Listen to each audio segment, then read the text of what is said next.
Title: On War. Author Carl von Clausewitz.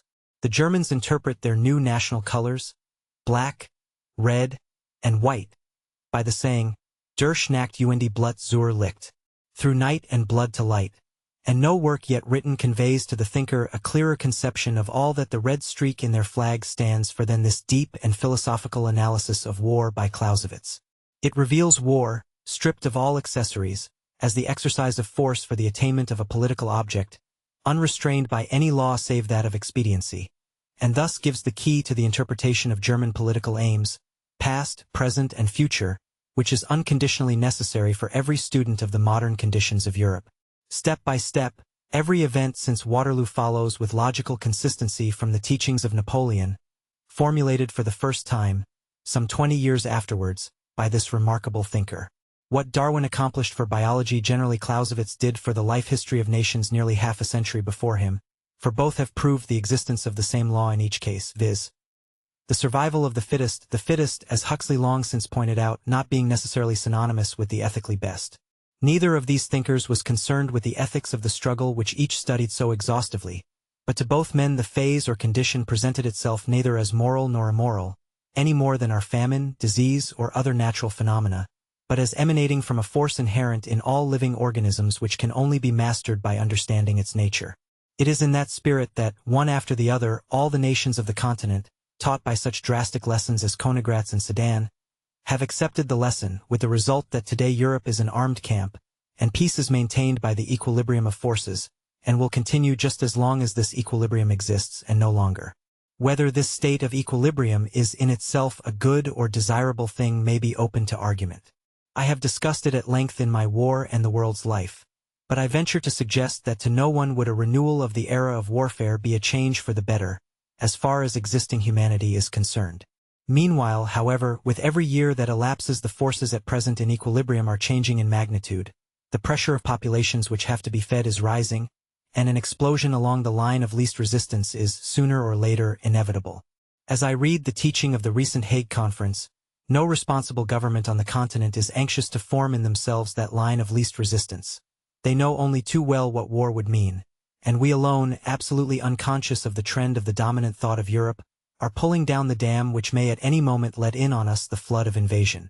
Now no responsible man in Europe, perhaps least of all in Germany, thanks us for this voluntary destruction of our defenses, for all who are of any importance would very much rather end their days in peace than incur the burden of responsibility which war would entail. But they realize that the gradual dissemination of the principles taught by Clausewitz has created a condition of molecular tension in the minds of the nations they govern analogous to the critical temperature of water heated above boiling point under pressure, which may at any moment bring about an explosion which they will be powerless to control. The case is identical with that of an ordinary steam boiler, delivering so and so many pounds of steam to its engines as long as the envelope can contain the pressure.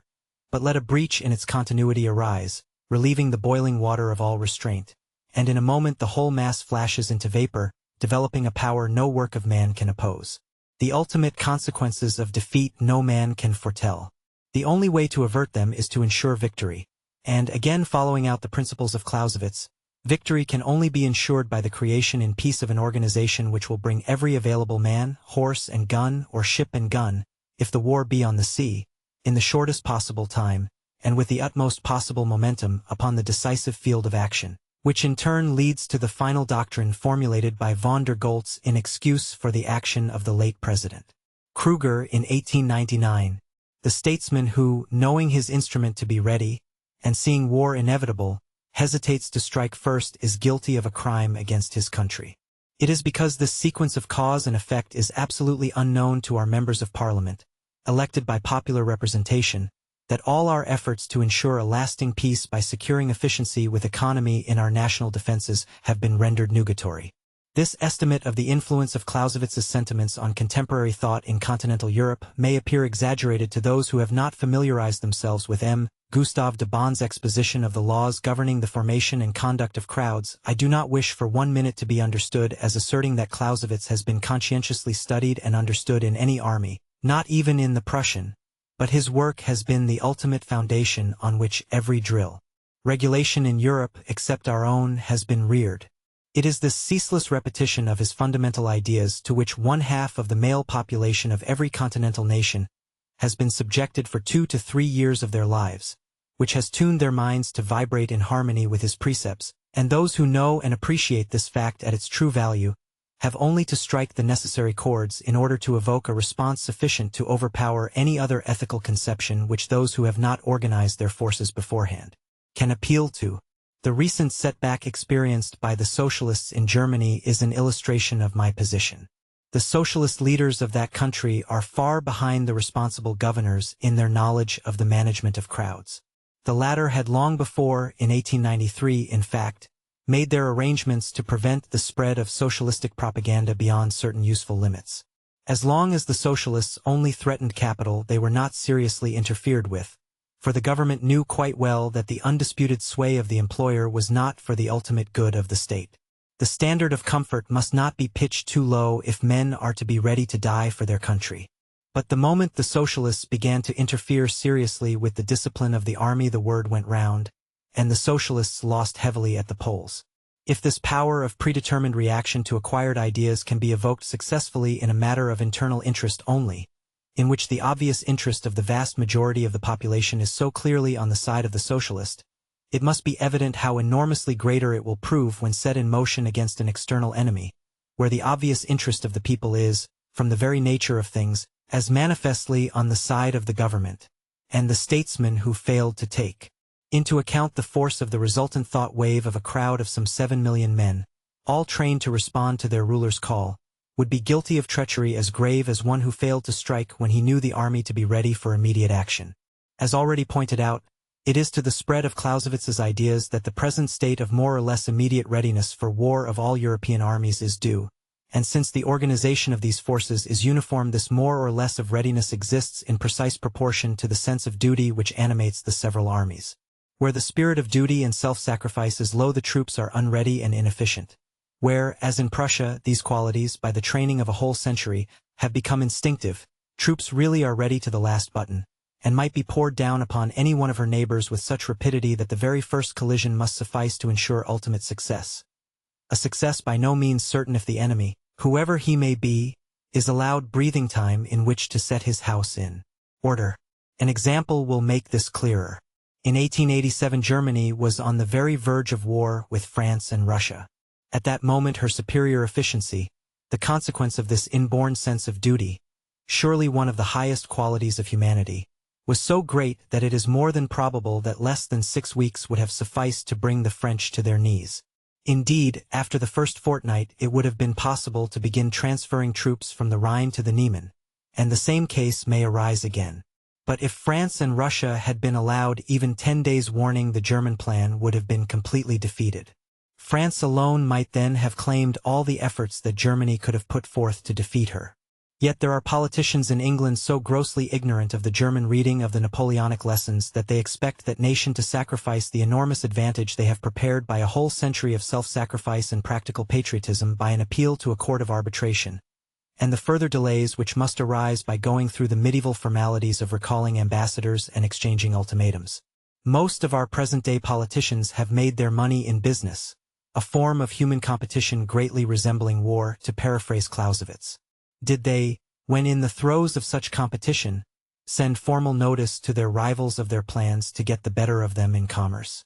Did Mr. Carnegie, the archpriest of peace at any price, when he built up the Steel Trust, notify his competitors when and how he proposed to strike the blows which successively made him master of millions?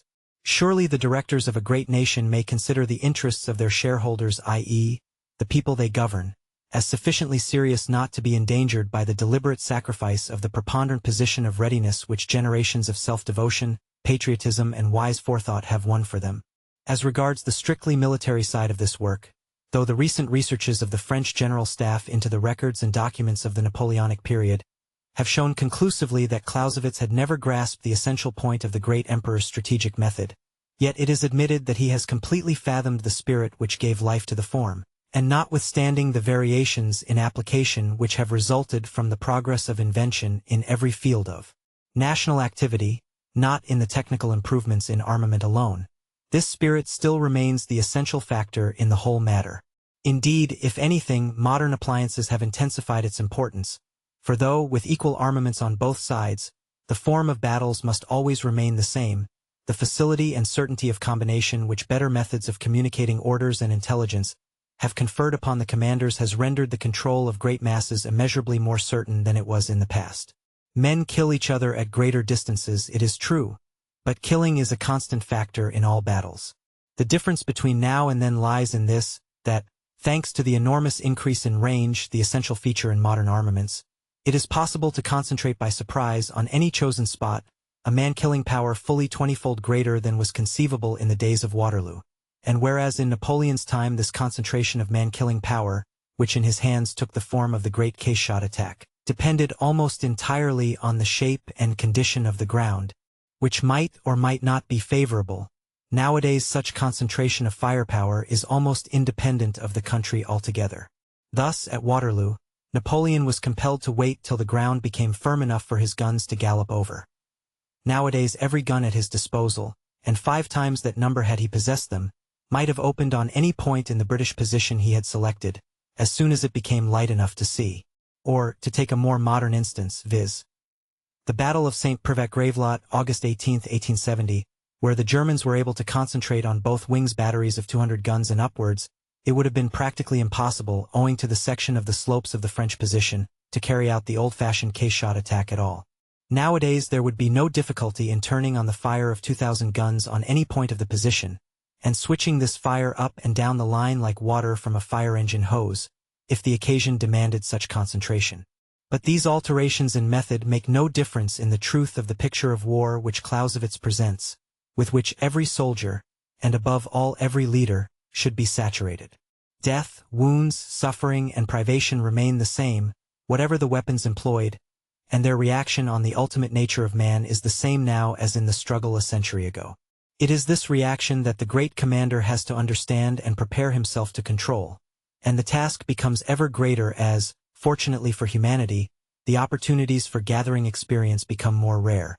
In the end, and with every improvement in science, the result depends more and more on the character of the leader and his power of resisting the sensuous impressions of the battlefield.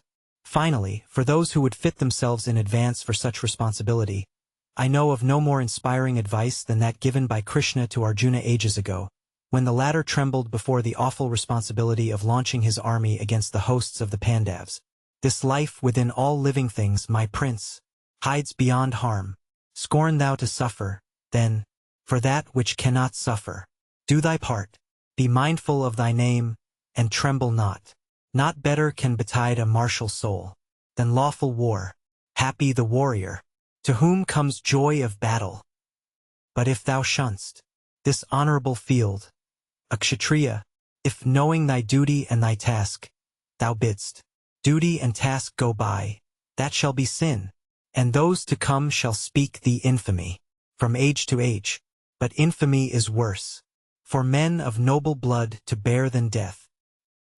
Therefore arise, thou son of Kunti, brace thine arm for conflict, nerve thy heart to meet, as things alike to thee, pleasure or pain, profit or ruin, victory or defeat. So minded, gird thee to the fight, for so thou shalt not sin. Soel. F. N. Maud, C.B. Late R.E. Preface to the first edition. It will naturally excite surprise that a preface by a female hand should accompany a work on such a subject as the present. For my friends, no explanation of the circumstances required, but I hope by a simple relation of the cause to clear myself of the appearance of presumption in the eyes also of those to whom I am not known. The work to which these lines serve as a preface occupied almost entirely the last 12 years of the life of my inexpressibly beloved husband, who has unfortunately been torn too soon from myself and his country. To complete it was his most earnest desire, but it was not his intention that it should be published during his life, and if I tried to persuade him to alter that intention, he often answered, half in jest, but also, perhaps, half in a foreboding of early death, "Thou shalt publish it." These words, which in those happy days often drew tears from me, little as I was inclined to attach a serious meaning to them, make it now, in the opinion of my friends, a duty incumbent on me to introduce the posthumous works of my beloved husband, with a few prefatory lines from myself, and although here may be a difference of opinion on this point, still I am sure there will be no mistake as to the feeling which has prompted me to overcome the timidity which makes any such appearance, even in a subordinate part so difficult for a woman. It will be understood, as a matter of course, that I cannot have the most remote intention of considering myself as the real editress of a work which is far above the scope of my capacity. I only stand at its side as an affectionate companion on its entrance into the world. This position I may well claim, as a similar one was allowed me during its formation and progress. Those who are acquainted with our happy married life, and know how we shared everything with each other, not only joy and sorrow, but also every occupation, every interest of daily life, will understand that my beloved husband could not be occupied on a work of this kind without its being known to me. Therefore, no one can like me bear testimony to the zeal, to the love with which he labored on it, to the hopes which he bound up with it, as well as the manner and time of its elaboration.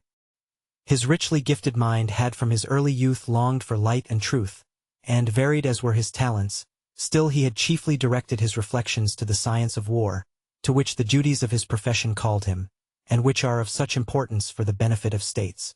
Scharnhorst was the first to lead him into the right road, and his subsequent appointment in 1810 as instructor at the General War School, as well as the honor conferred on him at the same time of giving military instruction to HRH the Crown Prince, tended further to give his investigations and studies that direction, and to lead him to put down in writing whatever conclusions he arrived at. A paper with which he finished the instruction of HRH the Crown Prince contains the germ of his subsequent works. But it was in the year 1816, at Koblenz, that he first devoted himself again to scientific labors, and to collecting the fruits which his rich experience in those 4 eventful years had brought to maturity. He wrote down his views, in the first place, in short essays only loosely connected with each other. The following, without date, which has been found amongst his papers, seems to belong to those early days. In the principles here committed to paper, in my opinion, the chief things which compose strategy, as it is called, are touched upon. I looked upon them only as materials, and had just got to such a length towards the molding them into a whole. These materials have been amassed without any regularly preconceived plan. My view was at first, without regard to system and strict connection, to put down the results of my reflections upon the most important points in quite brief, precise, compact propositions. The manner in which Montesquieu has treated his subject floated before me in idea. I thought that concise, sententious chapters, which I proposed at first to call grains, would attract the attention of the intelligent just as much by that which was to be developed from them, as by that which they contained in themselves. I had, therefore, before me an idea, intelligent readers already acquainted with the subject. But my nature, which always impels me to development and systematizing, at last worked its way out also in this instance. For some time I was able to confine myself to extracting only the most important results from the essays, which, to attain clearness and conviction in my own mind, I wrote upon different subjects, to concentrating in that manner their spirit in a small compass. But afterwards my peculiarity gained ascendancy completely. I have developed what I could, and thus naturally have supposed a reader not yet acquainted with the subject.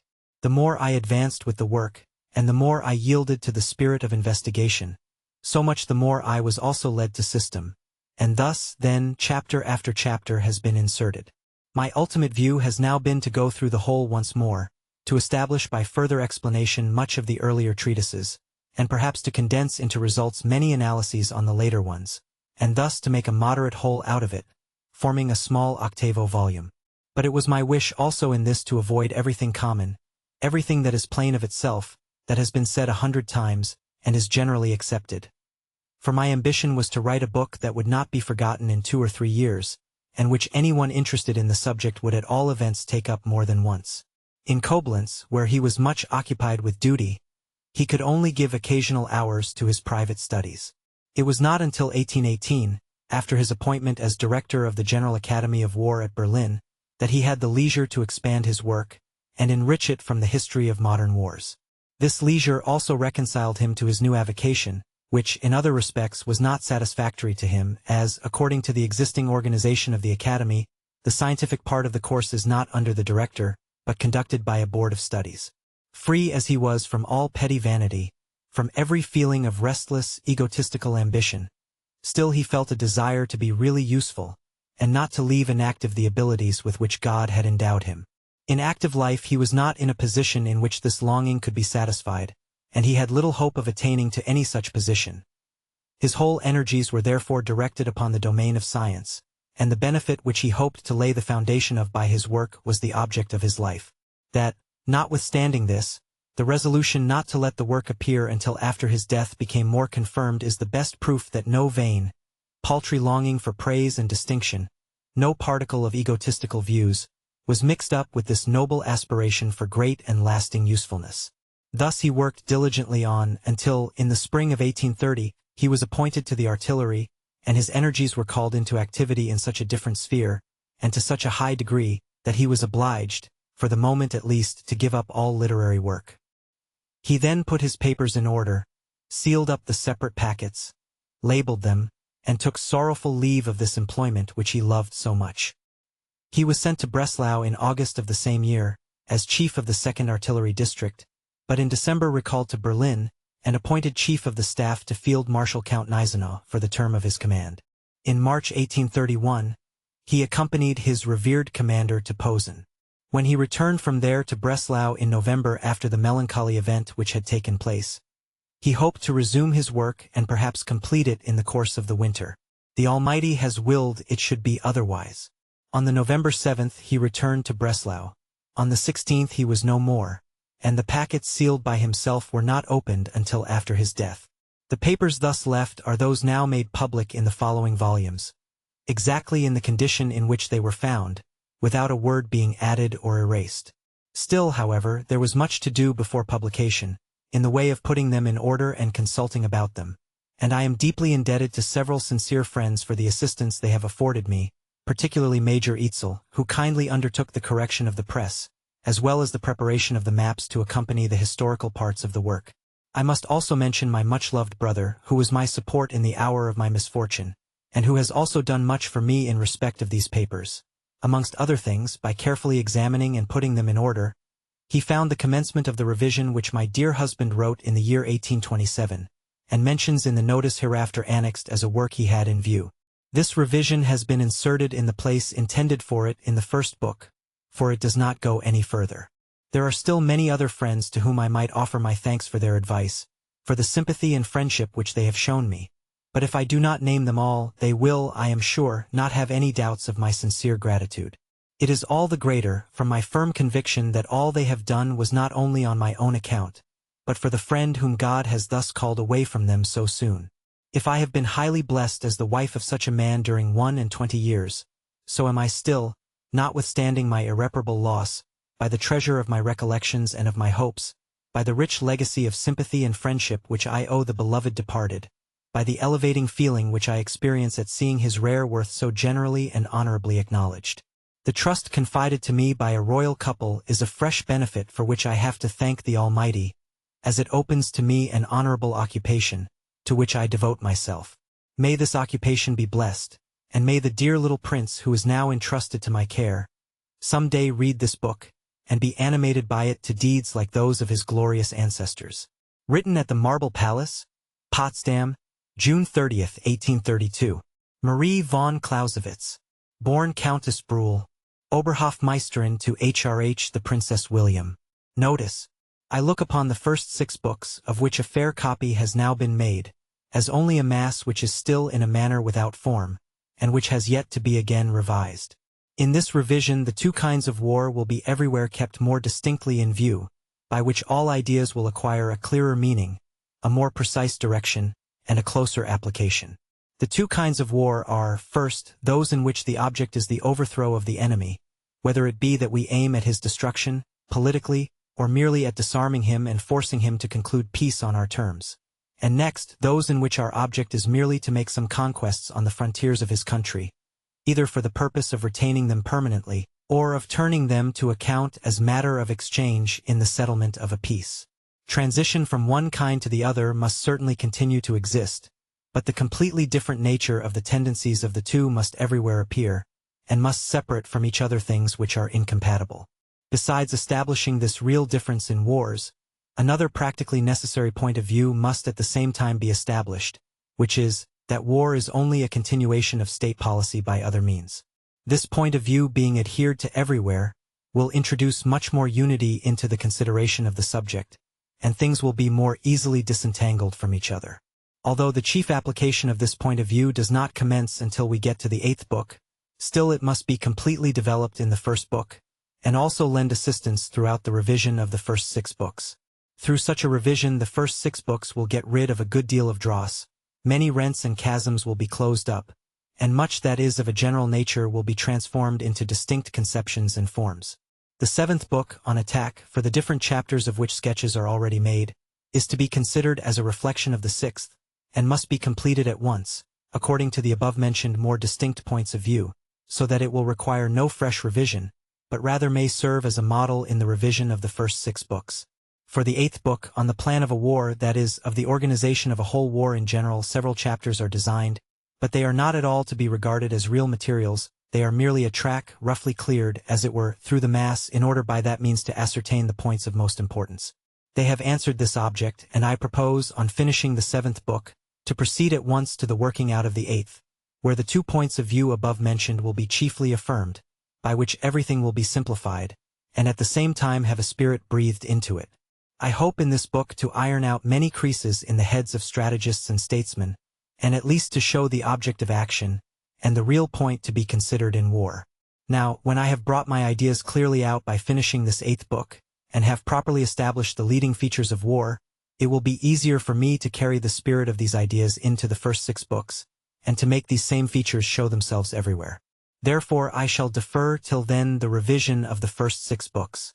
Should the work be interrupted by my death, then what is found can only be called a mass of conceptions not brought into form, but as these are open to endless misconceptions, they will doubtless give rise to a number of crude criticisms.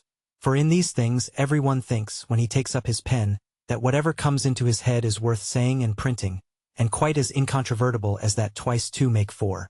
If such a one would take the pains, as I have done, to think over the subject for years, and to compare his ideas with military history, he would certainly be a little more guarded in his criticism.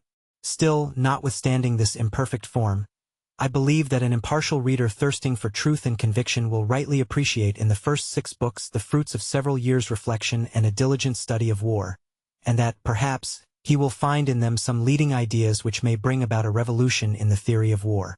Berlin, July 10, 1827. Besides this notice, amongst the papers left the following unfinished memorandum was found, which appears of very recent date. The manuscript on the conduct of the Grande Guerre, which will be found after my death, in its present state can only be regarded as a collection of materials from which it is intended to construct a theory of war. With the greater part one am not yet satisfied, and the 6th book is to be looked at as a mere essay. I should have completely remodeled it and have tried a different line. But the ruling principles which pervade these materials I hold to be the right ones. They are the result of a very varied reflection, keeping always in view the reality, and always bearing in mind what I have learnt by experience and by my intercourse with distinguished soldiers. The 7th book is to contain the attack, the subjects of which are thrown together in a hasty manner. The 8th, the plan for a war, in which I would have examined war more especially in its political and human aspects. The first chapter of the first book is the only one which I consider as completed. It will at least serve to show the manner in which I propose to treat the subject throughout. The theory of the Grande Guerre, or strategy, as it is called, is beset with extraordinary difficulties, and we may affirm that very few men have clear conceptions of the separate subjects, that is, conceptions carried up to their full logical conclusions. In real action most men are guided merely by the tact of judgment which hits the object more or less accurately, according as they possess more or less genius. This is the way in which all great generals have acted, and therein partly lay their greatness and their genius, that they always hit upon what was right by this tact. Thus also it will always be in action, and so far this tact is amply sufficient. But when it is a question, not of acting oneself, but of convincing others in a consultation, then all depends on clear conceptions and demonstration of the inherent relations, and so little progress has been made in this respect that most deliberations are merely a contention of words, resting on no firm basis, and ending either in every one retaining his own opinion, or in a compromise from mutual considerations of respect, a middle course really without any value. Asterisk. Herr Clausewitz evidently had before his mind the endless consultations at the headquarters of the Bohemian Army in the Leipzig campaign 1813. Clear ideas on these matters are therefore not wholly useless. Besides, the human mind has a general tendency to clearness, and always wants to be consistent with the necessary order of things. Owing to the great difficulties attending a philosophical construction of the art of war, and the many attempts at it that have failed, most people have come to the conclusion that such a theory is impossible, because it concerns things which no standing law can embrace. We should also join in this opinion and give up any attempt at a theory, were it not that a great number of propositions make themselves evident without any difficulty, as, for instance, that the defensive form with a negative object is the stronger form, the attack with the positive object the weaker, that great results carry the little ones with them, that, therefore, strategic effects may be referred to certain centers of gravity, that a demonstration is a weaker application of force than a real attack, that, therefore, there must be some special reason for resorting to the former, that victory consists not merely in the conquest on the field of battle, but in the destruction of armed forces, physically and morally, which can in general only be effected by a pursuit after the battle is gained, that successes are always greatest at the point where the victory has been gained, that, therefore, the change from one line and object to another can only be regarded as a necessary evil, that a turning movement is only justified by a superiority of numbers generally or by the advantage of our lines of communication and retreat over those of the enemy, that flank positions are only justifiable on similar grounds, that every attack becomes weaker as it progresses. The introduction of the author, that the conception of the scientific does not consist alone or chiefly in system, and its finished theoretical constructions, requires nowadays no exposition. System in this treatise is not to be found on the surface, and instead of a finished building of theory, there are only materials. The scientific form lies here in the endeavor to explore the nature of military phenomena, to show their affinity with the nature of the things of which they are composed. Nowhere has the philosophical argument been evaded, but where it runs out into too thin a thread the author has preferred to cut it short, and fall back upon the corresponding results of experience. For in the same way as many plants only bear fruit when they do not shoot too high, so in the practical arts the theoretical leaves and flowers must not be made to sprout too far, but kept near to experience, which is their proper soil. Unquestionably, it would be a mistake to try to discover from the chemical ingredients of a grain of corn the form of the ear of corn which it bears, as we have only to go to the field to see the ears ripe. Investigation and observation, philosophy and experience, must neither despise nor exclude one another. They mutually afford each other the rights of citizenship. Consequently, the propositions of this book, with their arch of inherent necessity, are supported either by experience or by the conception of war itself as external points, so that they are not without abutments. That this is not the case in the works of many military writers, especially of those who have aimed at treating of war itself in a scientific manner, is shown in many instances, in which by their reasoning, the pro and contra swallow each other up so effectually that there is no vestige of the tales even which were left in the case of the two lions. It is, perhaps, not impossible to write a systematic theory of war full of spirit and substance, but ours hitherto have been very much the reverse. To say nothing of their unscientific spirit, in their striving after coherence and completeness of system, they overflow with commonplaces, truisms, and twaddle of every kind. If we want a striking picture of them, we have only to read Lichtenberg's extract from a code of regulations in case of fire. If a house takes fire, we must seek, above all things, to protect the right side of the house standing on the left, and, on the other hand, the left side of the house on the right.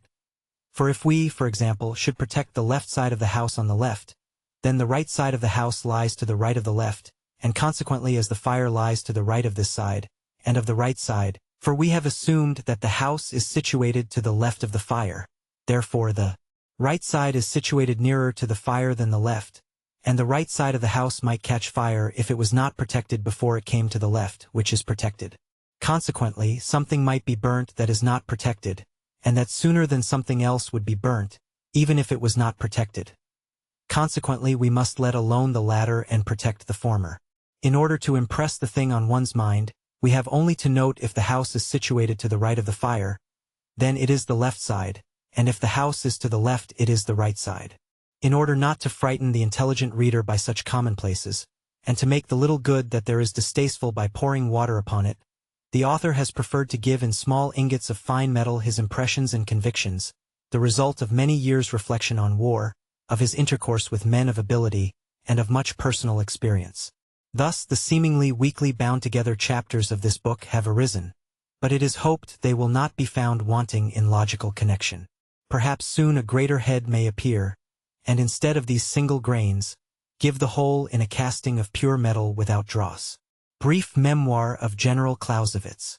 By translator. The author of the work here translated, General Carl von Clausewitz, was born at Berg, near Magdeburg in 1780, and entered the Prussian army as Fahnenjunker, i.e. ensign, in 1792. He served in the campaigns of 1793 to 94 on the Rhine, after which he seems to have devoted some time to the study of the scientific branches of his profession. In 1801 he entered the military school at Berlin, and remained there till 1803. During his residence there he attracted the notice of General Scharnhorst, then at the head of the establishment, and the patronage of this distinguished officer had immense influence on his future career, and we may gather from his writings that he ever afterwards continued to entertain a high esteem for Scharnhorst. In the campaign of 1806, he served as aide-de-camp to Prince Augustus of Prussia, and being wounded and taken prisoner, he was sent into France until the close of that war. On his return, he was placed on General Scharnhorst's staff, and employed in the work then going on for the reorganization of the army. He was also at this time selected as military instructor to the late King of Prussia, then Crown Prince. In 1812 Clausewitz, with several other Prussian officers, having entered the Russian service, his first appointment was as aide-de-camp to General Pfuhl.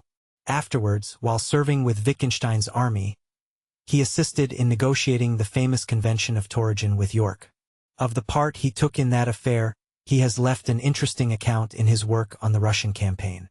It is there stated that, in order to bring the correspondence which had been carried on with York to a termination in one way or another, the author was dispatched to York's headquarters with 2 letters.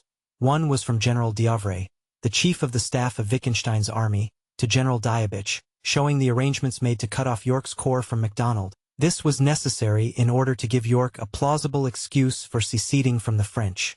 The other was an intercepted letter from MacDonald to the Duke of Bassano. With regard to the former of these, the author says, it would not have had weight with a man like York, but for a military justification, if the Prussian court should require one as against the French, it was important. The second letter was calculated at the least to call up in General York's mind all the feelings of bitterness which perhaps for some days past had been diminished by the consciousness of his own behavior towards the writer. As the author entered General York's chamber, the latter called out to him, "Keep off from me. I will have nothing more to do with you. Your D. Cossacks have let a letter of MacDonald's pass through them, which brings me in order to march on Pictroponin, in order there to effect our junction. All doubt is now at an end. Your troops do not come up. You are too weak. March I must, and I must excuse myself from further negotiation, which may cost me my head." The author said that he would make no opposition to all this, but begged for a candle, as he had letters to show the general, and, as the latter seemed still to hesitate, the author added, "Your Excellency will not surely place me in the embarrassment of departing without having executed my commission." The general ordered candles, and called in Colonel von Roeder, the chief of his staff, from the antechamber. The letters were read. After a pause of an instant, the general said, "Clausewitz, you are a Prussian. Do you believe that the letter of General D'Avray is sincere, and that Wittgenstein's troops will really be at the points he mentioned on the 31st? The author replied, "I pledge myself for the sincerity of this letter upon the knowledge I have of General D'Avray and the other men of Wittgenstein's headquarters. Whether the dispositions he announces can be accomplished as he lays down, I certainly cannot pledge myself. For your Excellency knows that in war we must often fall short of the line we have drawn for ourselves." The general was silent for a few minutes of earnest reflection. Then he held out his hand to the author and said, "You have me. Tell General Diebitsch that we must confer early tomorrow at the mill of Poskinen, and that I am now firmly determined to separate myself from the French and their cause." The hour was fixed for 8 a.m. After this was settled, the general added, "But I will not do the thing by halves. I will get you Massenbach also." He called in an officer who was of Massenbach's cavalry, and who had just left them. Much like Schiller's Wallenstein, he asked, walking up and down the room the while, "What say your regiments?" The officer broke out with enthusiasm at the idea of a riddance from the French alliance, and said that every man of the troops in question felt the same. "You young ones may talk, but my older head is shaking on my shoulders," replied the general. Campaign in Russia in 1812. Translated from the German of General von Clausewitz, by Lord Ellesmere.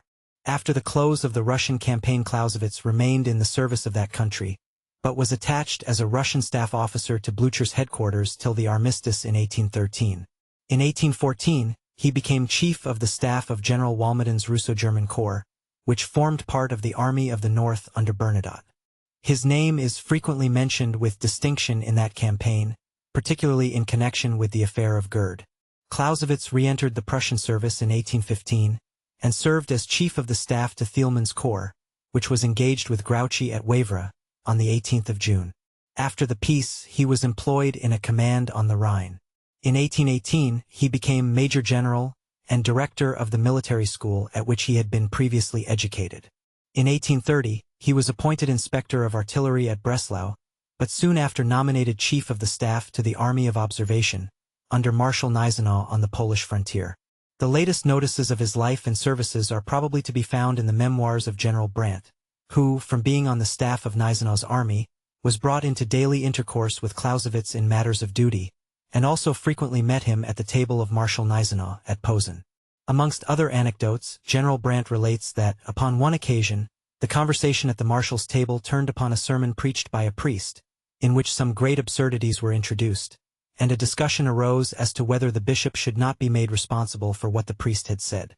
This led to the topic of theology in general, when General Brandt, speaking of himself, says, "I expressed an opinion that theology is only to be regarded as an historical process, as a moment in the gradual development of the human race."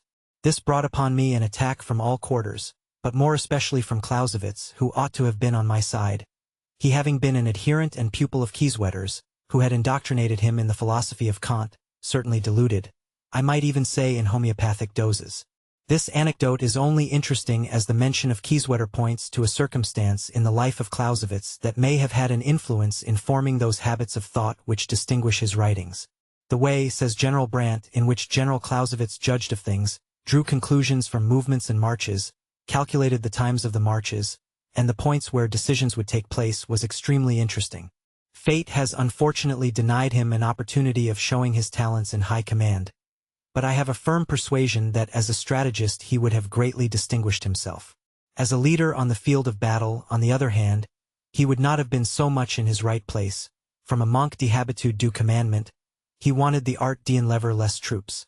After the Prussian army of observation was dissolved, Clausewitz returned to Breslau, and a few days after his arrival was seized with cholera, the seeds of which he must have brought with him from the army on the Polish frontier.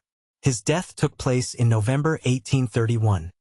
His writings are contained in 9 volumes, published after his death, but his fame rests most upon the 3 volumes forming his treatise on war. In the present attempt to render into English this portion of the works of Clausewitz, the translator is sensible of many deficiencies, but he hopes at all events to succeed in making this celebrated treatise better known in England, believing, as he does, that so far as the work concerns the interests of this country, it has lost none of the importance it possessed at the time of its first publication. J. Graham, Colonel. Book I. On the Nature of War. Chapter 1. What is War? 1. Introduction. We propose to consider first the single elements of our subject, then each branch or part, and, last of all, the whole in all its relations, therefore to advance from the simple to the complex. But it is necessary for us to commence with a glance at the nature of the whole, because it is particularly necessary that in the consideration of any of the parts their relation to the whole should be kept constantly in view. 2. Definition. We shall not enter into any of the abstruse definitions of war used by publicists. We shall keep to the element of the thing itself, to a duel. War is nothing but a duel on an extensive scale. If we would conceive as a unit the countless number of duels which make up a war, we shall do so best by supposing to ourselves 2 wrestlers. Each strives by physical force to compel the other to submit to his will.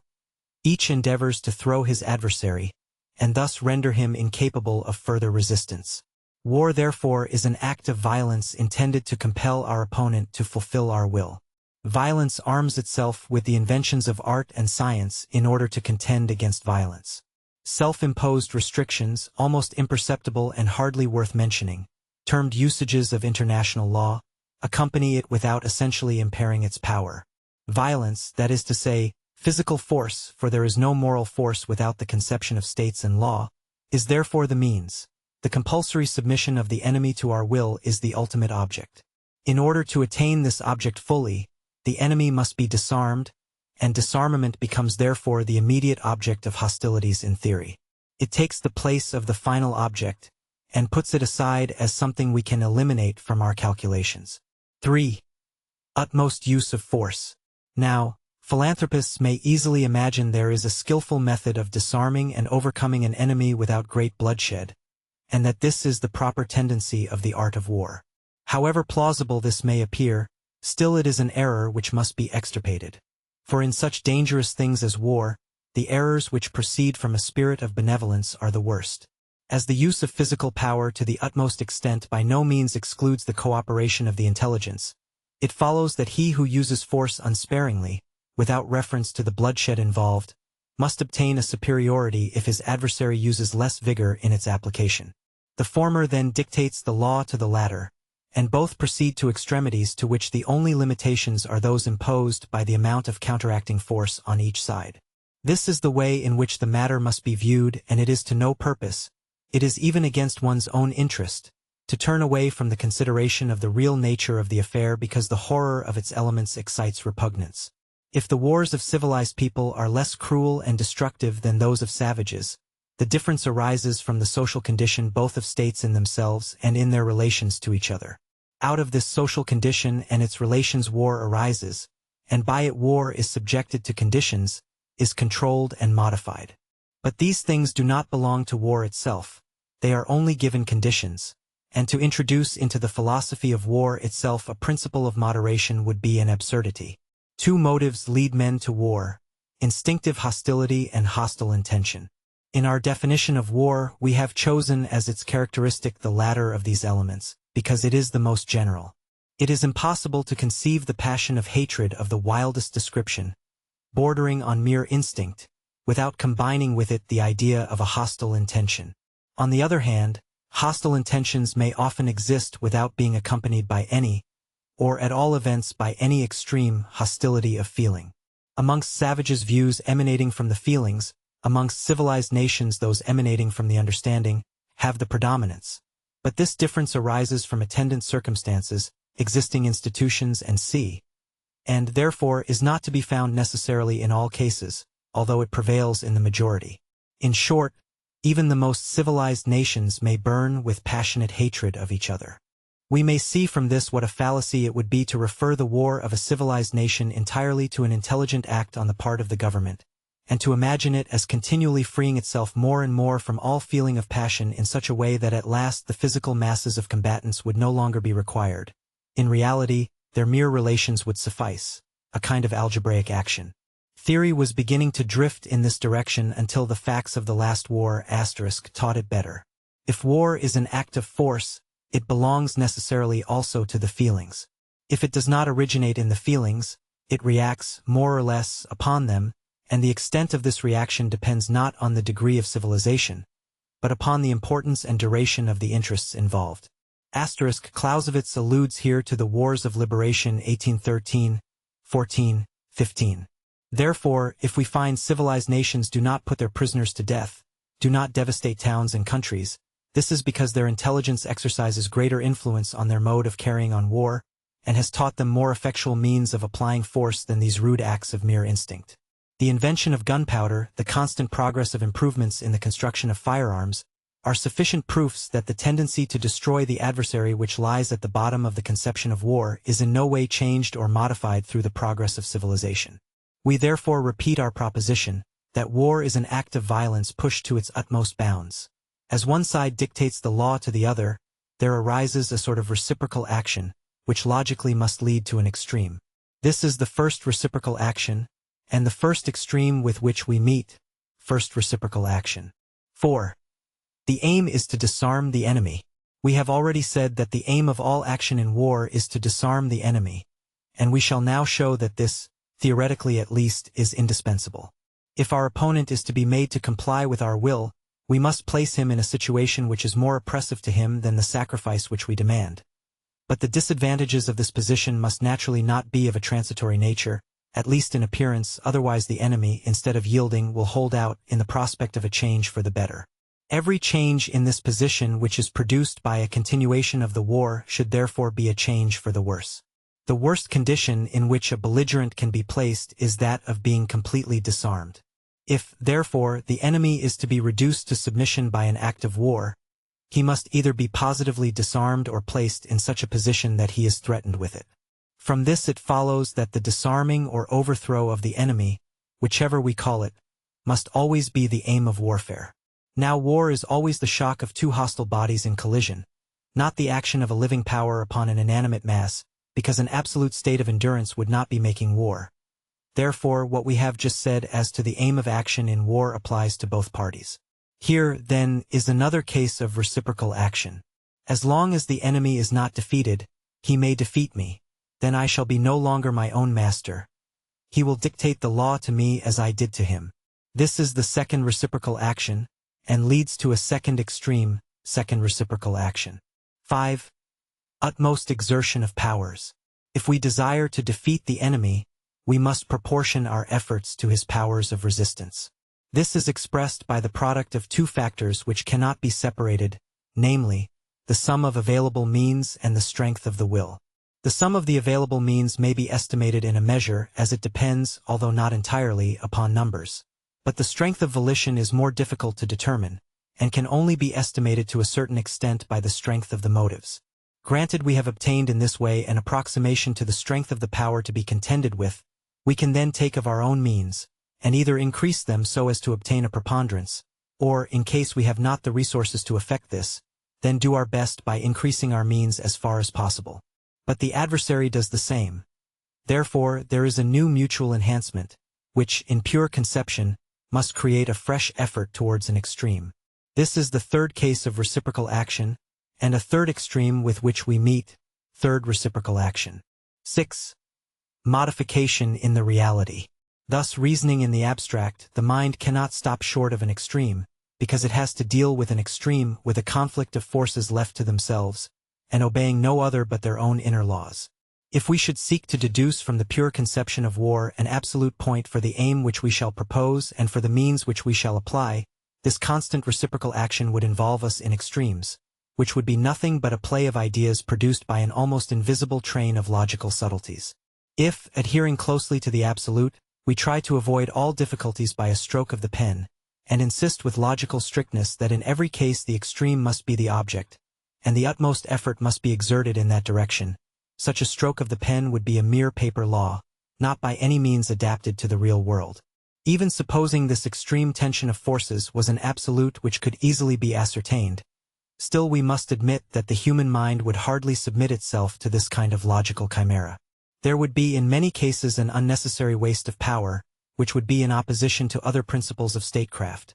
An effort of will would be required disproportioned to the proposed object, which therefore it would be impossible to realize, for the human will does not derive its impulse from logical subtleties. But everything takes a different shape when we pass from abstractions to reality. In the former, everything must be subject to optimism, and we must imagine the one side as well as the other striving after perfection and even attaining it. Will this ever take place in reality? It will if 1. War becomes a completely isolated act, which arises suddenly, and is in no way connected with the previous history of the combatant states. 2. If it is limited to a single solution, or to several simultaneous solutions. 3. If it contains within itself the solution perfect and complete, free from any reaction upon it, through a calculation beforehand of the political situation which will follow from it. 7. War is never an isolated act. With regard to the first point, neither of the two opponents is an abstract person to the other, not even as regards that factor in the sum of resistance which does not depend on objective things, viz. the will. This will is not an entirely unknown quantity. It indicates what it will be tomorrow by what it is today. War does not spring up quite suddenly, it does not spread to the full in a moment. Each of the two opponents can, therefore, form an opinion of the other in a great measure from what he is and what he does, instead of judging of him according to what he, strictly speaking, should be or should do. But now, man with his incomplete organization is always below the line of absolute perfection, and thus these deficiencies, having an influence on both sides, become a modifying principle. 8. War does not consist of a single instantaneous blow. The second point gives rise to the following considerations. If war ended in a single solution or a number of simultaneous ones, then naturally all the preparations for the same would have a tendency to the extreme, for an omission could not in any way be repaired. The utmost, then, that the world of reality could furnish as a guide for us would be the preparations of the enemy, as far as they are known to us. All the rest would fall into the domain of the abstract.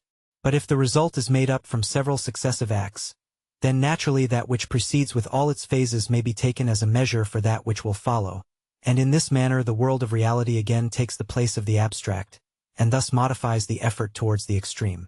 Yet every war would necessarily resolve itself into a single solution, or a sum of simultaneous results, if all the means required for the struggle were raised at once, or could be at once raised. For as one adverse result necessarily diminishes the means, then if all the means have been applied in the first, a second cannot properly be supposed. All hostile acts which might follow would belong essentially to the first, and form, in reality, only its duration.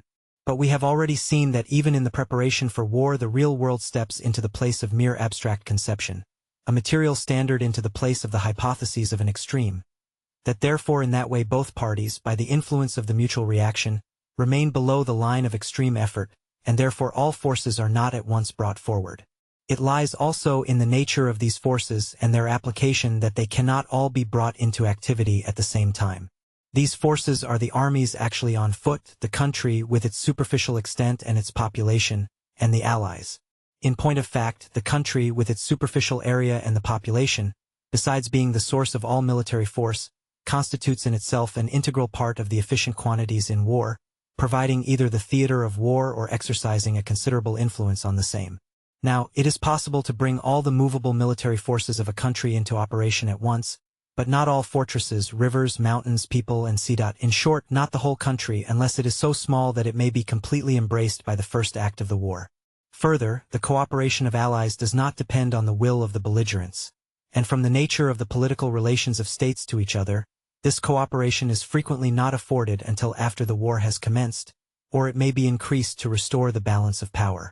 That this part of the means of resistance, which cannot at once be brought into activity in many cases, is a much greater part of the whole than might at first be supposed, and that it often restores the balance of power, seriously affected by the great force of the first decision, will be more fully shown hereafter.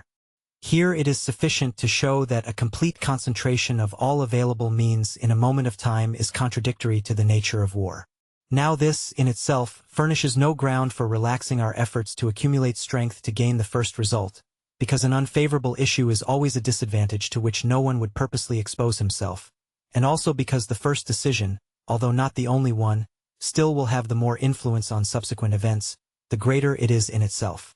But the possibility of gaining a later result causes men to take refuge in that expectation, owing to the repugnance in the human mind to making excessive efforts, and therefore forces are not concentrated and measures are not taken for the first decision with that energy which would otherwise be used.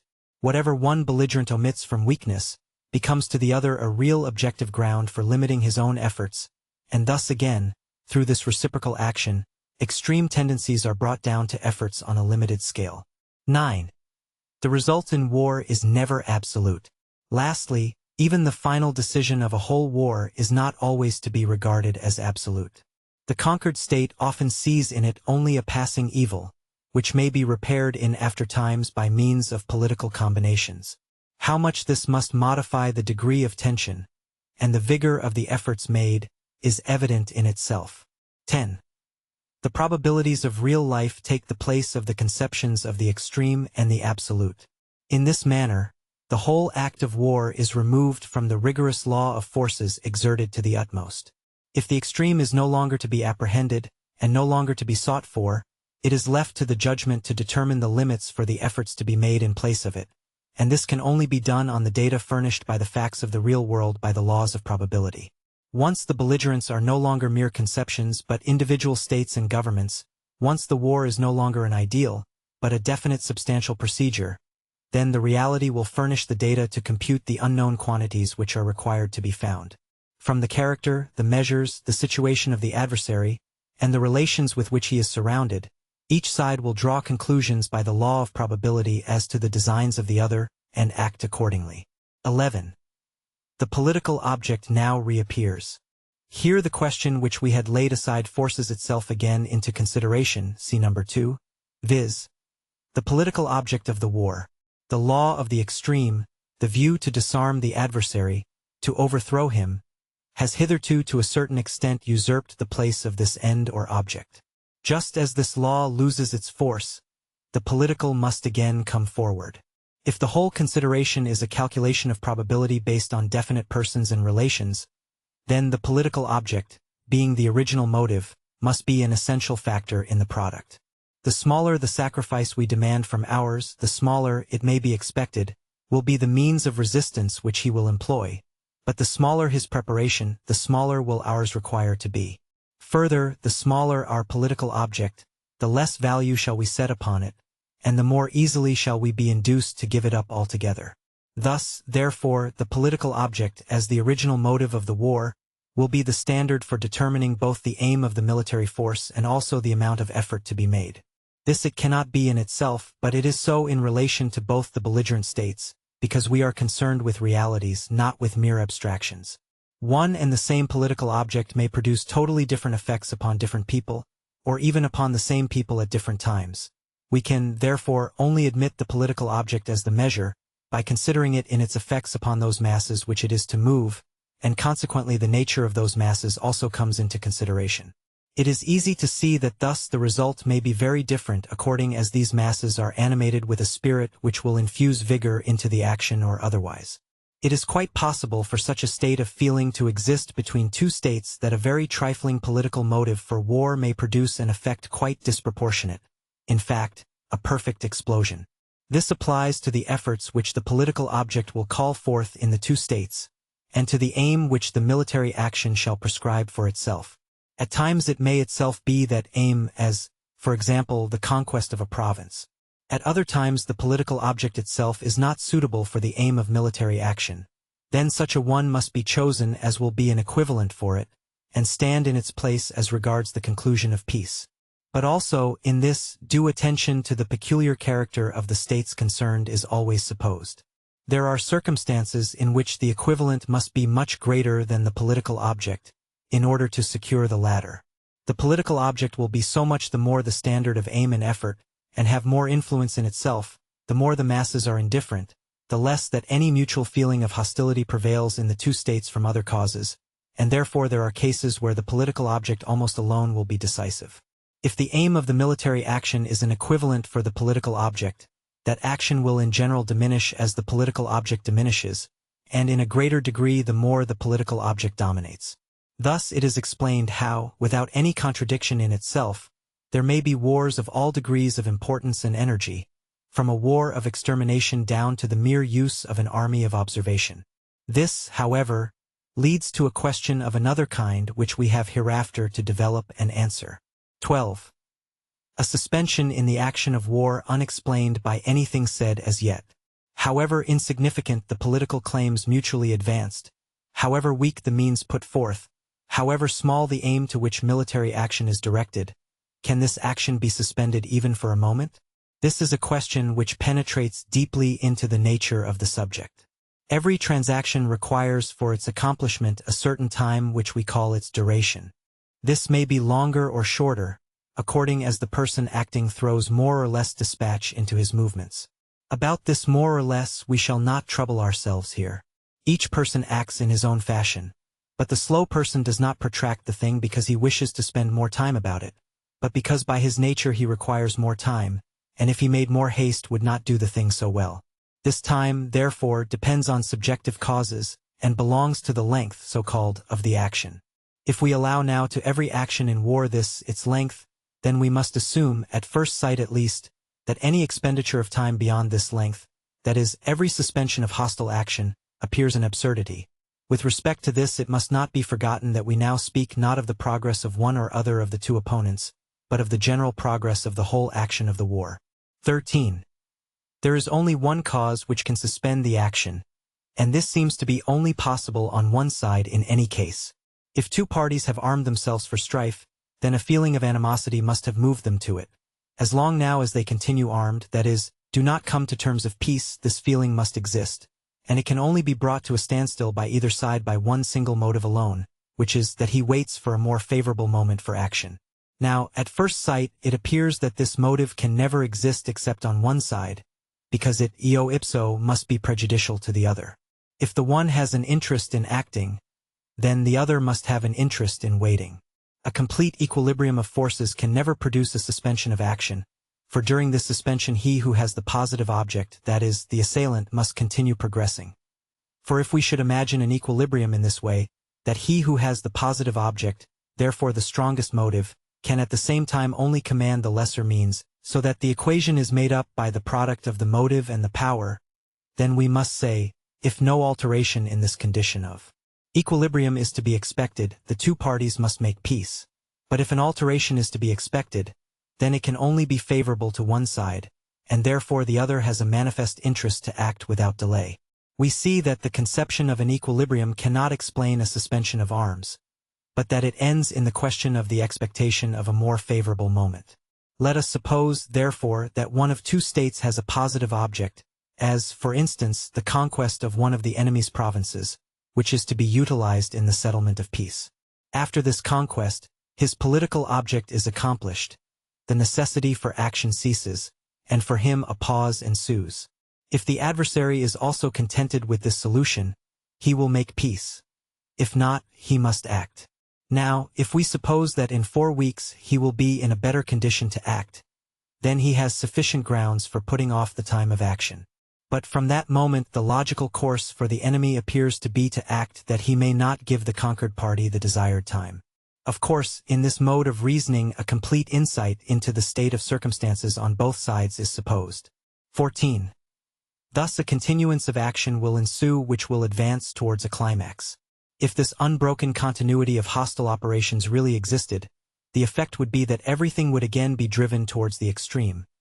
For irrespective of the effect of such incessant activity in inflaming the feelings, and infusing into the whole a greater degree of passion, a greater elementary force, there would also follow from this continuance of action a stricter continuity, a closer connection between cause and effect, and thus every single action would become of more importance and consequently more replete with danger.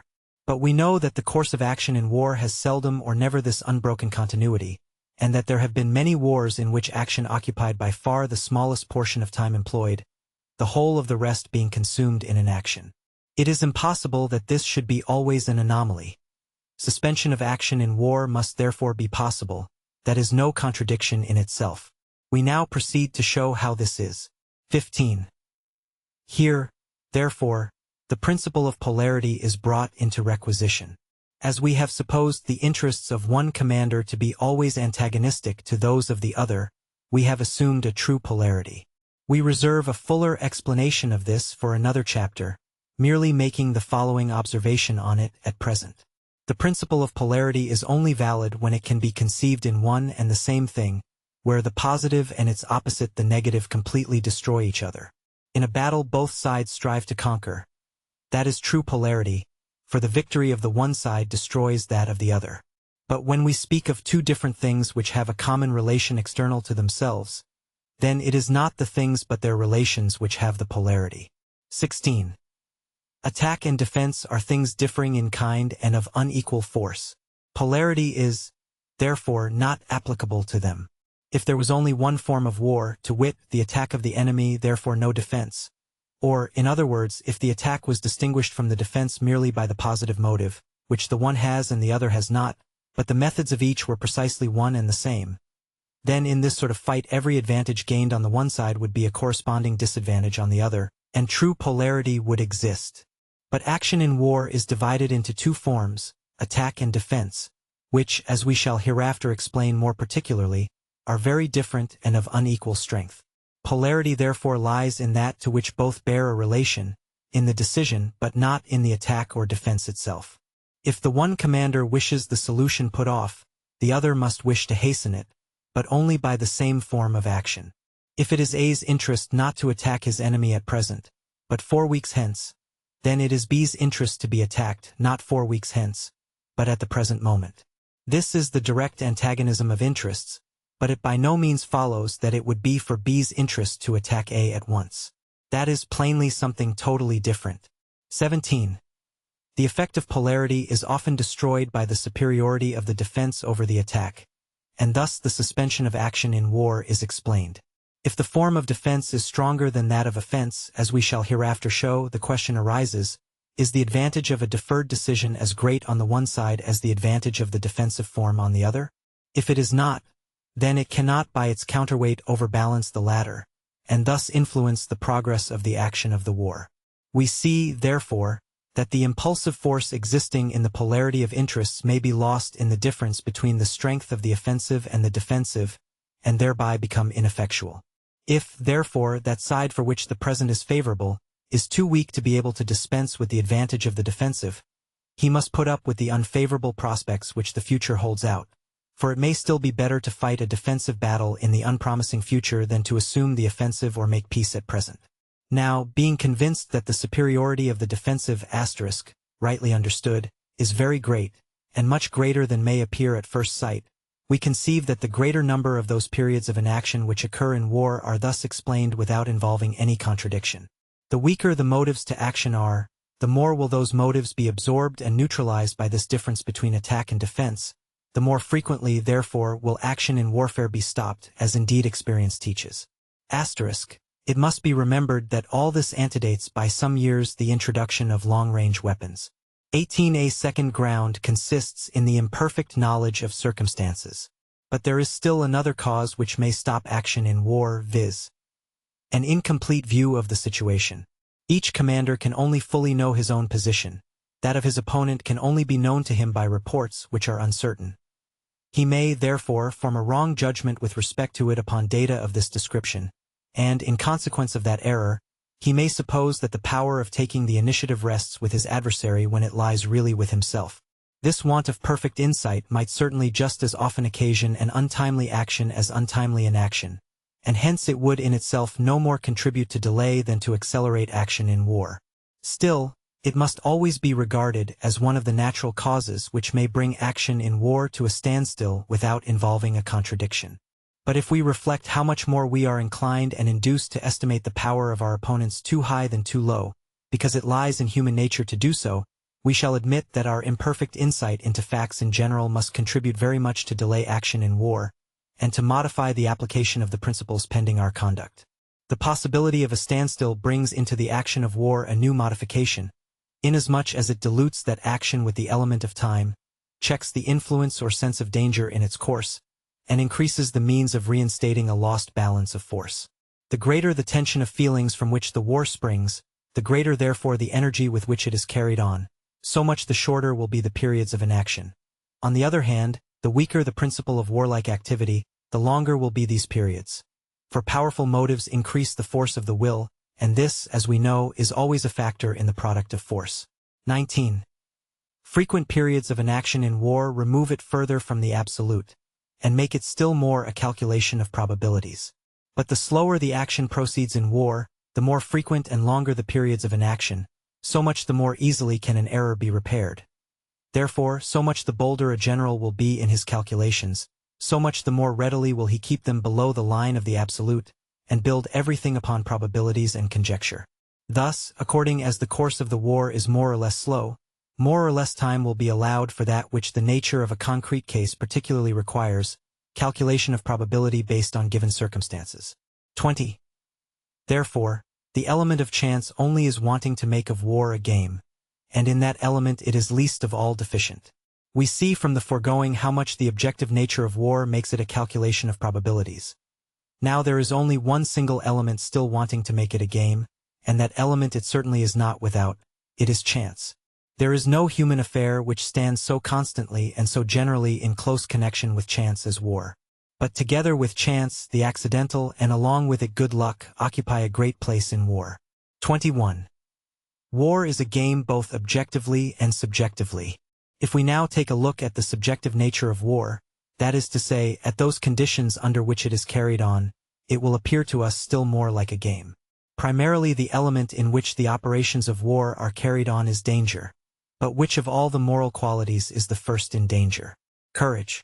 Now certainly courage is quite compatible with prudent calculation, but still they are things of quite a different kind, essentially different qualities of the mind.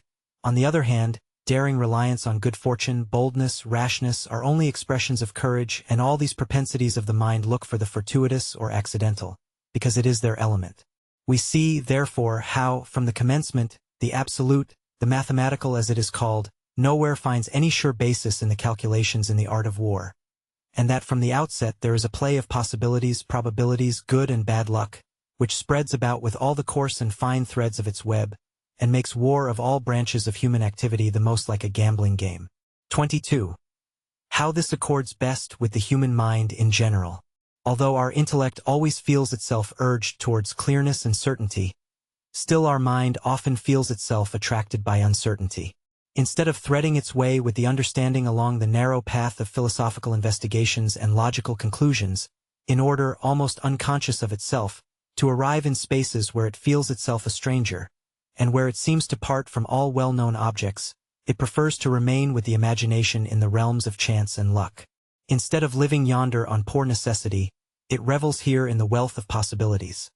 Animated thereby, courage then takes wings to itself, and daring and danger make the element into which it launches itself as a fearless swimmer plunges into the stream. Shall theory leave it here, and move on self-satisfied with absolute conclusions and rules? Then it is of no practical use. Theory must also take into account the human element.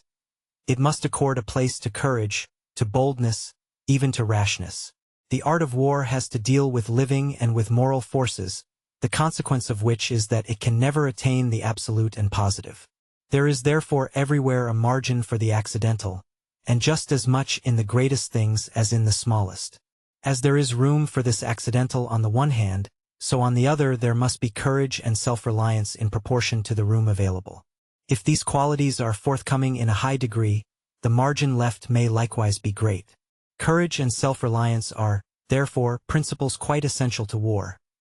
Consequently, theory must only set up such rules as allow ample scope for all degrees and varieties of these necessary and noblest of military virtues. In daring there may still be wisdom and prudence as well, only they are estimated by a different standard of value. 23. War is always a serious means for a serious object. Its more particular definition, such is war, such the commander who conducts it, such the theory which rules it. But war is no pastime, no mere passion for venturing and winning, no work of a free enthusiasm. It is a serious means for a serious object. All that appearance which it wears from the varying hues of fortune, all that it assimilates into itself of the oscillations of passion, of courage, of imagination, of enthusiasm, are only particular properties of this means. The war of a community, of whole nations, and particularly of civilized nations, always starts from a political condition, and is called forth by a political motive. It is, therefore, a political act. Now if it was a perfect, unrestrained, and absolute expression of force, as we had to deduct it from its mere conception, then the moment it is called forth by policy it would step into the place of policy, and as something quite independent of it would set it aside, and only follow its own laws, just as a mine at the moment of explosion cannot be guided into any other direction than that which has been given to it by preparatory arrangements. This is how the thing has really been viewed hitherto, whenever a want of harmony between policy and the conduct of a war has led to theoretical distinctions of the kind.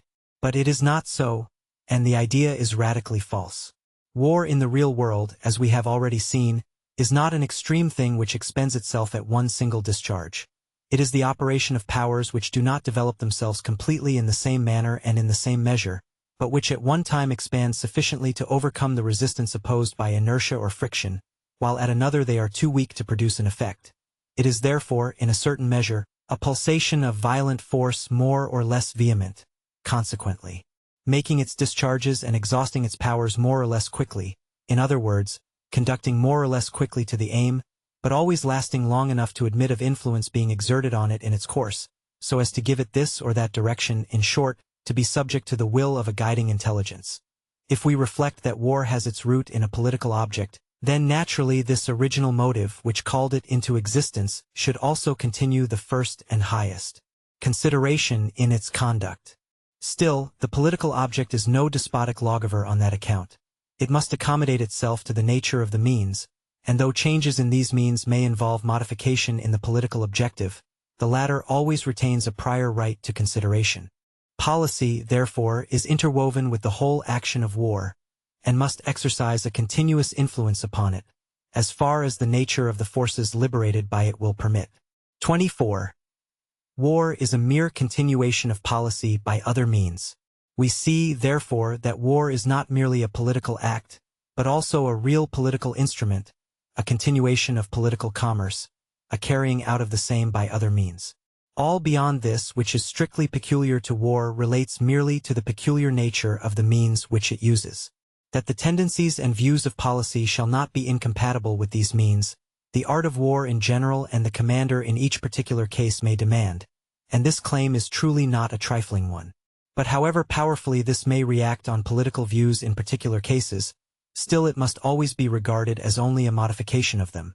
For the political view is the object, war is the means, and the means must always include the object in our conception. 25. Diversity in the nature of wars. The greater and the more powerful the motives of a war, the more it affects the whole existence of a people. The more violent the excitement which precedes the war, by so much the nearer will the war approach to its abstract form, so much the more will it be directed to the destruction of the enemy, so much the nearer will the military and political ends coincide, so much the more purely military and less political the war appears to be. But the weaker the motives and the tensions, so much the less will the natural direction of the military element, that is, force, be coincident with the direction which the political element indicates. So much the more must, therefore, the war become diverted from its natural direction, the political object diverge from the aim of an ideal war, and the war appear to become political. But, that the reader may not form any false conceptions, we must here observe that by this natural tendency of war we only mean the philosophical, the strictly logical, and by no means the tendency of forces actually engaged in conflict, by which would be supposed to be included all the emotions and passions of the combatants. No doubt in some cases these also might be excited to such a degree as to be with difficulty restrained and confined to the political road. But in most cases such a contradiction will not arise, because by the existence of such strenuous exertions a great plan in harmony therewith would be implied. If the plan is directed only upon a small object, then the impulses of feeling amongst the masses will be also so weak that these masses will require to be stimulated rather than repressed. 26. They may all be regarded as political acts. Returning now to the main subject, although it is true that in one kind of war the political element seems almost to disappear, whilst in another kind it occupies a very prominent place, we may still affirm that the one is as political as the other, for if we regard the state policy as the intelligence of the personified state, then amongst all the constellations in the political sky whose movements it has to compute, those must be included which arise when the nature of its relations imposes the necessity of a great war. It is only if we understand by policy not a true appreciation of affairs in general, but the conventional conception of a cautious, subtle, also dishonest craftiness, averse from violence, that the latter kind of war may belong more to policy than the first. 27. Influence of this view on the right understanding of military history, and on the foundations of theory. We see, therefore, in the first place, that under all circumstances war is to be regarded not as an independent thing, but as a political instrument. And it is only by taking this point of view that we can avoid finding ourselves in opposition to all military history. This is the only means of unlocking the great book and making it intelligible. Secondly, this view shows us how wars must differ in character according to the nature of the motives and circumstances from which they proceed. Now, the first, the grandest, and most decisive act of judgment which the statesman and general exercises is rightly to understand in this respect the war in which he engages, not to take it for something, or to wish to make of it something, which by the nature of its relations it is impossible for it to be. This is, therefore, the first, the most comprehensive of all strategical questions. We shall enter into this more fully in treating of the plan of a war. For the present we content ourselves with having brought the subject up to this point, and having thereby fixed the chief point of view from which war and its theory are to be studied. 28. Result for theory. War is, therefore, not only chameleon-like in character, because it changes its color in some degree in each particular case, but it is also, as a whole, in relation to the predominant tendencies which are in it, a wonderful trinity, composed of the original violence of its elements, hatred and animosity, which may be looked upon as blind instinct, of the play of probabilities and chance, which make it a free activity of the soul, and of the subordinate nature of a political instrument, by which it belongs purely to the reason. The first of these three phases concerns more the people, the second, more the general and his army, the third, more the government. The passions which break forth in war must already have a latent existence in the peoples. The range which the display of courage and talents shall get in the realm of probabilities and of chance depends on the particular characteristics of the general and his army. But the political objects belong to the government alone. These three tendencies, which appear like so many different lawgivers, are deeply rooted in the nature of the subject, and at the same time variable in degree. A theory which would leave any one of them out of account, or set up any arbitrary relation between them, would immediately become involved in such a contradiction with the reality, that it might be regarded as destroyed at once by that alone. The problem is, therefore, that theory shall keep itself poised in a manner between these three tendencies, as between 3 points of attraction. The way in which alone this difficult problem can be solved we shall examine in the book on the theory of war. In every case the conception of war, as here defined, will be the first ray of light which shows us the true foundation of theory, and which first separates the great masses and allows us to distinguish them from one another. Chapter 2. Ends and Means in War. Having in the foregoing chapter ascertained the complicated and variable nature of war, we shall now occupy ourselves in examining into the influence which this nature has upon the end and means in war. If we ask, first of all, for the object upon which the whole effort of war is to be directed, in order that it may suffice for the attainment of the political object, we shall find that it is just as variable as are the political object and the particular circumstances of the war. If, in the next place, we keep once more to the pure conception of war, then we must say that the political object properly lies out of its province. For if war is an act of violence to compel the enemy to fulfill our will, then in every case all depends on our overthrowing the enemy, that is, disarming him, and on that alone. This object, developed from abstract conceptions, but which is also the one aimed at in a great many cases in reality, we shall, in the first place, examine in this reality. In connection with the plan of a campaign we shall hereafter examine more closely into the meaning of disarming a nation, but here we must at once draw a distinction between three things, which, as three general objects, comprise everything else within them. They are the military power, the country, and the will of the enemy. The military power must be destroyed, that is, reduced to such a state as not to be able to prosecute the war. This is the sense in which we wish to be understood hereafter, whenever we use the expression destruction of the enemy's military power. The country must be conquered, for out of the country a new military force may be formed.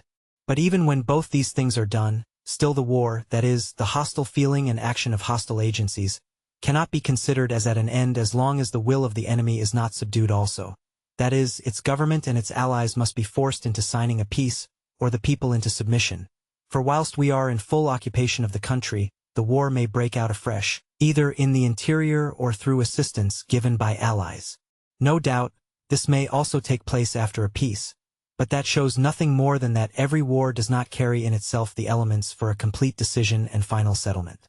But even if this is the case, still with the conclusion of peace a number of sparks are always extinguished which would have smoldered on quietly, and the excitement of the passions abates, because all those whose minds are disposed to peace, of which in all nations and under all circumstances there is always a great number, turn themselves away completely from the road to resistance. Whatever may take place subsequently, we must always look upon the object as attained, and the business of war as ended by a peace. As protection of the country is the primary object for which the military force exists, therefore the natural order is that first of all this force should be destroyed, then the country subdued, and through the effect of these two results, as well as the position we then hold, the enemy should be forced to make peace. Generally the destruction of the enemy's force is done by degrees, and in just the same measure the conquest of the country follows immediately.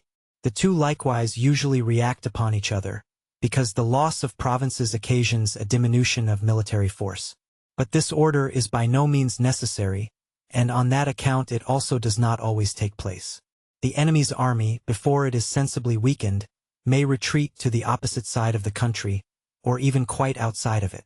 In this case, therefore, the greater part or the whole of the country is conquered. But this object of war in the abstract, this final means of attaining the political object in which all others are combined, the disarming the enemy, is rarely attained in practice and is not a condition necessary to peace. Therefore it can in no wise be set up in theory as a law. There are innumerable instances of treaties in which peace has been settled before either party could be looked upon as disarmed. Indeed, even before the balance of power had undergone any sensible alteration. Nay, further, if we look at the case in the concrete, then we must say that in a whole class of cases, the idea of a complete defeat of the enemy would be a mere imaginative flight, especially when the enemy is considerably superior. The reason why the object deduced from the conception of war is not adapted in general to real war lies in the difference between the two, which is discussed in the preceding chapter. If it was as pure theory gives it, then a war between two states of very unequal military strength would appear an absurdity, therefore impossible. At most, the inequality between the physical forces might be such that it could be balanced by the moral forces, and that would not go far with our present social condition in Europe. Therefore, if we have seen wars take place between states of very unequal power, that has been the case because there is a wide difference between war in reality and its original conception. There are two considerations which as motives may practically take the place of inability to continue the contest. The first is the improbability, the second is the excessive price of success. According to what we have seen in the foregoing chapter, war must always set itself free from the strict law of logical necessity, and seek aid from the calculation of probabilities. And as this is so much the more the case, the more the war has a bias that way, from the circumstances out of which it has arisen, the smaller its motives are, and the excitement it has raised. So it is also conceivable how out of this calculation of probabilities even motives to peace may arise. War does not, therefore, always require to be fought out until one party is overthrown, and we may suppose that, when the motives and passions are slight, a weak probability will suffice to move that side to which it is unfavorable to give way. Now, were the other side convinced of this beforehand, it is natural that he would strive for this probability only, instead of first wasting time and effort in the attempt to achieve the total destruction of the enemy's army. Still more general in its influence on the resolution to peace is the consideration of the expenditure of force already made, and further required. As war is no act of blind passion, but is dominated by the political object, therefore the value of that object determines the measure of the sacrifices by which it is to be purchased. This will be the case not only as regards extent, but also as regards duration. As soon, therefore, as the required outlay becomes so great that the political object is no longer equal in value, the object must be given up, and peace will be the result. We see, therefore, that in wars where one side cannot completely disarm the other, the motives to peace on both sides will rise or fall on each side according to the probability of future success and the required outlay. If these motives were equally strong on both sides, they would meet in the center of their political difference. Where they are strong on one side, they might be weak on the other. If their amount is only sufficient, peace will follow, but naturally to the advantage of that side which has the weakest motive for its conclusion. We purposely pass over here the difference which the positive and negative character of the political end must necessarily produce practically. For although that is, as we shall hereafter show, of the highest importance, still we are obliged to keep here to a more general point of view, because the original political views in the course of the war change very much, and at last may become totally different, just because they are determined by results and probable events. Now comes the question how to influence the probability of success. In the first place, naturally by the same means which we use when the object is the subjugation of the enemy, by the destruction of his military force and the conquest of his provinces. But these two means are not exactly of the same import here as they would be in reference to that object. If we attack the enemy's army, it is a very different thing whether we intend to follow up the first blow with a succession of others, until the whole force is destroyed, or whether we mean to content ourselves with a victory to shake the enemy's feeling of security, to convince him of our superiority, and to instill into him a feeling of apprehension about the future. If this is our object, we only go so far in the destruction of his forces as is sufficient. In like manner, the conquest of the enemy's provinces is quite a different measure if the object is not the destruction of the enemy's army. In the latter case, the destruction of the army is the real effectual action, and the taking of the provinces only a consequence of it. To take them before the army had been defeated would always be looked upon only as a necessary evil. On the other hand, if our views are not directed upon the complete destruction of the enemy's force, and if we are sure that the enemy does not seek but fears to bring matters to a bloody decision, the taking possession of a weak or defenseless province is an advantage in itself, and if this advantage is of sufficient importance to make the enemy apprehensive about the general result, then it may also be regarded as a shorter road to peace. But now we come upon a peculiar means of influencing the probability of the result without destroying the enemy's army, namely, upon the expeditions which have a direct connection with political views. If there are any enterprises which are particularly likely to break up the enemy's alliances or make them inoperative, to gain new alliances for ourselves, to raise political powers in our own favor and see, then it is easy to conceive how much these may increase the probability of success, and become a shorter way towards our object than the routing of the enemy's forces. The second question is how to act upon the enemy's expenditure in strength, that is, to raise the price of success. The enemy's outlay in strength lies in the wear and tear of his forces, consequently in the destruction of them on our part, and in the loss of provinces, consequently the conquest of them by us. Here, again, on account of the various significations of these means, so likewise it will be found that neither of them will be identical in its signification in all cases if the objects are different. The smallness in general of this difference must not cause us perplexity, for in reality the weakest motives, the finest shades of difference, often decide in favor of this or that method of applying force. Our only business here is to show that, certain conditions being supposed, the possibility of attaining our purpose in different ways is no contradiction, absurdity, nor even error. Besides these two means, there are three other peculiar ways of directly increasing the waste of the enemy's force. The first is invasion, that is the occupation of the enemy's territory, not with a view to keeping it, but in order to levy contributions upon it or to devastate it. The immediate object here is neither the conquest of the enemy's territory nor the defeat of his armed force, but merely to do him damage in a general way. The second way is to select for the object of our enterprises those points at which we can do the enemy most harm. Nothing is easier to conceive than two different directions in which our force may be employed, the first of which is to be preferred if our object is to defeat the enemy's army, while the other is more advantageous if the defeat of the enemy is out of the question. According to the usual mode of speaking, we should say that the first is primarily military, the other more political. But if we take our view from the highest point, both are equally military, and neither the one nor the other can be eligible unless it suits the circumstances of the case.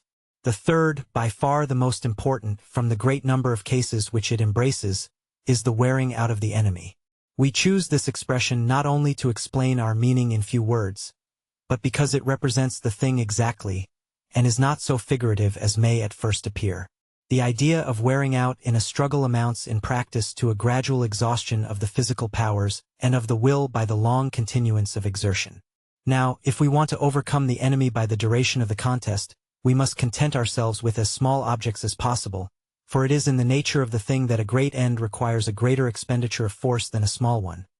But the smallest object that we can propose to ourselves is simple passive resistance, that is a combat without any positive view. In this way, therefore, our means attain their greatest relative value, and therefore the result is best secured. How far now can this negative mode of proceeding be carried?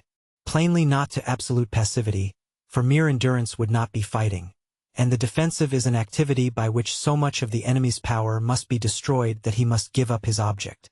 That alone is what we aim at in each single act, and therein consists the negative nature of our object.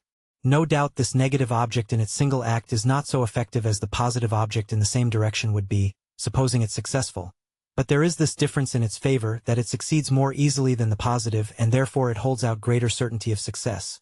What is wanting in the efficacy of its single act must be gained through time, that is, through the duration of the contest, and therefore this negative intention, which constitutes the principle of the pure defensive, is also the natural means of overcoming the enemy by the duration of the combat, that is, of wearing him out.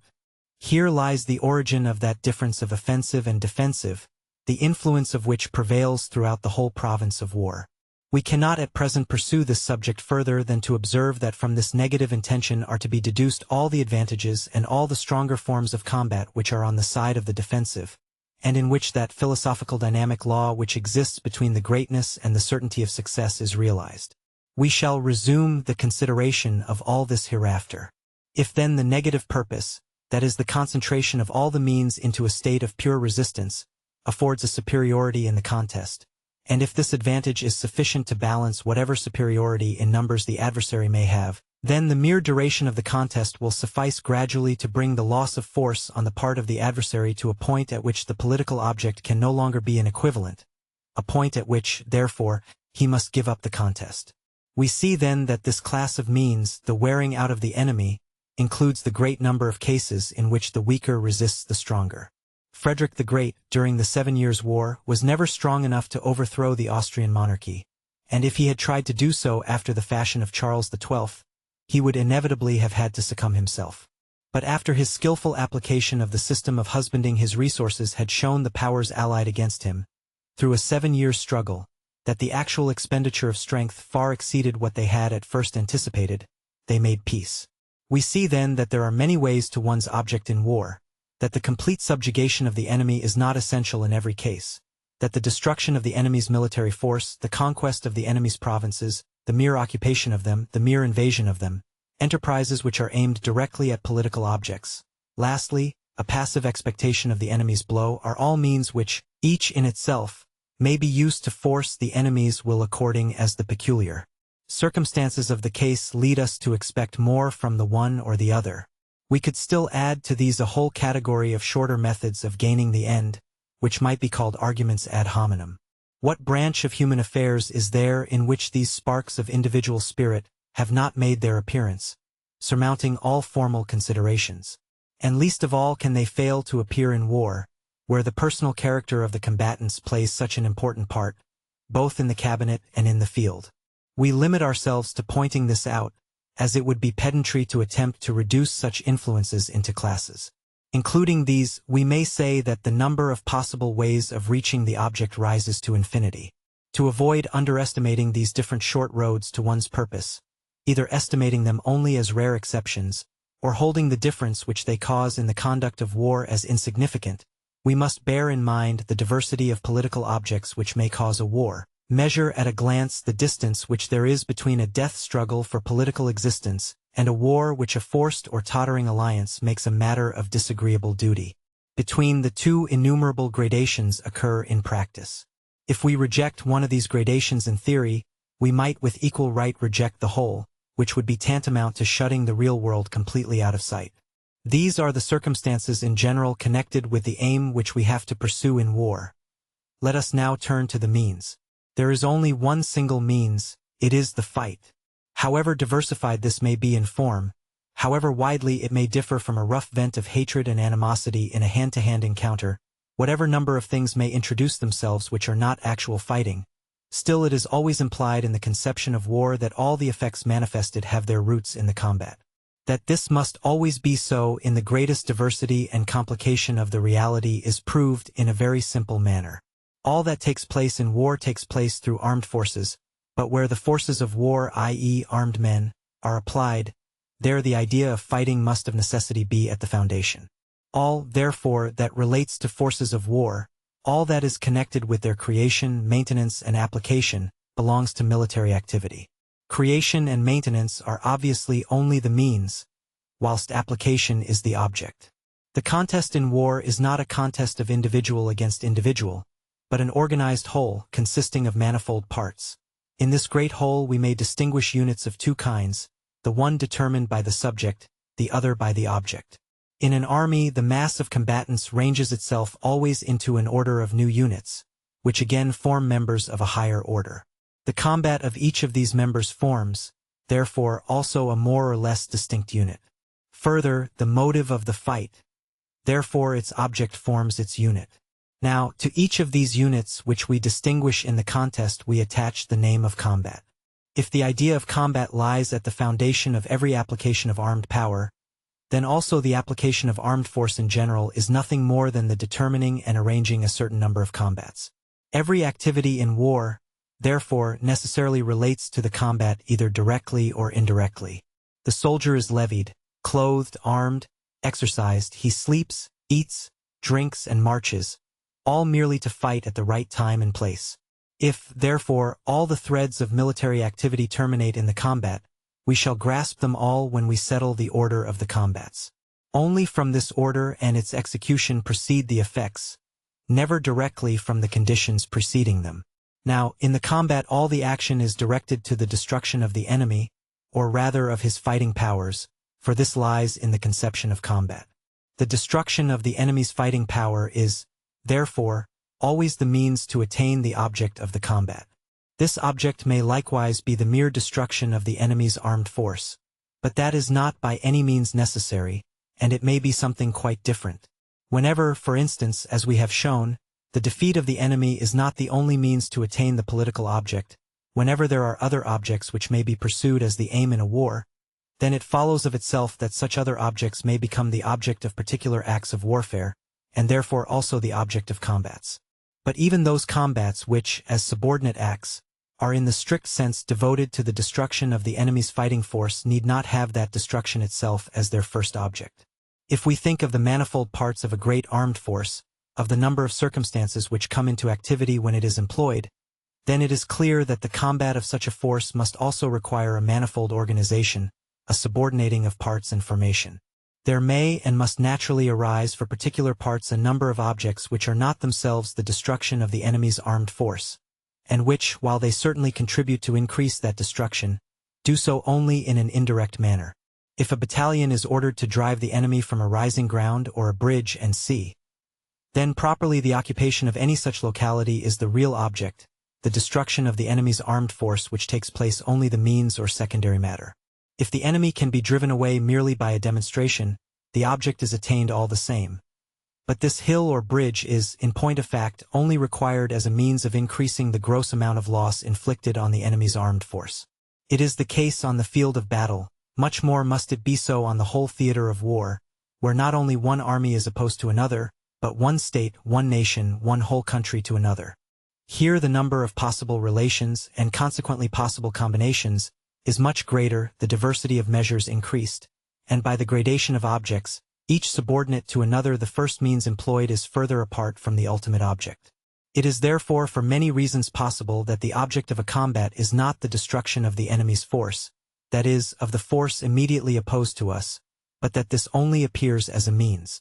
But in all such cases it is no longer a question of complete destruction, for the combat is here nothing else but a measure of strength, has in itself no value except only that of the present result, that is, of its decision.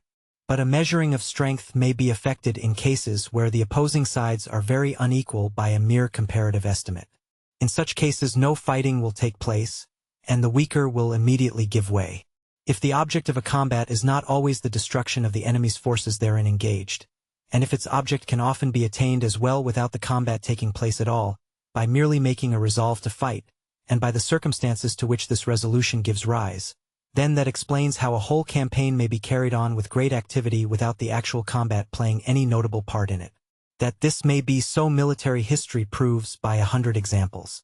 How many of those cases can be justified, that is, without involving a contradiction, and whether some of the celebrities who rose out of them would stand criticism, we shall leave undecided, for all we have to do with the matter is to show the possibility of such a course of events in war.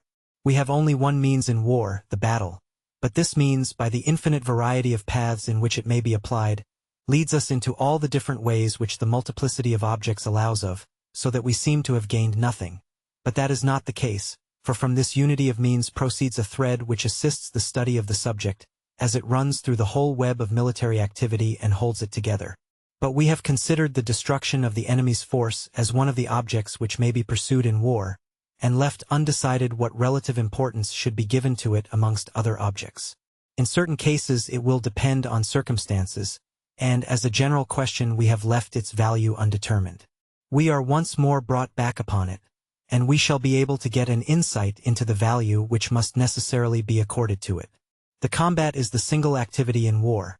In the combat the destruction of the enemy opposed to us is the means to the end. It is so even when the combat does not actually take place, because in that case there lies at the root of the decision the supposition at all events that this destruction is to be regarded as beyond doubt. It follows, therefore, that the destruction of the enemy's military force is the foundation stone of all action in war, the great support of all combinations, which rest upon it like the arch on its abutments. All action, therefore, takes place on the supposition that if the solution by force of arms which lies at its foundation should be realized, it will be a favorable one. The decision by arms is, for all operations in war, great and small, what cash payment is in bill transactions. However remote from each other these relations, however seldom the realization may take place, still it can never entirely fail to occur. If the decision by arms lies at the foundation of all combinations, then it follows that the enemy can defeat each of them by gaining a victory on the field, not merely in the one on which our combination directly depends, but also in any other encounter if it is only important enough. For every important decision by arms, that is, destruction of the enemy's forces, reacts upon all preceding it because, like a liquid element, they tend to bring themselves to a level. Thus, the destruction of the enemy's armed force appears, therefore, always as the superior and more effectual means, to which all others must give way. It is, however, only when there is a supposed equality in all other conditions that we can ascribe to the destruction of the enemy's armed force the greater efficacy. It would, therefore, be a great mistake to draw the conclusion that a blind dash must always gain the victory over skill and caution. An unskillful attack would lead to the destruction of our own and not of the enemy's force, and therefore is not what is here meant. The superior efficacy belongs not to the means but to the end, and we are only comparing the effect of one realized purpose with the other. If we speak of the destruction of the enemy's armed force, we must expressly point out that nothing obliges us to confine this idea to the mere physical force. On the contrary, the moral is necessarily implied as well, because both in fact are interwoven with each other, even in the most minute details, and therefore cannot be separated. But it is just in connection with the inevitable effect which has been referred to of a great act of destruction, a great victory, upon all other decisions by arms, that this moral element is most fluid, if we may use that expression, and therefore distributes itself the most easily through all the parts. Against the far superior worth which the destruction of the enemy's armed force has over all other means stands the expense and risk of this means, and it is only to avoid these that any other means are taken. That these must be costly stands to reason, for the waste of our own military forces must, ceteris paribus, always be greater the more our aim is directed upon the destruction of the enemy's power. The danger lies in this, that the greater efficacy which we seek recoils on ourselves, and therefore has worse consequences in case we fail of success. Other methods are, therefore, less costly when they succeed, less dangerous when they fail. But in this is necessarily lodged the condition that they are only opposed to similar ones, that is, that the enemy acts on the same principle. For if the enemy should choose the way of a great decision by arms, our means must on that account be changed against our will in order to correspond with his. Then all depends on the issue of the act of destruction. But of course it is evident that, ceteris paribus, in this act we must be at a disadvantage in all respects because our views and our means had been directed in part upon other objects, which is not the case with the enemy. Two different objects of which one is not part, the other exclude each other, and therefore a force which may be applicable for the one may not serve for the other. If, therefore, one of two belligerents is determined to seek the great decision by arms, then he has a high probability of success, as soon as he is certain his opponent will not take that way, but follows a different object. And everyone who sets before himself any such other aim only does so in a reasonable manner, provided he acts on the supposition that his adversary has as little intention as he has of resorting to the great decision by arms. But what we have here said of another direction of views and forces relates only to other positive objects, which we may propose to ourselves in war, besides the destruction of the enemy's force, not by any means to the pure defensive, which may be adopted with a view thereby to exhaust the enemy's forces. In the pure defensive the positive object is wanting, and therefore, while on the defensive, our forces cannot at the same time be directed on other objects. They can only be employed to defeat the intentions of the enemy. We have now to consider the opposite of the destruction of the enemy's armed force, that is to say, the preservation of our own. These two efforts always go together, as they mutually act and react on each other. They are integral parts of one and the same view, and we have only to ascertain what effect is produced when one or the other has the predominance. The endeavor to destroy the enemy's force has a positive object, and leads to positive results, of which the final aim is the conquest of the enemy. The preservation of our own forces has a negative object, leads therefore to the defeat of the enemy's intentions, that is to pure resistance, of which the final aim can be nothing more than to prolong the duration of the contest, so that the enemy shall exhaust himself in it. The effort with a positive object calls into existence the act of destruction. The effort with the negative object awaits it. How far this state of expectation should and may be carried we shall enter into more particularly in the theory of attack and defense, at the origin of which we again find ourselves. Here we shall content ourselves with saying that the awaiting must be no absolute endurance, and that in the action bound up with it the destruction of the enemy's armed force engaged in this conflict may be the aim just as well as anything else. It would therefore be a great error in the fundamental idea to suppose that the consequence of the negative course is that we are precluded from choosing the destruction of the enemy's military force as our object, and must prefer a bloodless solution. The advantage which the negative effort gives may certainly lead to that, but only at the risk of its not being the most advisable method, as that question is dependent on totally different conditions, resting not with ourselves but with our opponents. This other bloodless way cannot, therefore, be looked upon at all as the natural means of satisfying our great anxiety to spare our forces.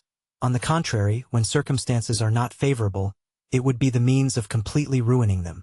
Very many generals have fallen into this error, and been ruined by it. The only necessary effect resulting from the superiority of the negative effort is the delay of the decision, so that the party acting takes refuge in that way, as it were, in the expectation of the decisive moment. The consequence of that is generally the postponement of the action as much as possible in time, and also in space insofar as space is in connection with it. If the moment has arrived in which this can no longer be done without ruinous disadvantage, then the advantage of the negative must be considered as exhausted, and then comes forward unchanged the effort for the destruction of the enemy's force, which was kept back by a counterpoise, but never discarded. We have seen, therefore, in the foregoing reflections, that there are many ways to the aim, that is, to the attainment of the political object, but that the only means is the combat, and that consequently everything is subject to a supreme law, which is the decision by arms, that where this is really demanded by one, it is a redress which cannot be refused by the other, that, therefore, a belligerent who takes any other way must make sure that his opponent will not take this means of redress, or his cause may be lost in that supreme court. Hence therefore the destruction of the enemy's armed force, amongst all the objects which can be pursued in war, appears always as the one which overrules all others. What may be achieved by combinations of another kind in war we shall only learn in the sequel, and naturally only by degrees. We content ourselves here with acknowledging in general their possibility, as something pointing to the difference between the reality and the conception, and to the influence of particular circumstances. But we could not avoid showing at once that the bloody solution of the crisis, the effort for the destruction of the enemy's force, is the firstborn son of war. If when political objects are unimportant, motives weak, the excitement of forces small, a cautious commander tries in all kinds of ways, without great crises and bloody solutions, to twist himself skillfully into a peace through the characteristic weaknesses of his enemy in the field and in the cabinet, we have no right to find fault with him, if the premises on which he acts are well-founded and justified by success. Still we must require him to remember that he only travels on forbidden tracks where the god of war may surprise him, that he ought always to keep his eye on the enemy, in order that he may not have to defend himself with a dress rapier if the enemy takes up a sharp sword. The consequences of the nature of war, how ends and means act in it, how in the modifications of reality it deviates sometimes more, sometimes less, from its strict original conception, fluctuating backwards and forwards, yet always remaining under that strict conception as under a supreme law. All this we must retain before us and bear constantly in mind in the consideration of each of the succeeding subjects, if we would rightly comprehend their true relations and proper importance, and not become involved incessantly in the most glaring contradictions with the reality, and at last with our own selves. Chapter 3. The Genius for War. Every special calling in life, if it is to be followed with success, requires peculiar qualifications of understanding and soul. Where these are of a high order, and manifest themselves by extraordinary achievements, the mind to which they belong is termed genius. We know very well that this word is used in many significations which are very different both in extent and nature, and that with many of these significations it is a very difficult task to define the essence of genius, But as we neither profess to be philosopher nor grammarian, we must be allowed to keep to the meaning usual in ordinary language, and to understand by genius a very high mental capacity for certain employments. We wish to stop for a moment over this faculty and dignity of the mind, in order to vindicate its title, and to explain more fully the meaning of the conception. But we shall not dwell on that genius which has obtained its title through a very great talent, on genius properly so called, that is a conception which has no defined limits. What we have to do is to bring under consideration every common tendency of the powers of the mind and soul towards the business of war, the whole of which common tendencies we may look upon as the essence of military genius. We say common, for just therein consists military genius, that it is not one single quality bearing upon war, as, for instance, courage, while other qualities of mind and soul are wanting or have a direction which is unserviceable for war, but that it is an harmonious association of powers, in which one or other may predominate, but none must be in opposition. If every combatant required to be more or less endowed with military genius, then our armies would be very weak. For as it implies a peculiar bent of the intelligent powers, therefore it can only rarely be found where the mental powers of a people are called into requisition and trained in many different ways. The fewer the employments followed by a nation, the more that of arms predominates, so much the more prevalent will military genius also be found. But this merely applies to its prevalence, by no means to its degree, for that depends on the general state of intellectual culture in the country. If we look at a wild, warlike race, then we find a warlike spirit in individuals much more common than in a civilized people. For in the former almost every warrior possesses it, whilst in the civilized whole, masses are only carried away by it from necessity, never by inclination. But amongst uncivilized people we never find a really great general, and very seldom what we can properly call a military genius, because that requires a development of the intelligent powers which cannot be found in an uncivilized state. That a civilized people may also have a warlike tendency and development is a matter of course, and the more this is general, the more frequently also will military spirit be found in individuals in their armies. Now as this coincides in such case with the higher degree of civilization, therefore from such nations have issued forth the most brilliant military exploits, as the Romans and the French have exemplified. The greatest names in these and in all other nations that have been renowned in war belong strictly to epochs of higher culture. From this we may infer how great a share the intelligent powers have in superior military genius. We shall now look more closely into this point. War is the province of danger, and therefore courage above all things is the first quality of a warrior. Courage is of two kinds. First, physical courage or courage in presence of danger to the person, and next, moral courage or courage before responsibility, whether it be before the judgment seat of external authority, or of the inner power, the conscience. We only speak here of the first. Courage before danger to the person, again, is of two kinds. First, it may be indifference to danger, whether proceeding from the organism of the individual, contempt of death, or habit. In any of these cases it is to be regarded as a permanent condition. Secondly, courage may proceed from positive motives, such as personal pride, patriotism, enthusiasm of any kind. In this case courage is not so much a normal condition as an impulse. We may conceive that the two kinds act differently.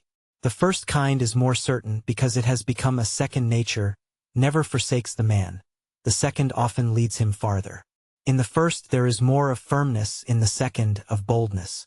The first leaves the judgment cooler, the second raises its power at times, but often bewilders it. The two combined make up the most perfect kind of courage. War is the province of physical exertion and suffering. In order not to be completely overcome by them, a certain strength of body and mind is required, which, either natural or acquired, produces indifference to them. With these qualifications, under the guidance of simply a sound understanding, a man is at once a proper instrument for war, and these are the qualifications so generally to be met with amongst wild and half-civilized tribes. If we go further in the demands which war makes on it, then we find the powers of the understanding predominating. War is the province of uncertainty. 3/4 of those things upon which action in war must be calculated are hidden more or less in the clouds of great uncertainty. Here, then, above all a fine and penetrating mind is called for, to search out the truth by the tact of its judgment. An average intellect may, at one time, perhaps hit upon this truth by accident, An extraordinary courage at another may compensate for the want of this tact. But in the majority of cases the average result will always bring to light the deficient understanding. War is the province of chance. In no sphere of human activity is such a margin to be left for this intruder, because none is so much in constant contact with him on all sides. He increases the uncertainty of every circumstance, and deranges the course of events. From this uncertainty of all intelligence and suppositions, this continual interposition of chance, the actor in war constantly finds things different from his expectations, and this cannot fail to have an influence on his plans, or at least on the presumptions connected with these plans. If this influence is so great as to render the predetermined plan completely nugatory, then, as a rule, a new one must be substituted in its place. But at the moment the necessary data are often wanting for this, because in the course of action circumstances press for immediate decision, and allow no time to look about for fresh data, often not enough for mature consideration. But it more often happens that the correction of one premise, and the knowledge of chance events which have arisen, are not sufficient to overthrow our plans completely, but only suffice to produce hesitation. Our knowledge of circumstances has increased, but our uncertainty, instead of having diminished, has only increased. The reason of this is that we do not gain all our experience at once, but by degrees. Thus our determinations continue to be assailed incessantly by fresh experience. And the mind, if we may use the expression, must always be under arms. Now, if it is to get safely through this perpetual conflict with the unexpected, two qualities are indispensable. In the first place, an intellect which, even in the midst of this intense obscurity, is not without some traces of inner light, which lead to the truth, and then the courage to follow this faint light. The first is figuratively expressed by the French phrase coup d'œil. The other is resolution. As the battle is the feature in war to which attention was originally chiefly directed, and as time and space are important elements in it, more particularly when cavalry with their rapid decisions were the chief arm, the idea of rapid and correct decision related in the first instance to the estimation of these two elements, and to denote the idea an expression was adopted which actually only points to a correct judgment by eye. Many teachers of the art of war then gave this limited signification as the definition of coup d'œil. But it is undeniable that all able decisions formed in the moment of action soon came to be understood by the expression, as, for instance, the hitting upon the right point of attack and c. It is, therefore, not only the physical but more frequently the mental eye which is meant in coup d'œil. Naturally, the expression, like the thing, is always more in its place in the field of tactics. Still, it must not be wanting in strategy, inasmuch as in it rapid decisions are often necessary. If we strip this conception of that which the expression has given it of the overfigurative and restricted, then it amounts simply to the rapid discovery of a truth which to the ordinary mind is either not visible at all or only becomes so after long examination and reflection. Resolution is an act of courage in single instances, and if it becomes a characteristic trait, it is a habit of the mind.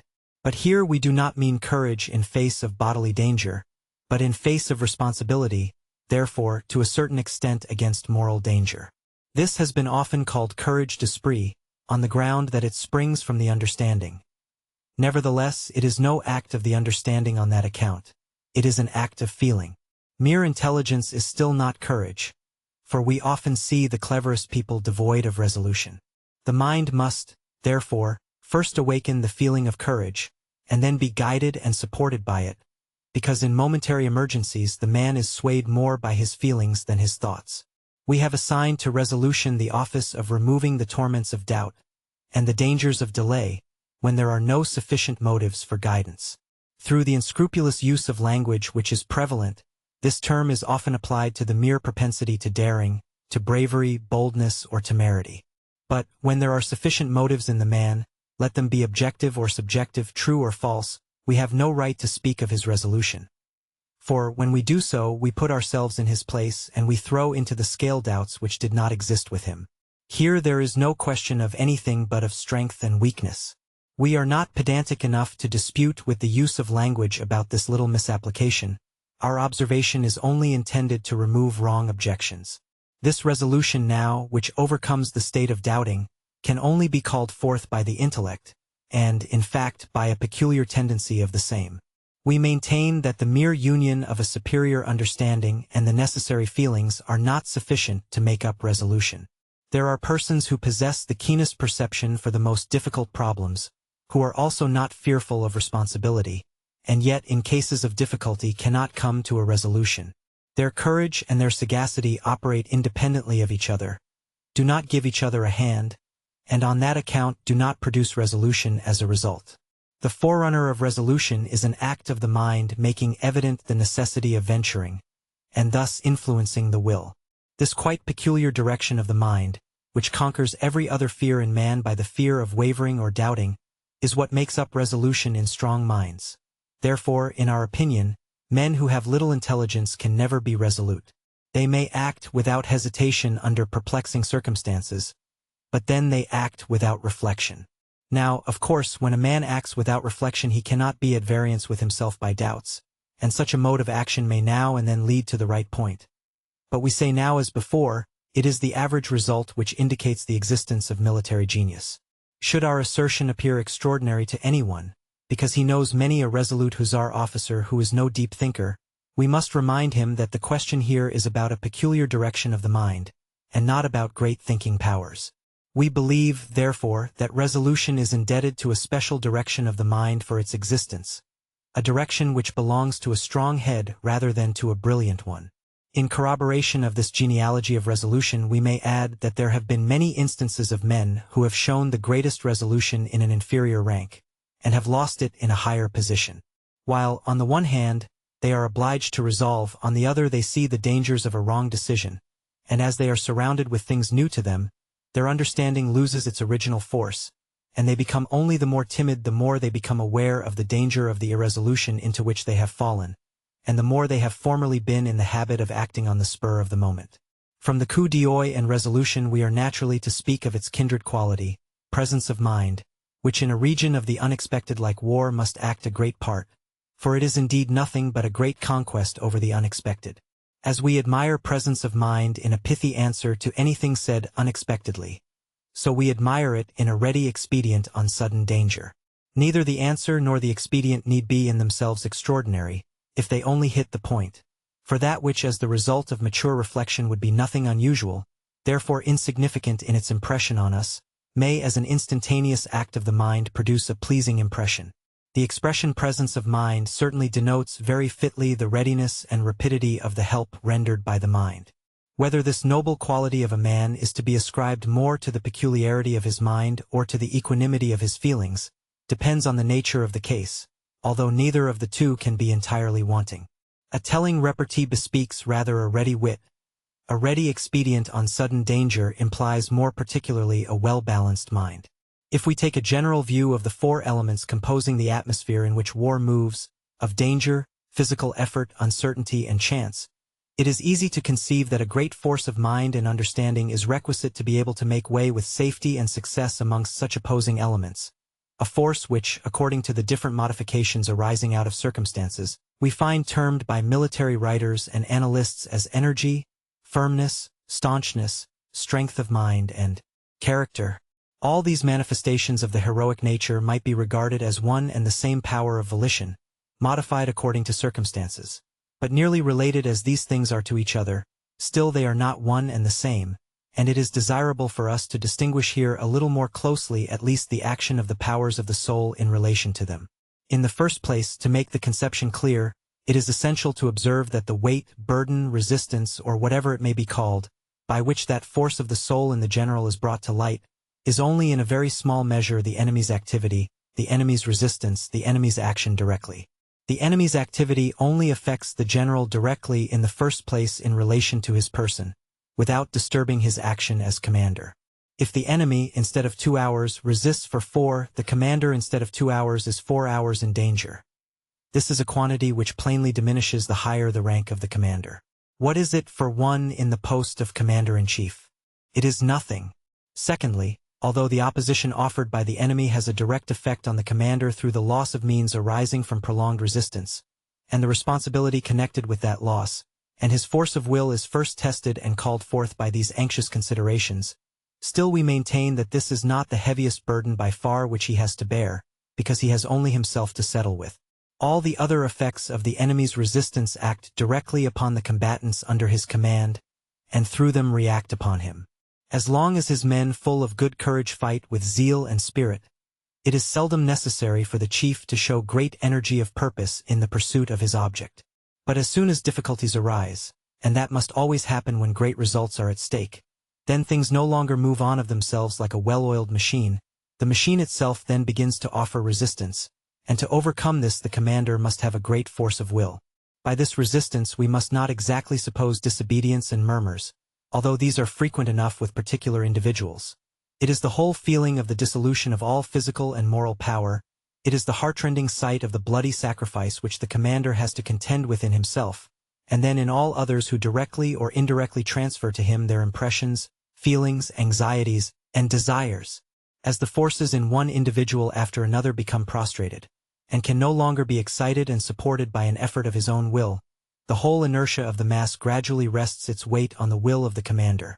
By the spark in his breast, by the light of his spirit, the spark of purpose, the light of hope, must be kindled afresh in others. In so far only as he is equal to this, he stands above the masses and continues to be their master. Whenever that influence ceases and his own spirit is no longer strong enough to revive the spirit of all others, the masses drawing him down with them sink into the lower region of animal nature, which shrinks from danger and knows not shame. These are the weights which the courage and intelligent faculties of the military commander have to overcome if he is to make his name illustrious. They increase with the masses, and therefore, if the forces in question are to continue equal to the burden, they must rise in proportion to the height of the station. Energy in action expresses the strength of the motive through which the action is excited. Let the motive have its origin in a conviction of the understanding, or in an impulse. But the latter can hardly ever be wanting where great force is to show itself. Of all the noble feelings which fill the human heart in the exciting tumult of battle, none, we must admit, are so powerful and constant as the soul's thirst for honor and renown, which the German language treats so unfairly and tends to depreciate by the unworthy associations in the words urgias, greed of honor, and rumsucht, hankering after glory. No doubt it is just in war that the abuse of these proud aspirations of the soul must bring upon the human race the most shocking outrages, but by their origin they are certainly to be counted amongst the noblest feelings which belong to human nature, and in war they are the vivifying principle which gives the enormous body a spirit. Although other feelings may be more general in their influence, and many of them, such as love of country, fanaticism, revenge, enthusiasm of every kind, may seem to stand higher, the thirst for honor and renown still remains indispensable. Those other feelings may rouse the great masses in general, and excite them more powerfully, but they do not give the leader a desire to will more than others, which is an essential requisite in his position if he is to make himself distinguished in it. They do not, like a thirst for honor, make the military act specially the property of the leader, which he strives to turn to the best account, where he plows with toil, sows with care, that he may reap plentifully. It is through these aspirations we have been speaking of in commanders, from the highest to the lowest, this sort of energy, this spirit of emulation, these incentives, that the action of armies is chiefly animated and made successful. And now as to that which specially concerns the head of all, we ask, has there ever been a great commander destitute of the love of honor, or is such a character even conceivable? Firmness denotes the resistance of the will in relation to the force of a single blow, staunchness in relation to a continuance of blows. Close as is the analogy between the two, and often as the one is used in place of the other, still there is a notable difference between them which cannot be mistaken, inasmuch as firmness against a single powerful impression may have its root in the mere strength of a feeling, but staunchness must be supported rather by the understanding, for the greater the duration of an action the more systematic deliberation is connected with it, and from this staunchness partly derives its power. If we now turn to strength of mind or soul, then the first question is, what are we to understand thereby? Plainly, it is not vehement expressions of feeling, nor easily excited passions, for that would be contrary to all the usage of language, but the power of listening to reason in the midst of the most intense excitement, in the storm of the most violent passions. Should this power depend on strength of understanding alone? We doubt it. The fact that there are men of the greatest intellect who cannot command themselves certainly proves nothing to the contrary, for we might say that it perhaps requires an understanding of a powerful rather than of a comprehensive nature. But we believe we shall be nearer the truth if we assume that the power of submitting oneself to the control of the understanding, even in moments of the most violent excitement of the feelings, that power which we call self-command has its root in the heart itself. It is, in point of fact, another feeling, which in strong minds balances the excited passions without destroying them, and it is only through this equilibrium that the mastery of the understanding is secured. This counterpoise is nothing but a sense of the dignity of man, that noblest pride, that deeply seated desire of the soul always to act as a being endued with understanding and reason. We may therefore say that a strong mind is one which does not lose its balance even under the most violent excitement. If we cast a glance at the variety to be observed in the human character in respect to feeling, we find, first, some people who have very little excitability, who are called phlegmatic or indolent. Secondly, some very excitable, but whose feelings still never overstep certain limits, and who are therefore known as men full of feeling, but sober-minded. Thirdly, those who are very easily roused, whose feelings blaze up quickly and violently like gunpowder, but do not last. Fourthly, and lastly, those who cannot be moved by slight causes, and who generally are not to be roused suddenly, but only gradually, but whose feelings become very powerful and are much more lasting. These are men with strong passions, lying deep and latent. This difference of character lies probably close on the confines of the physical powers which move the human organism, and belongs to that amphibious organization which we call the nervous system, which appears to be partly material, partly spiritual. With our weak philosophy, we shall not proceed further in this mysterious field. But it is important for us to spend a moment over the effects which these different natures have on action in war, and to see how far a great strength of mind is to be expected from them. Indolent men cannot easily be thrown out of their equanimity, but we cannot certainly say there is strength of mind where there is a want of all manifestation of power. At the same time, it is not to be denied that such men have a certain peculiar aptitude for war, on account of their constant equanimity. They often want the positive motive to action, impulse, and consequently activity, but they are not apt to throw things into disorder. The peculiarity of the second class is that they are easily excited to act on trifling grounds, but in great matters they are easily overwhelmed. Men of this kind show great activity in helping an unfortunate individual, but by the distress of a whole nation they are only inclined to despond, not roused to action. Such people are not deficient in either activity or equanimity in war, but they will never accomplish anything great unless a great intellectual force furnishes the motive, and it is very seldom that a strong, independent mind is combined with such a character. Excitable, inflammable feelings are in themselves little suited for practical life, and therefore they are not very fit for war. They have certainly the advantage of strong impulses, but that cannot long sustain them. At the same time, if the excitability in such men takes the direction of courage or a sense of honor, they may often be very useful in inferior positions in war, because the action in war over which commanders in inferior positions have control is generally of shorter duration. Here one courageous resolution, one effervescence of the forces of the soul, will often suffice. A brave attack, a soul-stirring hurrah, is the work of a few moments, whilst a brave contest on the battlefield is the work of a day, and a campaign the work of a year. Owing to the rapid movement of their feelings, it is doubly difficult for men of this description to preserve equilibrium of the mind. Therefore they frequently lose head, and that is the worst phase in their nature as respects the conduct of war. But it would be contrary to experience to maintain that very excitable spirits can never preserve a steady equilibrium, that is to say, that they cannot do so even under the strongest excitement. Why should they not have the sentiment of self-respect? For, as a rule, they are men of a noble nature. This feeling is seldom wanting in them, but it has not time to produce an effect. After an outburst they suffer most from a feeling of inward humiliation. If through education, self-observance, and experience of life, they have learned, sooner or later, the means of being on their guard, so that at the moment of powerful excitement they are conscious betimes of the counteracting force within their own breasts, then even such men may have great strength of mind. Lastly, those who are difficult to move, but on that account susceptible of very deep feelings, men who stand in the same relation to the preceding as red heat to a flame, are the best adapted by means of their titanic strength to roll away the enormous masses by which we may figuratively represent the difficulties which beset command in war. The effect of their feelings is like the movement of a great body, slower, but more irresistible. Although such men are not so likely to be suddenly surprised by their feelings and carried away so as to be afterwards ashamed of themselves, like the preceding, still it would be contrary to experience to believe that they can never lose their equanimity or be overcome by blind passion. On the contrary, this must always happen whenever the noble pride of self-control is wanting, or as often as it has not sufficient weight. We see examples of this most frequently in men of noble minds belonging to savage nations, where the low degree of mental cultivation favors always the dominance of the passions.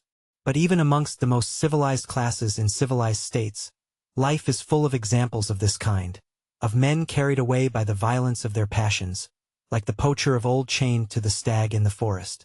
We therefore say once more, a strong mind is not one that is merely susceptible of strong excitement, but one which can maintain its serenity under the most powerful excitement, so that, in spite of the storm in the breast, the perception and judgment can act with perfect freedom, like the needle of the compass in the storm-tossed ship.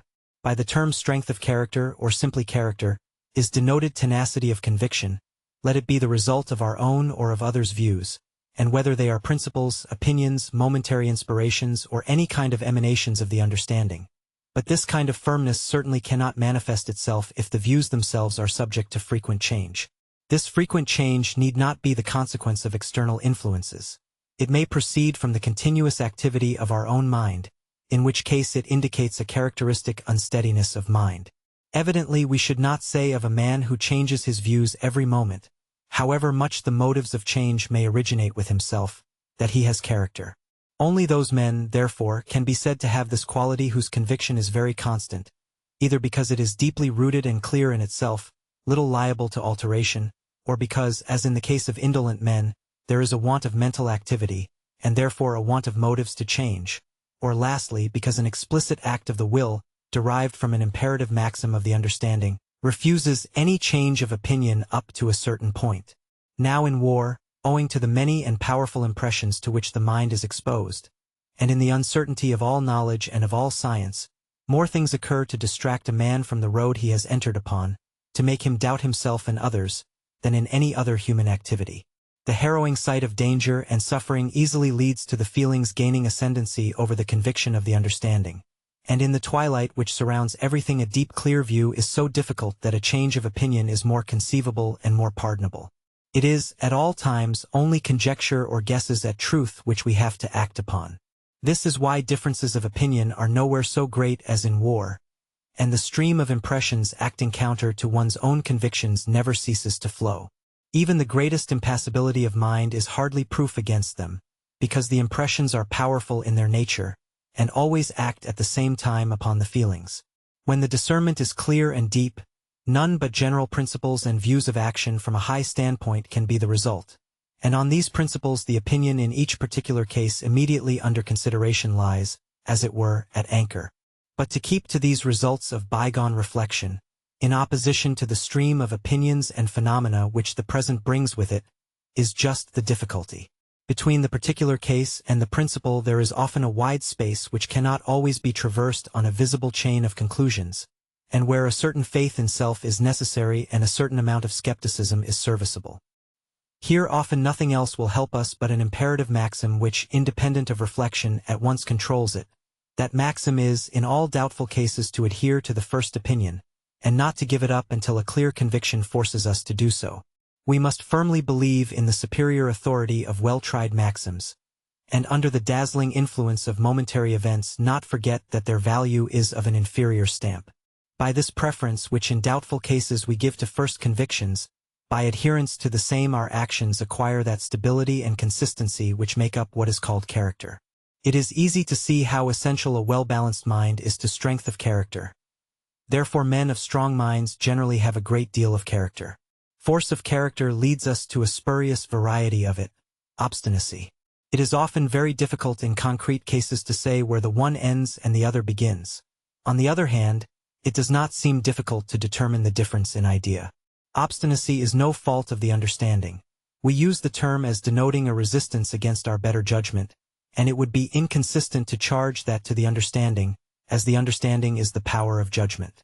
Obstinacy is a fault of the feelings or heart. This inflexibility of will, this impatience of contradiction, have their origin only in a particular kind of egotism, which sets above every other pleasure that of governing both self and others by its own mind alone. We should call it a kind of vanity, were it not decidedly something better. Vanity is satisfied with mere show, but obstinacy rests upon the enjoyment of the thing. We say, therefore, force of character degenerates into obstinacy whenever the resistance to opposing judgments proceeds not from better convictions or a reliance upon a trustworthy maxim, but from a feeling of opposition. If this definition, as we have already admitted, is of little assistance practically, still it will prevent obstinacy from being considered merely force of character intensified, whilst it is something essentially different, something which certainly lies close to it and is cognate to it, but is at the same time so little an intensification of it that there are very obstinate men, who from want of understanding have very little force of character. Having in these high attributes of a great military commander made ourselves acquainted with those qualities in which heart and head cooperate, we now come to a speciality of military activity which perhaps may be looked upon as the most marked if it is not the most important, and which only makes a demand on the power of the mind without regard to the forces of feelings. It is the connection which exists between war and country or ground. This connection is, in the first place, a permanent condition of war, for it is impossible to imagine our organized armies effecting any operation otherwise than in some given space. It is, secondly, of the most decisive importance, because it modifies, at times completely alters, the action of all forces. Thirdly, while on the one hand it often concerns the most minute features of locality, on the other it may apply to immense tracts of country. In this manner a great peculiarity is given to the effect of this connection of war with country and ground. If we think of other occupations of man which have a relation to these objects, on horticulture, agriculture, on building houses and hydraulic works, on mining, on the chase and forestry, they are all confined within very limited spaces which may be soon explored with sufficient exactness. But the commander in war must commit the business he has in hand to a corresponding space which his eye cannot survey, which the keenest zeal cannot always explore, and with which, owing to the constant changes taking place, he can also seldom become properly acquainted. Certainly the enemy generally is in the same situation. Still, in the first place, the difficulty, although common to both, is not the less a difficulty, and he who by talent and practice overcomes it will have a great advantage on his side. Secondly, this equality of the difficulty on both sides is merely an abstract supposition which is rarely realized in the particular case, as one of the two opponents, the defensive, usually knows much more of the locality than his adversary. This very peculiar difficulty must be overcome by a natural mental gift of a special kind which is known by the too restricted term of Ortschen sense of locality. It is the power of quickly forming a correct geometrical idea of any portion of country, and consequently of being able to find one's place in it exactly at any time. This is plainly an act of the imagination. The perception no doubt is formed partly by means of the physical eye, partly by the mind, which fills up what is wanting with ideas derived from knowledge and experience, and out of the fragments visible to the physical eye forms a whole. But that this whole should present itself vividly to the reason, should become a picture, a mentally drawn map, that this picture should be fixed, that the details should never again separate themselves. All that can only be effected by the mental faculty, which we call imagination. If some great poet or painter should feel hurt that we require from his goddess such an office, if he shrugs his shoulders at the notion that a sharp gamekeeper must necessarily excel in imagination, we readily grant that we only speak here of imagination in a limited sense, of its service in a really menial capacity. But, however slight this service, still it must be the work of that natural gift, for if that gift is wanting, it would be difficult to imagine things plainly in all the completeness of the visible. That a good memory is a great assistance we freely allow, but whether memory is to be considered as an independent faculty of the mind in this case, or whether it is just that power of imagination which here fixes these things better on the memory, we leave undecided, as in many respects it seems difficult upon the whole to conceive these two mental powers apart from each other. That practice and mental acuteness have much to do with it is not to be denied. Peisger, the celebrated quartermaster general of the famous Luxembourg, used to say that he had very little confidence in himself in this respect at first, because if he had to fetch the parole from a distance he always lost his way. It is natural that scope for the exercise of this talent should increase along with rank. If the hussar and rifleman in command of a patrol must know well all the highways and byways, and if for that a few marks, a few limited powers of observation, are sufficient, The chief of an army must make himself familiar with the general geographical features of a province and of a country, must always have vividly before his eyes the direction of the roads, rivers, and hills, without at the same time being able to dispense with the narrower sense of locality, or chin. No doubt, information of various kinds as to objects in general, maps, books, memoirs, and for details the assistance of his staff, are a great help to him. But it is nevertheless certain that if he has himself a talent for forming an ideal picture of a country quickly and distinctly, it lends to his action an easier and firmer step, saves him from a certain mental helplessness, and makes him less dependent on others. If this talent then is to be ascribed to imagination, it is also almost the only service which military activity requires from that erratic goddess, whose influence is more hurtful than useful in other respects. We think we have now passed in review those manifestations of the powers of mind and soul which military activity requires from human nature. Everywhere intellect appears as an essential cooperative force, and thus we can understand how the work of war, although so plain and simple in its effects, can never be conducted with distinguished success by people without distinguished powers of the understanding. When we have reached this view, then we need no longer look upon such a natural idea as the turning an enemy's position, which has been done 1,000 times, and 100 other similar conceptions, as the result of a great effort of genius. Certainly one is accustomed to regard the plain honest soldier as the very opposite of the man of reflection, full of inventions and ideas, or of the brilliant spirit shining in the ornaments of refined education of every kind. This antithesis is also by no means devoid of truth, but it does not show that the efficiency of the soldier consists only in his courage, and that there is no particular energy and capacity of the brain required in addition to make a man merely what is called a true soldier. We must again repeat that there is nothing more common than to hear of men losing their energy on being raised to a higher position, to which they do not feel themselves equal.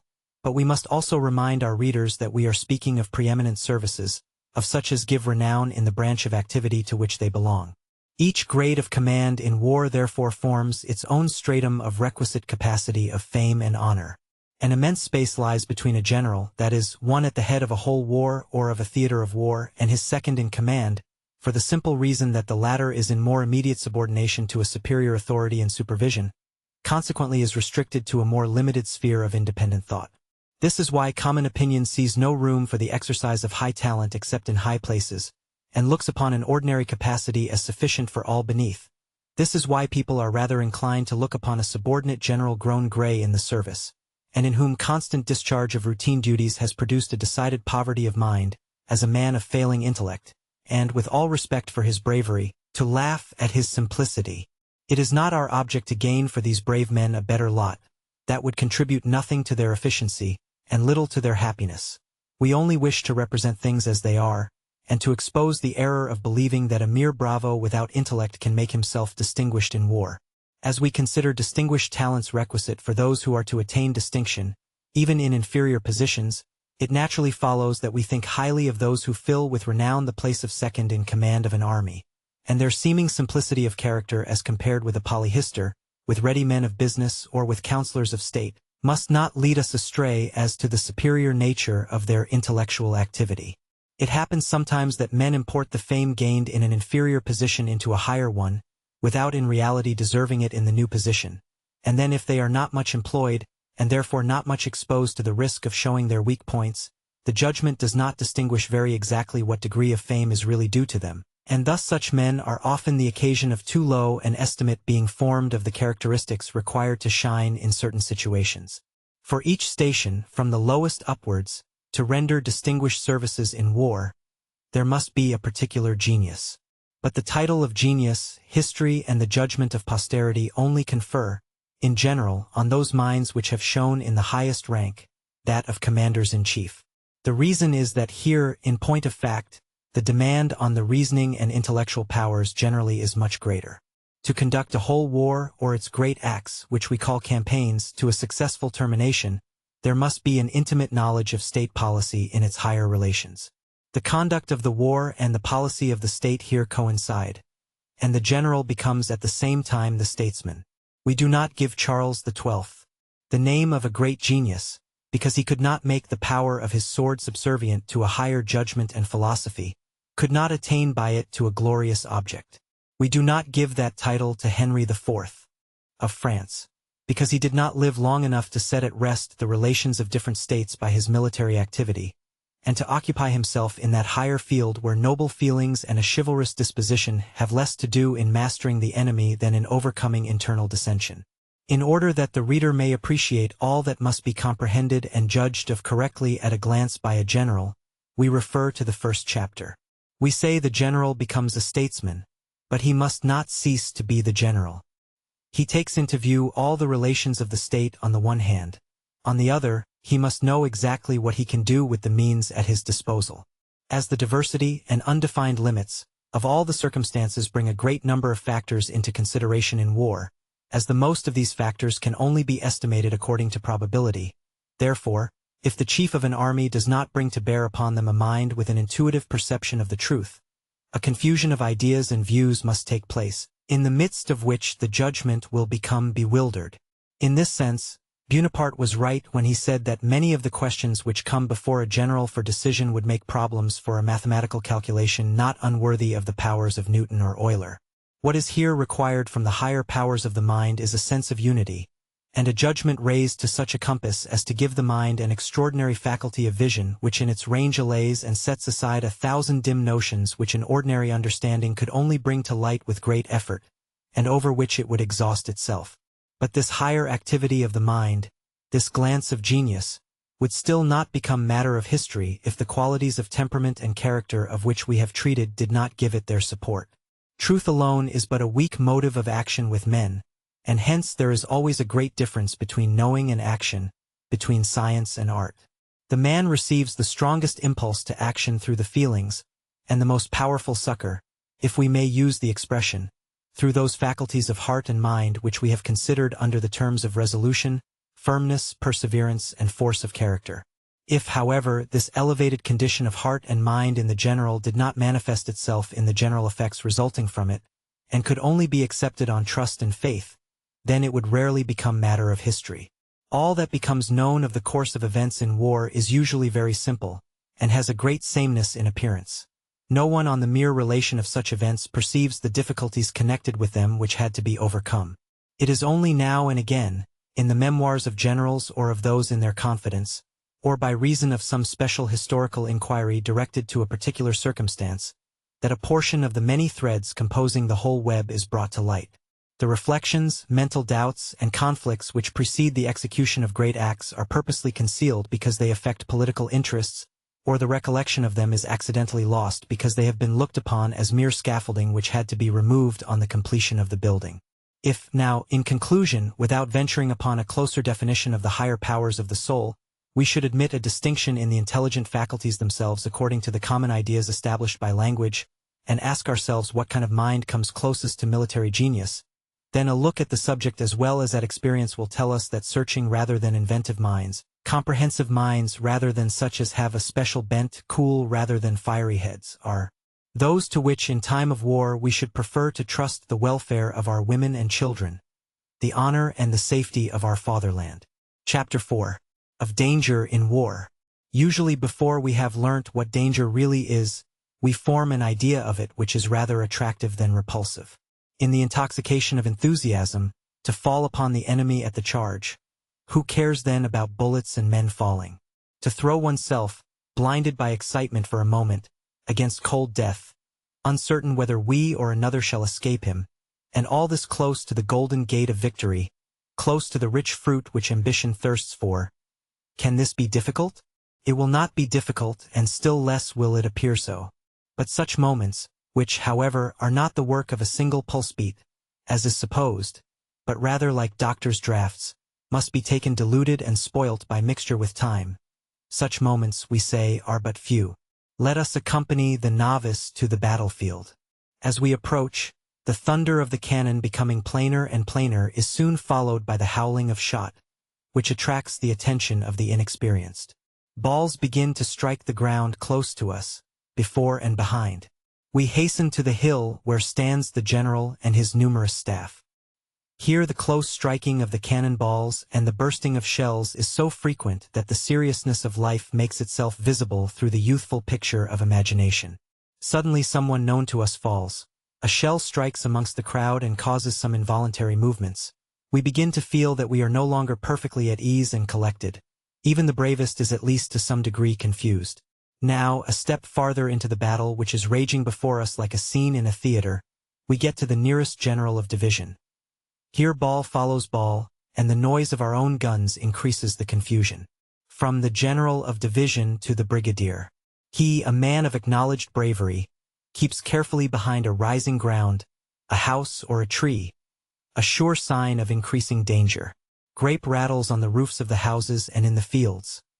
Cannon balls howl over us, and plow the air in all directions, and soon there is a frequent whistling of musket balls. A step farther towards the troops, to that sturdy infantry which for hours has maintained its firmness under this heavy fire. Here the air is filled with the hissing of balls which announce their proximity by a short sharp noise as they pass within an inch of the ear, the head, or the breast. To add to all this, compassion strikes the beating heart with pity at the sight of the maimed and fallen. The young soldier cannot reach any of these different strata of danger without feeling that the light of reason does not move here in the same medium, that it is not refracted in the same manner as in speculative contemplation. Indeed, he must be a very extraordinary man who, under these impressions for the first time, does not lose the power of making any instantaneous decisions. It is true that habit soon blunts such impressions. In half an hour we begin to be more or less indifferent to all that is going on around us. But an ordinary character never attains to complete coolness and the natural elasticity of mind, and so we perceive that here again ordinary qualities will not suffice. A thing which gains truth, the wider the sphere of activity which is to be filled. Enthusiastic, stoical, natural bravery, great ambition, or also long familiarity with danger. Much of all this there must be if all the effects produced in this resistant medium are not to fall far short of that which in the student's chamber may appear only the ordinary standard. Danger in war belongs to its friction. A correct idea of its influence is necessary for truth of perception, and therefore it is brought under notice here. Chapter 5. Of bodily exertion in war. If no one were allowed to pass an opinion on the events of war, except at a moment when he is benumbed by frost, sinking from heat and thirst, or dying with hunger and fatigue, we should certainly have fewer judgments correct objectively. But they would be so subjectively at least. That is, they would contain in themselves the exact relation between the person giving the judgment and the object. We can perceive this by observing how modestly subdued, even spiritless and desponding, is the opinion passed upon the results of untoward events by those who have been eyewitnesses, but especially if they have been parties concerned. This is, according to our view, a criterion of the influence which bodily fatigue exercises, and of the allowance to be made for it in matters of opinion. Amongst the many things in war for which no tariff can be fixed, bodily effort may be specially reckoned. Provided there is no waste, it is a coefficient of all the forces, and no one can tell exactly to what extent it may be carried. But what is remarkable is that just as only a strong arm enables the archer to stretch the bowstring to the utmost extent, so also in war it is only by means of a great directing spirit that we can expect the full power latent in the troops to be developed. For it is one thing if an army, in consequence of great misfortunes, surrounded with danger, falls all to pieces like a wall that has been thrown down, and can only find safety in the utmost exertion of its bodily strength. It is another thing entirely when a victorious army, drawn on by proud feelings only, is conducted at the will of its chief.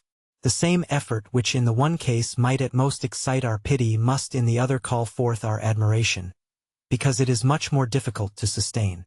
By this comes to light for the inexperienced eye one of those things which put fetters in the dark, as it were, on the action of the mind, and wear out in secret the powers of the soul.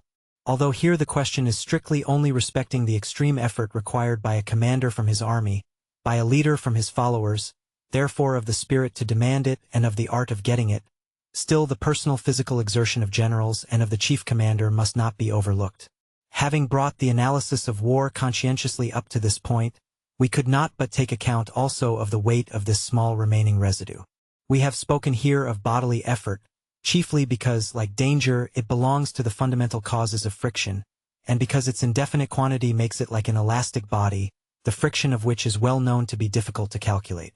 To check the abuse of these considerations, of such a survey of things which aggravate the difficulties of war, nature has given our judgment a guide in our sensibilities, just as an individual cannot with advantage refer to his personal deficiencies if he is insulted and ill-treated. but may well do so if he has successfully repelled the affront, or has fully revenged it, so no commander or army will lessen the impression of a disgraceful defeat by depicting the danger, the distress, the exertions, things which would immensely enhance the glory of a victory. Thus our feeling, which after all is only a higher kind of judgment, forbids us to do what seems an act of justice to which our judgment would be inclined. Chapter 6. Information in War. By the word information we denote all the knowledge which we have of the enemy and his country. Therefore, in fact, the foundation of all our ideas and actions. Let us just consider the nature of this foundation, its want of trustworthiness, its changefulness, and we shall soon feel what a dangerous edifice war is, how easily it may fall to pieces and bury us in its ruins. For although it is a maxim in all books that we should trust only certain information, that we must be always suspicious, that is only a miserable book comfort, belonging to that description of knowledge in which writers of systems and compendiums take refuge for want of anything better to say. Great part of the information obtained in war is contradictory, a still greater part is false, and by far the greatest part is of a doubtful character. What is required of an officer is a certain power of discrimination, which only knowledge of men and things and good judgment can give. The law of probability must be his guide. This is not a trifling difficulty even in respect of the first plans, which can be formed in the chamber outside the real sphere of war, but it is enormously increased when in the thick of war itself one report follows hard upon the heels of another. It is then fortunate if these reports in contradicting each other show a certain balance of probability, and thus themselves call forth a scrutiny.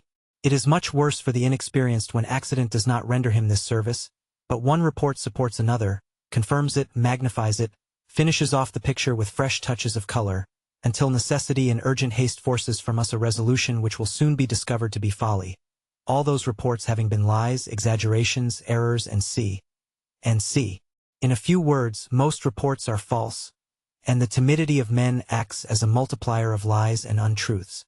As a general rule, every one is more inclined to lend credence to the bad than the good. Every one is inclined to magnify the bad in some measure, and although the alarms which are thus propagated like the waves of the sea subside into themselves, still, like them, without any apparent cause they rise again. Firm in reliance on his own better convictions, the chief must stand like a rock against which the sea breaks its fury in vain. The role is not easy. He who is not by nature of a buoyant disposition, or trained by experience in war, and matured in judgment, may let it be his rule to do violence to his own natural conviction by inclining from the side of fear to that of hope. Only by that means will he be able to preserve his balance. This difficulty of seeing things correctly, which is one of the greatest sources of friction in war, makes things appear quite different from what was expected. The impression of the senses is stronger than the force of the ideas resulting from methodical reflection, and this goes so far that no important undertaking was ever yet carried out without the commander having to subdue new doubts in himself at the time of commencing the execution of his work. Ordinary men who follow the suggestions of others become, therefore, generally undecided on the spot. They think that they have found circumstances different from what they had expected, and this view gains strength by their again yielding to the suggestions of others. But even the man who has made his own plans, when he comes to see things with his own eyes, will often think he has done wrong. Firm reliance on self must make him proof against the seeming pressure of the moment. His first conviction will in the end prove true, when the foreground scenery which fate has pushed on to the stage of war, with its accompaniments of terrific objects, is drawn aside and the horizon extended. This is one of the great chasms which separate conception from execution. Chapter 7. Friction in War. As long as we have no personal knowledge of war, we cannot conceive where those difficulties lie of which so much is said, and what that genius and those extraordinary mental powers required in a general have really to do. All appears so simple, all the requisite branches of knowledge appear so plain, all the combinations so unimportant, that in comparison with them the easiest problem in higher mathematics impresses us with a certain scientific dignity. But if we have seen war, all becomes intelligible. And still, after all, it is extremely difficult to describe what it is which brings about this change, to specify this invisible and completely efficient factor. Everything is very simple in war, but the simplest thing is difficult. These difficulties accumulate and produce a friction which no man can imagine exactly who has not seen war. Suppose now a traveler, who towards evening expects to accomplish the 2 stages at the end of his day's journey, 4 or 5 leagues with post-horses on the high road, it is nothing. He arrives now at the last station but one, finds no horses or very bad ones. Then a hilly country, bad roads. It is a dark night, and he is glad when, after a great deal of trouble, he reaches the next station, and finds there some miserable accommodation. So in war, through the influence of an infinity of petty circumstances, which cannot properly be described on paper, things disappoint us and we fall short of the mark. A powerful iron will overcomes this friction. It crushes the obstacles, but certainly the machine along with them. We shall often meet with this result. Like an obelisk towards which the principal streets of a town converge, the strong will of a proud spirit stands prominent and commanding in the middle of the art of war. Friction is the only conception which in a general way corresponds to that which distinguishes real war from war on paper. The military machine, the army and all belonging to it, is in fact simple and appears on this account easy to manage. But let us reflect that no part of it is in one piece, that it is composed entirely of individuals, each of which keeps up its own friction in all directions. Theoretically, all sounds very well. The commander of a battalion is responsible for the execution of the order given, and as the battalion by its discipline is glued together into one piece, and the chief must be a man of acknowledged zeal, the beam turns on an iron pin with little friction. But it is not so in reality, and all that is exaggerated and false in such a conception manifests itself at once in war. The battalion always remains composed of a number of men, of whom, if chance so wills, the most insignificant is able to occasion delay and even irregularity. The danger which war brings with it, the bodily exertions which it requires, augment this evil so much that they may be regarded as the greatest causes of it. This enormous friction, which is not concentrated, as in mechanics, at a few points, is therefore everywhere brought into contact with chance, and thus incidents take place upon which it was impossible to calculate, their chief origin being chance. As an instance of one such chance, the weather. Here the fog prevents the enemy from being discovered in time, a battery from firing at the right moment, a report from reaching the general. There the rain prevents a battalion from arriving at the right time, because instead of for 3 it had to march perhaps 8 hours. The cavalry from charging effectively because it is stuck fast in heavy ground. These are only a few incidents of detail by way of elucidation, that the reader may be able to follow the author, for whole volumes might be written on these difficulties. To avoid this, and still to give a clear conception of the host of small difficulties to be contended with in war, we might go on heaping up illustrations, if we were not afraid of being tiresome. But those who have already comprehended us will permit us to add a few more. Activity in war is movement in a resistant medium. Just as a man immersed in water is unable to perform with ease and regularity the most natural and simplest movement, that of walking, so in war, with ordinary powers, one cannot keep even the line of mediocrity. This is the reason that the correct theorist is like a swimming master, who teaches on dry land movements which are required in the water, which must appear grotesque and ludicrous to those who forget about the water. This is also why theorists, who have never plunged in themselves, or who cannot deduce any generalities from their experience, are unpractical and even absurd, because they only teach what everyone knows, how to walk. Further, every war is rich in particular facts, while at the same time each is an unexplored sea, full of rocks which the general may have a suspicion of, but which he has never seen with his eye, and round which, moreover, he must steer in the night. If a contrary wind also springs up, that is, if any great accidental event declares itself adverse to him, then the most consummate skill, presence of mind, and energy are required, whilst to those who only look on from a distance all seems to proceed with the utmost ease.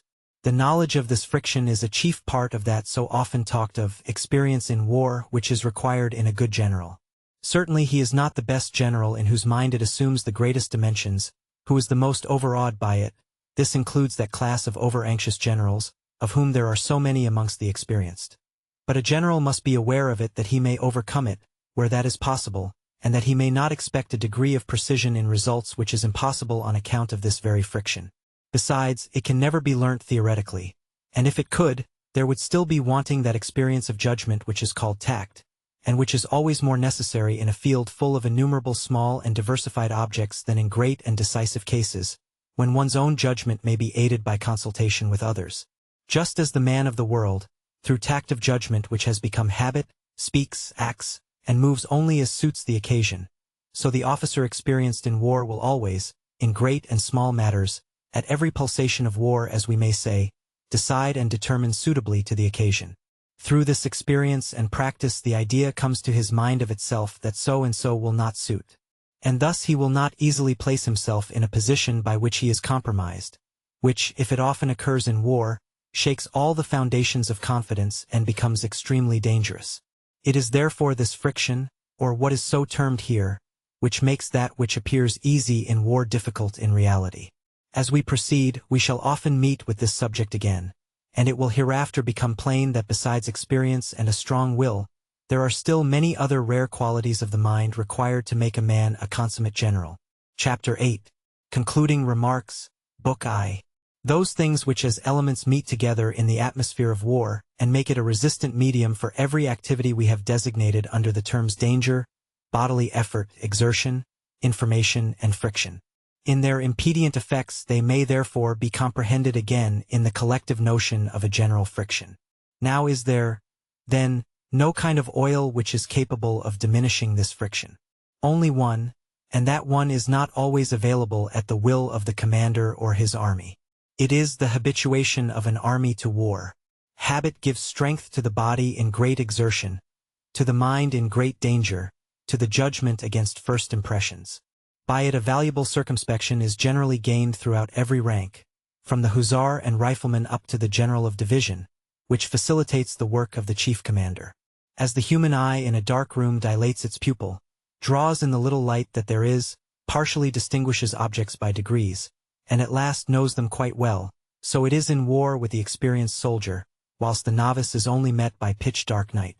Habituation to war no general can give his army at once, and the camps of maneuver, peace exercises, furnish but a weak substitute for it, weak in comparison with real experience in war, but not weak in relation to other armies in which the training is limited to mere mechanical exercises of routine. So to regulate the exercises in peacetime as to include some of these causes of friction, that the judgment, circumspection, even resolution of the separate leaders may be brought into exercise, is of much greater consequence than those believe who do not know the thing by experience. It is of immense importance that the soldier, high or low, whatever rank he has, should not have to encounter in war those things which, when seen for the first time, set him in astonishment and perplexity. If he has only met with them one single time before, even by that he is half acquainted with them. This relates even to bodily fatigues. They should be practiced less to accustom the body to them than the mind. In war the young soldier is very apt to regard unusual fatigues as the consequence of faults, mistakes, and embarrassment in the conduct of the whole, and to become distressed and despondent as a consequence. This would not happen if he had been prepared for this beforehand by exercises in peace. Another less comprehensive but still very important means of gaining habituation to war in time of peace is to invite into the service officers of foreign armies who have had experience in war. Peace seldom reigns over all Europe, and never in all quarters of the world. A state which has been long at peace should, therefore, always seek to procure some officers who have done good service at the different scenes of warfare, or to send there some of its own, that they may get a lesson in war. However small the number of officers of this description may appear in proportion to the mass, still their influence is very sensibly felt. Their experience, the bent of their genius, the stamp of their character, influence their subordinates and comrades. And besides that, if they cannot be placed in positions of superior command, they may always be regarded as men acquainted with the country, who may be questioned on many special occasions. The War of 1870 furnishes a marked illustration. Von Moltke and von Goeben, not to mention many others, had both seen service in this manner, the former in Turkey and Syria, the latter in Spain. Editor. Book 2. On the Theory of War. Chapter 1. Branches of the Art of War. War in its literal meaning is fighting, for fighting alone is the efficient principle in the manifold activity which in a wide sense is called war. But fighting is a trial of strength of the moral and physical forces by means of the latter. That the moral cannot be omitted is evident of itself, for the condition of the mind has always the most decisive influence on the forces employed in war. The necessity of fighting very soon led men to special inventions to turn the advantage in it in their own favor. In consequence of these the mode of fighting has undergone great alterations, but in whatever way it is conducted its conception remains unaltered, and fighting is that which constitutes war. The inventions have been from the first weapons and equipments for the individual combatants. These have to be provided and the use of them learnt before the war begins. They are made suitable to the nature of the fighting, consequently are ruled by it. But plainly the activity engaged in these appliances is a different thing from the fight itself. It is only the preparation for the combat, not the conduct of the same. That arming and equipping are not essential to the conception of fighting is plain, because mere wrestling is also fighting. Fighting has determined everything appertaining to arms and equipment, and these in turn modify the mode of fighting. There is, therefore, a reciprocity of action between the two. Nevertheless, the fight itself remains still an entirely special activity, more particularly because it moves in an entirely special element, namely in the element of danger. If, then, there is anywhere a necessity for drawing a line between two different activities, it is here, and in order to see clearly the importance of this idea, we need only just to call to mind how often eminent personal fitness in one field has turned out nothing but the most useless pedantry in the other. It is also in no way difficult to separate in idea the one activity from the other, if we look at the combatant forces fully armed and equipped as a given means, the profitable use of which requires nothing more than a knowledge of their general results. The art of war is therefore, in its proper sense, the art of making use of the given means in fighting, and we cannot give it a better name than the conduct of war. On the other hand, in a wider sense all activities which have their existence on account of war, therefore the whole creation of troops, that is levying them, arming, equipping, and exercising them, belong to the art of war.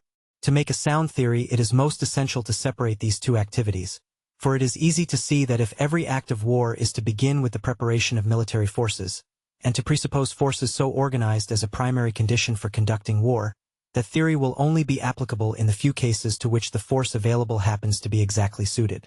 If, on the other hand, we wish to have a theory which shall suit most cases, and will not be wholly useless in any case, it must be founded on those means which are in most general use, and in respect to these only on the actual results springing from them. The conduct of war is, therefore, the formation and conduct of the fighting. If this fighting was a single act, there would be no necessity for any further subdivision. But the fight is composed of a greater or less number of single acts, complete in themselves, which we call combats, as we have shown in the first chapter of the first book, and which form new units. From this arises the totally different activities, that of the formation and conduct of these single combats in themselves, and the combination of them with one another, with a view to the ultimate object of the war. The first is called tactics, the other strategy. This division into tactics and strategy is now in almost general use, and everyone knows tolerably well under which head to place any single fact, without knowing very distinctly the grounds on which the classification is founded. But when such divisions are blindly adhered to in practice, they must have some deep root. We have searched for this root, and we might say that it is just the usage of the majority which has brought us to it. On the other hand, we look upon the arbitrary, unnatural definitions of these conceptions sought to be established by some writers as not in accordance with the general usage of the terms. According to our classification, therefore, tactics is the theory of the use of military forces in combat. Strategy is the theory of the use of combats for the object of the war. The way in which the conception of a single or independent combat is more closely determined, the conditions to which this unit is attached, we shall only be able to explain clearly when we consider the combat. We must content ourselves for the present with saying that in relation to space, therefore in combats taking place at the same time, the unit reaches just as far as personal command reaches. But in regard to time, and therefore in relation to combats which follow each other in close succession, it reaches to the moment when the crisis which takes place in every combat is entirely past. That doubtful cases may occur, cases, for instance, in which several combats may perhaps be regarded also as a single one, will not overthrow the ground of distinction we have adopted, for the same is the case with all grounds of distinction of real things which are differentiated by a gradually diminishing scale.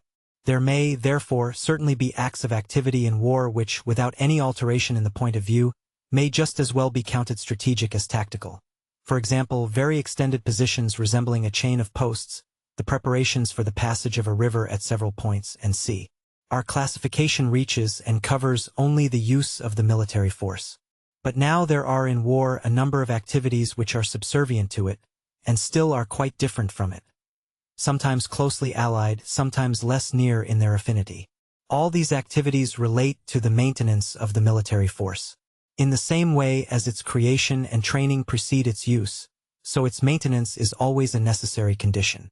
But, strictly viewed, all activities thus connected with it are always to be regarded only as preparations for fighting.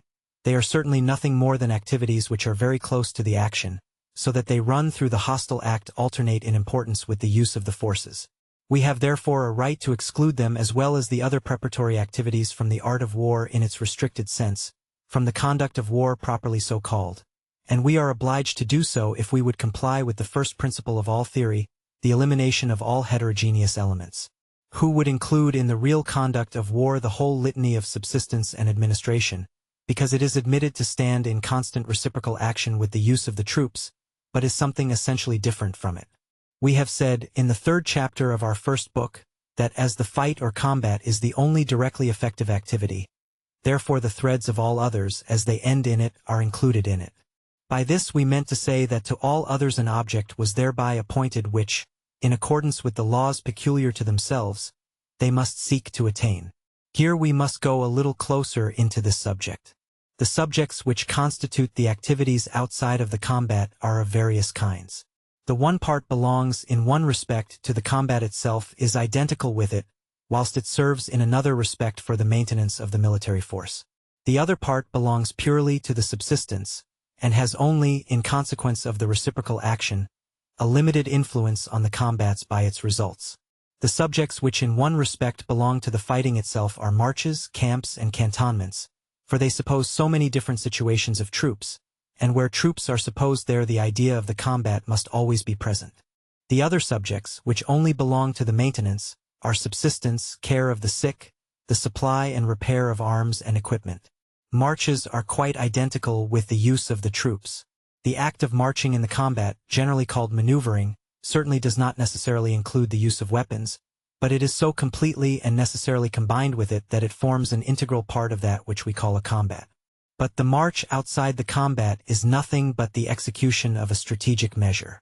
By the strategic plan is settled when, where, and with what forces a battle is to be delivered, and to carry that into execution the march is the only means. The march outside of the combat is therefore an instrument of strategy, but not on that account exclusively a subject of strategy, for as the armed force which executes it may be involved in a possible combat at any moment, therefore its execution stands also under tactical as well as strategic rules. If we prescribe to a column its route on a particular side of a river or of a branch of a mountain, then that is a strategic measure, for it contains the intention of fighting on that particular side of the hill or river in preference to the other, in case a combat should be necessary during the march. But if a column, instead of following the road through a valley, marches along the parallel ridge of heights, or for the convenience of marching divides itself into several columns, then these are tactical arrangements, for they relate to the manner in which we shall use the troops in the anticipated combat. The particular order of march is in constant relation with readiness for combat, is therefore tactical in its nature, for it is nothing more than the first or preliminary disposition for the battle which may possibly take place. As the march is the instrument by which strategy apportions its active elements, the combats, but these last often only appear by their results and not in the details of their real course, it could not fail to happen that in theory the instrument has often been substituted for the efficient principle. Thus we hear of a decisive skillful march, allusion being thereby made to those combat combinations to which these marches led. This substitution of ideas is too natural and conciseness of expression too desirable to call for alteration, but still it is only a condensed chain of ideas in regard to which we must never omit to bear in mind the full meaning, if we would avoid falling into error. We fall into an error of this description if we attribute to strategical combinations a power independent of tactical results. We read of marches and maneuvers combined, the object attained, and at the same time not a word about combat, from which the conclusion is drawn that there are means in war of conquering an enemy without fighting. The prolific nature of this error we cannot show until hereafter. But although a march can be regarded absolutely as an integral part of the combat, still there are in it certain relations which do not belong to the combat, and therefore are neither tactical nor strategic. To these belong all arrangements which concern only the accommodation of the troops, the construction of bridges, roads, and sea. These are only conditions. Under many circumstances they are in very close connection, and may almost identify themselves with the troops, as in building a bridge in presence of the enemy. But in themselves they are always activities, the theory of which does not form part of the theory of the conduct of war. Camps, by which we mean every disposition of troops in concentrated, therefore in battle order, in contradistinction to cantonments or quarters, are a state of rest, therefore of restoration. But they are at the same time also the strategic appointment of a battle on the spot chosen, and by the manner in which they are taken up they contain the fundamental lines of the battle, a condition from which every defensive battle starts. They are therefore essential parts of both strategy and tactics. Cantonments take the place of camps for the better refreshment of the troops. They are therefore, like camps, strategic subjects as regards position and extent, tactical subjects as regards internal organization, with a view to readiness to fight. The occupation of camps and cantonments no doubt usually combines with the recuperation of the troops another object also, for example, the covering a district of country, the holding a position. But it can very well be only the first. We remind our readers that strategy may follow a great diversity of objects. For everything which appears an advantage may be the object of a combat, and the preservation of the instrument with which war is made must necessarily very often become the object of its partial combinations. If, therefore, in such a case strategy ministers only to the maintenance of the troops, we are not on that account out of the field of strategy, for we are still engaged with the use of the military force, because every disposition of that force upon any point whatever of the theater of war is such a use. But if the maintenance of the troops in camp or quarters calls forth activities which are no employment of the armed force, such as the construction of huts, pitching of tents, subsistence and sanitary services in camps or quarters, then such belong neither to strategy nor tactics.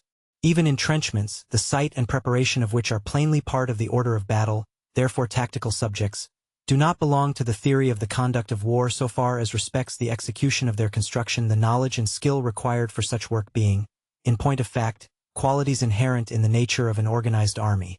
The theory of the combat takes them for granted. Amongst the subjects which belong to the mere keeping up of an armed force, because none of the parts are identified with the combat, the victualling of the troops themselves comes first, as it must be done almost daily and for each individual. Thus it is that it completely permeates military action in the parts constituting strategy.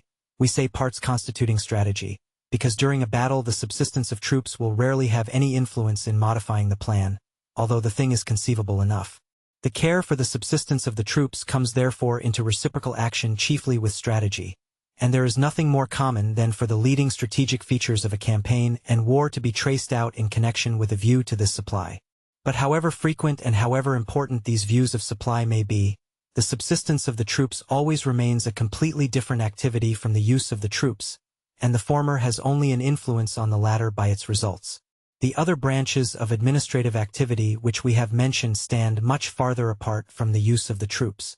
The care of sick and wounded, highly important as it is for the good of an army, directly affects it only in a small portion of the individuals composing it, and therefore has only a weak and indirect influence upon the use of the rest.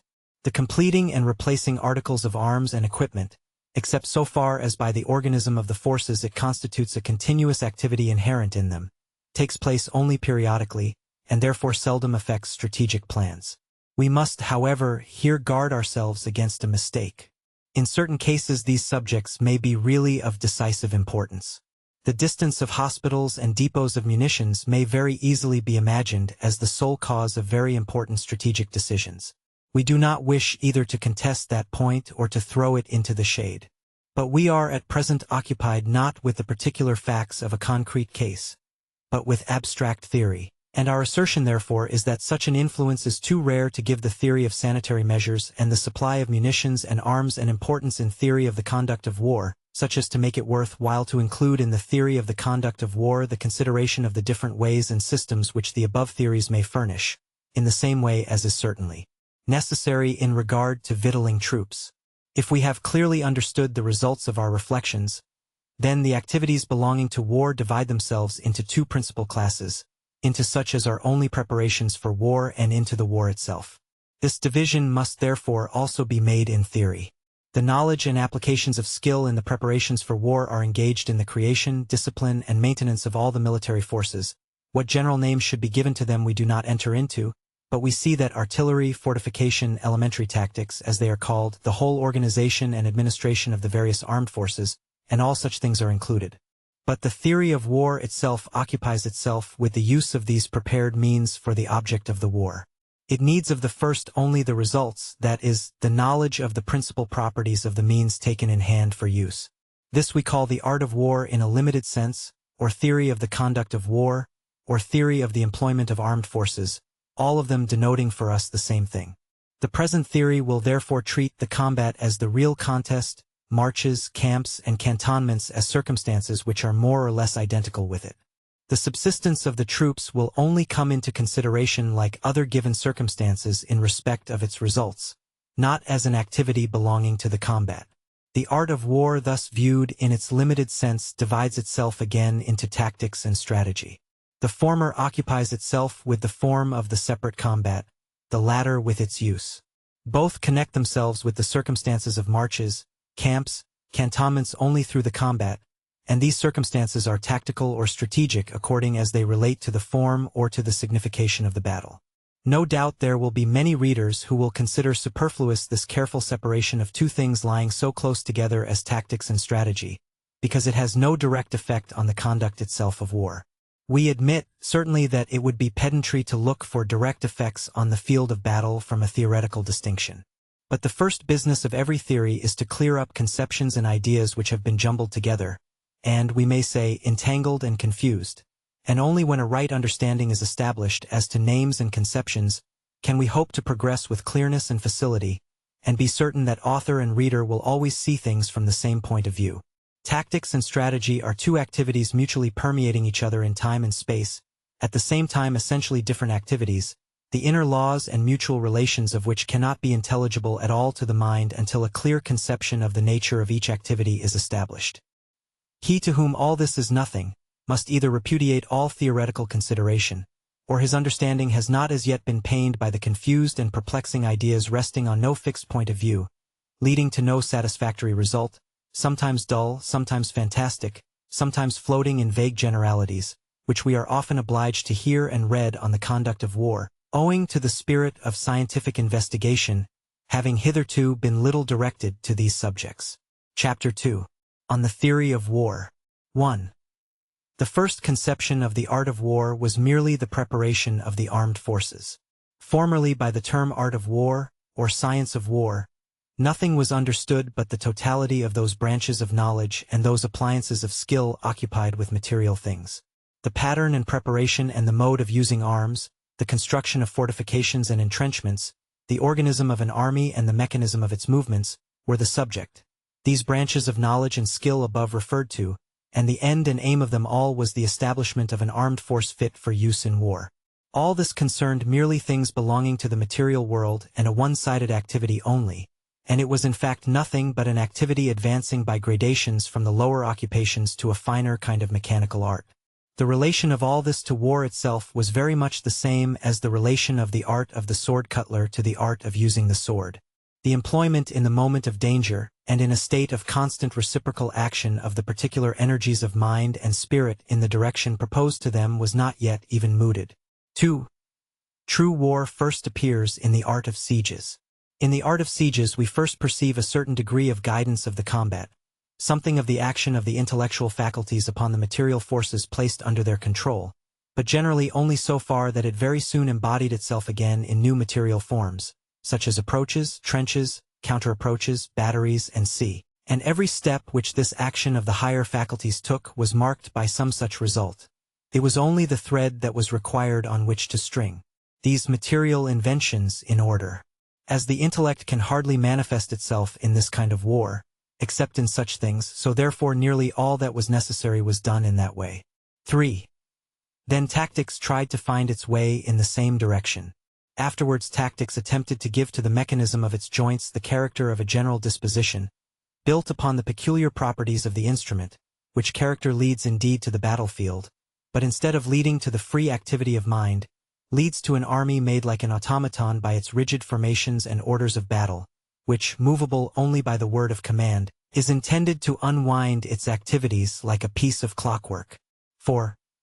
The real conduct of war only made its appearance incidentally and incognito. The conduct of war properly so called, that is, a use of the prepared means adapted to the most special requirements, was not considered as any suitable subject for theory, but one which should be left to natural talents alone. By degrees, as war passed from the hand-to-hand encounters of the Middle Ages into a more regular and systematic form, stray reflections on this point also forced themselves into men's minds, but they mostly appeared only incidentally in memoirs and narratives, and in a certain measure incognito. 5. Reflections on military events brought about the want of a theory. As contemplation on war continually increased, and its history every day assumed more of a critical character, the urgent want appeared of the support of fixed maxims and rules, in order that in the controversies naturally arising about military events the war of opinions might be brought to some one point. This whirl of opinions, which neither revolved on any central pivot nor according to any appreciable laws, could not but be very distasteful to people's minds. 6. Endeavors to establish a positive theory. There arose, therefore, an endeavor to establish maxims, rules, and even systems for the conduct of war. By this the attainment of a positive object was proposed, without taking into view the endless difficulties which the conduct of war presents in that respect. The conduct of war, as we have shown, has no definite limits in any direction, while every system has the circumscribing nature of a synthesis, from which results an irreconcilable opposition between such a theory and practice. 7. Limitation to material objects. Writers on theory felt the difficulty of the subject soon enough, and thought themselves entitled to get rid of it by directing their maxims and systems only upon material things and a one-sided activity. Their aim was to reach results, as in the science for the preparation for war, entirely certain and positive, and therefore only to take into consideration that which could be made matter of calculation. 8. Superiority of numbers. The superiority in numbers being a material condition, it was chosen from amongst all the factors required to produce victory, because it could be brought under mathematical laws through combinations of time and space. It was thought possible to leave out of sight all other circumstances, by supposing them to be equal on each side, and therefore to neutralize one another. This would have been very well if it had been done to gain a preliminary knowledge of this one factor, according to its relations, but to make it a rule forever to consider superiority of numbers as the sole law, to see the whole secret of the art of war in the formula, in a certain time, at a certain point, to bring up superior masses, was a restriction overruled by the force of realities. 9. Victualling of troops. By one theoretical school an attempt was made to systematize another material element also, by making the subsistence of troops, according to a previously established organism of the army, the supreme legislator in the higher conduct of war. In this way certainly they arrived at definite figures, but at figures which rested on a number of arbitrary calculations, and which therefore could not stand the test of practical application. 10. Base. An ingenious author tried to concentrate in a single conception, that of a base, a whole host of objects amongst which sundry relations even with immaterial forces found their way in as well. The list comprised the subsistence of the troops, the keeping them complete in numbers and equipment, the security of communications with the home country, lastly, the security of retreat in case it became necessary.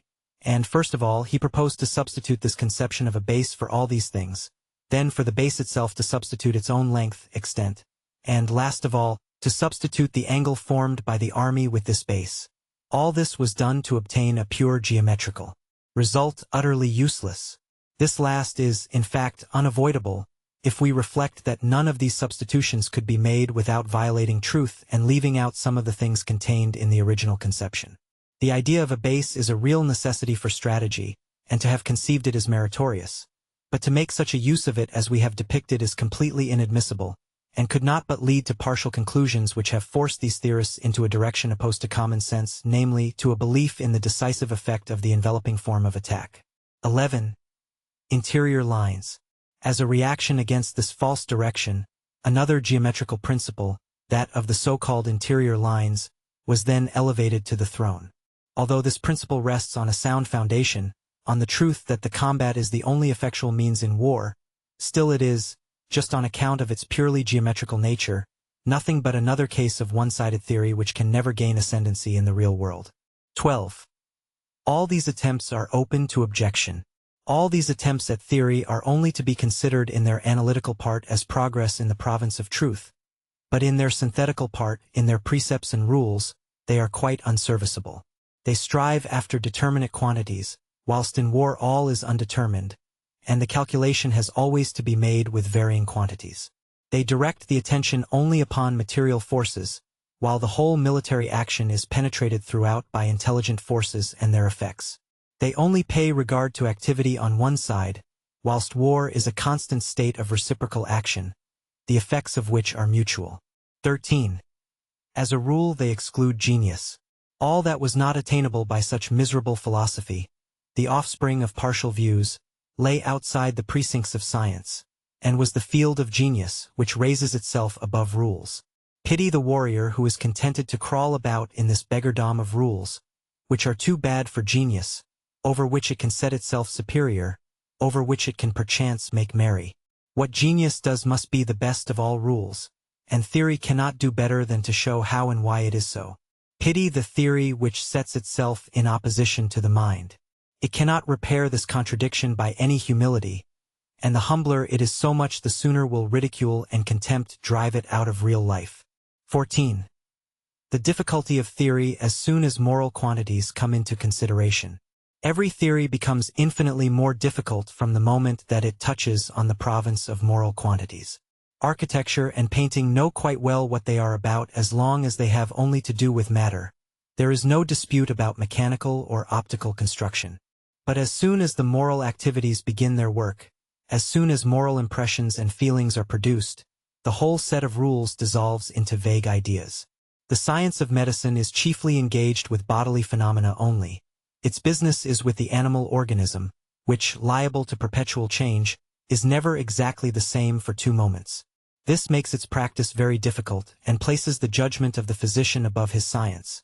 But how much more difficult is the case if a moral effect is added, and how much higher must we place the physician of the mind? 15.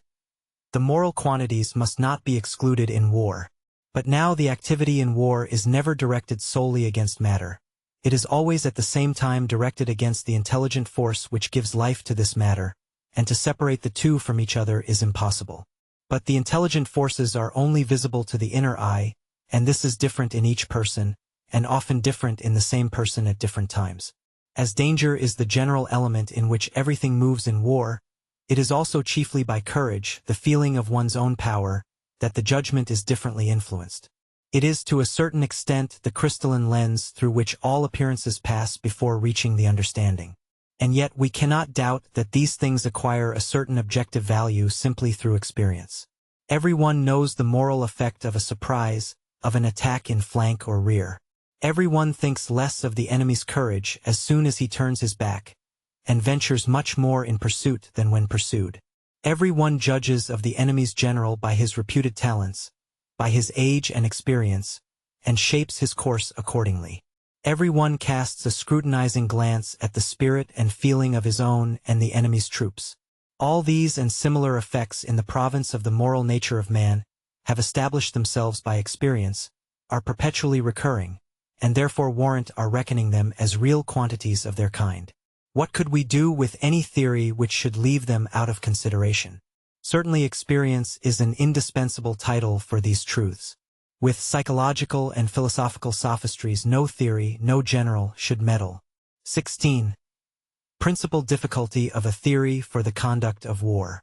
In order to comprehend clearly the difficulty of the proposition which is contained in a theory for the conduct of war, and thence to deduce the necessary characteristics of such a theory, we must take a closer view of the chief particulars which make up the nature of activity in war.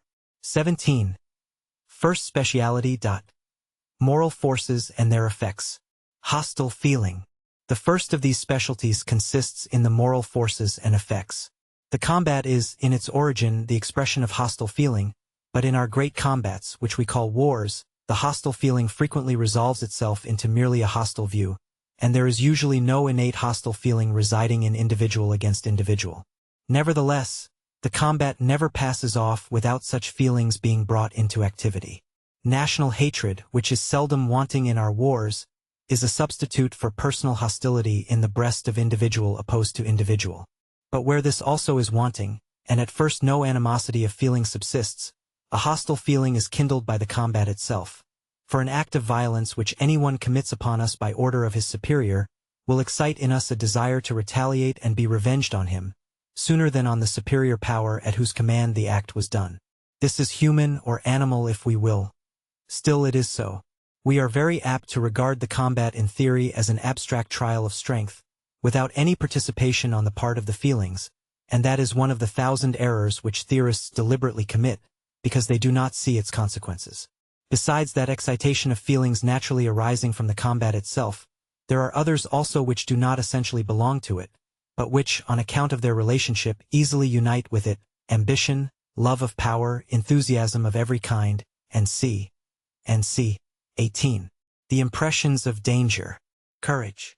Finally, the combat begets the element of danger, in which all the activities of war must live and move, like the bird in the air or the fish in the water. But the influences of danger all pass into the feelings, either directly, that is, instinctively, or through the medium of the understanding. The effect in the first case would be a desire to escape from the danger, and, if that cannot be done, fright and anxiety. If this effect does not take place, then it is courage which is a counterpoise to that instinct. Courage is, however, by no means an act of the understanding, but likewise a feeling, like fear. The latter looks to the physical preservation, courage to the moral preservation.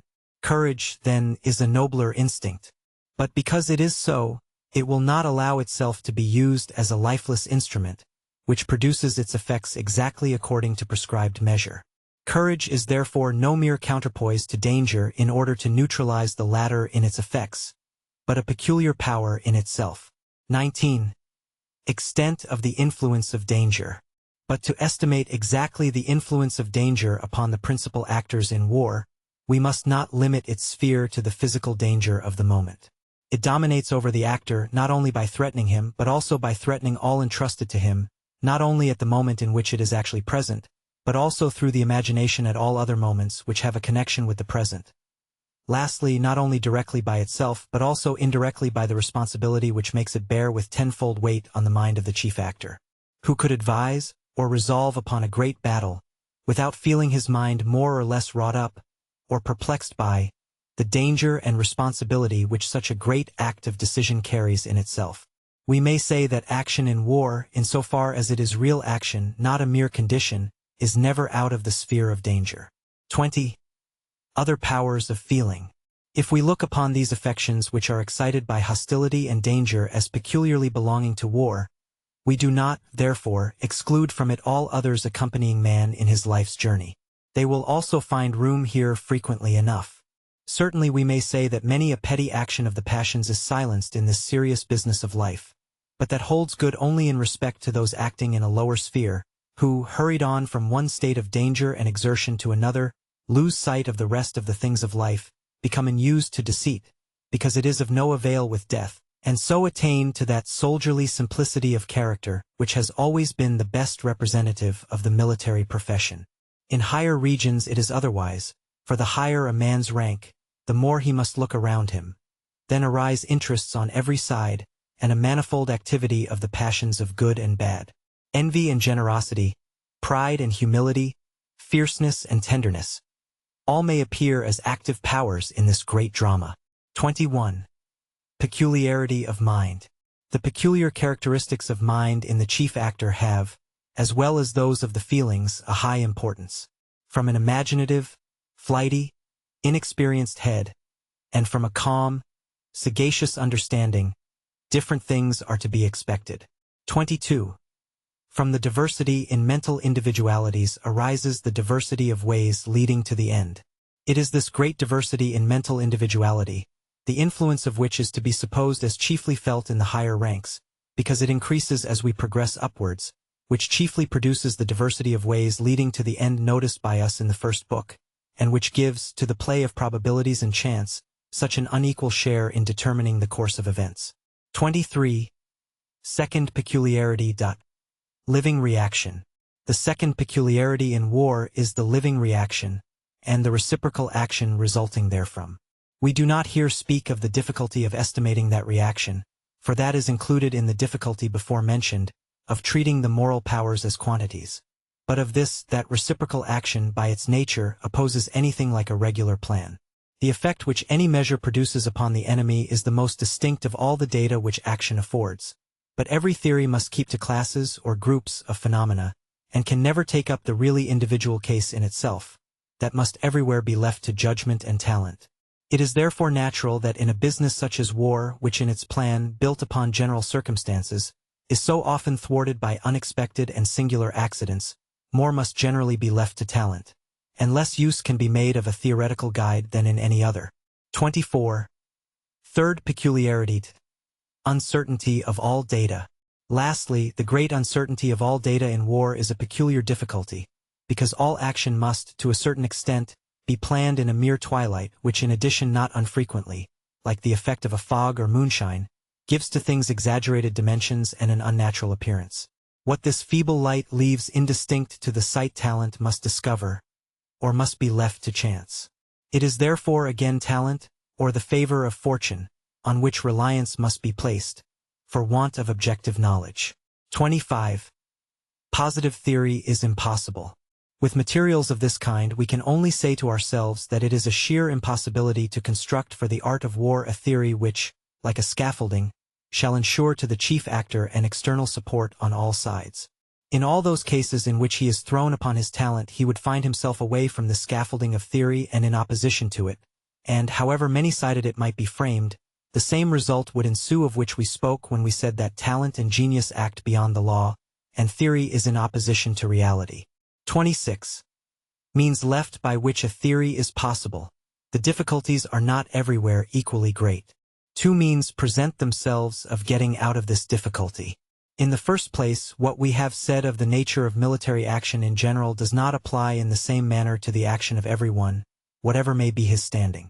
In the lower ranks, the spirit of self-sacrifice is called more into request, but the difficulties which the understanding and judgment meet with are infinitely less.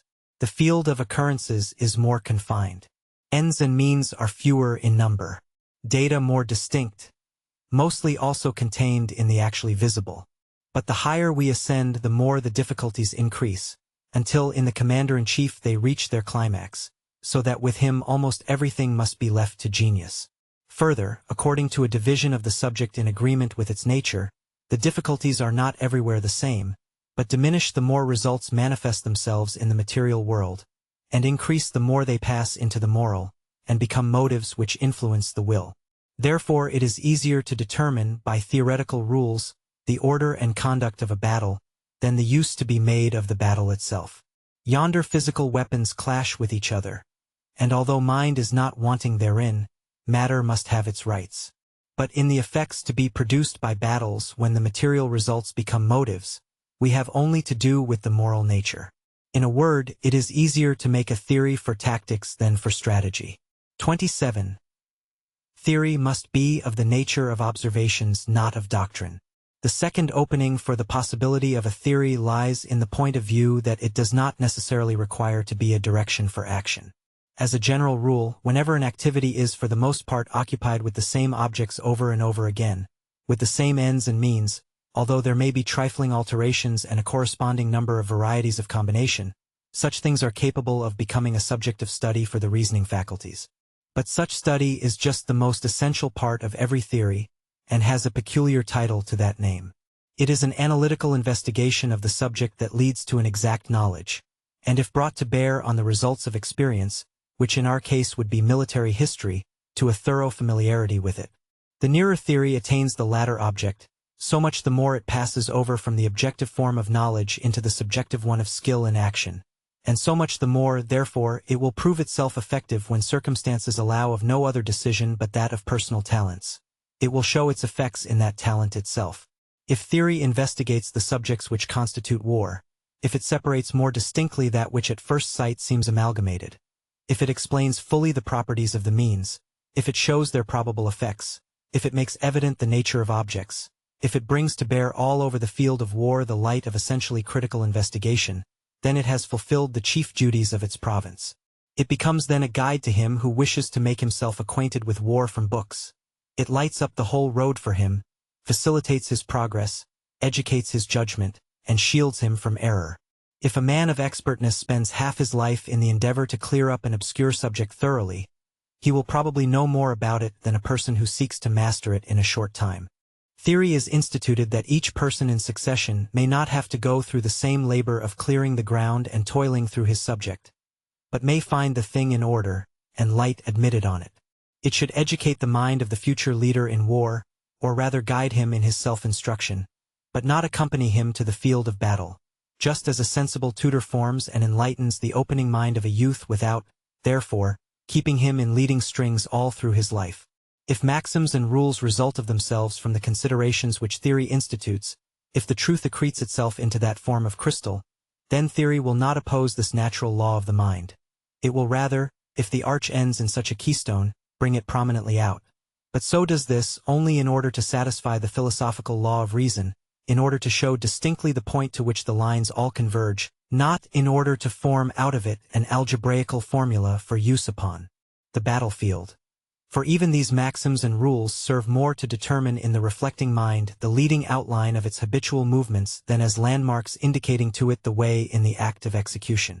28. By this point of view theory becomes possible, and ceases to be in contradiction to practice.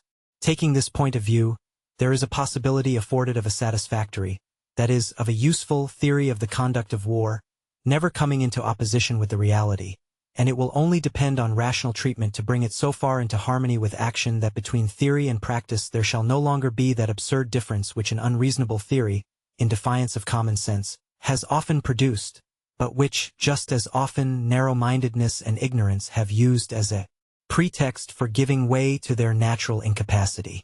29. Theory therefore considers the nature of ends and means in tactics.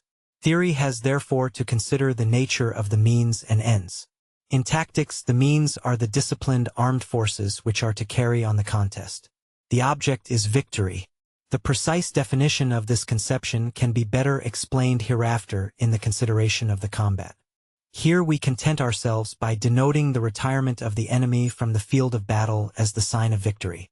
By means of this victory strategy gains the object for which it appointed the combat, and which constitutes its special signification. This signification has certainly some influence on the nature of the victory. A victory which is intended to weaken the enemy's armed forces is a different thing from one which is designed only to put us in possession of a position. The signification of a combat may therefore have a sensible influence on the preparation and conduct of it, consequently will be also a subject of consideration in tactics. 30. Circumstances which always attend the application of the means. As there are certain circumstances which attend the combat throughout, and have more or less influence upon its result, therefore these must be taken into consideration in the application of the armed forces. These circumstances are the locality of the combat ground, the time of day, and the weather. 31. Locality. The locality, which we prefer leaving for solution, under the head of country and ground, might, strictly speaking, be without any influence at all if the combat took place on a completely level and uncultivated plain. In a country of steppes such a case may occur, but in the cultivated countries of Europe it is almost an imaginary idea. Therefore a combat between civilized nations, in which country and ground have no influence, is hardly conceivable. 32. Time of day. The time of day influences the combat by the difference between day and night, but the influence naturally extends further than merely to the limits of these divisions, as every combat has a certain duration, and great battles last for several hours. In the preparations for a great battle, it makes an essential difference whether it begins in the morning or the evening. At the same time, certainly many battles may be fought in which the question of the time of day is quite immaterial, and in the generality of cases its influence is only trifling. 33. Weather. Still more rarely has the weather any decisive influence, and it is mostly only by fogs that it plays a part. 34. End and means in strategy. Strategy has in the first instance only the victory, that is, the tactical result as a means to its object, and ultimately those things which lead directly to peace. The application of its means to this object is at the same time attended by circumstances which have an influence thereon more or less. 35. Circumstances which attend the application of the means of strategy.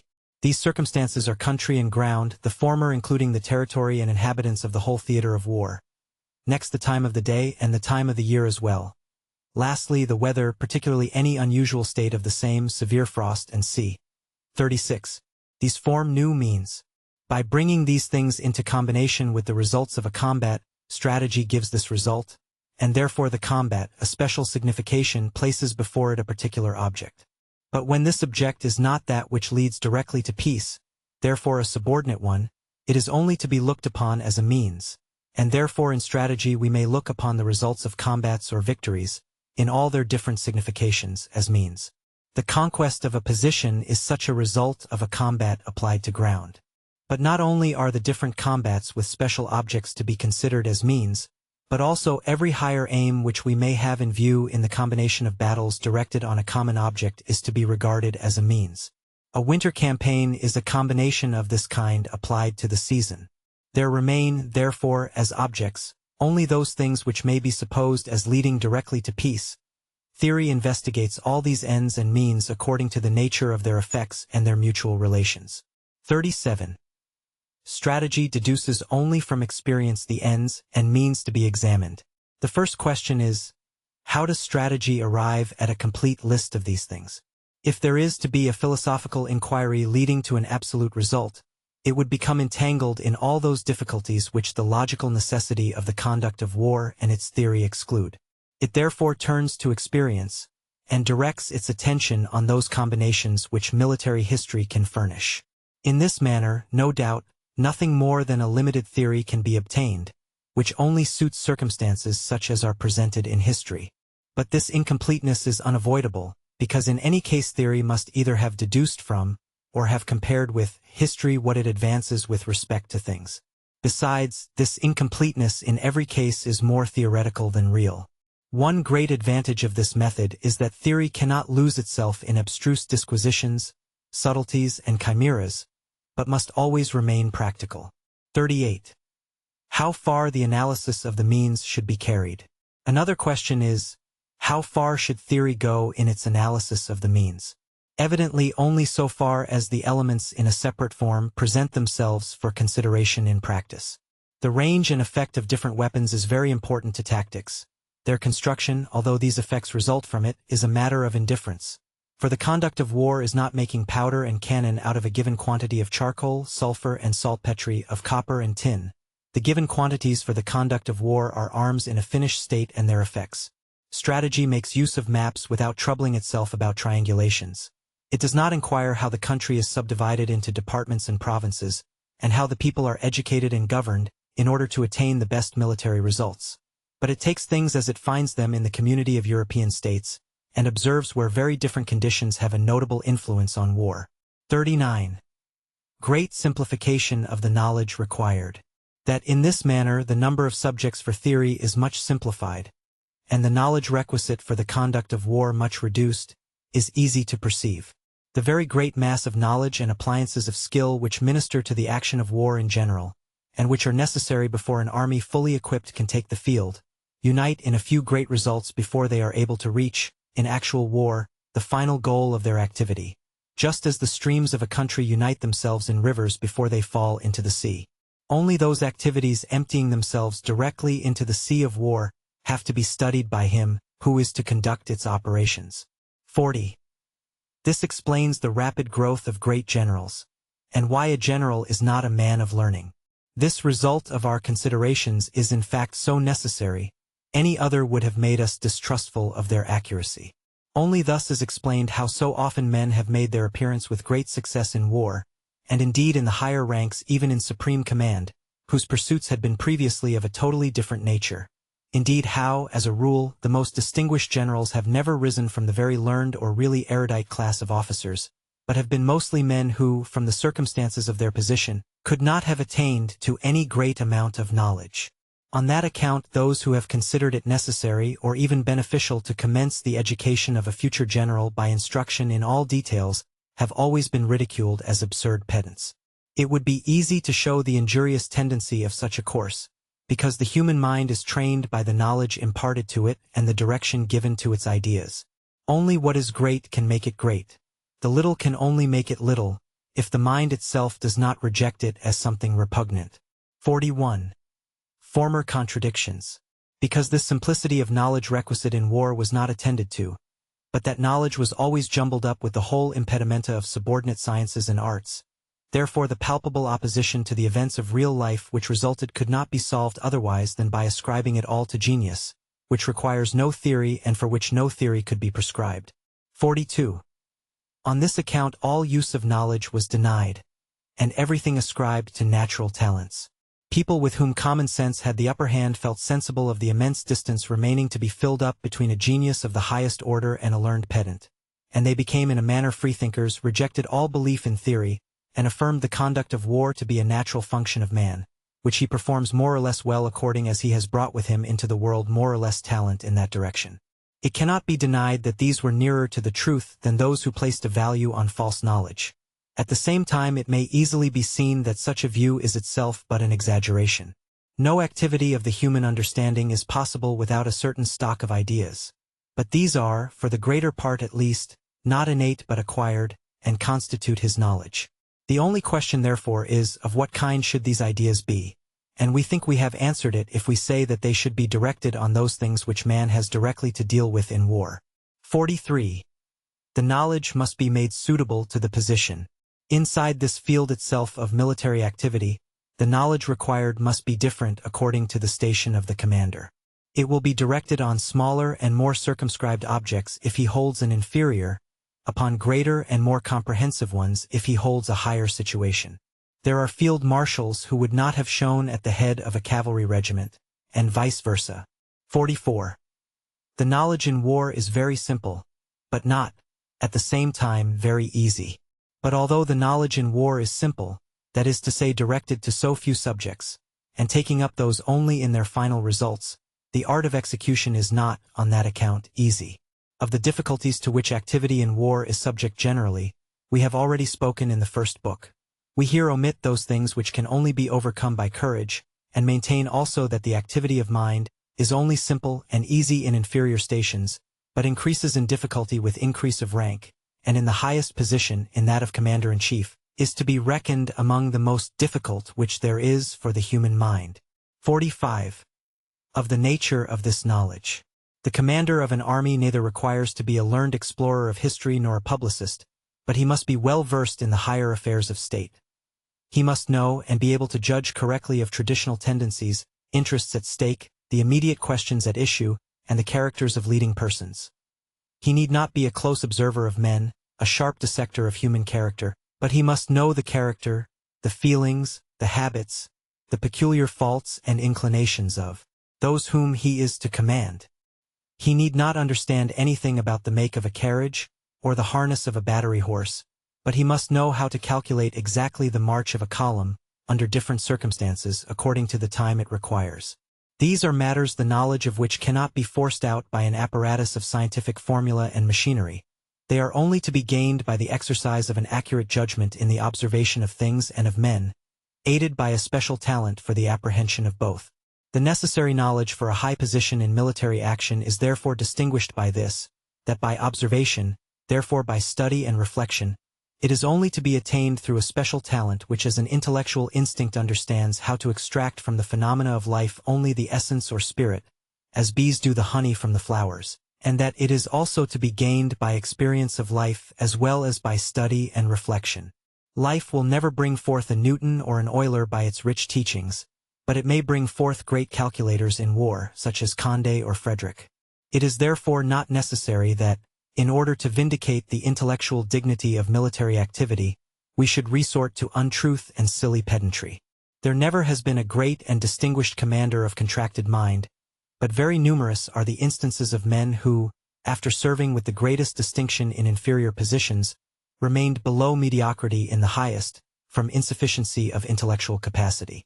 That even amongst those holding the post of commander-in-chief there may be a difference according to the degree of their plenitude of power is a matter of course. 46. Science must become art. Now we have yet to consider one condition which is more necessary for the knowledge of the conduct of war than for any other, which is, that it must pass completely into the mind and almost completely cease to be something objective. In almost all other arts and occupations of life the active agent can make use of truths which he has only learnt once, and in the spirit and sense of which he no longer lives, and which he extracts from dusty books. Even truths which he has in hand and uses daily may continue something external to himself. If the architect takes up a pen to settle the strength of a pier by a complicated calculation, the truth found as a result is no emanation from his own mind. He had first to find the data with labor, and then to submit these to an operation of the mind, the rule for which he did not discover, the necessity of which he is perhaps at the moment only partly conscious of, but which he applies, for the most part, as if by mechanical dexterity. But it is never so in war. The moral reaction, the ever-changeful form of things, makes it necessary for the chief actor to carry in himself the whole mental apparatus of his knowledge, that anywhere and at every pulse beat, he may be capable of giving the requisite decision from himself. Knowledge must, by this complete assimilation with his own mind and life, be converted into real power. This is the reason why everything seems so easy with men distinguished in war, and why everything is ascribed to natural talent. We say natural talent, in order thereby to distinguish it from that which is formed and matured by observation and study. We think that by these reflections we have explained the problem of a theory of the conduct of war, and pointed out the way to its solution. Of the two fields into which we have divided the conduct of war, tactics and strategy, the theory of the latter contains unquestionably, as before observed, the greatest difficulties, because the first is almost limited to a circumscribed field of objects, but the latter, in the direction of objects leading directly to peace, opens to itself an unlimited field of possibilities. Since for the most part the commander-in-chief has only to keep these objects steadily in view, therefore the part of strategy in which he moves is also that which is particularly subject to this difficulty. Theory, therefore, especially where it comprehends the highest services, will stop much sooner in strategy than in tactics at the simple consideration of things, and content itself to assist the commander to that insight into things which, blended with his whole thought, makes his course easier and surer, never forces him into opposition with himself in order to obey an objective truth. Chapter 3. Art or Science of War. 1. Usage still unsettled. Power and knowledge. Science when mere knowing. Art, when doing, is the object. The choice between these terms seems to be still unsettled, and no one seems to know rightly on what grounds it should be decided, and yet the thing is simple. We have already said elsewhere that knowing is something different from doing. The two are so different that they should not easily be mistaken the one for the other. The doing cannot properly stand in any book, and therefore also art should never be the title of a book. But because we have once accustomed ourselves to combine in conception, under the name of theory of art or simply art, the branches of knowledge, which may be separately pure sciences, necessary for the practice of an art, therefore it is consistent to continue this ground of distinction, and to call everything art when the object is to carry out the doing being able, as for example art of building, science, when merely knowledge is the object, as science of mathematics, of astronomy. That in every art certain complete sciences may be included is intelligible of itself, and should not perplex us. But still it is worth observing that there is also no science without a mixture of art. In mathematics, for instance, the use of figures and of algebra is an art, but that is only one amongst many instances. The reason is that however plain and palpable the difference is between knowledge and power in the composite results of human knowledge, yet it is difficult to trace out their line of separation in man himself. 2. Difficulty of separating perception from judgment. Art of war. All thinking is indeed art. Where the logician draws the line, where the premises stop which are the result of cognition, where judgment begins, there art begins. But more than this, even the perception of the mind is judgment again, and consequently art, and at last even the perception by the senses as well. In a word, if it is impossible to imagine a human being possessing merely the faculty of cognition, devoid of judgment or the reverse, so also art and science can never be completely separated from each other. The more these subtle elements of light embody themselves in the outward forms of the world, so much the more separate appear their domains. And now once more, where the object is creation and production, there is the province of art. Where the object is investigation and knowledge, science holds sway. After all this, it results of itself that it is more fitting to say art of war than science of war. So much for this, because we cannot do without these conceptions. But now we come forward with the assertion that war is neither an art nor a science in the real signification, and that it is just the setting out from that starting point of ideas which has led to a wrong direction being taken, which has caused war to be put on a par with other arts and sciences, and has led to a number of erroneous analogies. This has indeed been felt before now, and on that it was maintained that war is a handicraft. But there was more lost than gained by that, for a handicraft is only an inferior art, and as such is also subject to definite and rigid laws. In reality, the art of war did go on for some time in the spirit of a handicraft. We allude to the times of the Condottieri, but then it received that direction not from intrinsic but from external causes, and military history shows how little it was at that time in accordance with the nature of the thing. 3. War is part of the intercourse of the human race. We say therefore war belongs not to the province of arts and sciences, but to the province of social life. It is a conflict of great interests which is settled by bloodshed, and only in that is it different from others. It would be better, instead of comparing it with any art, to liken it to business competition, which is also a conflict of human interests and activities, and it is still more like state policy, which again, on its part, may be looked upon as a kind of business competition on a great scale. Besides, state policy is the womb in which war is developed, in which its outlines lie hidden in a rudimentary state, like the qualities of living creatures in their germs. Asterisk. Asterisk, the analogy has become much closer since Clausewitz's time. Now that the first business of the state is regarded as the development of facilities for trade, war between great nations is only a question of time. No Hague conferences can avert it. Editor. 4. Difference. The essential difference consists in this, that war is no activity of the will, which exerts itself upon inanimate matter like the mechanical arts, or upon a living but still passive and yielding subject, like the human mind and the human feelings in the ideal arts, but against a living and reacting force. How little the categories of arts and sciences are applicable to such an activity strikes us at once. And we can understand at the same time how that constant seeking and striving after laws like those which may be developed out of the dead material world could not but lead to constant errors. And yet it is just the mechanical arts that some people would imitate in the art of war. The imitation of the ideal arts was quite out of the question, because these themselves dispense too much with laws and rules, and those hitherto tried, always acknowledged as insufficient and one-sided, are perpetually undermined and washed away by the current of opinions, feelings, and customs.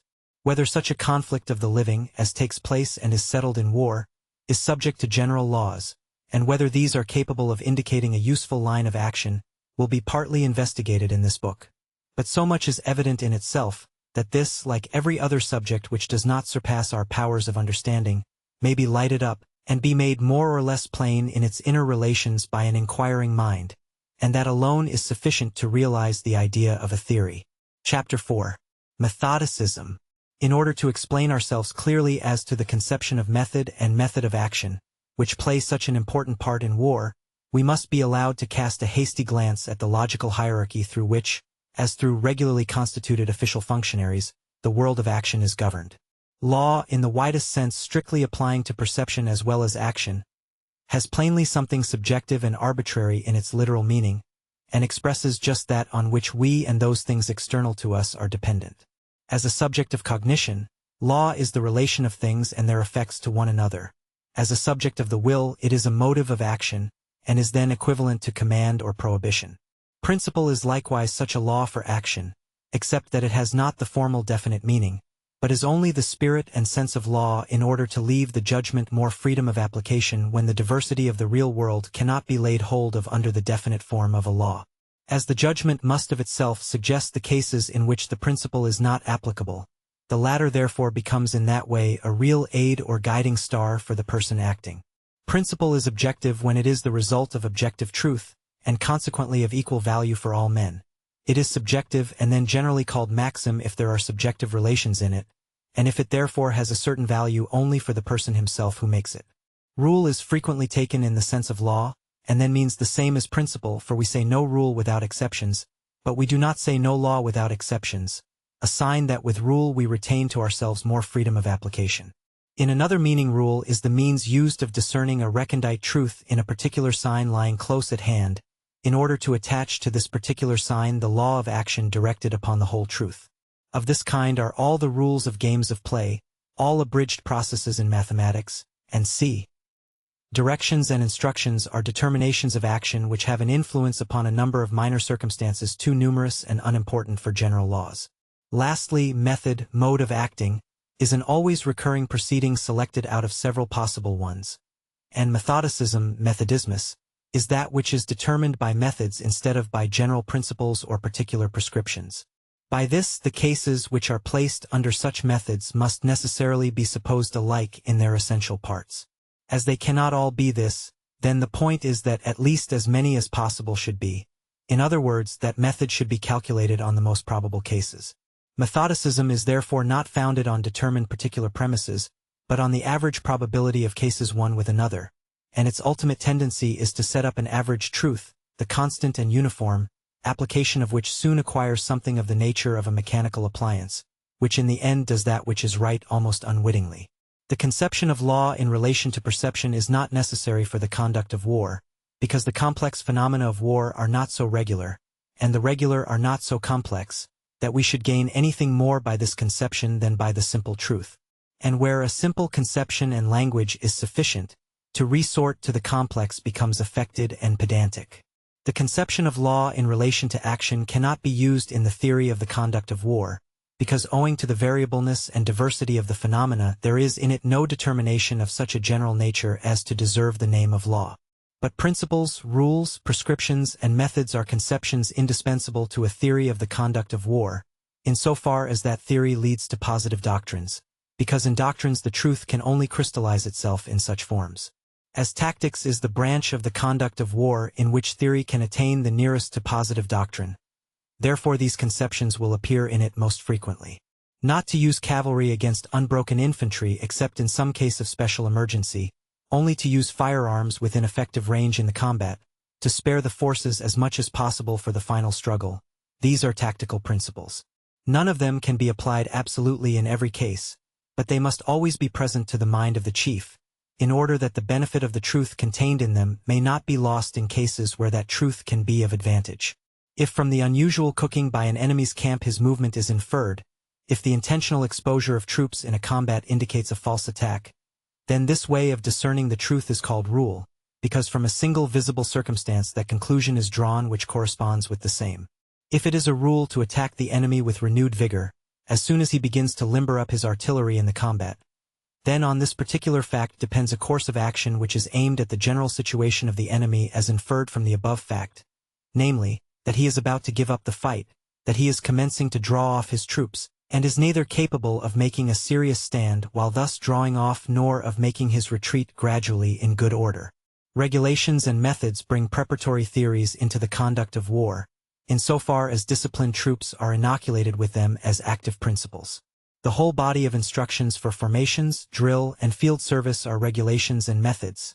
In the drill instructions the first predominate, in the field service instructions the latter. To these things the real conduct of war attaches itself. It takes them over, therefore, as given modes of proceeding, and as such they must appear in the theory of the conduct of war. But for those activities retaining freedom in the employment of these forces there cannot be regulations, that is, definite instructions, because they would do away with freedom of action. Methods, on the other hand, as a general way of executing duties as they arise, calculated, as we have said, on an average of probability, or as a dominating influence of principles and rules carried through to application, may certainly appear in the theory of the conduct of war, provided only they are not represented as something different from what they are, not as the absolute and necessary modes of action, systems, but as the best of general forms which may be used as shorter ways in place of a particular disposition for the occasion at discretion.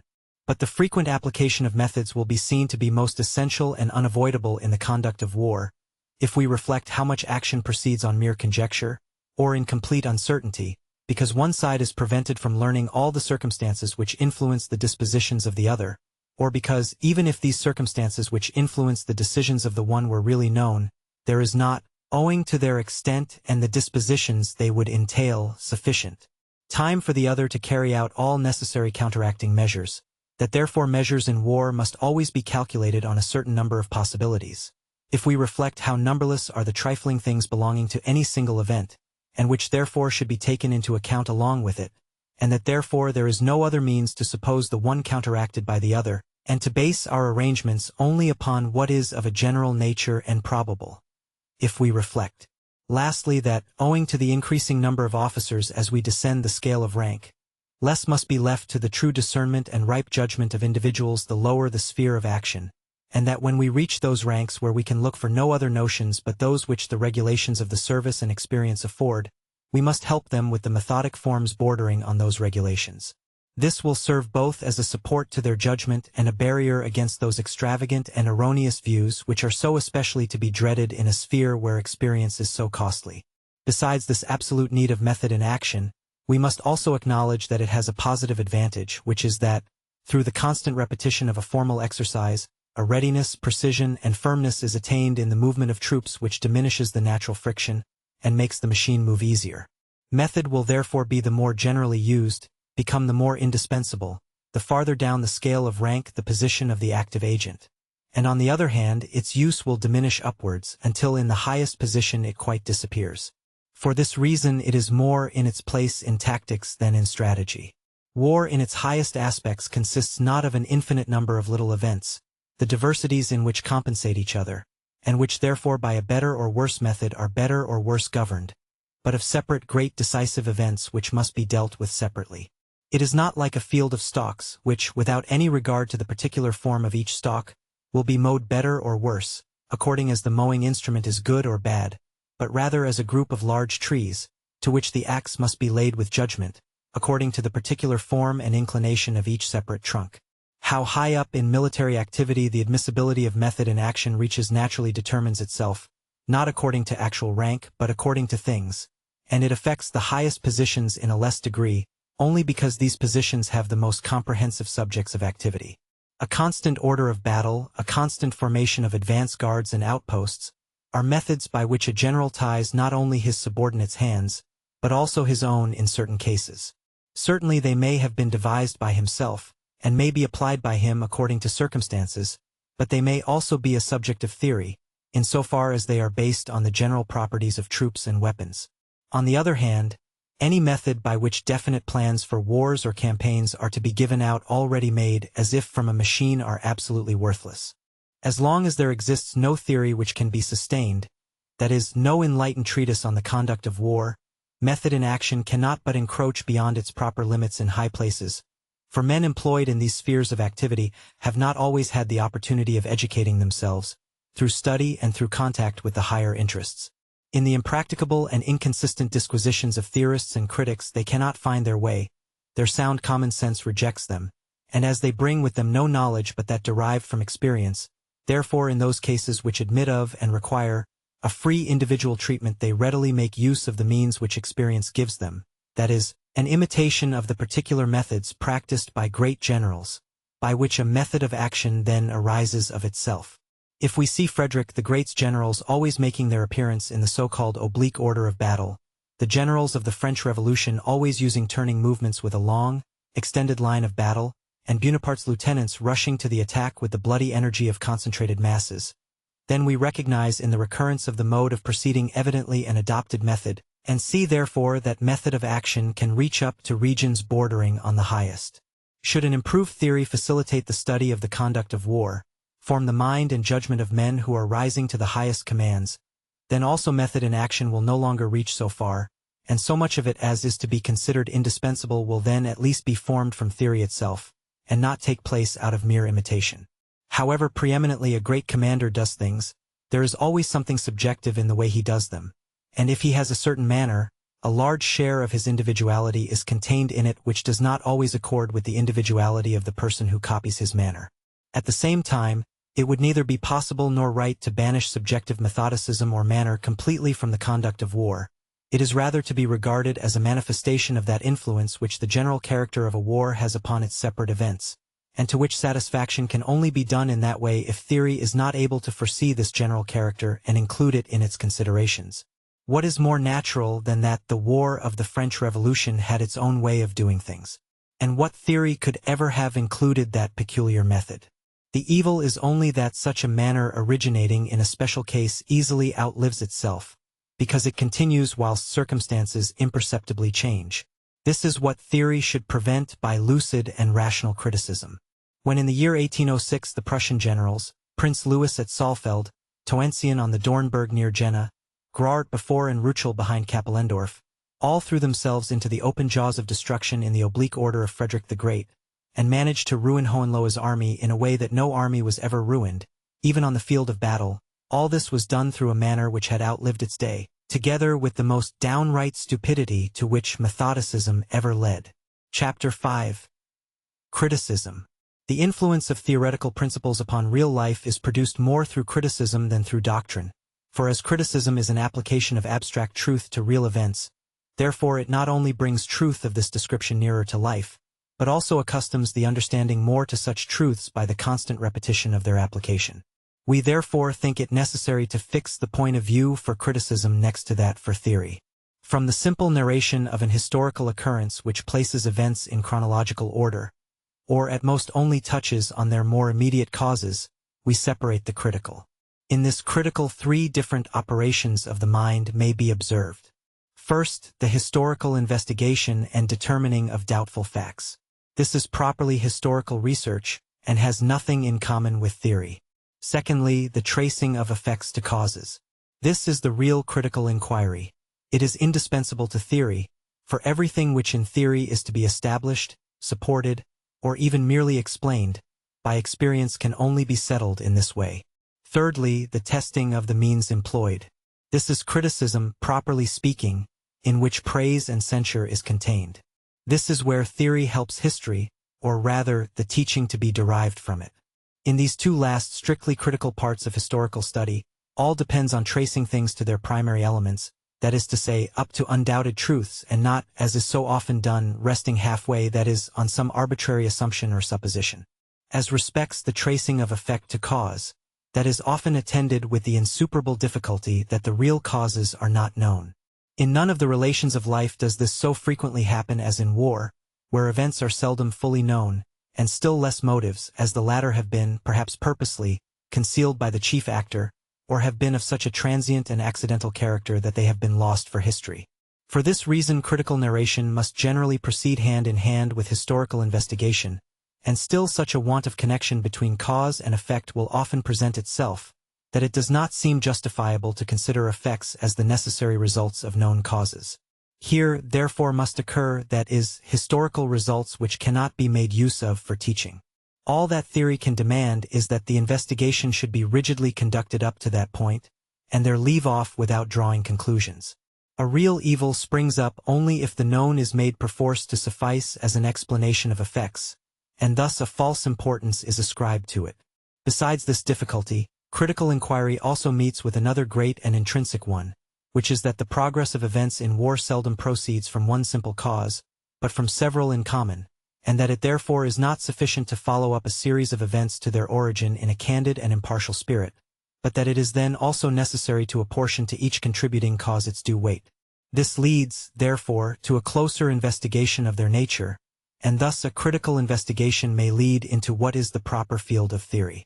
The critical consideration, that is, the testing of the means, leads to the question which are the effects peculiar to the means applied, and whether these effects were comprehended in the plans of the person directing.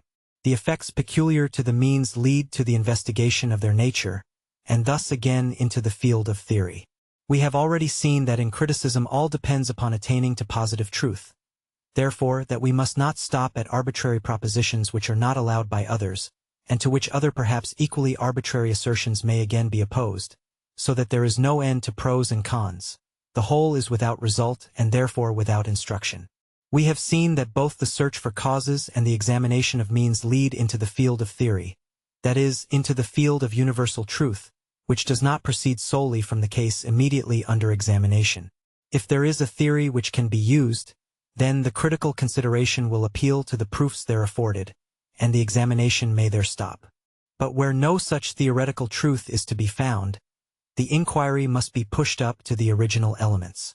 If this necessity occurs often, it must lead the historian, according to a common expression, into a labyrinth of details. He then has his hands full, and it is impossible for him to stop to give the requisite attention everywhere. The consequence is that in order to set bounds to his investigation, he adopts some arbitrary assumptions which, if they do not appear so to him, do so to others, as they are not evident in themselves or capable of proof. A sound theory is therefore an essential foundation for criticism, and it is impossible for it, without the assistance of a sensible theory, to attain to that point at which it commences chiefly to be instructive, that is, where it becomes demonstration both convincing and sans replique. But it would be a visionary hope to believe in the possibility of a theory applicable to every abstract truth, leaving nothing for criticism to do but to place the case under its appropriate law. It would be ridiculous pedantry to lay down as a rule for criticism that it must always halt and turn round on reaching the boundaries of sacred theory. The same spirit of analytical inquiry which is the origin of theory must also guide the critic in his work, and it can and must therefore happen that he strays beyond the boundaries of the province of theory and elucidates those points with which he is more particularly concerned. It is more likely, on the contrary, that criticism would completely fail in its object if it degenerated into a mechanical application of theory. All positive results of theoretical inquiry, all principles, rules, and methods, are the more wanting in generality and positive truth the more they become positive doctrine. They exist to offer themselves for use as required, and it must always be left for judgment to decide whether they are suitable or not. Such results of theory must never be used in criticism as rules or norms for a standard, but in the same way as the person acting should use them, that is, merely as aids to judgment. If it is an acknowledged principle in tactics that in the usual order of battle cavalry should be placed behind infantry, not in line with it, still it would be folly on this account to condemn every deviation from this principle. Criticism must investigate the grounds of the deviation, and it is only in case these are insufficient that it has a right to appeal to principles laid down in theory. If it is further established in theory that a divided attack diminishes the probability of success, still it would be just as unreasonable, whenever there is a divided attack and an unsuccessful issue, to regard the latter as the result of the former, without further investigation into the connection between the two, as where a divided attack is successful to infer from it the fallacy of that theoretical principle. The spirit of investigation which belongs to criticism cannot allow either. Criticism therefore supports itself chiefly on the results of the analytical investigation of theory. What has been made out and determined by theory does not require to be demonstrated over again by criticism, and it is so determined by theory that criticism may find it ready demonstrated. This office of criticism, of examining the effect produced by certain causes, and whether a means applied has answered its object, will be easy enough if cause and effect, means and end, are all near together. If an army is surprised, and therefore cannot make a regular and intelligent use of its powers and resources, then the effect of the surprise is not doubtful. If theory has determined that in a battle the convergent form of attack is calculated to produce greater but less certain results, then the question is whether he who employs that convergent form had in view chiefly that greatness of result as his object. If so, the proper means were chosen. But if by this form he intended to make the result more certain, and that expectation was founded not on some exceptional circumstances in this case, but on the general nature of the convergent form, as has happened 100 times, then he mistook the nature of the means and committed an error. Here the work of military investigation and criticism is easy, and it will always be so when confined to the immediate effects and objects. This can be done quite at option, if we abstract the connection of the parts with the whole, and only look at things in that relation. But in war, as generally in the world, there is a connection between everything which belongs to a whole, and therefore, however small a cause may be in itself, its effects reach to the end of the act of warfare, and modify or influence the final result in some degree, let that degree be ever so small. In the same manner every means must be felt up to the ultimate object. We can therefore trace the effects of a cause as long as events are worth noticing, and in the same way we must not stop at the testing of a means for the immediate object, but test also this object as a means to a higher one, and thus ascend the series of facts in succession, until we come to one so absolutely necessary in its nature as to require no examination or proof. In many cases, particularly in what concerns great and decisive measures, the investigation must be carried to the final aim, to that which leads immediately to peace. It is evident that in thus ascending at every new station which we reach a new point of view for the judgment is attained, so that the same means which appeared advisable at one station, when looked at from the next above it may have to be rejected. The search for the causes of events and the comparison of means with ends must always go hand in hand in the critical review of an act, for the investigation of causes leads us first to the discovery of those things which are worth examining. This following of the clue up and down is attended with considerable difficulty, for the farther from an event the cause lies which we are looking for, the greater must be the number of other causes which must at the same time be kept in view and allowed for in reference to the share which they have in the course of events, and then eliminated, because the higher the importance of a fact, the greater will be the number of separate forces and circumstances by which it is conditioned. If we have unraveled the causes of a battle being lost, we have certainly also ascertained a part of the causes of the consequences which this defeat has upon the whole war, but only a part, because the effects of other causes, more or less according to circumstances, will flow into the final result. The same multiplicity of circumstances is presented also in the examination of the means. The higher our point of view, for the higher the object is situated, the greater must be the number of means employed to reach it. The ultimate object of the war is the object aimed at by all the armies simultaneously, and it is therefore necessary that the consideration should embrace all that each has done or could have done. It is obvious that this may sometimes lead to a wide field of inquiry, in which it is easy to wander and lose the way, and in which this difficulty prevails, that a number of assumptions or suppositions must be made about a variety of things which do not actually appear, but which in all probability did take place, and therefore cannot possibly be left out of consideration. When Bonaparte, in 1797, at the head of the army of Italy, advanced from the Tagliamento against the Archduke Charles, he did so with a view to force that general to a decisive action before the reinforcements expected from the Rhine had reached him. If we look only at the immediate object, the means were well chosen and justified by the result, for the Archduke was so inferior in numbers that he only made a show of resistance on the Tagliamento, and when he saw his adversary so strong and resolute, yielded ground and left open the passages of the Norican Alps. Now to what use could Bonaparte turn this fortunate event? To penetrate into the heart of the Austrian Empire itself, to facilitate the advance of the Rhine armies under Moreau and Hoche, and open communication with them? This was the view taken by Bonaparte, and from this point of view he was right. But now, if criticism places itself at a higher point of view, namely that of the French Directory, which body could see and know that the armies on the Rhine could not commence the campaign for 6 weeks, then the advance of Bonaparte over the Norican Alps can only be regarded as an extremely hazardous measure. For if the Austrians had drawn largely on their Rhine armies to reinforce their army in Styria, so as to enable the Archduke to fall upon the army of Italy, not only would that army have been routed but the whole campaign lost. This consideration, which attracted the serious attention of Bonaparte at Villach, no doubt induced him to sign the Armistice of Leoben with so much readiness. Compare Hinterlassung Werke, 2nd edition, Volume 4. Page 276 etc. If criticism takes a still higher position, and if it knows that the Austrians had no reserves between the army of the Archduke Charles and Vienna, then we see that Vienna became threatened by the advance of the army of Italy.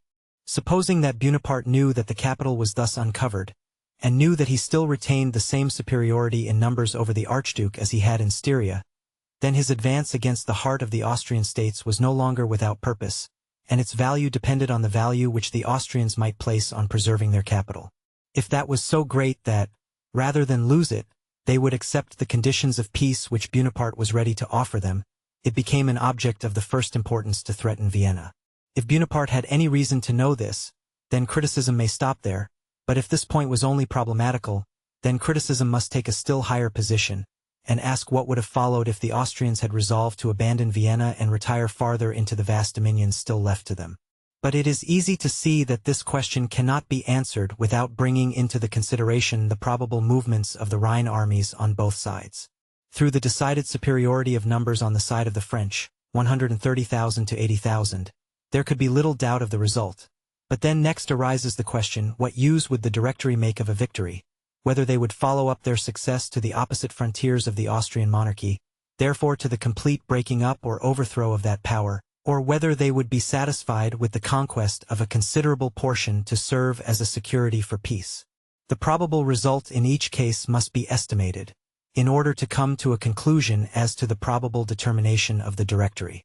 Supposing the result of these considerations to be that the French forces were much too weak for the complete subjugation of the Austrian monarchy, so that the attempt might completely reverse the respective positions of the contending armies, and that even the conquest and occupation of a considerable district of country would place the French army in strategic relations to which they were not equal, then that result must naturally influence the estimate of the position of the army of Italy, and compel it to lower its expectations.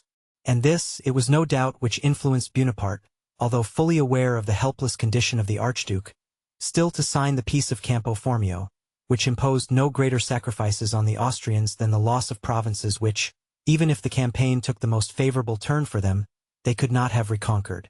But the French could not have reckoned on even the moderate Treaty of Campo Formio, and therefore it could not have been their object in making their bold advance if two considerations had not presented themselves to their view, the first of which consisted in the question, what degree of value the Austrians would attach to each of the above-mentioned results, whether, notwithstanding the probability of a satisfactory result in either of these cases, would it be worth while to make the sacrifices inseparable from a continuance of the war, when they could be spared those sacrifices by a peace on terms not too humiliating.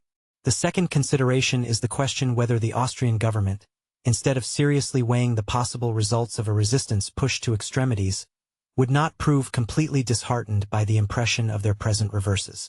The consideration which forms the subject of the first is no idle piece of subtle argument, but a consideration of such decidedly practical importance that it comes up whenever the plan of pushing war to the utmost extremity is mooted, and by its weight in most cases restrains the execution of such plans. The second consideration is of equal importance, for we do not make war with an abstraction but with a reality, which we must always keep in view, and we may be sure that it was not overlooked by the bold Bonaparte, that is, that he was keenly alive to the terror which the appearance of his sword inspired. It was reliance on that which led him to Moscow. There it led him into a scrape. The terror of him had been weakened by the gigantic struggles in which he had been engaged. In the year 1797 it was still fresh, and the secret of a resistance pushed to extremities had not been discovered. Nevertheless, even in 1797 his boldness might have led to a negative result if, as already said, he had not with a sort of presentiment avoided it by signing the moderate peace of Campo Formio. We must now bring these considerations to a close. They will suffice to show the wide sphere, the diversity and embarrassing nature of the subjects embraced in a critical examination carried to the fullest extent, that is, to those measures of a great and decisive class which must necessarily be included. It follows from them that besides a theoretical acquaintance with the subject, natural talent must also have a great influence on the value of critical examinations, for it rests chiefly with the latter to throw the requisite light on the interrelations of things, and to distinguish from amongst the endless connections of events those which are really essential. But talent is also called into requisition in another way. Critical examination is not merely the appreciation of those means which have been actually employed, but also of all possible means, which therefore must be suggested in the first place, that is, must be discovered, and the use of any particular means is not fairly open to censure until a better is pointed out. Now, however small the number of possible combinations may be in most cases, still it must be admitted that to point out those which have not been used is not a mere analysis of actual things, but a spontaneous creation which cannot be prescribed, and depends on the fertility of genius. We are far from seeing a field for great genius in a case which admits only of the application of a few simple combinations, and we think it exceedingly ridiculous to hold up, as is often done, the turning of a position as an invention showing the highest genius. Still, nevertheless, this creative self-activity on the part of the critic is necessary, and it is one of the points which essentially determine the value of critical examination. When Bonaparte on 30 July 1796, determined to raise the siege of Mantua, in order to march with his whole force against the enemy, advancing in separate columns to the relief of the place, and to beat them in detail, this appeared the surest way to the attainment of brilliant victories. These victories actually followed, and were afterwards again repeated on a still more brilliant scale on the attempt to relieve the fortress being again renewed.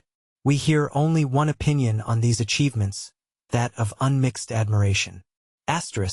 Compare Hinterlassene Werke, 2nd edition, Volume 4, page 107 etc. At the same time, Bonaparte could not have adopted this course on the July 30th without quite giving up the idea of the siege of Mantua, because it was impossible to save the siege train, and it could not be replaced by another in this campaign. In fact, the siege was converted into a blockade, and the town, which if the siege had continued must have very shortly fallen, held out for 6 months in spite of Bonaparte's victories in the open field. Criticism has generally regarded this as an evil that was unavoidable, because critics have not been able to suggest any better course. Resistance to a relieving army within lines of circumvallation had fallen into such disrepute and contempt that it appears to have entirely escaped consideration as a means.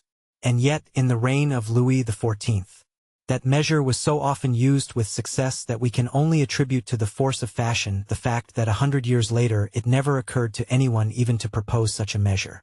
If the practicability of such a plan had ever been entertained for a moment, a closer consideration of circumstances would have shown that 40,000 of the best infantry in the world under Bonaparte, behind strong lines of circumvallation round Mantua, had so little to fear from the 50,000 men coming to the relief under Wurmser that it was very unlikely that any attempt even would be made upon their lines.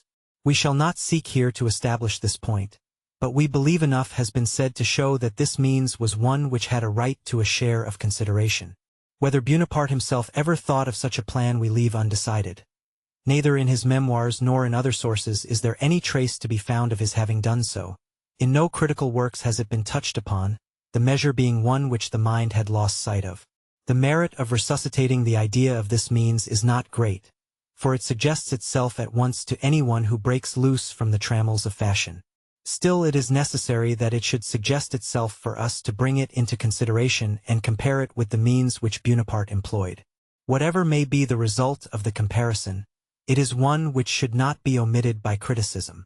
When Bonaparte, in February 1814, after gaining the battles at Etoges, Champaubert and Montmirail, left Blücher's army, and turning upon Schwarzenberg, beat his troops at Montereau and Mormont, everyone was filled with admiration because Bonaparte, by thus throwing his concentrated force first upon one opponent, then upon another, made a brilliant use of the mistakes which his adversaries had committed in dividing their forces. If these brilliant strokes in different directions failed to save him, it was generally considered to be no fault of his, at least.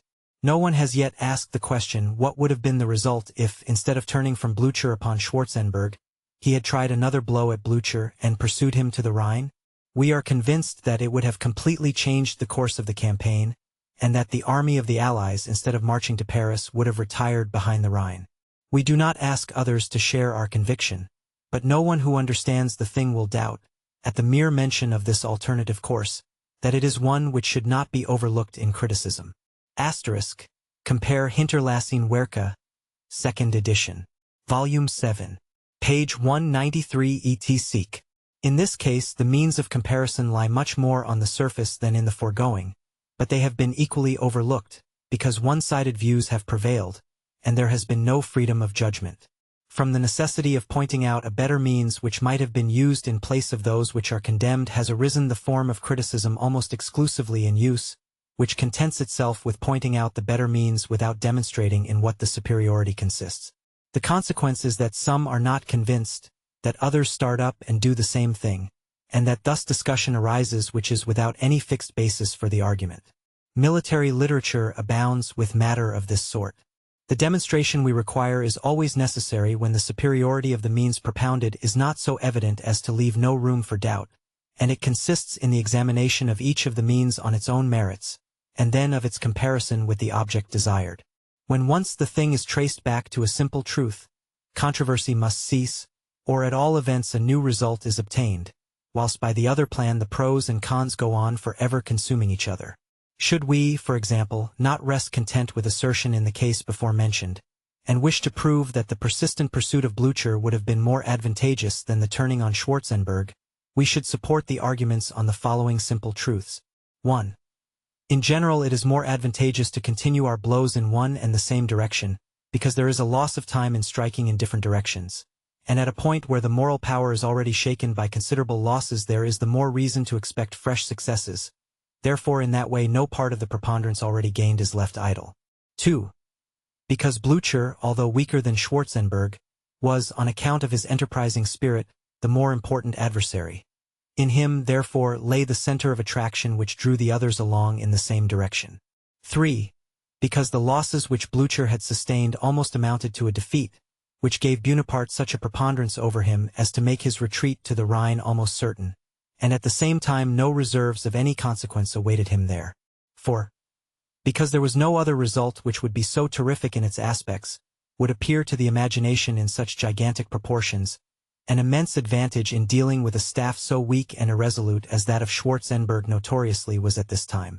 What had happened to the Crown Prince of Württemberg at Montereau, and to Count Wittgenstein at Mormont, Prince Schwarzenberg must have known well enough. But all the untoward events on Blücher's distant and separate line from the Marne to the Rhine would only reach him by the avalanche of rumor. The desperate movements which Bonaparte made upon Vitry at the end of March, to see what the Allies would do if he threatened to turn them strategically, were evidently done on the principle of working on their fears. But it was done under far different circumstances in consequence of his defeat at Laon and Arcis, and because Blücher, with 100,000 men, was then in communication with Schwarzenberg. There are people, no doubt, who will not be convinced on these arguments, but at all events they cannot retort by saying that whilst Bonaparte threatened Schwarzenberg's base by advancing to the Rhine, Schwarzenberg at the same time threatened Bonaparte's communications with Paris, because we have shown by the reasons above given that Schwarzenberg would never have thought of marching on Paris. With respect to the example quoted by us from the campaign of 1796, we should say, Bonaparte looked upon the plan he adopted as the surest means of beating the Austrians. But admitting that it was so, still the object to be attained was only an empty victory, which could have hardly any sensible influence on the fall of Mantua. The way which we should have chosen would, in our opinion, have been much more certain to prevent the relief of Mantua. But even if we place ourselves in the position of the French general and assume that it was not so, and look upon the certainty of success to have been less, the question then amounts to a choice between a more certain but less useful, and therefore less important, victory on the one hand, and a somewhat less probable but far more decisive and important victory, on the other hand. Presented in this form, boldness must have declared for the second solution, which is the reverse of what took place, when the thing was only superficially viewed. Bonaparte certainly was anything but deficient in boldness, and we may be sure that he did not see the whole case and its consequences as fully and clearly as we can at the present time. Naturally, the critic, in treating of the means, must often appeal to military history, as experience is of more value in the art of war than all philosophical truth. But this exemplification from history is subject to certain conditions, of which we shall treat in a special chapter, and unfortunately these conditions are so seldom regarded that reference to history generally only serves to increase the confusion of ideas. We have still a most important subject to consider, which is, how far criticism in passing judgments on particular events is permitted, or in duty bound to make use of its wider view of things, and therefore also of that which is shown by results, or when and where it should leave out of sight these things in order to place itself, as far as possible, in the exact position of the chief actor. If criticism dispenses praise or censure, it should seek to place itself as nearly as possible at the same point of view as the person acting, that is to say, to collect all he knew and all the motives on which he acted, and, on the other hand, to leave out of the consideration all that the person acting could not or did not know, and above all, the result. But this is only an object to aim at, which can never be reached because the state of circumstances from which an event proceeded can never be placed before the eye of the critic exactly as it lay before the eye of the person acting.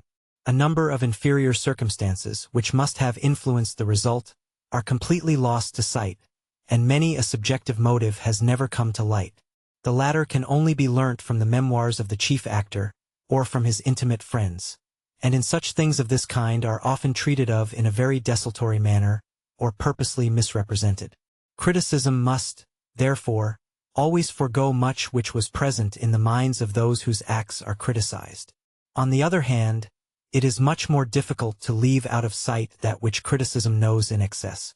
This is only easy as regards accidental circumstances, that is, circumstances which have been mixed up, but are in no way necessarily related. But it is very difficult and, in fact, can never be completely done with regard to things really essential. Let us take first the result. If it has not proceeded from accidental circumstances, it is almost impossible that the knowledge of it should not have an effect on the judgment passed on events which have preceded it, for we see these things in the light of this result, and it is to a certain extent by it that we first become acquainted with them and appreciate them. Military history, with all its events, is a source of instruction for criticism itself, and it is only natural that criticism should throw that light on things which it has itself obtained from the consideration of the whole. If therefore it might wish in some cases to leave the result out of the consideration, it would be impossible to do so completely. But it is not only in relation to the result, that is, with what takes place at the last, that this embarrassment arises. The same occurs in relation to preceding events, therefore with the data which furnished the motives to action. Criticism has before it, in most cases, more information on this point than the principal in the transaction. Now it may seem easy to dismiss from the consideration everything of this nature, but it is not so easy as we may think. The knowledge of preceding and concurrent events is founded not only on certain information, but on a number of conjectures and suppositions. Indeed, there is hardly any of the information respecting things not purely accidental which has not been preceded by suppositions or conjectures destined to take the place of certain information in case such should never be supplied. Now is it conceivable that criticism in after times, which has before it as facts all the preceding and concurrent circumstances, should not allow itself to be thereby influenced when it asks itself the question, what portion of the circumstances, which at the moment of action were unknown, would it have held to be probable? We maintain that in this case, as in the case of the results, and for the same reason it is impossible to disregard all these things completely. If therefore the critic wishes to bestow praise or blame upon any single act, he can only succeed to a certain degree in placing himself in the position of the person whose act he has under review. In many cases he can do so sufficiently near for any practical purpose, but in many instances it is the very reverse, and this fact should never be overlooked. But it is neither necessary nor desirable that criticism should completely identify itself with the person acting. In war, as in all matters of skill, there is a certain natural aptitude required which is called talent. This may be great or small. In the first case it may easily be superior to that of the critic, for what critic can pretend to the skill of a Frederick or a Bonaparte? Therefore, if criticism is not to abstain altogether from offering an opinion where eminent talent is concerned, it must be allowed to make use of the advantage which its enlarged horizon affords. Criticism must not, therefore, treat the solution of a problem by a great general like a sum in arithmetic. It is only through the results and through the exact coincidences of events that it can recognize with admiration how much is due to the exercise of genius, and that it first learns the essential combination which the glance of that genius devised. But for every, even the smallest, act of genius it is necessary that criticism should take a higher point of view, so that, having at command many objective grounds of decision, it may be as little subjective as possible, and that the critic may not take the limited scope of his own mind as a standard. This elevated position of criticism, its praise and blame pronounced with a full knowledge of all the circumstances, has in itself nothing which hurts our feelings. It only does so if the critic pushes himself forward, and speaks in a tone as if all the wisdom which he has obtained by an exhaustive examination of the event under consideration were really his own talent. Palpable as is this deception, it is one which people may easily fall into through vanity, and one which is naturally distasteful to others. It very often happens that although the critic has no such arrogant pretensions, they are imputed to him by the reader because he has not expressly disclaimed them, and then follows immediately a charge of a want of the power of critical judgment. If therefore a critic points out an error made by a Frederick or a Bonaparte, that does not mean that he who makes the criticism would not have committed the same error. He may even be ready to grant that had he been in the place of these great generals, he might have made much greater mistakes. He merely sees this error from the chain of events, and he thinks that it should not have escaped the sagacity of the general. This is, therefore, an opinion formed through the connection of events, and therefore through the result. But there is another quite different effect of the result itself upon the judgment, that is if it is used quite alone as an example for or against the soundness of a measure. This may be called judgment according to the result. Such a judgment appears at first sight inadmissible, and yet it is not. When Bonaparte marched to Moscow in 1812, all depended upon whether the taking of the capital, and the events which preceded the capture, would force the Emperor Alexander to make peace, as he had been compelled to do after the Battle of Friedland in 1807, and the Emperor Francis in 1805 and 1809 after Austerlitz and Wagram. For if Bonaparte did not obtain a peace at Moscow, there was no alternative but to return. That is, there was nothing for him but a strategic defeat. We shall leave out of the question what he did to get to Moscow, and whether in his advance he did not miss many opportunities of bringing the Emperor Alexander to peace. We shall also exclude all consideration of the disastrous circumstances which attended his retreat, and which perhaps had their origin in the general conduct of the campaign. Still the question remains the same, for however much more brilliant the course of the campaign up to Moscow might have been, still there was always an uncertainty whether the Emperor Alexander would be intimidated into making peace. And then, even if a retreat did not contain in itself the seeds of such disasters as did in fact occur, still it could never be anything else than a great strategic defeat. If the Emperor Alexander agreed to a peace which was disadvantageous to him, the campaign of 1812 would have ranked with those of Austerlitz, Friedland, and Wagram. But these campaigns also, if they had not led to peace, would in all probability have ended in similar catastrophes. Whatever, therefore, of genius, skill, and energy the conqueror of the world applied to the task, this last question addressed to fate * remained always the same. Shall we then discard the campaigns of 1805, 1807, 1809, and say on account of the campaign of 1812 that they were acts of imprudence? That the results were against the nature of things, and that in 1812 strategic justice at last found vent for itself in opposition to blind chance? That would be an unwarrantable conclusion, a most arbitrary judgment, a case only half proved, because no human, I can trace the thread of the necessary connection of events up to the determination of the conquered princes. Frage und der Schicksal, a familiar quotation from Schiller.tr. Still less can we say the campaign of 1812 merited the same success as the others, and that the reason why it turned out otherwise lies in something unnatural, for we cannot regard the firmness of Alexander as something unpredictable. What can be more natural than to say that in the years 1805, 1807, 1809, Bonaparte judged his opponents correctly, and that in 1812 he erred in that point? On the former occasions, therefore, he was right, in the latter wrong, and in both cases we judge by the result. All action in war, as we have already said, is directed on probable, not on certain, results. Whatever is wanting in certainty must always be left to fate or chance, call it which you will. We may demand that what is so left should be as little as possible, but only in relation to the particular case. That is, as little as is possible in this one case, but not that the case in which the least is left to chance is always to be preferred. That would be an enormous error, as follows from all our theoretical views. There are cases in which the greatest daring is the greatest wisdom. Now in everything which is left to chance by the chief actor, his personal merit, and therefore his responsibility as well, seems to be completely set aside. Nevertheless, we cannot suppress an inward feeling of satisfaction whenever expectation realizes itself, and if it disappoints us our mind is dissatisfied. And more than this of right and wrong should not be meant by the judgment which we form from the mere result, or rather that we find there. Nevertheless, it cannot be denied that the satisfaction which our mind experiences at success, the pain caused by failure, proceed from a sort of mysterious feeling. We suppose between that success ascribed to good fortune and the genius of the chief a fine connecting thread, invisible to the mind's eye, and the supposition gives pleasure. What tends to confirm this idea is that our sympathy increases, becomes more decided, if the successes and defeats of the principal actor are often repeated. Thus it becomes intelligible how good luck in war assumes a much nobler nature than good luck at play.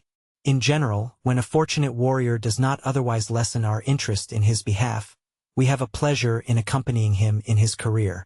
Criticism, therefore, after having weighed all that comes within the sphere of human reason and conviction, will let the result speak for that part where the deep mysterious relations are not disclosed in any visible form, and will protect the silent sentence of a higher authority from the noise of crude opinions on the one hand, while on the other it prevents the gross abuse which might be made of this last tribunal.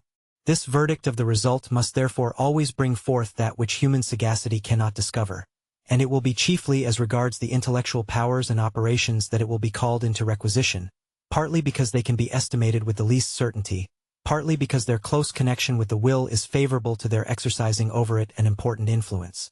When fear or bravery precipitates the decision, there is nothing objective intervening between them for our consideration, and consequently nothing by which sagacity and calculation might have met the probable result. We must now be allowed to make a few observations on the instrument of criticism, that is, the language which it uses, because that is to a certain extent connected with the action in war. For the critical examination is nothing more than the deliberation which should precede action in war. We therefore think it very essential that the language used in criticism should have the same character as that which deliberation in war must have, for otherwise it would cease to be practical, and criticism could gain no admittance in actual life. We have said in our observations on the theory of the conduct of war that it should educate the mind of the commander for war, or that its teaching should guide his education. Also that it is not intended to furnish him with positive doctrines and systems which he can use like mental appliances. But if the construction of scientific formulae is never required or even allowable in war to aid the decision on the case presented, if truth does not appear there in a systematic shape, if it is not found in an indirect way, but directly by the natural perception of the mind, then it must be the same also in a critical review. It is true, as we have seen, that, wherever complete demonstration of the nature of things would be too tedious, criticism must support itself on those truths which theory has established on the point. But, just as in war the actor obeys these theoretical truths rather because his mind is imbued with them than because he regards them as objective inflexible laws, so criticism must also make use of them, not as an external law or an algebraic formula, of which fresh proof is not required each time they are applied, but it must always throw a light on this proof itself, leaving only to theory the more minute and circumstantial proof. Thus it avoids a mysterious, unintelligible phraseology, and makes its progress in plain language, that is, with a clear and always visible chain of ideas. Certainly this cannot always be completely attained, but it must always be the aim in critical expositions. Such expositions must use complicated forms of science as sparingly as possible, and never resort to the construction of scientific aids as of a truth apparatus of its own, but always be guided by the natural and unbiased impressions of the mind. But this pious endeavor, if we may use the expression, has unfortunately seldom hitherto presided over critical examinations. The most of them have rather been emanations of a species of vanity, a wish to make a display of ideas. The first evil which we constantly stumble upon is a lame, totally inadmissible application of certain one-sided systems as of a formal code of laws. But it is never difficult to show the one-sidedness of such systems, and this only requires to be done once to throw discredit forever on critical judgments which are based on them. We have here to deal with a definite subject, and as the number of possible systems after all can be but small, therefore also they are themselves the lesser evil. Much greater is the evil which lies in the pompous retinue of technical terms, scientific expressions and metaphors, which these systems carry in their train, and which like a rabble, like the baggage of an army broken away from its chief, hang about in all directions. Any critic who has not adopted a system, either because he has not found one to please him, or because he has not yet been able to make himself master of one, will at least occasionally make use of a piece of one, as one would use a ruler, to show the blunders committed by a general. The most of them are incapable of reasoning without using as a help here and there some shreds of scientific military theory. The smallest of these fragments, consisting in mere scientific words and metaphors, are often nothing more than ornamental flourishes of critical narration. Now it is in the nature of things that all technical and scientific expressions which belong to a system lose their propriety, if they ever had any, as soon as they are distorted, and used as general axioms, or as small crystalline talismans, which have more power of demonstration than simple speech. Thus it has come to pass that our theoretical and critical books, instead of being straightforward, intelligible dissertations, in which the author always knows at least what he says and the reader what he reads, are brimful of these technical terms, which form dark points of interference where author and reader part company. But frequently they are something worse, being nothing but hollow shells without any kernel. The author himself has no clear perception of what he means, contents himself with vague ideas, which if expressed in plain language would be unsatisfactory even to himself. A third fault in criticism is the misuse of historical examples, and a display of great reading or learning. What the history of the art of war is we have already said, and we shall further explain our views on examples and on military history in general in special chapters. One fact merely touched upon in a very cursory manner may be used to support the most opposite views, and 3 or 4 such facts of the most heterogeneous description, brought together out of the most distant lands and remote times and heaped up, generally distract and bewilder the judgment and understanding without demonstrating anything. For when exposed to the light they turn out to be only trumpery rubbish, made use of to show off the author's learning. But what can be gained for practical life by such obscure, partly false, confused, arbitrary conceptions?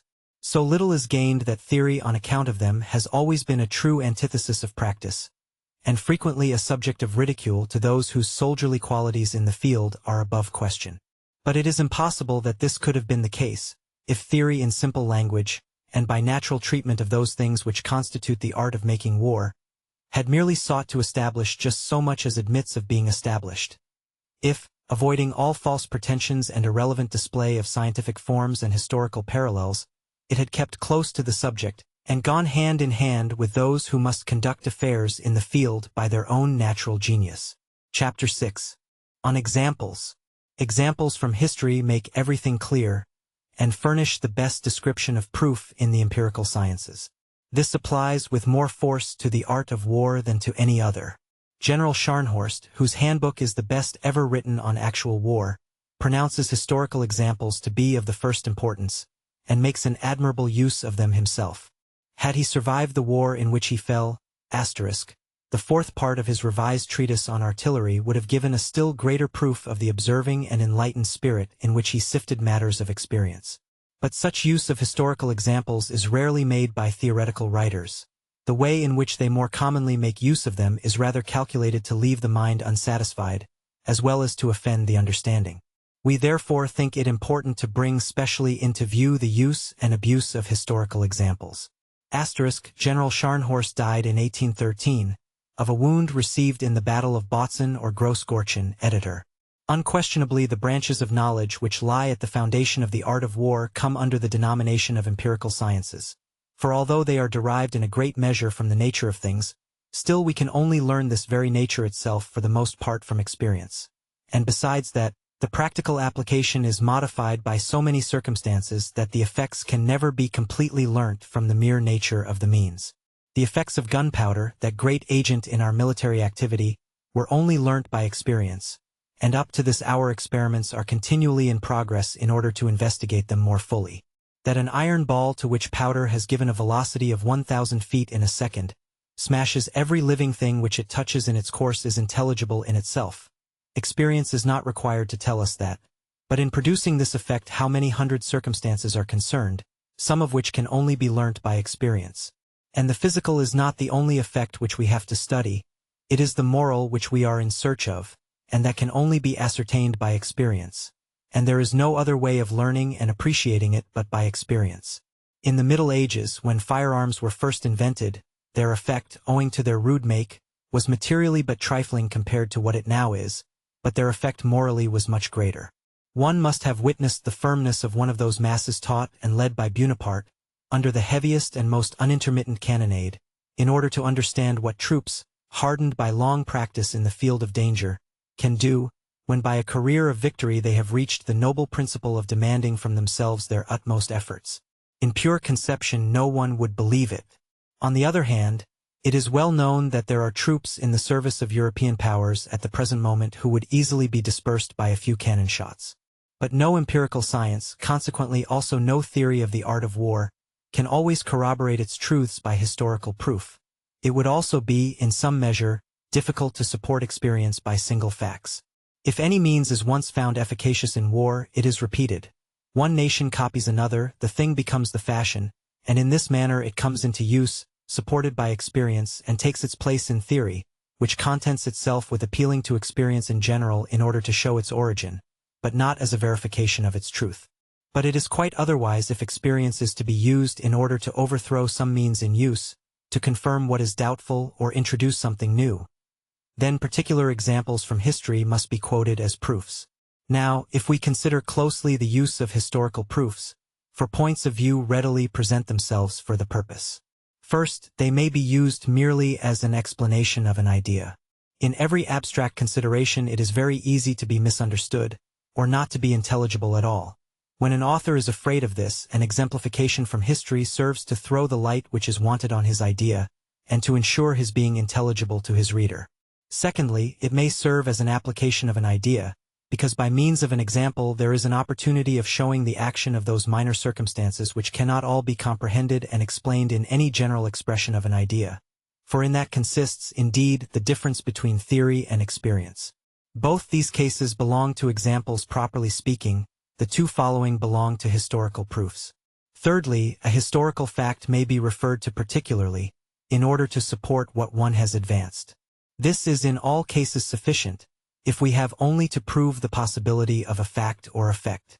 Lastly, in the fourth place, from the circumstantial detail of a historical event, and by collecting together several of them, we may deduce some theory, which therefore has its true proof in this testimony itself.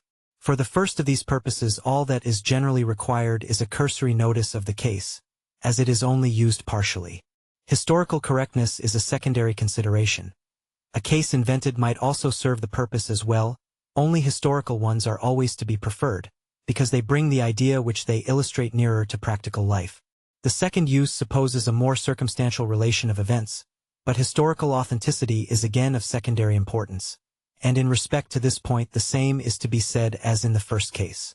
For the third purpose, the mere quotation of an undoubted fact is generally sufficient. If it is asserted that fortified positions may fulfill their object under certain conditions, it is only necessary to mention the position of Bunzelwitz, in support of the assertion.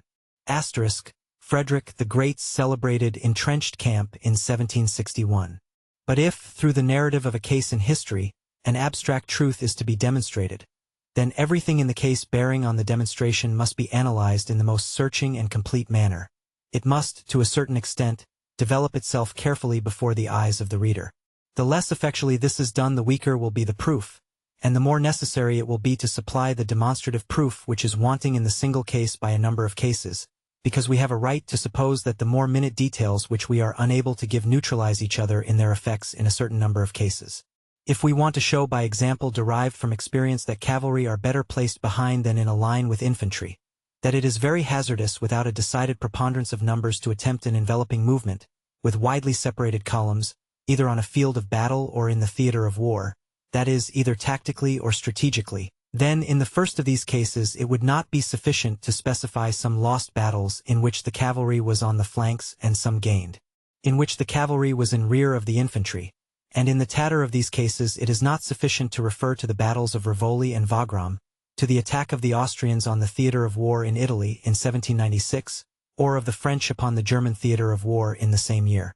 The way in which these orders of battle or plans of attack essentially contributed to disastrous issues in those particular cases must be shown by closely tracing out circumstances and occurrences. Then it will appear how far such forms or measures are to be condemned, a point which it is very necessary to show, for a total condemnation would be inconsistent with truth. It has been already said that when a circumstantial detail of facts is impossible, the demonstrative power which is deficient may to a certain extent be supplied by the number of cases quoted. But this is a very dangerous method of getting out of the difficulty, and one which has been much abused. Instead of one well-explained example, 3 or 4 are just touched upon, and thus a show is made of strong evidence. But there are matters where a whole dozen of cases brought forward would prove nothing, if, for instance, they are facts of frequent occurrence, and therefore a dozen other cases with an opposite result might just as easily be brought forward. If anyone will instance a dozen lost battles in which the side beaten attacked in separate converging columns, we can instance a dozen that have been gained in which the same order was adopted. It is evident that in this way no result is to be obtained. Upon carefully considering these different points, it will be seen how easily examples may be misapplied. An occurrence which, instead of being carefully analyzed in all its parts, is superficially noticed, is like an object seen at a great distance, presenting the same appearance on each side, and in which the details of its parts cannot be distinguished. Such examples have, in reality, served to support the most contradictory opinions. To some Dawn's campaigns are models of prudence and skill. To others, they are nothing but examples of timidity and want of resolution. Buonaparte's passage across the Noric Alps in 1797 may be made to appear the noblest resolution, but also as an act of sheer temerity. His strategic defeat in 1812 may be represented as the consequence either of an excess or of a deficiency of energy. All these opinions have been broached, and it is easy to see that they might very well arise, because each person takes a different view of the connection of events. At the same time, these antagonistic opinions cannot be reconciled with each other, and therefore one of the two must be wrong.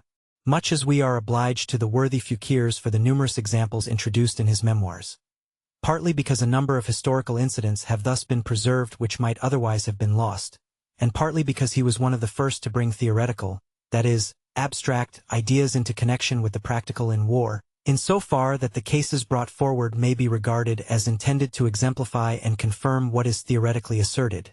Yet, in the opinion of an impartial reader, he will hardly be allowed to have attained the object he proposed to himself, that of proving theoretical principles by historical examples.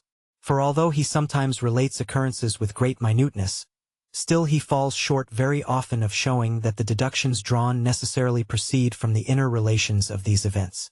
Another evil which comes from the superficial notice of historical events is that some readers are either wholly ignorant of the events, or cannot call them to remembrance sufficiently to be able to grasp the author's meaning, so that there is no alternative between either accepting blindly what is said, or remaining unconvinced. It is extremely difficult to put together or unfold historical events before the eyes of a reader in such a way as is necessary, in order to be able to use them as proofs, for the writer very often wants the means, and can neither afford the time nor the requisite space. But we maintain that, when the object is to establish a new or doubtful opinion, one single example, thoroughly analyzed, is far more instructive than 10 which are superficially treated. The great mischief of these superficial representations is not that the writer puts his story forward as a proof when it has only a false title, but that he has not made himself properly acquainted with the subject, and that from this sort of slovenly, shallow treatment of history, 100 false views and attempts at the construction of theories arise, which would never have made their appearance if the writer had looked upon it as his duty to deduce from the strict connection of events everything new which he brought to market and sought to prove from history. When we are convinced of these difficulties in the use of historical examples, and at the same time of the necessity of making use of such examples, then we shall also come to the conclusion that the latest military history is naturally the best field from which to draw them, inasmuch as it alone is sufficiently authentic and detailed. In ancient times, circumstances connected with war, as well as the method of carrying it on, were different. Therefore its events are of less use to us either theoretically or practically. In addition to which, military history, like every other, naturally loses in the course of time a number of small traits and lineaments originally to be seen, loses in color and life, like a worn-out or darkened picture, so that perhaps at last only the large masses and leading features remain, which thus acquire undue proportions. If we look at the present state of warfare, we should say that the wars since that of the Austrian succession are almost the only ones which, at least as far as armament, have still a considerable similarity to the present, and which, notwithstanding the many important changes which have taken place both great and small, are still capable of affording much instruction. It is quite otherwise with the War of the Spanish Succession, as the use of firearms had not then so far advanced towards perfection, and cavalry still continued the most important arm. The farther we go back, the less useful becomes military history, as it gets so much the more meager and barren of detail. The most useless of all is that of the Old World. But this uselessness is not altogether absolute. It relates only to those subjects which depend on a knowledge of minute details, or on those things in which the method of conducting war has changed. Although we know very little about the tactics in the battles between the Swiss and the Austrians, the Burgundians and French, still we find in them unmistakable evidence that they were the first in which the superiority of a good infantry over the best cavalry was displayed. A general glance at the time of the condottieri teaches us how the whole method of conducting war is dependent on the instrument used. For at no period have the forces used in war had so much the characteristics of a special instrument, and been a class so totally distinct from the rest of the national community. The memorable way in which the Romans in the Second Punic War attacked the Carthaginian possessions in Spain and Africa, while Hannibal still maintained himself in Italy, is a most instructive subject to study, as the general relations of the states and armies concerned in this indirect act of defense are sufficiently well known. But the more things descend into particulars and deviate in character from the most general relations, the less we can look for examples and lessons of experience from very remote periods, for we have neither the means of judging properly of corresponding events, nor can we apply them to our completely different method of war. Unfortunately, however, it has always been the fashion with historical writers to talk about ancient times. We shall not say how far vanity and charlatanism may have had a share in this, but in general we fail to discover any honest intention and earnest endeavor to instruct and convince, and we can therefore only look upon such quotations and references as embellishments to fill up gaps and hide defects. It would be an immense service to teach the art of war entirely by historical examples, as Fouquiers proposed to do, but it would be full work for the whole life of a man, if we reflect that he who undertakes it must first qualify himself for the task by a long personal experience in actual war. Whoever, stirred by ambition, undertakes such a task, let him prepare himself for his pious undertaking as for a long pilgrimage. Let him give up his time, spare no sacrifice, fear no temporal rank or power, and rise above all feelings of personal vanity, of false shame, in order, according to the French code, to speak the truth, the whole truth and nothing but the truth. Book 3. Of Strategy in General. Chapter 1. Strategy. In the second chapter of the second book, strategy has been defined as the employment of the battle as the means towards the attainment of the object of the war. Properly speaking, it has to do with nothing but the battle, but its theory must include in this consideration the instrument of this real activity, the armed force, in itself and in its principal relations, for the battle is fought by it and shows its effects upon it in turn. It must be well acquainted with the battle itself as far as relates to its possible results, and those mental and moral powers which are the most important in the use of the same. Strategy is the employment of the battle to gain the end of the war. It must therefore give an aim to the whole military action, which must be in accordance with the object of the war. In other words, strategy forms the plan of the war, and to this end it links together the series of acts which are to lead to the final decision, that is to say, it makes the plans for the separate campaigns and regulates the combats to be fought in each. As these are all things which to a great extent can only be determined on conjectures, some of which turn out incorrect, while a number of other arrangements pertaining to details cannot be made at all beforehand, it follows, as a matter of course, that strategy must go with the army to the field in order to arrange particulars on the spot, and to make the modifications in the general plan, which incessantly become necessary in war. Strategy can therefore never take its hand from the work for a moment. That this, however, has not always been the view taken is evident from the former custom of keeping strategy in the cabinet and not with the army, a thing only allowable if the cabinet is so near to the army that it can be taken for the chief headquarters of the army. Theory will therefore attend on strategy in the determination of its plans, or, as we may more properly say, it will throw a light on things in themselves, and on their relations to each other, and bring out prominently the little that there is of principle or rule. If we recall to mind from the first chapter how many things of the highest importance war touches upon, we may conceive that a consideration of all requires a rare grasp of mind. A prince or general who knows exactly how to organize his war according to his object and means, who does neither too little nor too much, gives by that the greatest proof of his genius. But the effects of this talent are exhibited not so much by the invention of new modes of action, which might strike the eye immediately, as in the successful final result of the whole. It is the exact fulfillment of silent suppositions. It is the noiseless harmony of the whole action which we should admire, and which only makes itself known in the total result. Inquirer who, tracing back from the final result, does not perceive the signs of that harmony is one who is apt to seek for genius where it is not, and where it cannot be found. The means and forms which strategy uses are in fact so extremely simple, so well known by their constant repetition, that it only appears ridiculous to sound common sense when it hears critics so frequently speaking of them with high-flown emphasis. Turning a flank, which has been done 1,000 times, is regarded here as a proof of the most brilliant genius, there as a proof of the most profound penetration, indeed even of the most comprehensive knowledge. Can there be in the book world more absurd productions? Asterisk. Asterisk, this paragraph refers to the works of Lloyd, Bülow, indeed to all the 18th century writers, from whose influence we in England are not even yet free. Ed. It is still more ridiculous if, in addition to this, we reflect that the same critic, in accordance with prevalent opinion, excludes all moral forces from theory, and will not allow it to be concerned with anything but the material forces, so that all must be confined to a few mathematical relations of equilibrium and preponderance, of time and space, and a few lines and angles. If it were nothing more than this, then out of such a miserable business there would not be a scientific problem for even a schoolboy. But let us admit, there is no question here about scientific formulas and problems. The relations of material things are all very simple. The right comprehension of the moral forces which come into play is more difficult. Still, even in respect to them, it is only in the highest branches of strategy that moral complications and a great diversity of quantities and relations are to be looked for, only at that point where strategy borders on political science, or rather where the two become one, and there, as we have before observed, they have more influence on the how much and how little is to be done than on the form of execution. Where the latter is the principal question, as in the single acts both great and small in war, the moral quantities are already reduced to a very small number. Thus, then, in strategy everything is very simple but not on that account very easy. Once it is determined from the relations of the state what should and may be done by war, then the way to it is easy to find.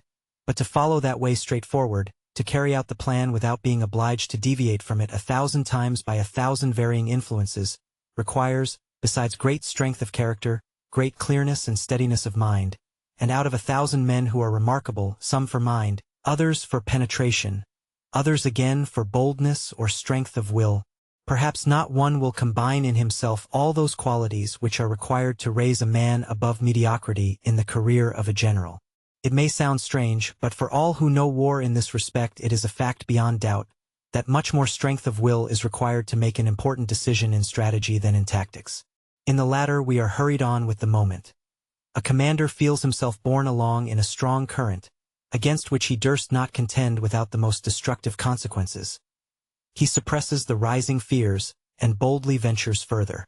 In strategy, where all goes on at a slower rate, there is more room allowed for our own apprehensions and those of others, for objections and remonstrances, consequently also for unseasonable regrets.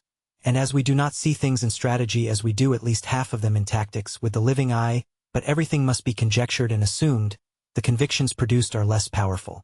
The consequence is that most generals, when they should act, remain stuck fast in bewildering doubts.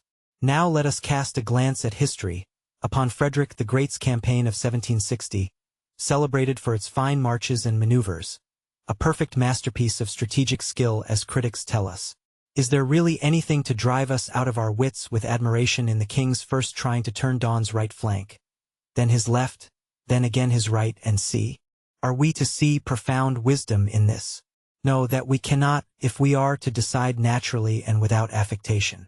What we rather admire above all is the sagacity of the king in this respect, that while pursuing a great object with very limited means, he undertook nothing beyond his powers, and just enough to gain his object.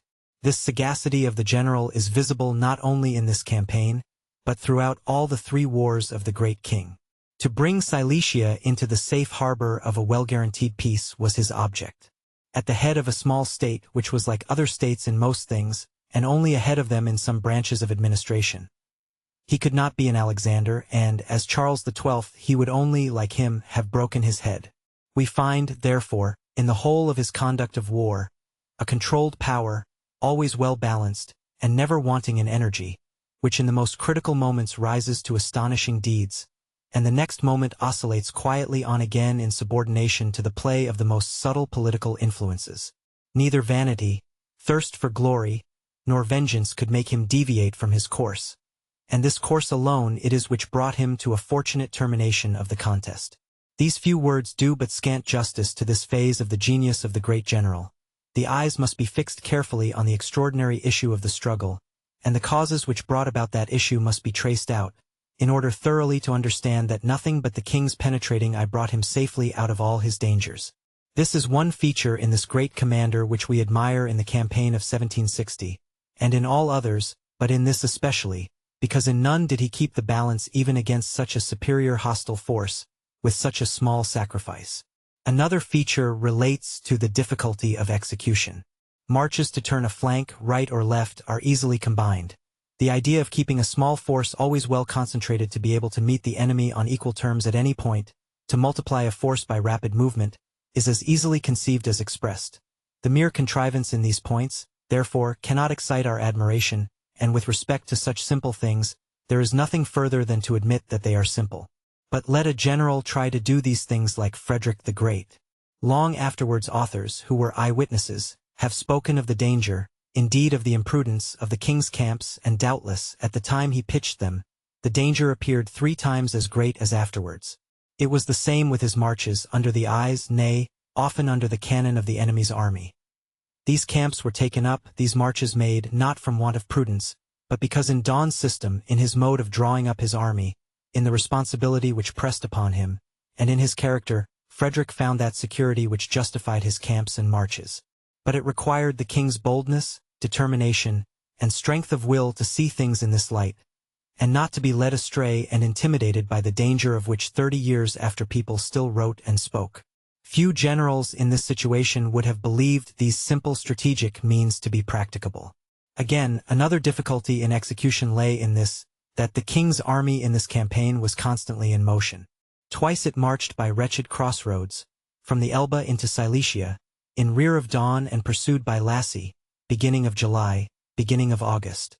It required to be always ready for battle, and its marches had to be organized with a degree of skill which necessarily called forth a proportionate amount of exertion. Although attended and delayed by thousands of wagons, still its subsistence was extremely difficult. In Silesia, for 8 days before the Battle of Lanitz, it had constantly to march, defiling alternately right and left in front of the enemy. This costs great fatigue and entails great privations. Is it to be supposed that all this could have been done without producing great friction in the machine? Can the mind of a commander elaborate such movements with the same ease as the hand of a land surveyor uses the astrolabe? Does not the sight of the sufferings of their hungry, thirsty comrades pierce the hearts of the commander and his generals 1,000 times? Must not the murmurs and doubts which these cause reach his ear? Has an ordinary man the courage to demand such sacrifices, and would not such efforts most certainly demoralize the army, break up the bands of discipline, and, in short, undermine its military virtue, if firm reliance on the greatness and infallibility of the commander did not compensate for all? Here, therefore, it is that we should pay respect. It is these miracles of execution which we should admire. But it is impossible to realize all this in its full force without a foretaste of it by experience. He who only knows war from books or the drill ground cannot realize the whole effect of this counterpoise in action. We beg him, therefore, to accept from us on faith and trust all that he is unable to supply from any personal experiences of his own. This illustration is intended to give more clearness to the course of our ideas, and in closing this chapter we will only briefly observe that in our exposition of strategy we shall describe those separate subjects which appear to us the most important, whether of a moral or material nature. Then proceed from the simple to the complex, and conclude with the inner connection of the whole act of war, in other words, with the plan for a war or campaign. Observation. In an earlier manuscript of the second book are the following passages endorsed by the author himself to be used for the first chapter of the second book. The projected revision of that chapter not having been made, the passages referred to are introduced here in full. By the mere assemblage of armed forces at a particular point, a battle there becomes possible but does not always take place. Is that possibility now to be regarded as a reality and therefore an effective thing? Certainly, it is so by its results, and these effects, whatever they may be, can never fail. 1. Possible combats are on account of their results to be looked upon as real ones. If a detachment is sent away to cut off the retreat of a flying enemy, and the enemy surrenders in consequence without further resistance, still it is through the combat which is offered to him by this detachment sent after him that he is brought to his decision. If a part of our army occupies an enemy's province which was undefended, and thus deprives the enemy of very considerable means of keeping up the strength of his army, it is entirely through the battle which our detached body gives the enemy to expect, in case he seeks to recover the lost province, that we remain in possession of the same. In both cases, therefore, the mere possibility of a battle has produced results, and is therefore to be classed amongst actual events. Suppose that in these cases the enemy has opposed our troops with others superior in force, and thus forced ours to give up their object without a combat, then certainly our plan has failed, but the battle which we offered at either of those points has not on that account been without effect, for it attracted the enemy's forces to that point. And in case our whole undertaking has done us harm, it cannot be said that these positions, these possible battles, have been attended with no results. Their effects, then, are similar to those of a lost battle. In this manner we see that the destruction of the enemy's military forces, the overthrow of the enemy's power, is only to be done through the effect of a battle, whether it be that it actually takes place, or that it is merely offered and not accepted. 2. Twofold object of the combat. But these effects are of two kinds, direct and indirect. They are of the latter, if other things intrude themselves and become the object of the combat. Things which cannot be regarded as the destruction of enemy's force, but only leading up to it, certainly by a circuitous road, but with so much the greater effect. The possession of provinces, towns, fortresses, roads, bridges, magazines, and sea may be the immediate object of a battle, but never the ultimate one. Things of this description can never be looked upon otherwise than as means of gaining greater superiority, so as at last to offer battle to the enemy in such a way that it will be impossible for him to accept it. Therefore all these things must only be regarded as intermediate links, steps, as it were, leading up to the effectual principle, but never as that principle itself. 3. Example. In 1814, by the capture of Bonaparte's capital, the object of the war was attained. The political divisions which had their roots in Paris came into active operation, and an enormous split left the power of the emperor to collapse of itself. Nevertheless, the point of view from which we must look at all this is, that through these causes the forces and defensive means of Bonaparte were suddenly very much diminished, the superiority of the Allies, therefore, just in the same measure increased, and any further resistance then became impossible. It was this impossibility which produced the peace with France. If we suppose the forces of the Allies at that moment diminish to a like extent through external causes, if the superiority vanishes, then at the same time vanishes also all the effect and importance of the taking of Paris. We have gone through this chain of argument in order to show that this is the natural and only true view of the thing from which it derives its importance. It leads always back to the question, what at any given moment of the war or campaign will be the probable result of the great or small combats which the two sides might offer to each other. In the consideration of a plan for a campaign, this question only is decisive as to the measures which are to be taken all through from the very commencement. For, when this view is not taken, then a false value is given to other things. If we do not accustom ourselves to look upon war, and the single campaigns in a war, as a chain which is all composed of battles strung together, one of which always brings on another, if we adopt the idea that the taking of a certain geographical point, the occupation of an undefended province, is in itself anything, then we are very likely to regard it as an acquisition which we may retain, and if we look at it so, and not as a term in the whole series of events, we do not ask ourselves whether this possession may not lead to greater disadvantages hereafter. How often we find this mistake recurring in military history. We might say that, just as in commerce the merchant cannot set apart and place in security gains from one single transaction by itself, so in war a single advantage cannot be separated from the result of the whole. Just as the former must always operate with the whole bulk of his means, just so in war, only the sum total will decide on the advantage or disadvantage of each item.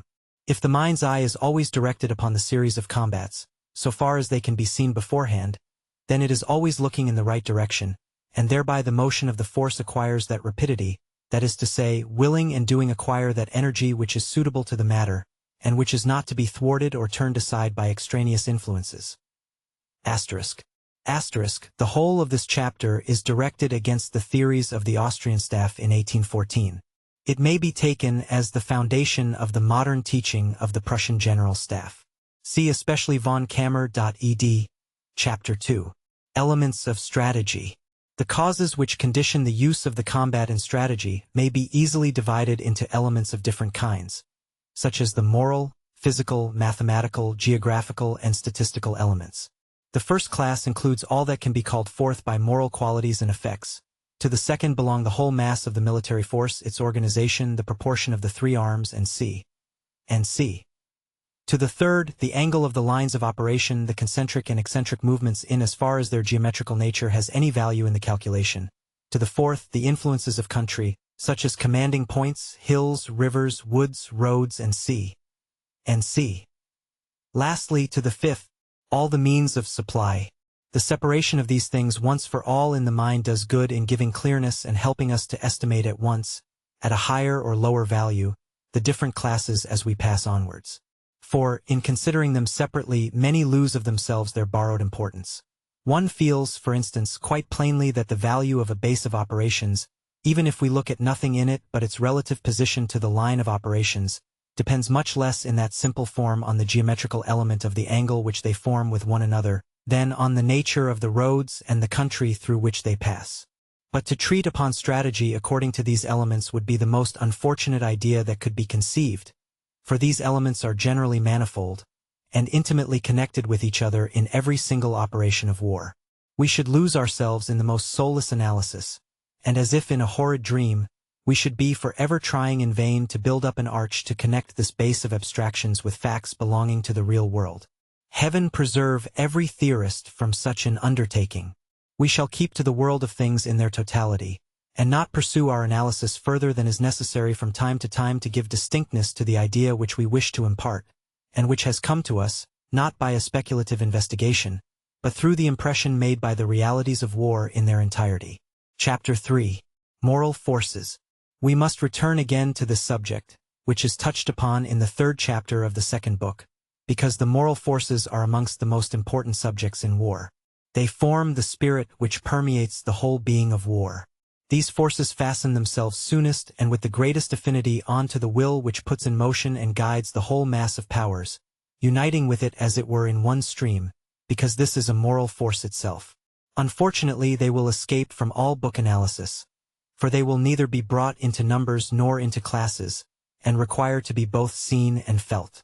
The spirit and other moral qualities which animate an army, a general or government's public opinion in provinces in which a war is raging, the moral effect of a victory or of a defeat, are things which in themselves very much in their nature, and which also, according as they stand with regard to our object and our relations, may have an influence in different ways. Although little or nothing can be said about these things in books, still they belong to the theory of the art of war, as much as everything else which constitutes war. For I must here once more repeat that it is a miserable philosophy if, according to the old plan, we establish rules and principles wholly regardless of all moral forces, and then, as soon as these forces make their appearance, we begin to count exceptions which we thereby establish as it were theoretically, that is, make into rules, or if we resort to an appeal to genius which is above all rules, thus giving out by implication not only that rules were only made for fools but also that they themselves are no better than folly.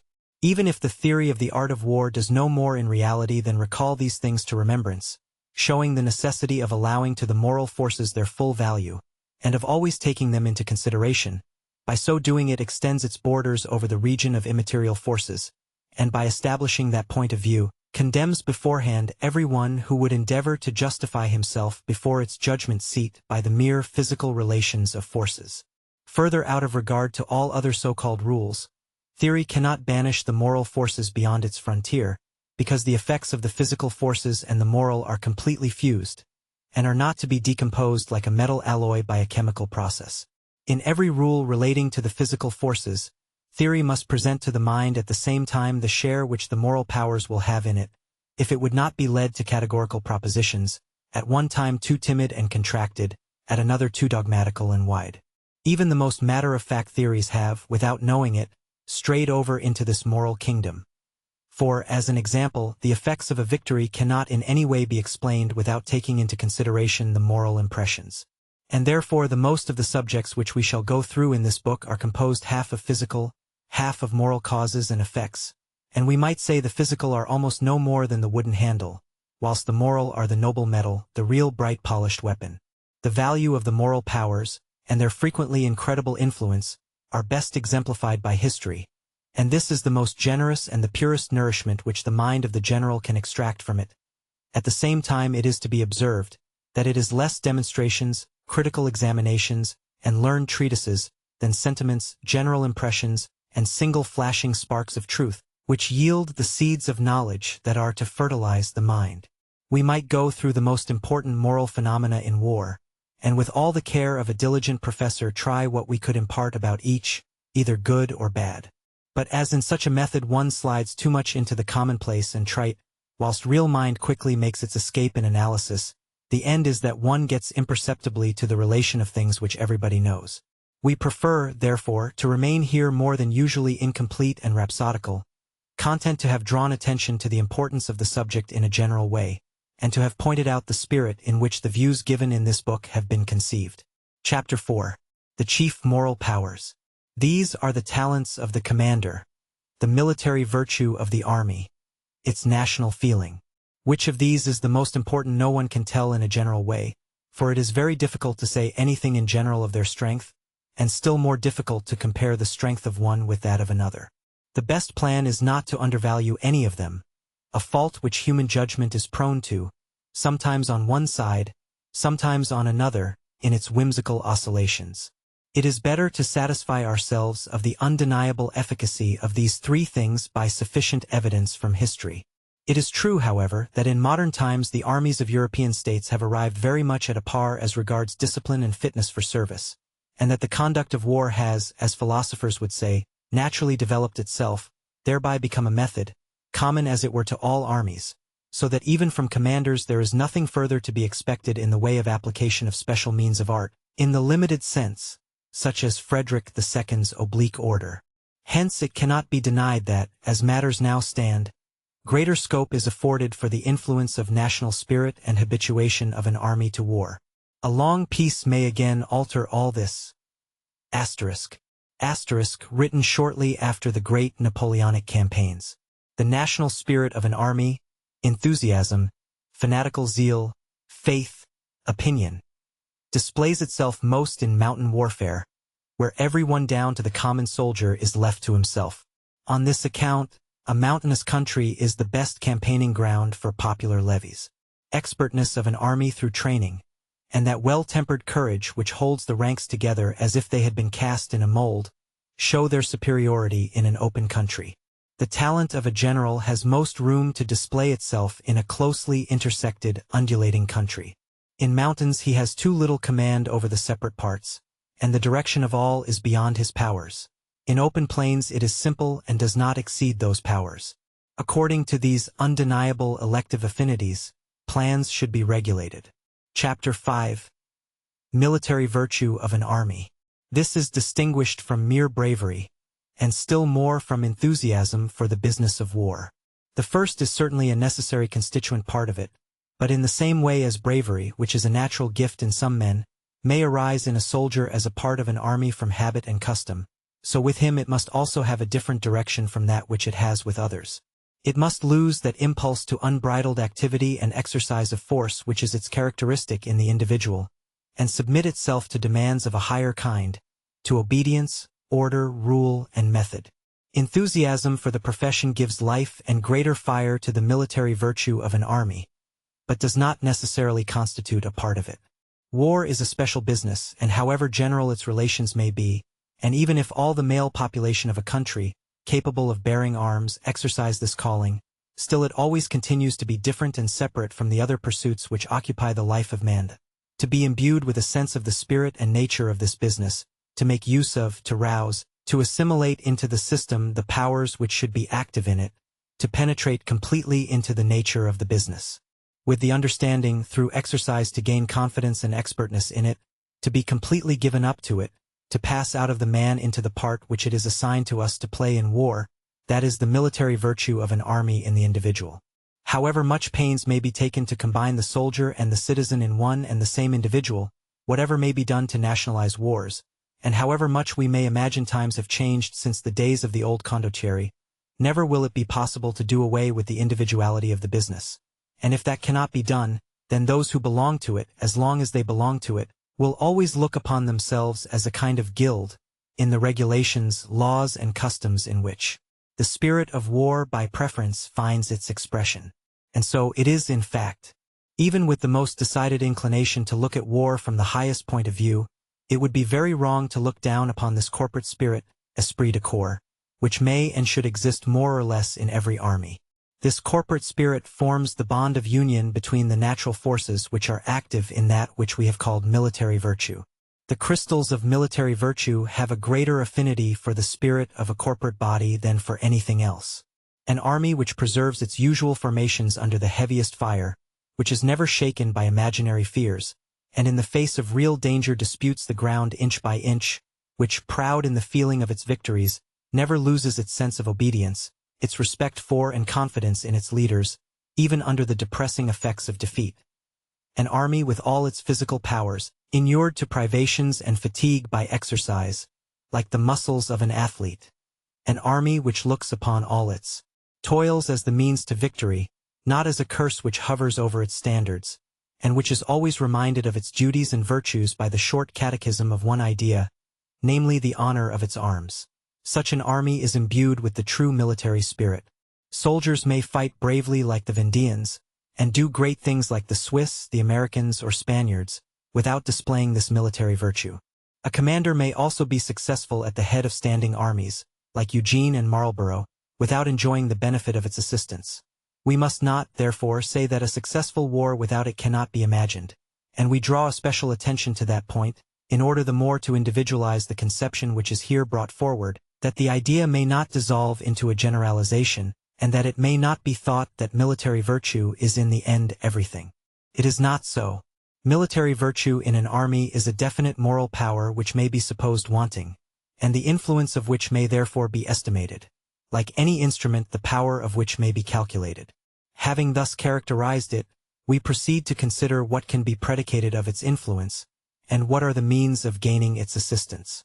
Military virtue is for the parts, what the genius of the commander is for the whole. The general can only guide the whole, not each separate part, and where he cannot guide the part, their military virtue must be its leader.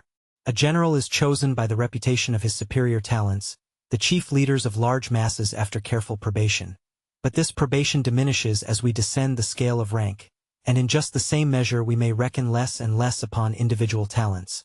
But what is wanting in this respect military virtue should supply. The natural qualities of a warlike people play just this part.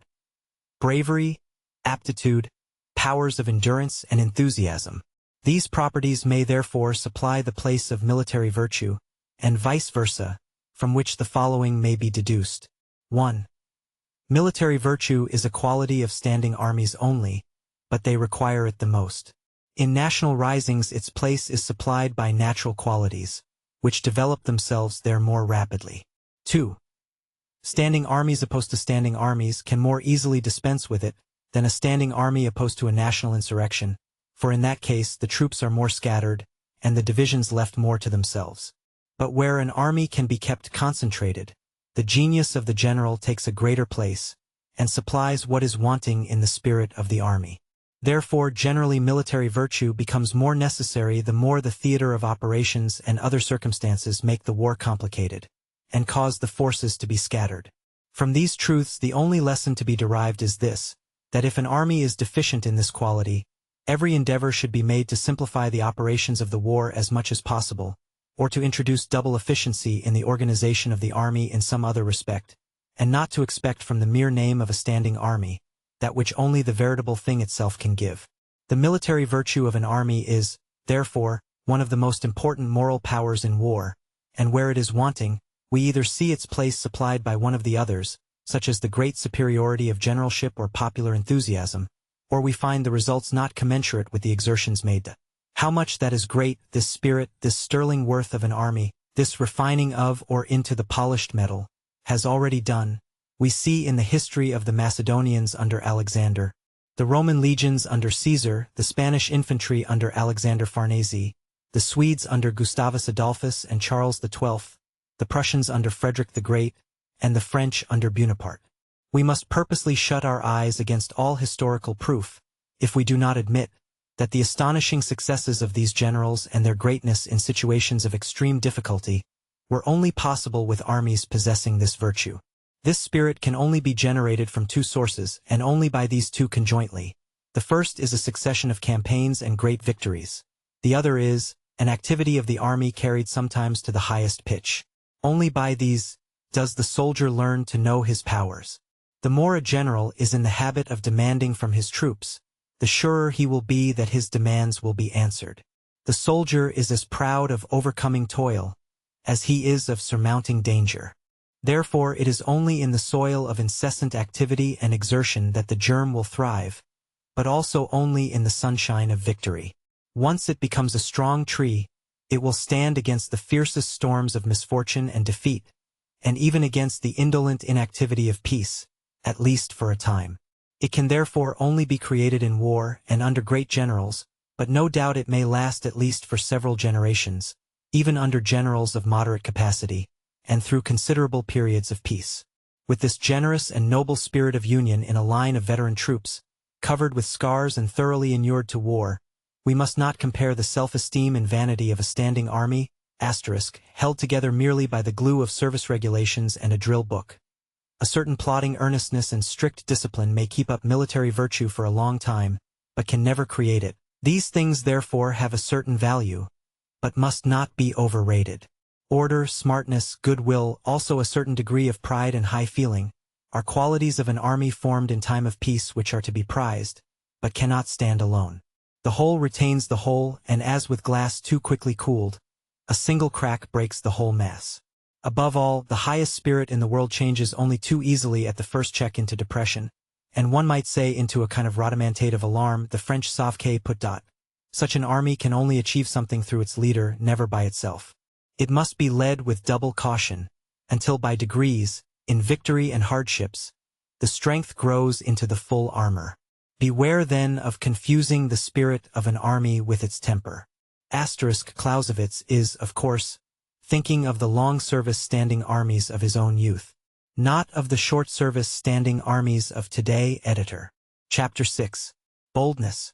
The place and part which boldness takes in the dynamic system of powers, where it stands opposed to foresight and prudence, has been stated in the chapter on the certainty of the result in order thereby to show that theory has no right to restrict it by virtue of its legislative power.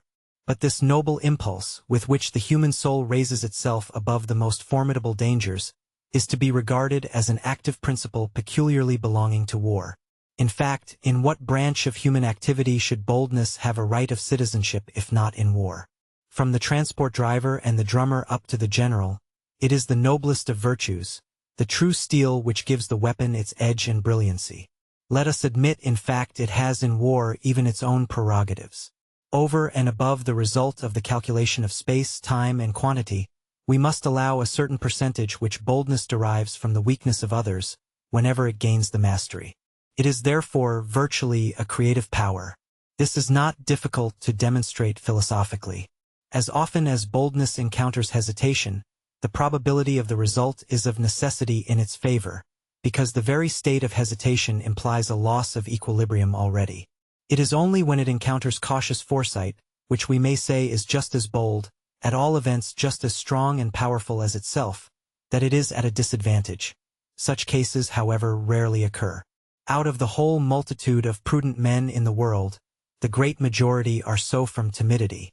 Amongst large masses, boldness is a force, the special cultivation of which can never be to the detriment of other forces, because the great mass is bound to a higher will by the framework and joints of the order of battle and of the service, and therefore is guided by an intelligent power which is extraneous. Boldness is therefore here only like a spring held down until its action is required. The higher the rank, the more necessary it is that boldness should be accompanied by a reflective mind, that it may not be a mere blind outburst of passion to no purpose. For with increase of rank it becomes always less a matter of self-sacrifice and more a matter of the preservation of others, and the good of the whole. Where regulations of the service, as a kind of second nature, prescribe for the masses, reflection must be the guide of the general, and in his case individual boldness in action may easily become a fault. Still, at the same time, it is a fine failing, and must not be looked at in the same light as any other. Happy the army in which an untimely boldness frequently manifests itself. It is an exuberant growth which shows a rich soil. Even foolhardiness, that is boldness without an object, is not to be despised. In point of fact, it is the same energy of feeling, only exercised as a kind of passion without any cooperation of the intelligent faculties.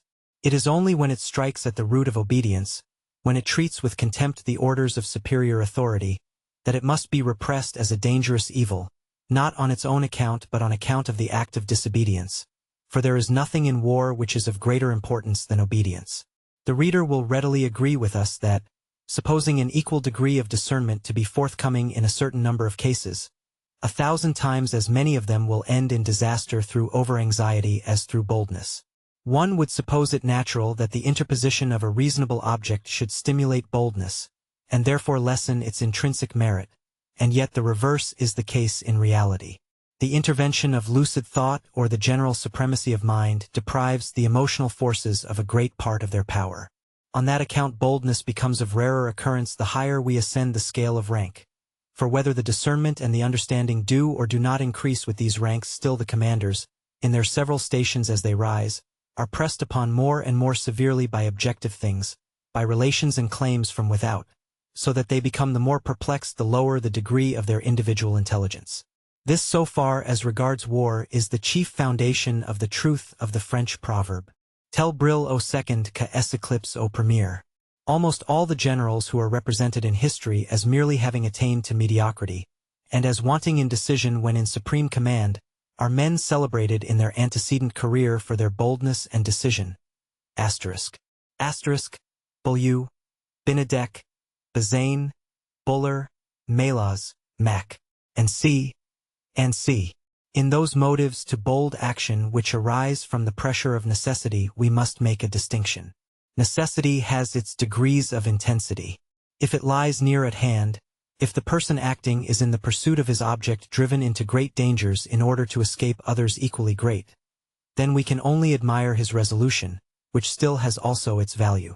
If a young man to show his skill in horsemanship leaps across a deep cleft, then he is bold.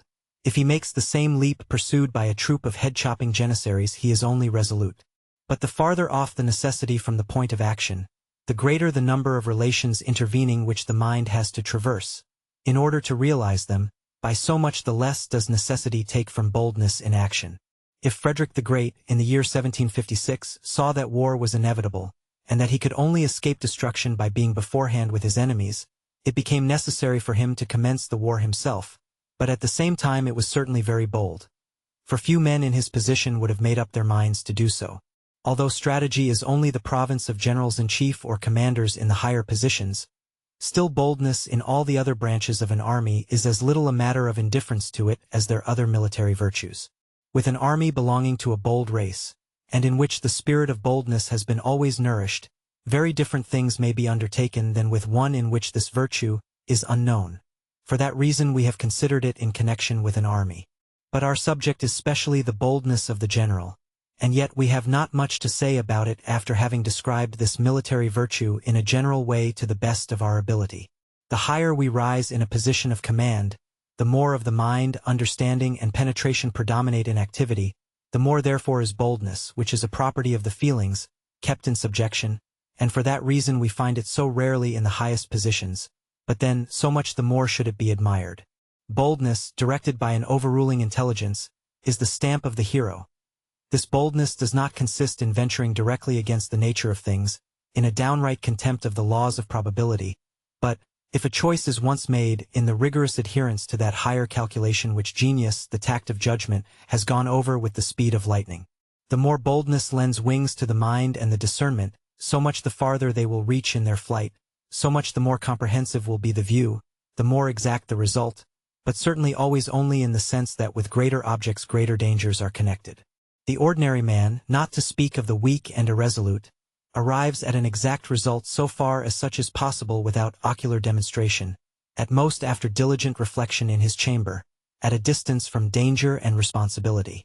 Let danger and responsibility draw close round him in every direction, then he loses the power of comprehensive vision, and if he retains this in any measure by the influence of others, still he will lose his power of decision, because in that point no one can help him.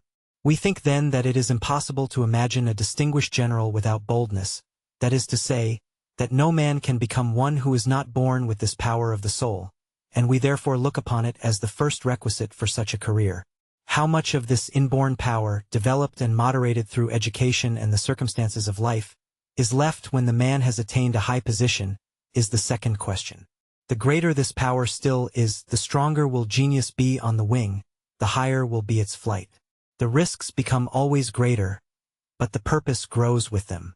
Whether its lines proceed out of and get their direction from a distant necessity, or whether they converge to the keystone of a building which ambition has planned, whether Frederick or Alexander acts, is much the same as regards the critical view. If the one excites the imagination more because it is bolder, the other pleases the understanding most, because it has in it more absolute necessity. We have still to advert to one very important circumstance. The spirit of boldness can exist in an army, either because it is in the people, or because it has been generated in a successful war conducted by able generals. In the latter case it must of course be dispensed with at the commencement. Now in our days there is hardly any other means of educating the spirit of a people in this respect, except by war, and that too under bold generals. By it alone can that effeminacy of feeling be counteracted, that propensity to seek for the enjoyment of comfort, which caused degeneracy in a people rising in prosperity and immersed in an extremely busy commerce. A nation can hope to have a strong position in the political world only if its character and practice in actual war mutually support each other in constant reciprocal action. Chapter 7. Perseverance. The reader expects to hear of angles and lines, and finds, instead of these citizens of the scientific world, only people out of common life, such as he meets with every day in the street.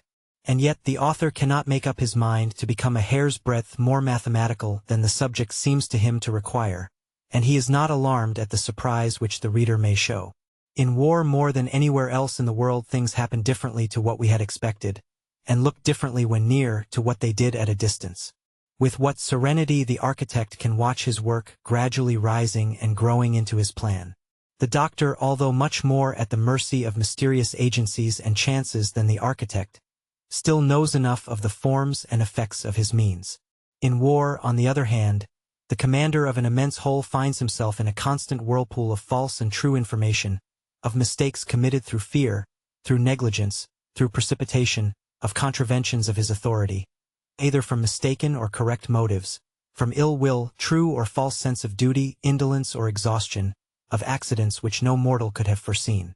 In short, he is the victim of 100,000 impressions, of which the most have an intimidating, the fewest an encouraging tendency. By long experience in war, the tact is acquired of readily appreciating the value of these incidents. High courage and stability of character stand proof against them, as the rock resists the beating of the waves. He who would yield to these impressions would never carry out an undertaking, and on that account perseverance in the proposed object, as long as there is no decided reason against it, is a most necessary counterpoise. Further, there is hardly any celebrated enterprise in war which was not achieved by endless exertion, pains and privations, and as here the weakness of the physical and moral man is ever disposed to yield, only an immense force of will, which manifests itself in perseverance admired by present and future generations, can conduct to our goal. Chapter 8. Superiority of Numbers. This is in tactics, as well as in strategy, the most general principle of victory, and shall be examined by us first in its generality, for which we may be permitted the following exposition.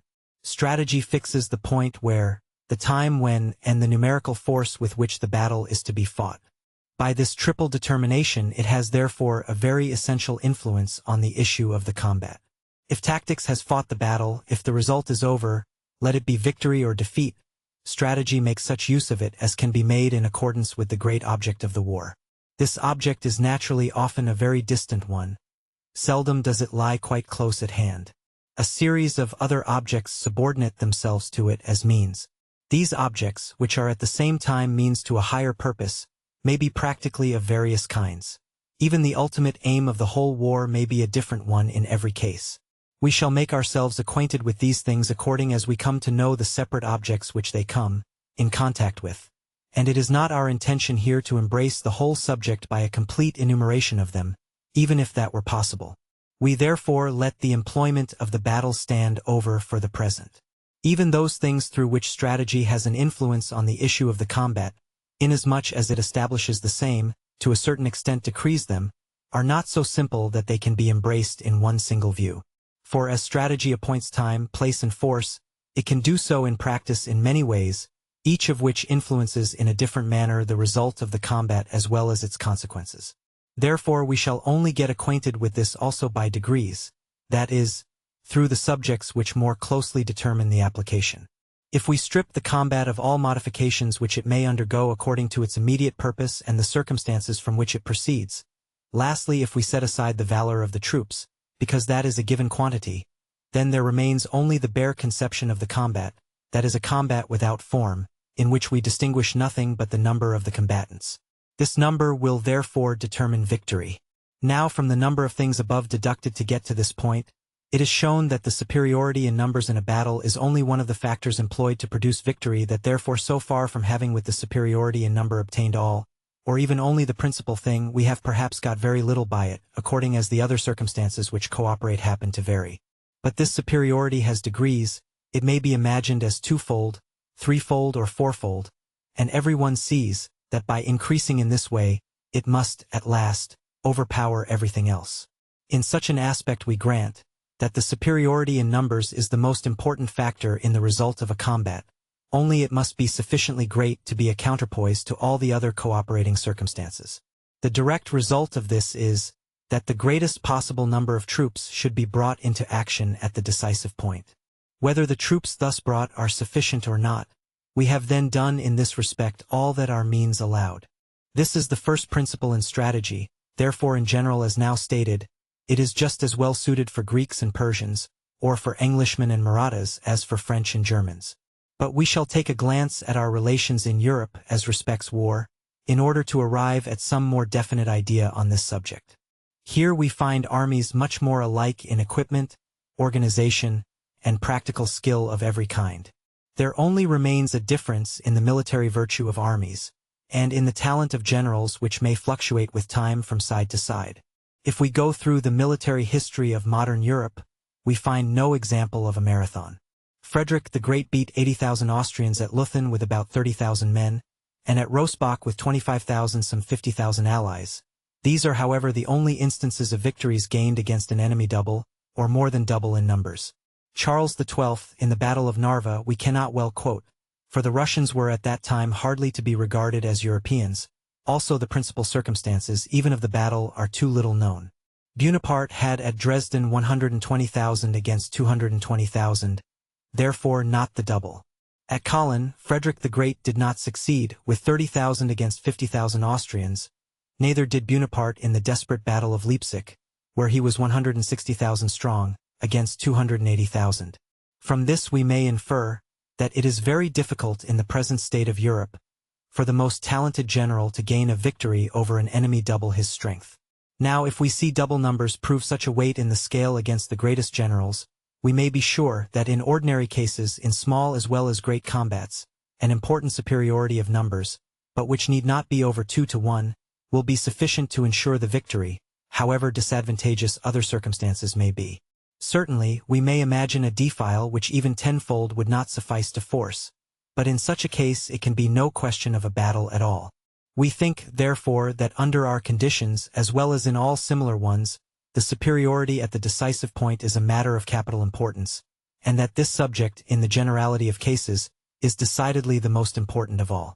The strength at the decisive point depends on the absolute strength of the army, and on skill in making use of it. The first rule is therefore to enter the field with an army as strong as possible. This sounds very like a commonplace, but still it is really not so. In order to show that for a long time the strength of forces was by no means regarded as a chief point, we need only observe that in most, and even in the most detailed histories of the wars in the 18th century, the strength of the armies is either not given at all or only incidentally, and in no case is any special value laid upon it. Tempelhof in his History of the 7 Years' War is the earliest writer who gives it regularly, but at the same time he does it only very superficially. Even Massenbach, in his manifold critical observations on the Prussian campaigns of 1793–94 in the Vosges, talks a great deal about hills and valleys, roads and footpaths, but does not say a syllable about mutual strength. Another proof lies in a wonderful notion which haunted the heads of many critical historians, according to which there was a certain size of an army which was the best, a normal strength, beyond which the forces in excess were burdensome rather than serviceable.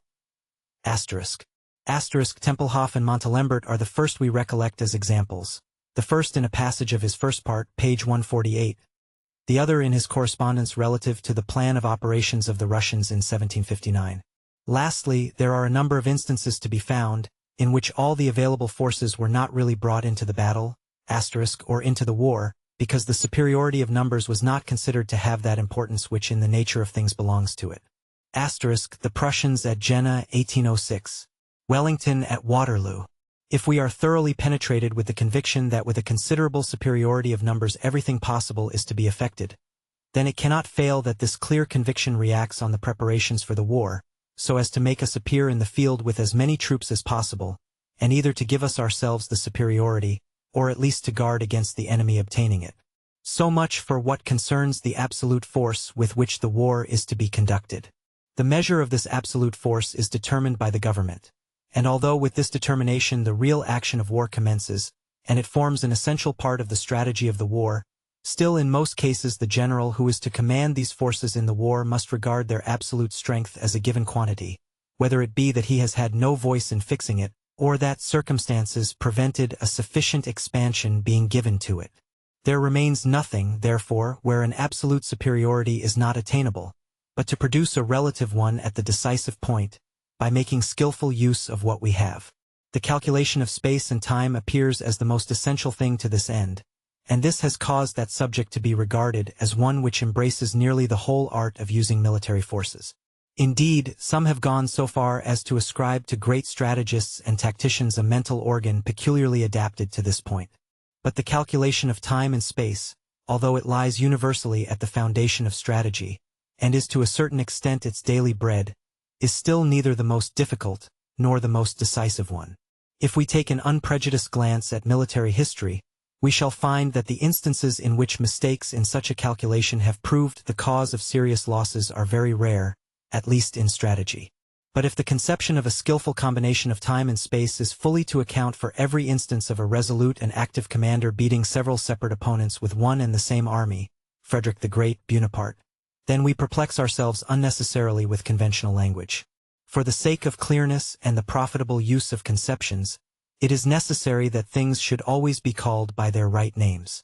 The right appreciation of their opponents, Dawn Schwarzenberg, the audacity to leave for a short space of time a small force only before them, energy in forced marches, boldness in sudden attacks, the intensified activity which great souls acquire in the moment of danger, these are the grounds of such victories. And what have these to do with the ability to make an exact calculation of two such simple things as time and space? But even this ricocheting play of forces, when the victories at Rosbach and Montmirail give the impulse to victories at Leuthen and Montereau, to which great generals on the defensive have often trusted, is still, if we would be clear and exact, only a rare occurrence in history. Much more frequently the relative superiority, that is, the skillful assemblage of superior forces at the decisive point, has its foundation in the right appreciation of those points, in the judicious direction which by that means has been given to the forces from the very first, and in the resolution required to sacrifice the unimportant to the advantage of the important, that is, to keep the forces concentrated in an overpowering mass. In this, Frederick the Great and Bonaparte are particularly characteristic. We think we have now allotted to the superiority in numbers the importance which belongs to it. It is to be regarded as the fundamental idea, always to be aimed at before all and as far as possible. But to regard it on this account as a necessary condition of victory would be a complete misconception of our exposition. In the conclusion to be drawn from it there lies nothing more than the value which should attach to numerical strength in the combat. If that strength is made as great as possible, then the maxim is satisfied. A review of the total relations must then decide whether or not the combat is to be avoided for want of sufficient force. Owing to our freedom from invasion, and to the condition which arise in our colonial wars, we have not yet, in England, arrived at a correct appreciation of the value of superior numbers in war, and still adhere to the idea of an army just big enough, which Clausewitz has so unsparingly ridiculed. Editor. Chapter 9. The Surprise. From the subject of the foregoing chapter, the general endeavor to attain a relative superiority, there follows another endeavor which must consequently be just as general in its nature. This is the surprise of the enemy. It lies more or less at the foundation of all undertakings, for without it the preponderance at the decisive point is not properly conceivable. The surprise is, therefore, not only the means to the attainment of numerical superiority, but it is also to be regarded as a substantive principle in itself, on account of its moral effect. When it is successful in a high degree, confusion and broken courage in the enemy's ranks are the consequences. And of the degree to which these multiply a success, there are examples enough, great and small. We are not now speaking of the particular surprise which belongs to the attack, but of the endeavor by measures generally, and especially by the distribution of forces to surprise the enemy, which can be imagined just as well in the defensive, and which in the tactical defense particularly is a chief point. We say, surprise lies at the foundation of all undertakings without exception, only in very different degrees according to the nature of the undertaking and other circumstances.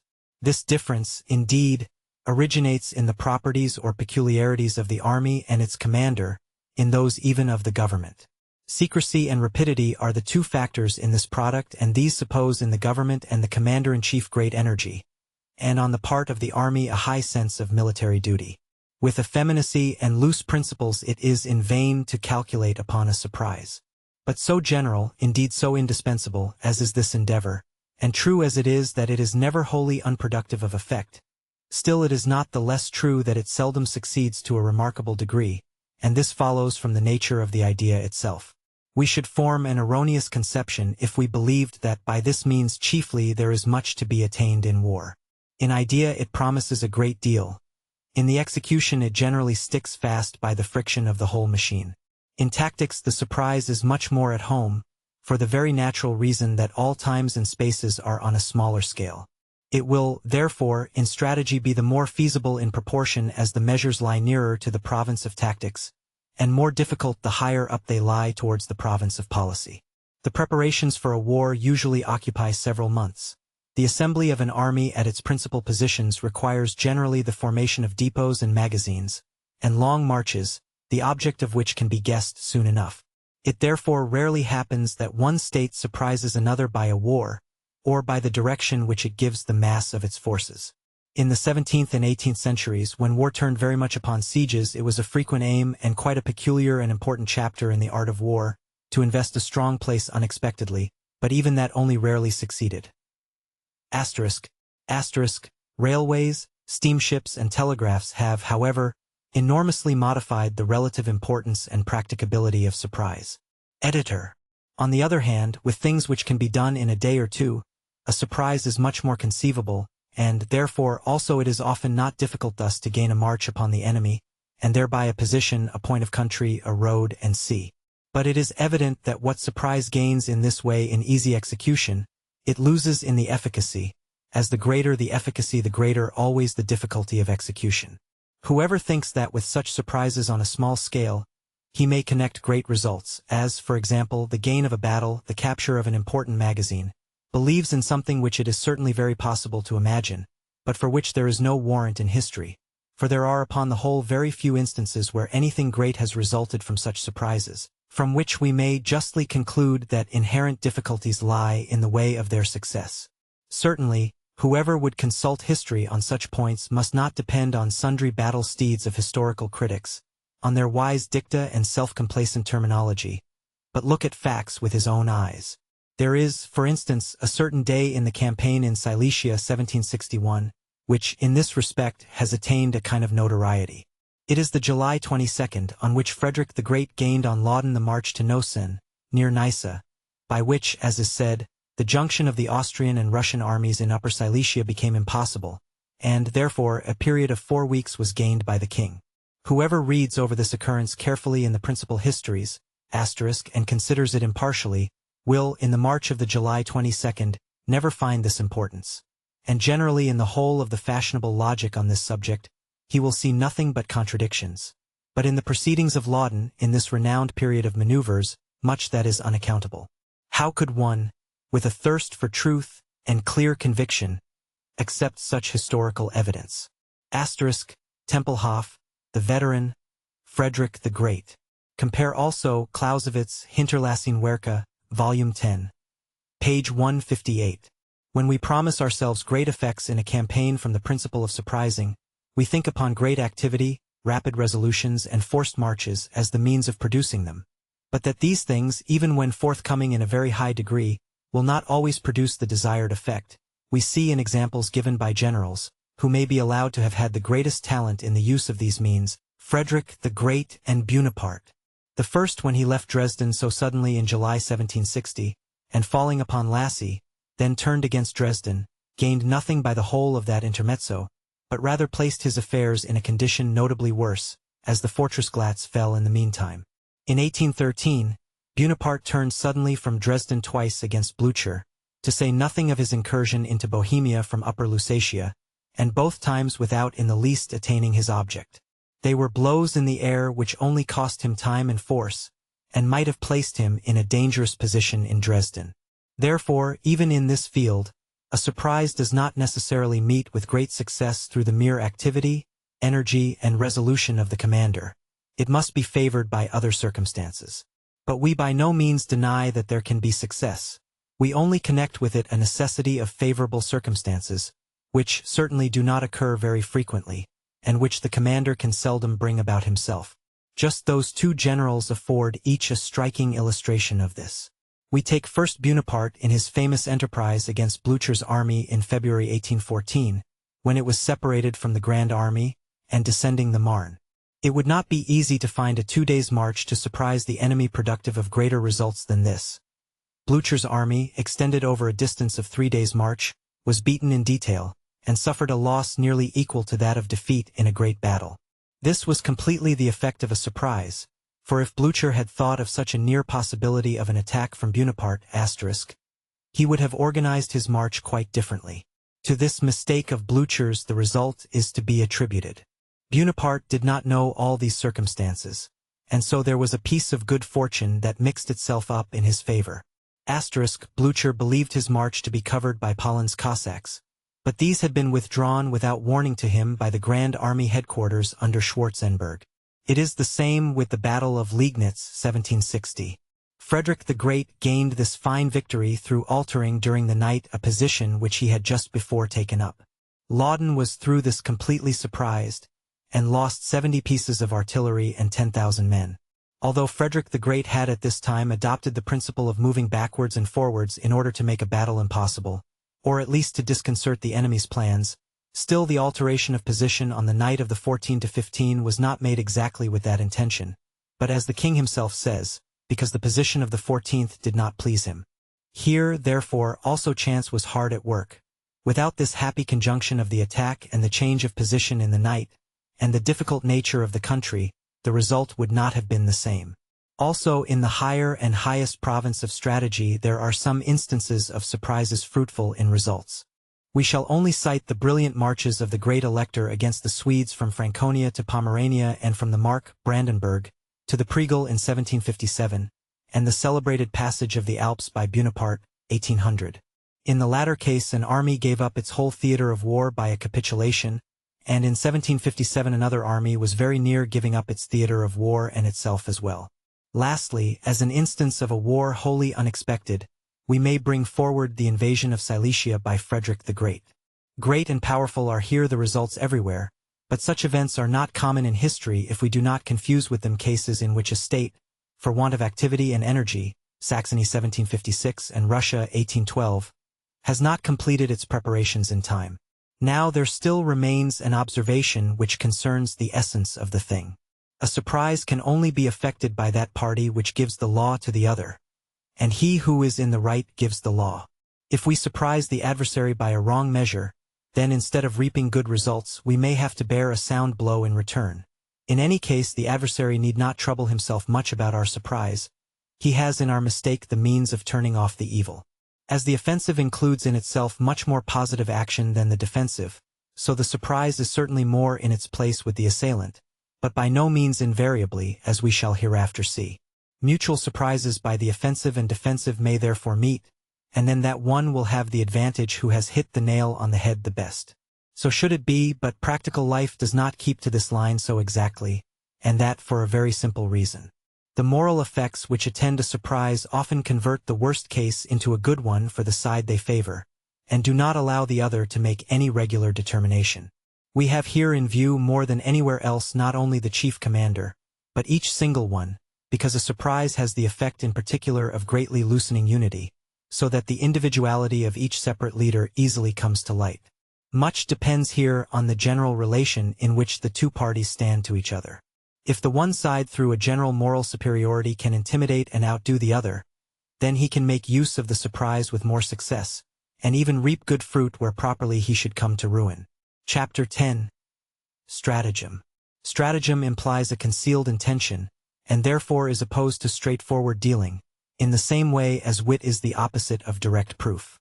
It has therefore nothing in common with means of persuasion, of self-interest, of force, but a great deal to do with deceit, because that likewise conceals its object. It is itself a deceit as well when it is done, but still it differs from what is commonly called deceit, in this respect that there is no direct breach of word. The deceiver by stratagem leaves it to the person himself whom he is deceiving to commit the errors of understanding which at last, flowing into one result, suddenly change the nature of things in his eyes. We may therefore say, as nit is a sleight of hand with ideas and conceptions, so stratagem is a sleight of hand with actions. At first sight it appears as if strategy had not improperly derived its name from stratagem, and that, with all the real and apparent changes which the whole character of war has undergone since the time of the Greeks, this term still points to its real nature. If we leave to tactics the actual delivery of the blow, the battle itself, and look upon strategy as the art of using this means with skill, then besides the forces of the character, such as burning ambition which always presses like a spring, a strong will which hardly bends and see. There seems no subjective quality so suited to guide and inspire strategic activity as stratagem. The general tendency to surprise, treated of in the foregoing chapter, points to this conclusion, for there is a degree of stratagem, be it ever so small, which lies at the foundation of every attempt to surprise. But however much we feel a desire to see the actors in war outdo each other in hidden activity, readiness and stratagem, still we must admit that these qualities show themselves but little in history, and have rarely been able to work their way to the surface from amongst the mass of relations and circumstances. The explanation of this is obvious, and it is almost identical with the subject matter of the preceding chapter. Strategy knows no other activity than the regulating of combat with the measures which relate to it. It has no concern, like ordinary life, with transactions which consist merely of words, that is, in expressions, declarations, and but these, which are very inexpensive, are chiefly the means with which the wily one takes in those he practices upon. That which there is like it in war, plans and orders given merely as make-believers, false reports sent on purpose to the enemy, is usually of so little effect in the strategic field that it is only resorted to in particular cases which offer of themselves, therefore cannot be regarded as spontaneous action which emanates from the leader. But such measures as carrying out the arrangements for a battle, so far as to impose upon the enemy, require a considerable expenditure of time and power. Of course, the greater the impression to be made, the greater the expenditure in these respects. And as this is usually not given for the purpose, very few demonstrations, so-called in strategy, affect the object for which they are designed. In fact, it is dangerous to detach large forces for any length of time merely for a trick, because there is always the risk of its being done in vain, and then these forces are wanted at the decisive point. The chief actor in war is always thoroughly sensible of this sober truth, and therefore he has no desire to play at tricks of agility. The bitter earnestness of necessity presses so fully into direct action that there is no room for that game. In a word, the pieces on the strategical chessboard want that mobility which is the element of stratagem and subtlety. The conclusion which we draw is that a correct and penetrating eye is a more necessary and more useful quality for a general than craftiness, although that also does no harm if it does not exist at the expense of necessary qualities of the heart, which is only too often the case. But the weaker the forces become which are under the command of strategy, so much the more they become adapted for stratagem, so that to the quite feeble and little, for whom no prudence, no sagacity is any longer sufficient at the point where all art seems to forsake him, stratagem offers itself as a last resource. The more helpless his situation, the more everything presses towards one single, desperate blow, the more readily stratagem comes to the aid of his boldness. Let loose from all further calculations, freed from all concern for the future, boldness and stratagem intensify each other, and thus collect at one point an infinitesimal glimmering of hope into a single ray, which may likewise serve to kindle a flame. Chapter 11. Assembly of forces in space. The best strategy is always to be very strong. First generally, then at the decisive point. Therefore, apart from the energy which creates the army, a work which is not always done by the general, there is no more imperative and no simpler law for strategy than to keep the forces concentrated. No portion is to be separated from the main body unless called away by some urgent necessity. On this maxim we stand firm, and look upon it as a guide to be depended upon. What are the reasonable grounds on which a detachment of forces may be made we shall learn by degrees. Then we shall also see that this principle cannot have the same general effects in every war, but that these are different according to the means and end. It seems incredible, and yet it has happened 100 times, that troops have been divided and separated merely through a mysterious feeling of conventional manner, without any clear perception of the reason. If the concentration of the whole force is acknowledged as the norm, and every division and separation as an exception which must be justified, then not only will that folly be completely avoided, but also many an erroneous ground for separating troops will be barred admission. Chapter 12. Assembly of forces in time. We have here to deal with a conception which in real life diffuses many kinds of illusory light. A clear definition and development of the idea is therefore necessary, and we hope to be allowed a short analysis. War is the shock of two opposing forces in collision with each other, from which it follows as a matter of course that the stronger not only destroys the other, but carries it forward with it in its movement. This fundamentally admits of no successive action of powers, but makes the simultaneous application of all forces intended for the shock appear as a primordial law of war. So it is in reality, but only so far as the struggle resembles also in practice a mechanical shock, but when it consists in a lasting, mutual action of destructive forces, then we can certainly imagine a successive action of forces. This is the case in tactics, principally because firearms form the basis of all tactics, but also for other reasons as well. If in a fire combat 1,000 men are opposed to 500, then the gross loss is calculated from the amount of the enemy's force and our own. 1,000 men fire twice as many shots as 500, but more shots will take effect on the 1,000 than on the 500 because it is assumed that they stand in closer order than the other. If we were to suppose the number of hits to be double, then the losses on each side would be equal. From the 500 there would be, for example, 200 disabled, and out of the body of 1,000 likewise the same. Now if the 500 had kept another body of equal number quite out of fire, then both sides would have 800 effective men. But of these, on the one side there would be 500 men quite fresh, fully supplied with ammunition, and in their full vigor. On the other side only 800 all alike shaken in their order, in want of sufficient ammunition and weakened in physical force. The assumption that the 1,000 men merely on account of their greater number would lose twice as many as 500 would have lost in their place is certainly not correct. Therefore the greater loss which the side suffers that has placed the half of its force in reserve must be regarded as a disadvantage in that original formation. Further, it must be admitted that in the generality of cases the 1,000 men would have the advantage at the first commencement of being able to drive their opponent out of his position and force him to a retrograde movement. Now, whether these two advantages are a counterpoise to the disadvantage of finding ourselves with 800 men to a certain extent disorganized by the combat, opposed to an enemy who is not materially weaker in numbers and who has 500 quite fresh troops, is one that cannot be decided by pursuing an analysis further. We must here rely upon experience, and there will scarcely be an officer experienced in war who will not, in the generality of cases, assign the advantage to that side which has the fresh troops. In this way it becomes evident how the employment of too many forces in combat may be disadvantageous. For whatever advantages the superiority may give in the first moment, we may have to pay dearly for in the next. But this danger only endures as long as the disorder, the state of confusion and weakness lasts. In a word, up to the crisis which every combat brings with it even for the conqueror. Within the duration of this relaxed state of exhaustion, the appearance of a proportionate number of fresh troops is decisive. But when this disordering effect of victory stops, and therefore only the moral superiority remains which every victory gives, then it is no longer possible for fresh troops to restore the combat, they would only be carried along in the general movement. A beaten army cannot be brought back to victory a day after by means of a strong reserve. Here we find ourselves at the source of a highly material difference between tactics and strategy. The tactical results, the results within the four corners of the battle, and before its close, lie for the most part within the limits of that period of disorder and weakness.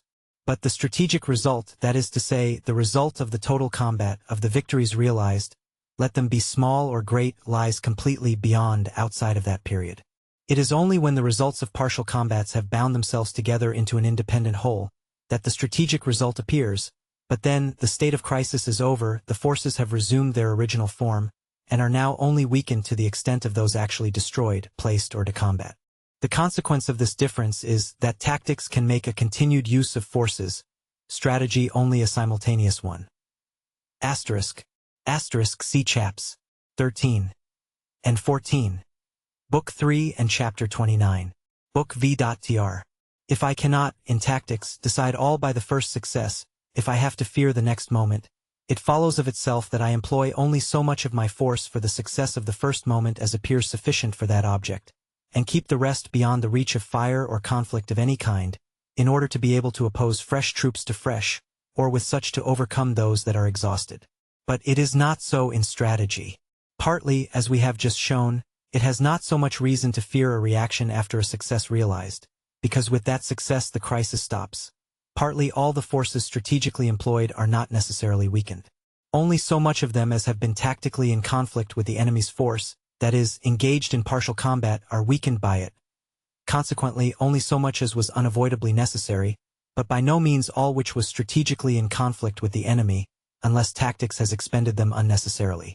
Corps which, on account of the general superiority in numbers, have either been little or not at all engaged, whose presence alone has assisted in the result, are after the decision the same as they were before, and for new enterprises as efficient as if they had been entirely inactive. How greatly such corps which thus constitute our excess may contribute to the total success is evident in itself. Indeed, it is not difficult to see how they may even diminish considerably the loss of the forces engaged in tactical conflict on our side. If, therefore, in strategy the loss does not increase with the number of the troops employed, but is often diminished by it, and if, as a natural consequence, the decision in our favor is, by that means, the more certain, then it follows naturally that in strategy we can never employ too many forces, and consequently also that they must be applied simultaneously to the immediate purpose. But we must vindicate this proposition upon another ground. We have hitherto only spoken of the combat itself. It is the real activity in war, but men, time, and space, which appear as the elements of this activity, must, at the same time, be kept in view, and the results of their influence brought into consideration also. Fatigue, exertion, and privation constitute in war a special principle of destruction, not essentially belonging to contest, but more or less inseparably bound up with it, and certainly one which especially belongs to strategy. They no doubt exist in tactics as well, and perhaps there in the highest degree. But as the duration of the tactical acts is shorter, therefore the small effects of exertion and privation on them can come but little into consideration. But in strategy, on the other hand, where time and space are on a larger scale, their influence is not only always very considerable but often quite decisive. It is not at all uncommon for a victorious army to lose many more by sickness than on the field of battle. If, therefore, we look at this sphere of destruction in strategy in the same manner as we have considered that of fire and close combat in tactics, then we may well imagine that everything which comes within its vortex will, at the end of the campaign or of any other strategic period, be reduced to a state of weakness which makes the arrival of a fresh force decisive. We might therefore conclude that there is a motive in the one case as well as the other to strive for the first success with as few forces as possible, in order to keep up this fresh force for the last. In order to estimate exactly this conclusion, which in many cases in practice will have a great appearance of truth, we must direct our attention to the separate ideas which it contains. In the first place, we must not confuse the notion of reinforcement with that of fresh and used troops. There are few campaigns at the end of which an increase of force is not earnestly desired by the conqueror as well as the conquered, and indeed should appear decisive.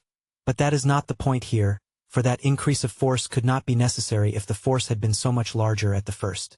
But it would be contrary to all experience to suppose that an army coming fresh into the field is to be esteemed higher in point of moral value than an army already in the field, just as a tactical reserve is more to be esteemed than a body of troops which has been already severely handled in the fight.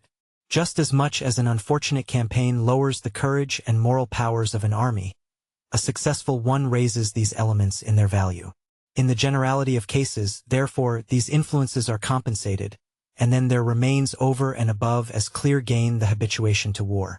We should besides look more here to successful than to unsuccessful campaigns, because when the greater probability of the latter may be seen beforehand, without doubt forces are wanted, and, therefore, the reserving a portion for future use is out of the question. This point being settled, then the question is, do the losses which a force sustains through fatigues and privations increase in proportion to the size of the force, as is the case in a combat? And to that we answer no. The fatigues of war result in a great measure from the dangers with which every moment of the act of war is more or less impregnated. To encounter these dangers at all points, to proceed onwards with security in the execution of one's plans, gives employment to a multitude of agencies which make up the tactical and strategic service of the army. This service is more difficult the weaker an army is, and easier as its numerical superiority over that of the enemy increases. Who can doubt this? A campaign against a much weaker enemy will therefore cost smaller efforts than against one just as strong or stronger. So much for the fatigues. It is somewhat different with the privations. They consist chiefly of two things, the want of food, and the want of shelter for the troops, either in quarters or in suitable camps. Both these wants will no doubt be greater in proportion as the number of men on one spot is greater. But does not the superiority in force afford also the best means of spreading out and finding more room, and therefore more means of subsistence and shelter? If Bonaparte, in his invasion of Russia in 1812, concentrated his army in great masses upon one single road in a manner never heard of before, and thus caused privations equally unparalleled, we must ascribe it to his maxim that it is impossible to be too strong at the decisive point. Whether in this instance he did not strain the principle too far is a question which would be out of place here. But it is certain that, if he had made a point of avoiding the distress which was by that means brought about, he had only to advance on a greater breadth of front. Room was not wanted for the purpose in Russia, and in very few cases can it be wanted. Therefore, from this no ground can be deduced to prove that the simultaneous employment of very superior forces must produce greater weakening. But now, supposing that in spite of the general relief afforded by setting apart a portion of the army, wind and weather and the toils of war had produced a diminution even on the part which as a spare force had been reserved for later use, Still we must take a comprehensive general view of the whole, and therefore ask, will this diminution of force suffice to counterbalance the gain in forces, which we, through our superiority in numbers, may be able to make in more ways than one? But there still remains a most important point to be noticed.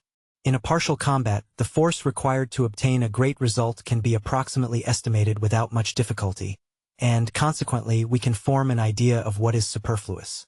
In strategy this may be said to be impossible, because the strategic result has no such well-defined object and no such circumscribed limits as the tactical. Thus what can be looked upon in tactics as an excess of power must be regarded in strategy as a means to give expansion to success, if opportunity offers for it. With the magnitude of the success the gain in force increases at the same time, and in this way the superiority of numbers may soon reach a point which the most careful economy of forces could never have attained. By means of his enormous numerical superiority, Bonaparte was enabled to reach Moscow in 1812, and to take that central capital. Had he by means of this superiority succeeded in completely defeating the Russian army, he would, in all probability, have concluded a peace in Moscow which in any other way was much less attainable. This example is used to explain the idea, not to prove it, which would require a circumstantial demonstration, for which this is not the place. Asterisk. Asterisk. Compare Book 7. Second edition, page 56.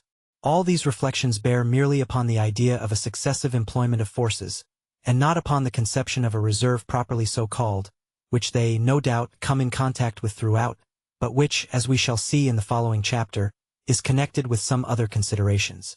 What we desire to establish here is that if in tactics the military force through the mere duration of actual employment suffers a diminution of power, if time, therefore, appears as a factor in the result, this is not the case in strategy in a material degree. The destructive effects which are also produced upon the forces in strategy by time are partly diminished through their mass, partly made good in other ways, and, therefore, in strategy it cannot be an object to make time an ally on its own account by bringing troops successively into action. We say on its own account, for the influence which time, on account of other circumstances which it brings about but which are different from itself can have, indeed must necessarily have, for one of the two parties is quite another thing, is anything but indifferent or unimportant, and will be the subject of consideration hereafter. The rule which we have been seeking to set forth is, therefore, that all forces which are available and destined for a strategic object should be simultaneously applied to it, and this application will be so much the more complete the more everything is compressed into one act and into one movement. But still there is in strategy a renewal of effort and a persistent action which, as a chief means towards the ultimate success, is more particularly not to be overlooked. It is the continual development of new forces. This is also the subject of another chapter, and we only refer to it here in order to prevent the reader from having something in view of which we have not been speaking. We now turn to a subject very closely connected with our present considerations, which must be settled before full light can be thrown on the whole. We mean the strategic reserve. Chapter 13. Strategic Reserve. A reserve has two objects which are very distinct from each other, namely, first, the prolongation and renewal of the combat, and secondly, for use in case of unforeseen events. The first object implies the utility of a successive application of forces, and on that account cannot occur in strategy. Cases in which a corps is sent to succor a point which is supposed to be about to fall are plainly to be placed in the category of the second object, as the resistance which has to be offered here could not have been sufficiently foreseen. But a corps which is destined expressly to prolong the combat, and with that object in view is placed in rear, would be only a corps placed out of reach of fire, but under the command and at the disposition of the general commanding in the action, and accordingly would be a tactical and not a strategic reserve. But the necessity for a force ready for unforeseen events may also take place in strategy, and consequently there may also be a strategic reserve, but only where unforeseen events are imaginable. In tactics, where the enemy's measures are generally first ascertained by direct sight, and where they may be concealed by every wood, every fold of undulating ground, we must naturally always be alive, more or less, to the possibility of unforeseen events, in order to strengthen, subsequently, those points which appear too weak, and, in fact, to modify generally the disposition of our troops, so as to make it correspond better to that of the enemy. Such cases must also happen in strategy, because the strategic act is directly linked to the tactical. In strategy also many a measure is first adopted in consequence of what is actually seen, or in consequence of uncertain reports arriving from day to day, or even from hour to hour, and lastly, from the actual results of the combats. It is, therefore, an essential condition of strategic command that, according to the degree of uncertainty, forces must be kept in reserve against future contingencies. In the defensive generally, but particularly in the defense of certain obstacles of ground like rivers, hills, and sea, such contingencies, as is well known, happen constantly. But this uncertainty diminishes in proportion as the strategic activity has less of the tactical character, and ceases almost altogether in those regions where it borders on politics. The direction in which the enemy leads his columns to the combat can be perceived by actual sight only. Where he intends to pass a river is learnt from a few preparations which are made shortly before. The line by which he proposes to invade our country is usually announced by all the newspapers before a pistol shot has been fired. The greater the nature of the measure, the less it will take the enemy by surprise. Time and space are so considerable, the circumstances out of which the action proceeds so public and little susceptible of alteration, that the coming event is either made known in good time, or can be discovered with reasonable certainty. On the other hand, the use of a reserve in this province of strategy, even if one were available, will always be less efficacious the more the measure has a tendency towards being one of a general nature. We have seen that the decision of a partial combat is nothing in itself, but that all partial combats only find their complete solution in the decision of the total combat. But even this decision of the total combat has only a relative meaning of many different gradations, according as the force over which the victory has been gained forms a more or less great and important part of the whole. The lost battle of a corps may be repaired by the victory of the army. Even the lost battle of an army may not only be counterbalanced by the gain of a more important one, but converted into a fortunate event, the 2 days of Culm, August 29th and 30th, 1813, *. No one can doubt this. But it is just as clear that the weight of each victory, the successful issue of each total combat, is so much the more substantial the more important the part conquered, and that therefore the possibility of repairing the loss by subsequent events diminishes in the same proportion. In another place we shall have to examine this more in detail. It suffices for the present to have drawn attention to the indubitable existence of this progression. * refers to the destruction of Vandam's column, which had been sent unsupported to intercept the retreat of the Austrians and Prussians from Dresden, but was forgotten by Napoleon. Editor. If we now add lastly to these two considerations the third, which is that if the persistent use of forces in tactics always shifts the great result to the end of the whole act, law of the simultaneous use of the forces in strategy, on the contrary, lets the principal result, which need not be the final one, take place almost always at the commencement of the great or whole act, then in these three results we have grounds sufficient to find strategic reserves always more superfluous, always more useless, always more dangerous the more general their destination. The point where the idea of a strategic reserve begins to become inconsistent is not difficult to determine. It lies in the supreme decision. Employment must be given to all the forces within the space of the supreme decision, and every reserve, active force available, which is only intended for use after that decision is opposed to common sense. If, therefore, tactics has in its reserves the means of not only meeting unforeseen dispositions on the part of the enemy, but also of repairing that which never can be foreseen, the result of the combat, should that be unfortunate. Strategy, on the other hand, must, at least as far as relates to the capital result, renounce the use of these means. As a rule, it can only repair the losses sustained at one point by advantages gained at another, in a few cases by moving troops from one point to another. The idea of preparing for such reverses by placing forces in reserve beforehand can never be entertained in strategy. We have pointed out as an absurdity the idea of a strategic reserve which is not to cooperate in the capital result, and as it is so beyond a doubt, we should not have been led into such an analysis as we have made in these two chapters, were it not that, in the disguise of other ideas, it looks like something better and frequently makes its appearance. One person sees in it the acme of strategic sagacity and foresight, another rejects it, and with it the idea of any reserve, consequently even of a tactical one. This confusion of ideas is transferred to real life, and if we would see a memorable instance of it we have only to call to mind that Prussia in 1806 left a reserve of 20,000 men cantonied in the Mark, under Prince Eugene of Württemberg, which could not possibly reach the Saale in time to be of any use, and that another force of 25,000 men belonging to this power remained in East and South Prussia, destined only to be put on a war footing afterwards as a reserve. After these examples we cannot be accused of having been fighting with windmills. Chapter 14. Economy of forces. The road of reason, as we have said, seldom allows itself to be reduced to a mathematical line by principles and opinions. There remains always a certain margin. But it is the same in all the practical arts of life. For the lines of beauty there are no abscissae and ordinates. Circles and ellipses are not described by means of their algebraical formulae. The actor in war therefore soon finds he must trust himself to the delicate tact of judgment which, founded on natural quickness of perception, and educated by reflection, almost unconsciously seizes upon the right. He soon finds that at one time he must simplify the law by reducing it to some prominent characteristic points which form his rules, that at another the adopted method must become the staff on which he leans.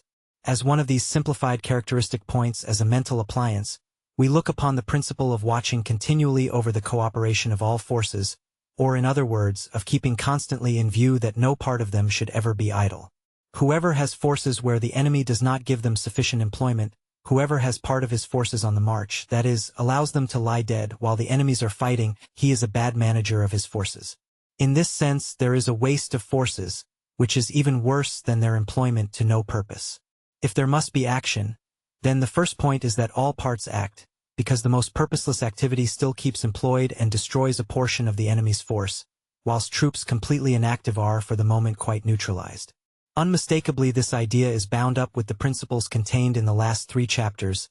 It is the same truth, but seen from a somewhat more comprehensive point of view and condensed into a single conception. Chapter 15. Geometrical element. The length to which the geometrical element or form in the disposition of military force in war can become a predominant principle, we see in the art of fortification, where geometry looks after the great and the little. Also in tactics it plays a great part. It is the basis of elementary tactics or of the theory of moving troops, but in field fortification, as well as in the theory of positions and of their attack, its angles and lines rule like lawgivers who have to decide the contest. Many things here were at one time misapplied, and others were mere fribbles. Still, however, in the tactics of the present day, in which in every combat the aim is to surround the enemy, the geometrical element has attained anew a great importance in a very simple, but constantly recurring application. Nevertheless, in tactics where all is more movable, where the moral forces, individual traits, and chance are more influential than in a war of sieges, the geometrical element can never attain to the same degree of supremacy as in the latter. But less still is its influence in strategy. Certainly here, also, form in the disposition of troops, the shape of countries and states is of great importance. But the geometrical element is not decisive as in fortification, and not nearly so important as in tactics. The manner in which this influence exhibits itself can only be shown by degrees at those places where it makes its appearance, and deserves notice. Here we wish more to direct attention to the difference which there is between tactics and strategy in relation to it. In tactics time and space quickly dwindle to their absolute minimum. If a body of troops is attacked in flank and rear by the enemy, it soon gets to a point where retreat no longer remains. Such a position is very close to an absolute impossibility of continuing the fight. It must therefore extricate itself from it or avoid getting into it. This gives to all combinations aiming at this from the first commencement a great efficiency, which chiefly consists in the disquietude which it causes the enemy as to consequences.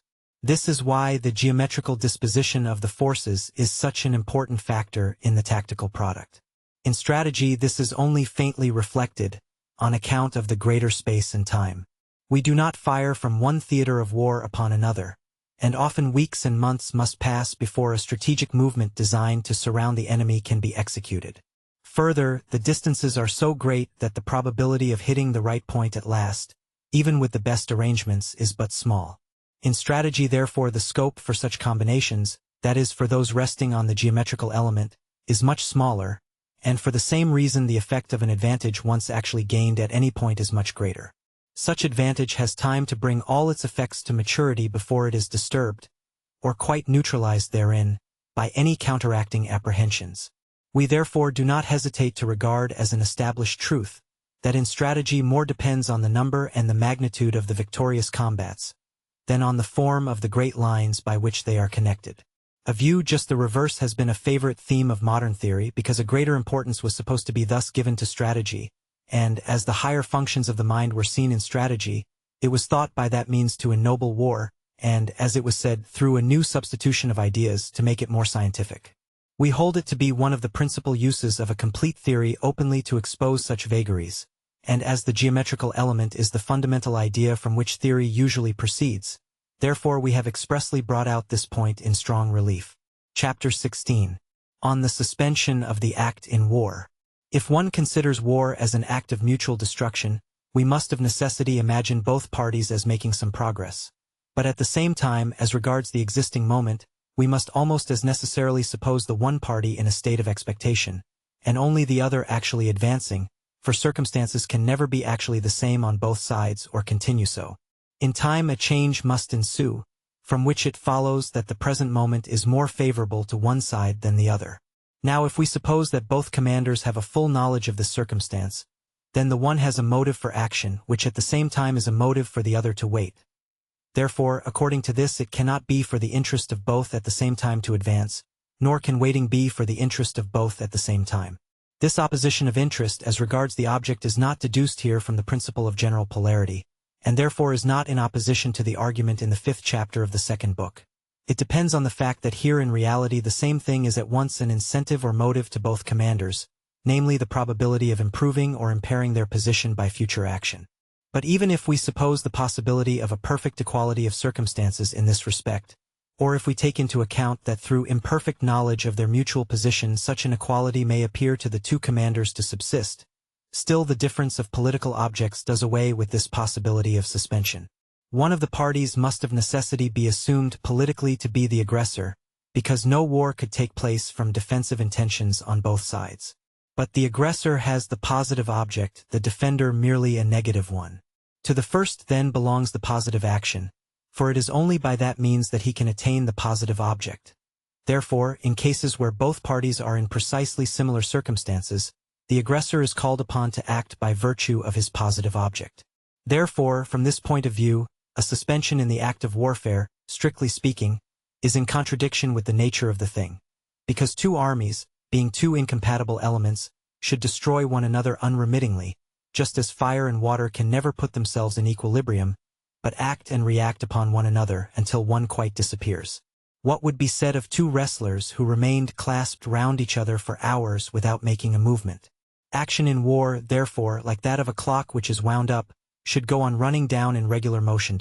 But wild as is the nature of war, it still wears the chains of human weakness, and the contradiction we see here, viz. that man seeks and creates dangers which he fears at the same time, will astonish no one.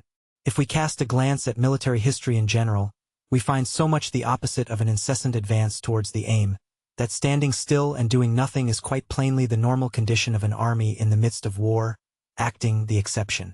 This must almost raise a doubt as to the correctness of our conception. But if military history leads to this conclusion when viewed in the mass, the latest series of campaigns redeems our position. The War of the French Revolution shows too plainly its reality, and only proves too clearly its necessity. In these operations, and especially in the campaigns of Bonaparte, the conduct of war attained to that unlimited degree of energy which we have represented as the natural law of the element. This degree is therefore possible, and if it is possible, then it is necessary. How could anyone in fact justify in the eyes of reason the expenditure of forces in war, if acting was not the object? The baker only heats his oven if he has bread to put into it. The horse is only yoked to the carriage if we mean to drive. Why then make the enormous effort of a war if we look for nothing else by it but like efforts on the part of the enemy? So much in justification of the general principle. Now as to its modifications, as far as they lie in the nature of the thing and are independent of special cases. There are three causes to be noticed here, which appear as innate counterpoises and prevent the over-rapid or uncontrollable movement of the wheelwork. The first, which produces a constant tendency to delay, and is thereby a retarding principle, is the natural timidity and want of resolution in the human mind, a kind of inertia in the moral world, but which is produced not by attractive but by repellent forces, that is to say, by dread of danger and responsibility. In the burning element of war, ordinary natures appear to become heavier. The impulsion given must therefore be stronger and more frequently repeated if the motion is to be a continuous one.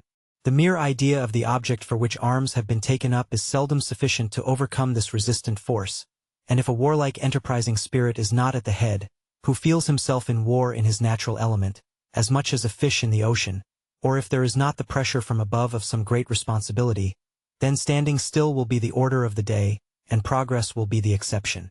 The second cause is the imperfection of human perception and judgment, which is greater in war than anywhere, because a person hardly knows exactly his own position from one moment to another, and can only conjecture on slight grounds that of the enemy, which is purposely concealed. This often gives rise to the case of both parties looking upon one and the same object as advantageous for them, while in reality the interest of one must preponderate. Thus then each may think he acts wisely by waiting another moment, as we have already said in the 5th chapter of the 2nd book. The third cause, which catches hold like a ratchet wheel in machinery, from time to time producing a complete standstill, is the greater strength of the defensive form. A may feel too weak to attack B, from which it does not follow that B is strong enough for an attack on A. The addition of strength which the defensive gives is not merely lost by assuming the offensive, but also passes to the enemy, just as, figuratively expressed, the difference of A plus B and a B is equal to 2B. Therefore it may so happen that both parties, at one and the same time, not only feel themselves too weak to attack, but also are so in reality. Thus, even in the midst of the act of war itself, anxious sagacity and the apprehension of too great danger find vantage ground, by means of which they can exert their power, and tame the elementary impetuosity of war. However, at the same time these causes, without an exaggeration of their effect, would hardly explain the long states of inactivity which took place in military operations, in former times, in wars undertaken about interests of no great importance, and in which inactivity consumed 9/10 of the time that the troops remained under arms. This feature in these wars is to be traced principally to the influence which the demands of the one party, and the condition and feeling of the other, exercised over the conduct of the operations, as has been already observed in the chapter on the essence and object of war. These things may obtain such a preponderating influence as to make of war a half-and-half affair. A war is often nothing more than an armed neutrality, or a menacing attitude to support negotiations, or an attempt to gain some small advantage by small exertions, and then to wait the tide of circumstances, or a disagreeable treaty obligation, which is fulfilled in the most niggardly way possible. In all these cases in which the impulse given by interest is slight, and the principle of hostility feeble, in which there is no desire to do much, and also not much to dread from the enemy. In short, where no powerful motives press and drive, cabinets will not risk much in the game. Hence this tame mode of carrying on war, in which the hostile spirit of real war is laid in irons. The more war becomes in this manner devitalized, so much the more its theory becomes destitute of the necessary firm pivots and buttresses for its reasoning. The necessary is constantly diminishing, the accidental constantly increasing. Nevertheless, in this kind of warfare, there is also a certain shrewdness. Indeed, its action is perhaps more diversified and more extensive than in the other. Hazard played with rouleaux of gold seems changed into a game of commerce with groschen. And on this field, where the conduct of war spins out the time with a number of small flourishes, with skirmishes at outposts, half in earnest half in jest, with long dispositions which end in nothing, with positions and marches, which afterwards are designated as skillful only because their infinitesimally small causes are lost, and common sense can make nothing of them, here on this very field many theorists find the real art of war at home. In these feints, parades, half and quarter thrusts of former wars, they find the aim of all theory, the supremacy of mind over matter, and modern wars appear to them mere savage fisticuffs, from which nothing is to be learnt, and which must be regarded as mere retrograde steps towards barbarism. This opinion is as frivolous as the objects to which it relates. Where great forces and great passions are wanting, it is certainly easier for a practiced dexterity to show its game, but is then the command of great forces, not in itself a higher exercise of the intelligent faculties? Is then that kind of conventional sword exercise not comprised in and belonging to the other mode of conducting war? Does it not bear the same relation to it as the motions upon a ship to the motion of the ship itself? Truly it can take place only under the tacit condition that the adversary does no better. And can we tell how long he may choose to respect those conditions? Has not then the French Revolution fallen upon us in the midst of the fancied security of our old system of war, and driven us from Chalons to Moscow? And did not Frederick the Great in like manner surprise the Austrians reposing in their ancient habits of war, and make their monarchy tremble? Woe to the cabinet which, with a shilly-shally policy, and a routine-ridden military system, meets with an adversary who, like the rude element, knows no other law than that of his intrinsic force. Every deficiency in energy and exertion is then a weight in the scales in favor of the enemy. It is not so easy then to change from the fencing posture into that of an athlete, and a slight blow is often sufficient to knock down the whole. The result of all the causes now adduced is that the hostile action of a campaign does not progress by a continuous, but by an intermittent movement, and that, therefore, between the separate bloody acts, there is a period of watching, during which both parties fall into the defensive, and also that usually a higher object causes the principle of aggression to predominate on one side, and thus leaves it in general in an advancing position, by which then its proceedings become modified in some degree. Chapter 17. On the Character of Modern War. The attention which must be paid to the character of war as it is now made has a great influence upon all plans, especially on strategic ones. Since all methods formerly usual were upset by Bonaparte's luck and boldness, and first-rate powers almost wiped out at a blow. Since the Spaniards by their stubborn resistance have shown what the general arming of a nation and insurgent measures on a great scale can effect, in spite of weakness and porousness of individual parts.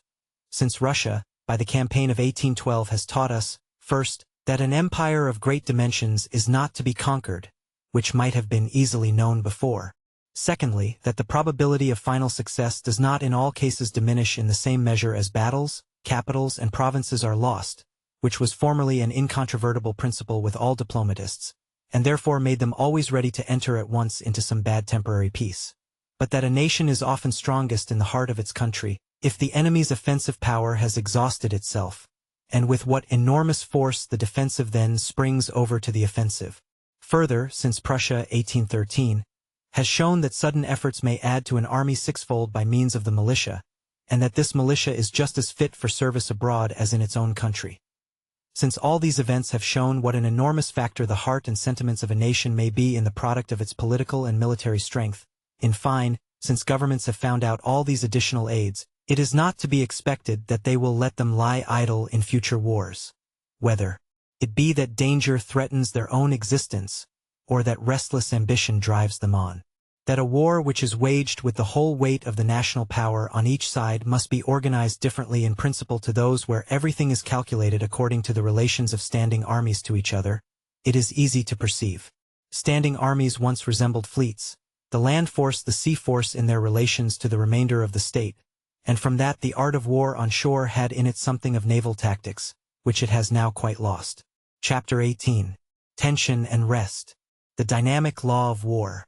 We have seen in the 16th chapter of this book how, in most campaigns, much more time used to be spent in standing still and in action than in activity.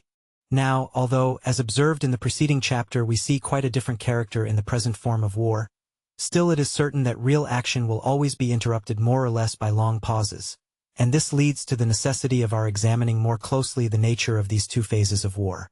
If there is a suspension of action in war, that is, if neither party wills something positive, there is rest and consequently equilibrium, but certainly an equilibrium in the largest signification, in which not only the moral and physical war forces but all relations and interests come into calculation. As soon as ever one of the two parties proposes to himself a new positive object, and commences active steps towards it, even if it is only by preparations, and as soon as the adversary opposes this, there is a tension of powers. This lasts until the decision takes place. That is, until one party either gives up his object or the other has conceded it to him. This decision, the foundation of which lies always in the combat, combinations which are made on each side, is followed by a movement in one or other direction. When this movement has exhausted itself, either in the difficulties which had to be mastered, in overcoming its own internal friction, or through new resistant forces prepared by the acts of the enemy, then either a state of rest takes place or a new tension with a decision, and then a new movement, in most cases in the opposite direction. This speculative distinction between equilibrium, tension, and motion is more essential for practical action than may at first sight appear. In a state of rest and of equilibrium, a varied kind of activity may prevail on one side that results from opportunity, and does not aim at a great alteration.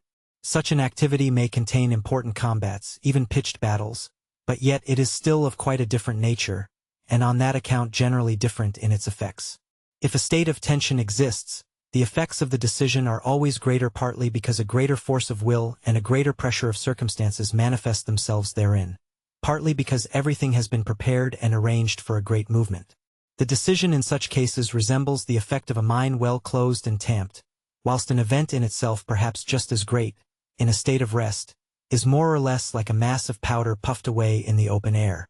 At the same time, as a matter of course, the state of tension must be imagined in different degrees of intensity, and it may therefore approach gradually by many steps towards the state of rest, so that at the last there is a very slight difference between them. Now the real use which we derive from these reflections is the conclusion that every measure which is taken during a state of tension is more important and more prolific in results than the same measure could be in a state of equilibrium, and that this importance increases immensely in the highest degrees of tension. The Cannonade of Valmy, September 20, 1792, decided more than the Battle of Hochkirch, October 14, 1758. In a tract of country which the enemy abandons to us because he cannot defend it, we can settle ourselves differently from what we should do if the retreat of the enemy was only made with the view to a decision under more favorable circumstances. Again, a strategic attack in course of execution, a faulty position, a single false march, may be decisive in its consequence. Whilst in a state of equilibrium such errors must be of a very glaring kind, even to excite the activity of the enemy in a general way. Most bygone wars, as we have already said, consisted, so far as regards the greater part of the time, in this state of equilibrium, or at least in such short tensions with long intervals between them, and weak in their effects, that the events to which they gave rise were seldom great successes. Often they were theatrical exhibitions, got up in honor of a royal birthday, Hochkirch, often a mere satisfying of the honor of the arms, Kunersdorf, or the personal vanity of the commander, Freiburg.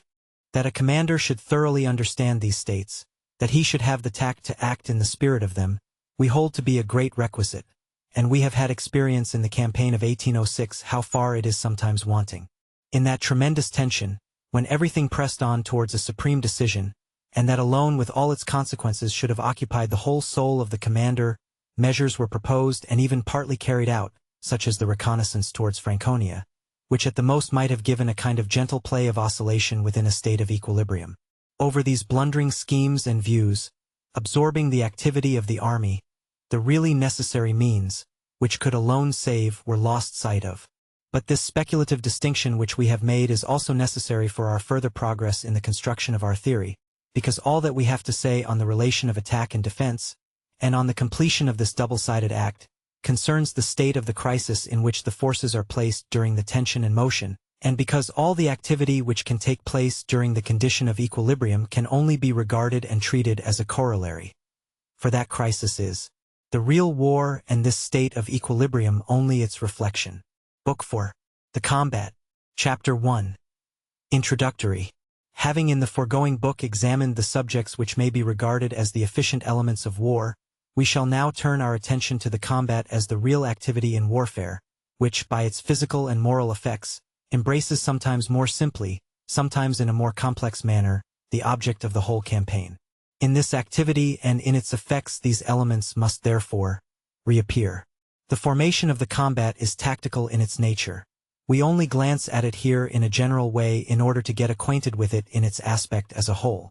In practice, the minor or more immediate objects give every combat a characteristic form. These minor objects we shall not discuss until hereafter. But these peculiarities are in comparison to the general characteristics of a combat mostly only insignificant, so that most combats are very like one another, and, therefore, in order to avoid repeating that which is general at every stage, we are compelled to look into it here, before taking up the subject of its more special application. In the first place, therefore, we shall give in the next chapter, in a few words, the characteristics of the modern battle in its tactical course, because that lies at the foundation of our conceptions of what the battle really is. Chapter 2. Character of a modern battle. According to the notion we have formed of tactics and strategy, it follows, as a matter of course, that if the nature of the former is changed, that change must have an influence on the latter. If tactical facts in one case are entirely different from those in another, then the strategic must be so also, if they are to continue consistent and reasonable. It is therefore important to characterize a general action in its modern form before we advance with the study of its employment in strategy. What do we do now usually in a great battle? We place ourselves quietly in great masses arranged contiguous to and behind one another. We deploy relatively only a small portion of the whole, and let it wring itself out in a fire combat which lasts for several hours, only interrupted now and again, and removed hither and thither by separate small shocks from charges with the bayonet and cavalry attacks. When this line has gradually exhausted part of its warlike ardor in this manner, and there remains nothing more than the cinders, it is withdrawn, and replaced by another. The relief of the fighting line played a great part in the battles of the smoothbore era. It was necessitated by the fouling of the muskets, physical fatigue of the men and consumption of ammunition, and was recognized as both necessary and advisable by Napoleon himself. Editor.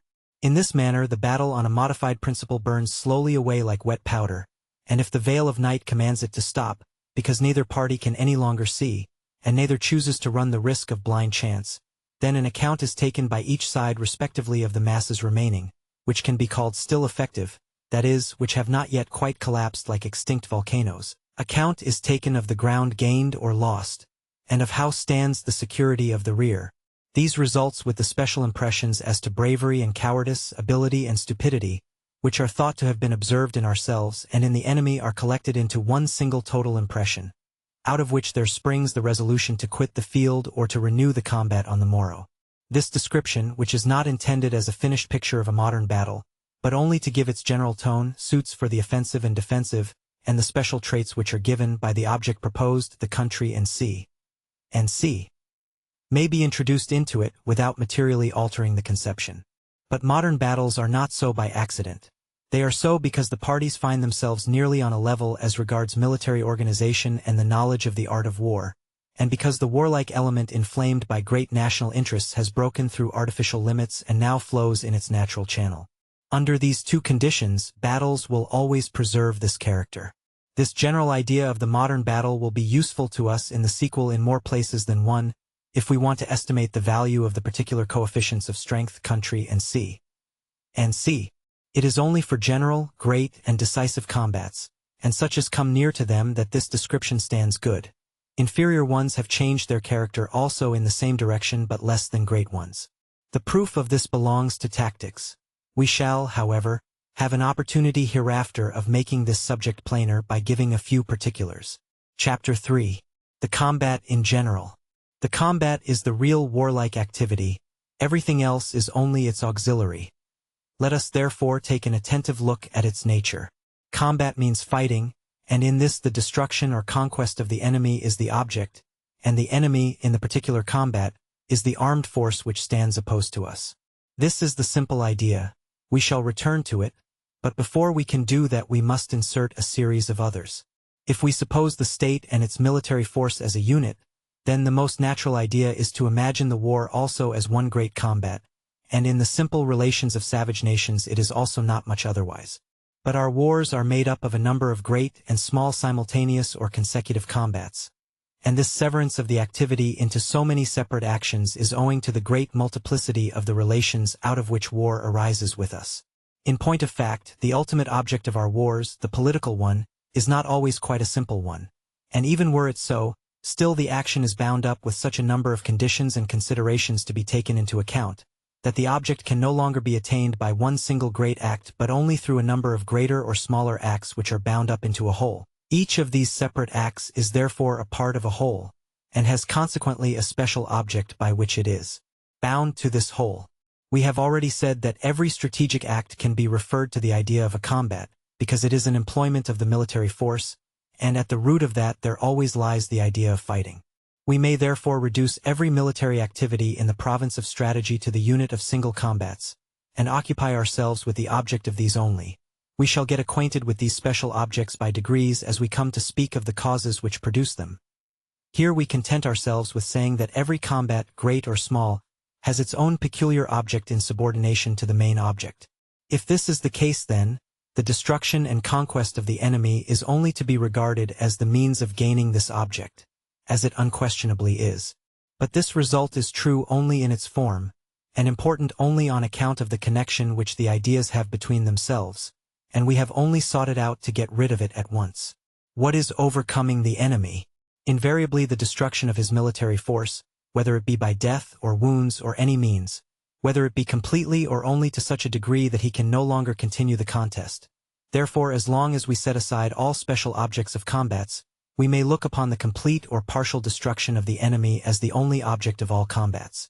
Now we maintain that in the majority of cases, and especially in great battles, the special object by which the battle is individualized and bound up with the great whole is only a weak modification of that general object, or an ancillary object bound up with it, important enough to individualize the battle, but always insignificant in comparison with that general object, so that if that ancillary object alone should be obtained, only an unimportant part of the purpose of the combat is fulfilled.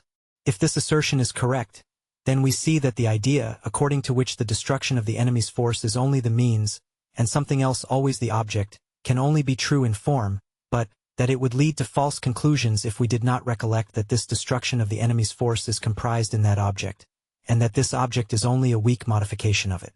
Forgetfulness of this led to completely false views before the wars of the last period, and created tendencies as well as fragments of systems, in which theory thought it raised itself so much the more above handicraft, the less it supposed itself to stand in need of the use of the real instrument, that is the destruction of the enemy's force. Certainly such a system could not have arisen unless supported by other false suppositions, and unless in place of the destruction of the enemy, other things had been substituted to which an efficacy was ascribed which did not rightly belong to them. We shall attack these falsehoods whenever occasion requires, but we could not treat of the combat without claiming for it the real importance and value which belong to it, and giving warning against the errors to which merely formal truth might lead. But now how shall we manage to show that in most cases, and in those of most importance, the destruction of the enemy's army is the chief thing? How shall we manage to combat that extremely subtle idea, which supposes it possible, through the use of a special artificial form, to effect by a small direct destruction of the enemy's forces a much greater destruction indirectly, or by means of small but extremely well-directed blows to produce such paralyzation of the enemy's forces, such a command over the enemy's will, that this mode of proceeding is to be viewed as a great shortening of the road. Undoubtedly a victory at one point may be of more value than at another. Undoubtedly there is a scientific arrangement of battles amongst themselves, even in strategy, which is in fact nothing but the art of thus arranging them. To deny that is not our intention, but we assert that the direct destruction of the enemy's forces is everywhere predominant. We contend here for the overruling importance of this destructive principle and nothing else. We must, however, call to mind that we are now engaged with strategy, not with tactics, therefore we do not speak of the means which the former may have of destroying at a small expense a large body of the enemy's forces, but under direct destruction we understand the tactical results, and that, therefore, our assertion is that only great tactical results can lead to great strategical ones, or, as we have already once before more distinctly expressed it, the tactical successes are of paramount importance in the conduct of war. The proof of this assertion seems to us simple enough. It lies in the time which every complicated artificial combination requires. The question whether a simple attack or one more carefully prepared, i.e., more artificial, will produce greater effects, may undoubtedly be decided in favor of the latter as long as the enemy is assumed to remain quite passive. But every carefully combined attack requires time for its preparation, and if a counterstroke by the enemy intervenes, our whole design may be upset. Now, if the enemy should decide upon some simple attack, which can be executed in a shorter time, then he gains the initiative and destroys the effect of the great plan. Therefore, together with the expediency of a complicated attack, we must consider all the dangers which we run during its preparation, and should only adopt it if there is no reason to fear that the enemy will disconcert our scheme. Whenever this is the case, we must ourselves choose the simpler, i.e., quicker way, and lower our views in this sense as far as the character, the relations of the enemy, and other circumstances may render necessary. If we quit the weak impressions of abstract ideas and descend to the region of practical life, then it is evident that a bold, courageous, resolute enemy will not let us have time for wide-reaching skillful combinations, and it is just against such a one we should require skill the most. By this it appears to us that the advantage of simple and direct results over those that are complicated is conclusively shown. Our opinion is not on that account that the simple blow is the best, but that we must not lift the arm too far for the time given to strike, and that this condition will always lead more to direct conflict the more warlike our opponent is. Therefore, far from making it our aim to gain upon the enemy by complicated plans, we must rather seek to be beforehand with him by greater simplicity in our designs. If we seek for the lowest foundation stones of these converse propositions, we find that in the one it is ability, in the other, courage. Now, there is something very attractive in the notion that a moderate degree of courage joined to great ability will produce greater effects than moderate ability with great courage.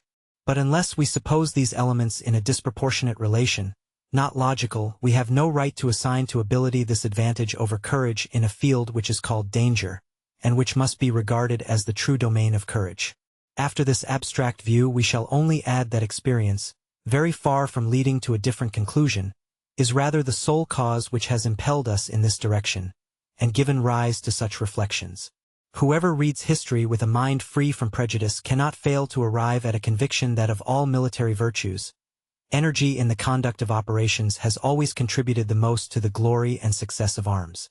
How we make good our principle of regarding the destruction of the enemy's force as the principal object, not only in the war as a whole but also in each separate combat, and how that principle suits all the forms and conditions necessarily demanded by the relations out of which war springs, the sequel will show. For the present, all that we desire is to uphold its general importance, and with this result we return again to the combat. Chapter 4. The Combat in General, Continuation. In the last chapter we showed the destruction of the enemy as the true object of the combat, and we have sought to prove by a special consideration of the point, that this is true in the majority of cases, and in respect to the most important battles, because the destruction of the enemy's army is always the preponderating object in war. The other objects which may be mixed up with this destruction of the enemy's force, and may have more or less influence, we shall describe generally in the next chapter, and become better acquainted with by degrees afterwards. Here we divest the combat of them entirely, and look upon the destruction of the enemy as the complete and sufficient object of any combat. What are we now to understand by destruction of the enemy's army? A diminution of it relatively greater than that on our own side. If we have a great superiority in numbers over the enemy, then naturally the same absolute amount of loss on both sides is for us a smaller one than for him, and consequently may be regarded in itself as an advantage. As we are here considering the combat as divested of all other objects, we must also exclude from our consideration the case in which the combat is used only indirectly for a greater destruction of the enemy's force. Consequently also, only that direct gain which has been made in the mutual process of destruction is to be regarded as the object, for this is an absolute gain which runs through the whole campaign, and at the end of it will always appear as pure profit. But every other kind of victory over our opponent will either have its motive in other objects, which we have completely excluded here, or it will only yield a temporary relative advantage. An example will make this plain. If by a skillful disposition we have reduced our opponent to such a dilemma that he cannot continue the combat without danger, and after some resistance he retires, then we may say that we have conquered him at that point.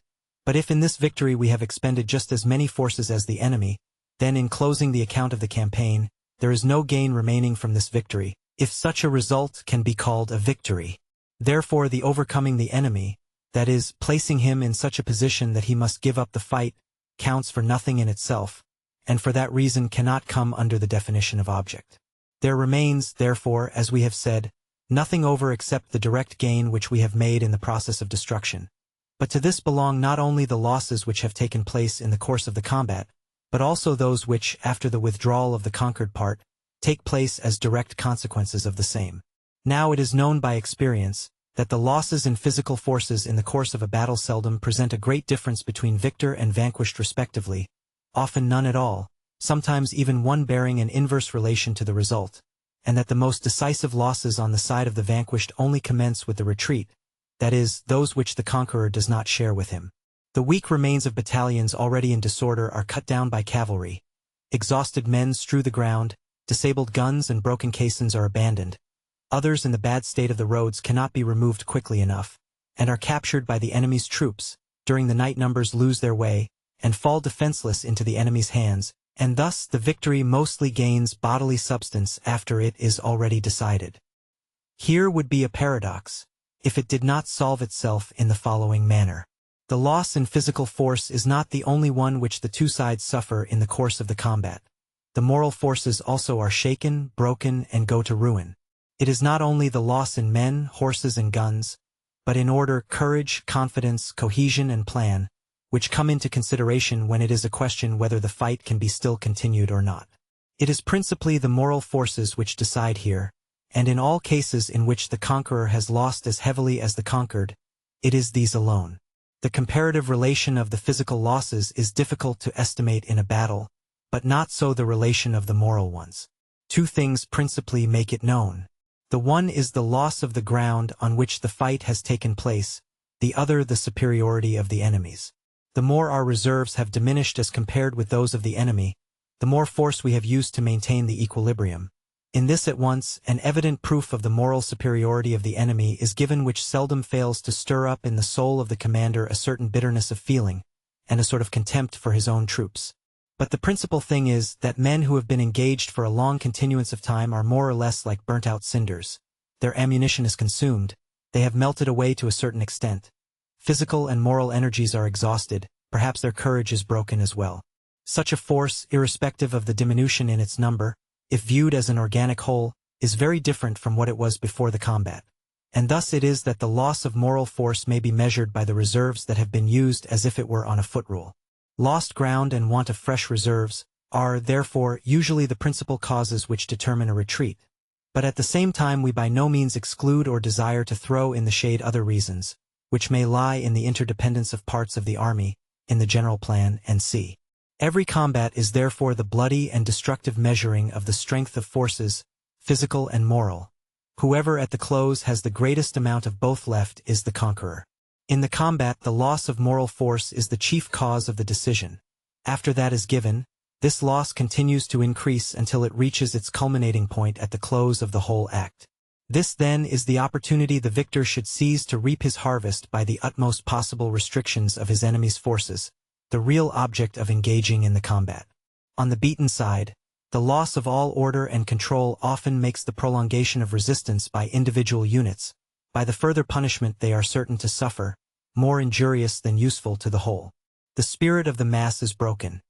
The original excitement about losing or winning, through which danger was forgotten, is spent, and to the majority danger now appears no longer an appeal to their courage, but rather the endurance of a cruel punishment. Thus the instrument in the first moment of the enemy's victory is weakened and blunted, and therefore no longer fit to repay danger by danger. This period, however, passes.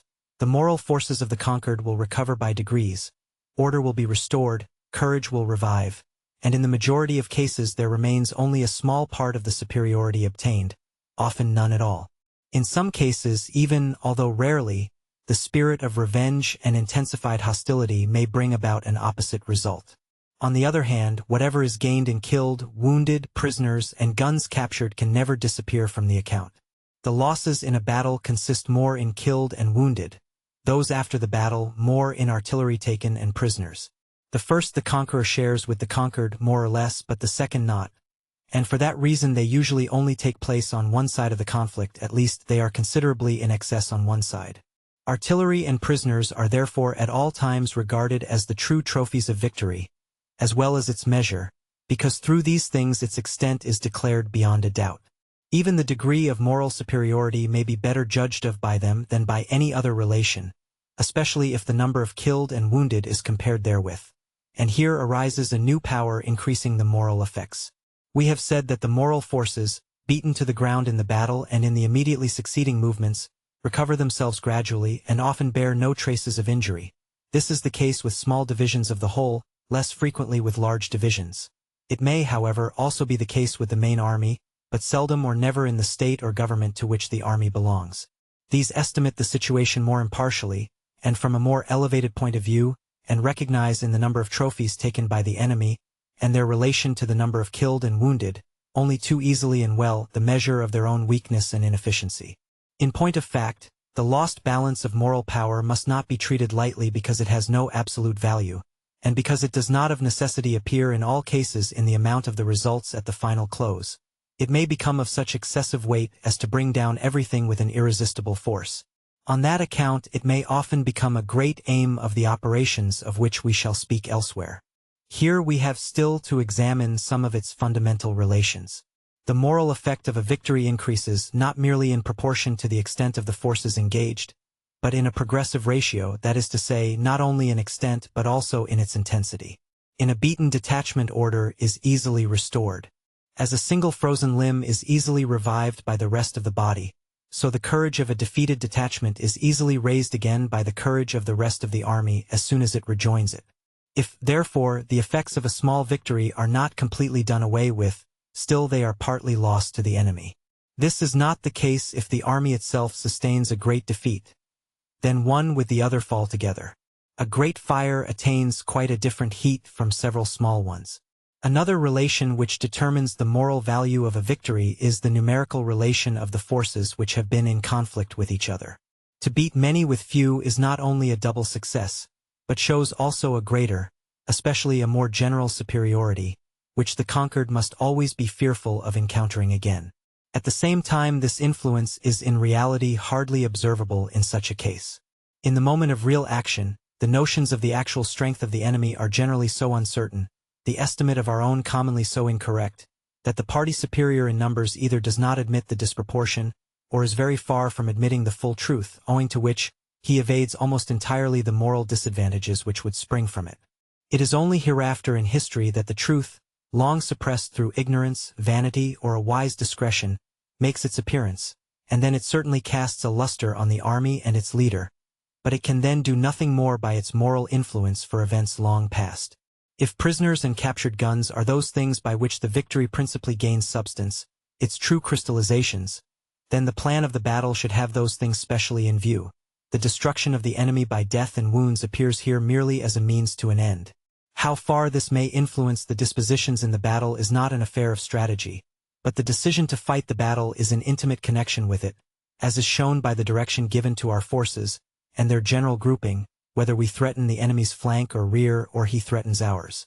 On this point, the number of prisoners and captured guns depends very much, and it is a point which, in many cases, tactics alone cannot satisfy, particularly if the strategic relations are too much in opposition to it. The risk of having to fight on two sides and the still more dangerous position of having no line of retreat left open, paralyze the movements and the power of resistance. Further, in case of defeat, they increase the loss, often raising it to its extreme point, that is, to destruction. Therefore, the rear being endangered makes defeat more probable, and, at the same time, more decisive. From this arises, in the whole conduct of the war, especially in great and small combats, a perfect instinct to secure our own line of retreat and to seize that of the enemy. This follows from the conception of victory, which, as we have seen, is something beyond mere slaughter. In this effort we see, therefore, the first immediate purpose in the combat, and one which is quite universal. No combat is imaginable in which this effort, either in its double or single form, does not go hand in hand with the plain and simple stroke of force. Even the smallest troop will not throw itself upon its enemy without thinking of its line of retreat, and, in most cases, it will have an eye upon that of the enemy also. We should have to digress to show how often this instinct is prevented from going the direct road, how often it must yield to the difficulties arising from more important considerations. We shall, therefore, rest contented with affirming it to be a general natural law of the combat. It is, therefore, active, presses everywhere with its natural weight, and so becomes the pivot on which almost all tactical and strategic maneuvers turn. If we now take a look at the conception of victory as a whole, we find in it three elements. 1. The greater loss of the enemy in physical power. 2. In moral power. 3. His open avowal of this by the relinquishment of his intentions. The returns made up on each side of losses in killed and wounded are never exact, seldom truthful, and in most cases, full of intentional misrepresentations. Even the statement of the number of trophies is seldom to be quite depended on. Consequently, when it is not considerable, it may also cast a doubt even on the reality of the victory. Of the loss in moral forces there is no reliable measure except in the trophies. Therefore, in many cases, the giving up the contest is the only real evidence of the victory. It is, therefore, to be regarded as a confession of inferiority, as the lowering of the flag, by which, in this particular instance, right and superiority are conceded to the enemy, and this degree of humiliation and disgrace, which, however, must be distinguished from all the other moral consequences of the loss of equilibrium, is an essential part of the victory. It is this part alone which acts upon the public opinion outside the army, upon the people and the government in both belligerent states, and upon all others in any way concerned. But renouncement of the general object is not quite identical with quitting the field of battle, even when the battle has been very obstinate and long kept up. No one says of advanced posts when they retire after an obstinate combat that they have given up their object. Even in combats aimed at the destruction of the enemy's army, the retreat from the battlefield is not always to be regarded as a relinquishment of this aim, as for instance in retreats planned beforehand in which the ground is disputed foot by foot. All this belongs to that part of our subject where we shall speak of the separate object of the combat. Here we only wish to draw attention to the fact that in most cases the giving up of the object is very difficult to distinguish from the retirement from the battlefield, and that the impression produced by the latter, both in and out of the army, is not to be treated lightly. For generals and armies whose reputation is not made, this is in itself one of the difficulties in many operations, justified by circumstances when a succession of combats, each ending in retreat, may appear as a succession of defeats without being so in reality, and when that appearance may exercise a very depressing influence. It is impossible for the retreating general by making known his real intentions to prevent the moral effect spreading to the public and his troops, for to do that with effect he must disclose his plans completely, which of course would run counter to his principal interests to too great a degree. In order to draw attention to the special importance of this conception of victory, we shall only refer to the Battle of Sower, the trophies from which were not important, a few thousand prisoners and 20 guns, and where Frederick proclaimed his victory by remaining for 5 days after on the field of battle, although his retreat into Silesia had been previously determined on, and was a measure natural to his whole situation. According to his own account, he thought he would hasten a peace by the moral effect of his victory. Now, although a couple of other successes were likewise required, namely the battle at Kathlich-Hennersdorf in Lusatia, and the Battle of Kesseldorf before this peace took place, still we cannot say that the moral effect of the Battle of Sower was nil. Sower or Sohr, September 30th, 1745.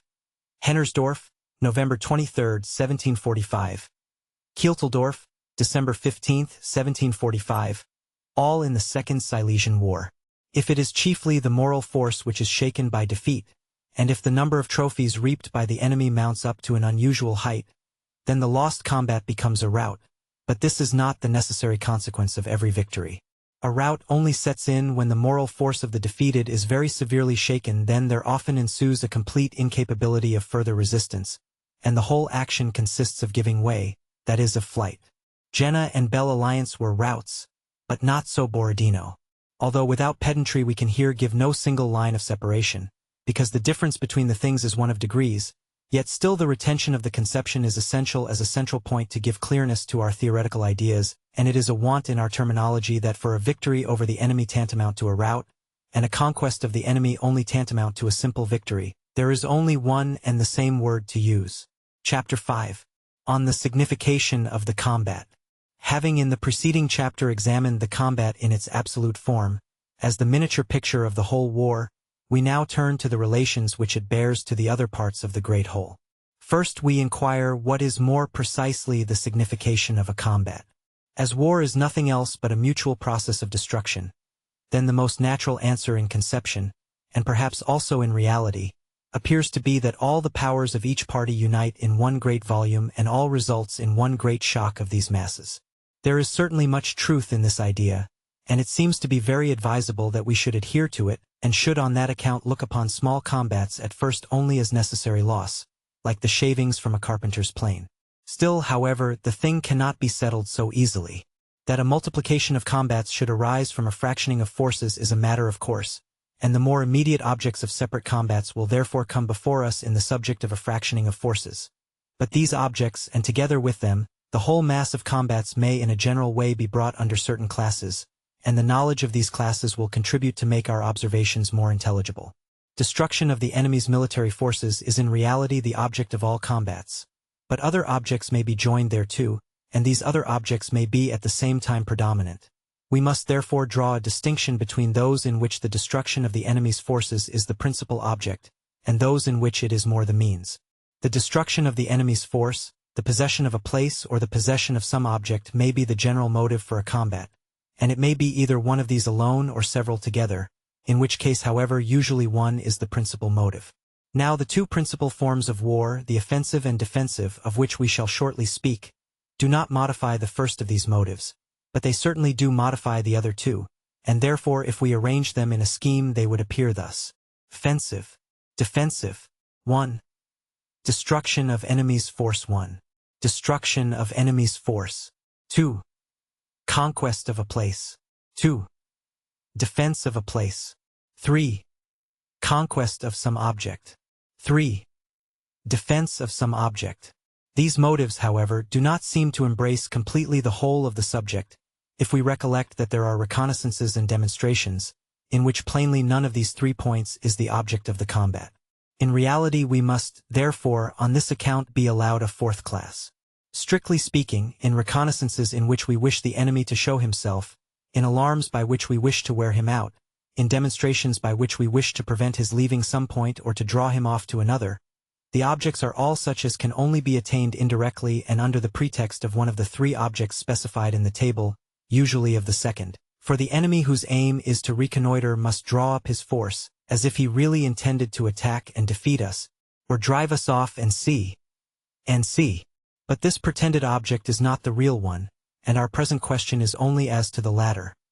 Therefore, we must to the above 3 objects of the offensive further add a 4th, which is to lead the enemy to make a false conclusion. That offensive means are conceivable in connection with this object lies in the nature of the thing. On the other hand, we must observe that the defense of a place may be of 2 kinds, either absolute, if as a general question the point is not to be given up, or relative if it is only required for a certain time. The latter happens perpetually in the combats of advanced posts and rear guards. That the nature of these different intentions of a combat must have an essential influence on the dispositions which are its preliminaries, is a thing clear in itself. We act differently if our object is merely to drive an enemy's post out of its place from what we should if our object was to beat him completely. Differently if we mean to defend a place to the last extremity from what we should do if our design is only to detain the enemy for a certain time. In the first case we trouble ourselves little about the line of retreat, in the latter it is the principal point and see. But these reflections belong properly to tactics, and are only introduced here by way of example for the sake of greater clearness.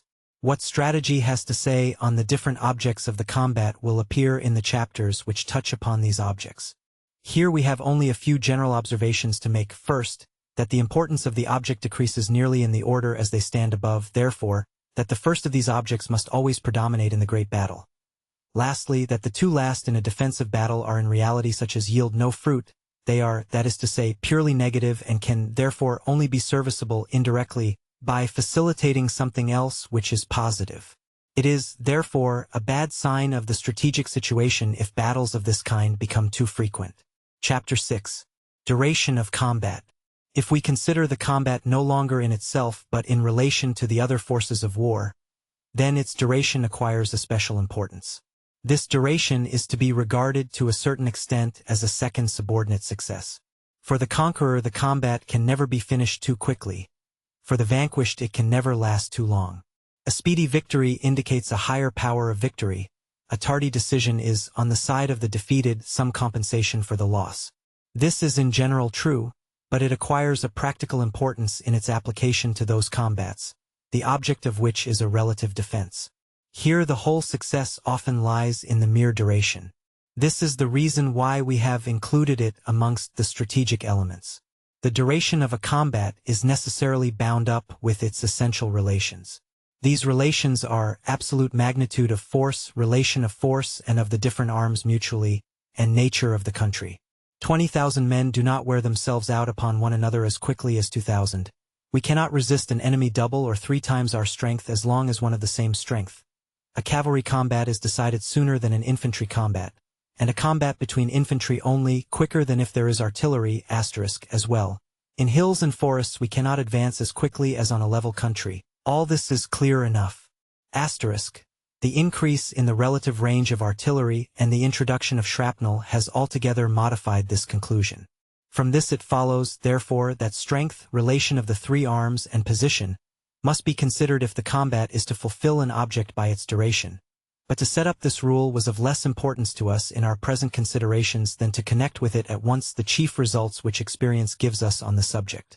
Even the resistance of an ordinary division of 8,000 to 10,000 men of all arms, even opposed to an enemy considerably superior in numbers, will last several hours, if the advantages of country are not too preponderating.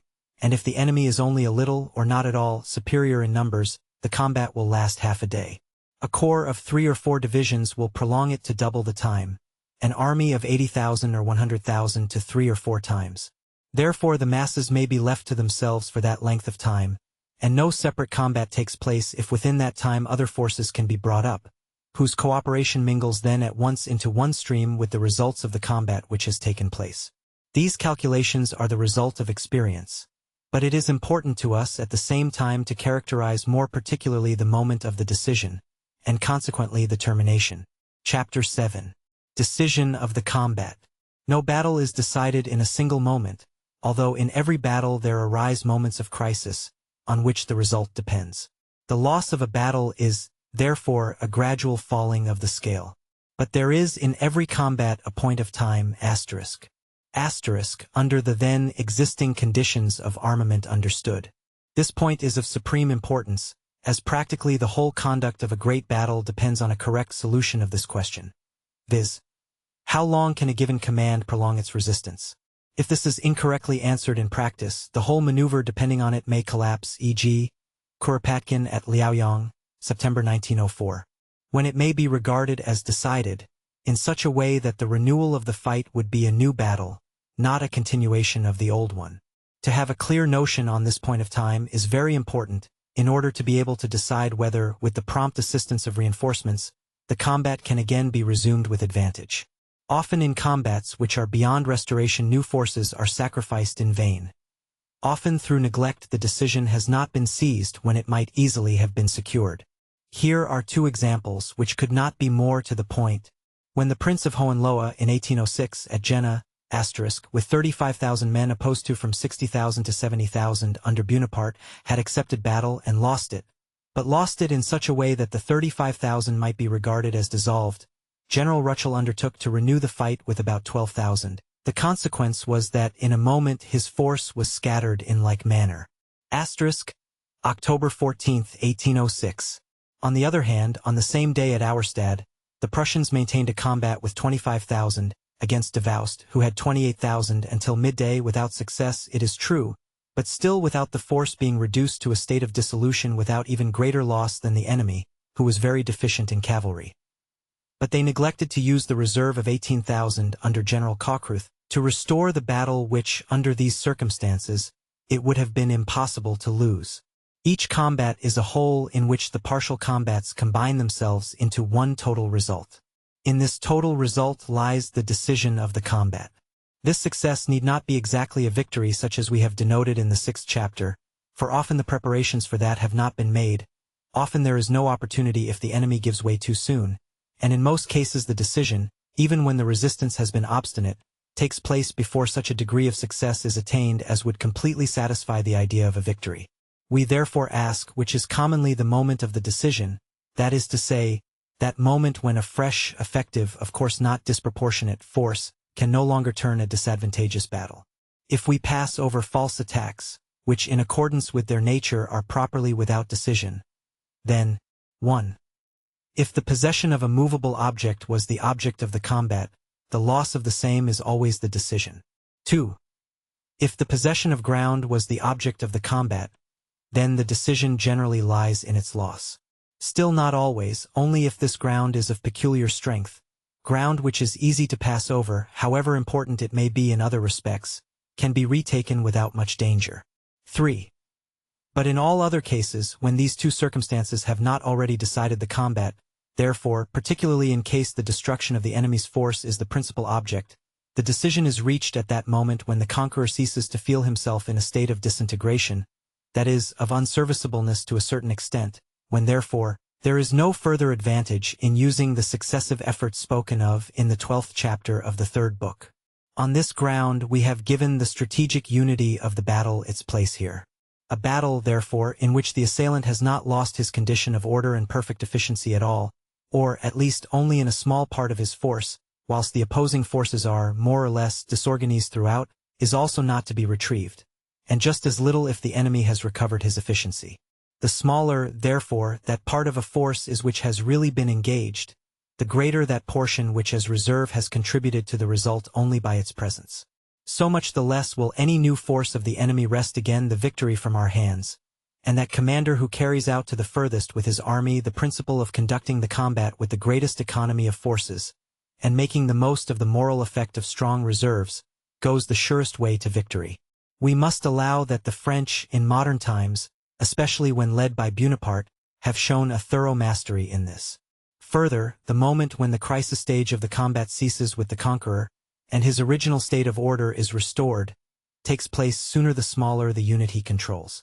A picket of cavalry pursuing an enemy at full gallop will in a few minutes resume its proper order, and the crisis ceases.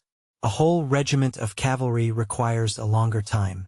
It lasts still longer with infantry if extended in single lines of skirmishers, and longer again with divisions of all arms, when it happens by chance that one part has taken one direction and another part another direction, and the combat has therefore caused a loss of the order of formation, which usually becomes still worse from no part knowing exactly where the other is. Thus, therefore, the point of time when the conqueror has collected the instruments he has been using, and which are mixed up and partly out of order, the moment when he has in some measure rearranged them and put them in their proper places, and thus brought the battle workshop into a little order, this moment, we say, is always later, the greater the total force. Again, this moment comes later if night overtakes the conqueror in the crisis, and lastly, it comes later still if the country is broken and thickly wooded.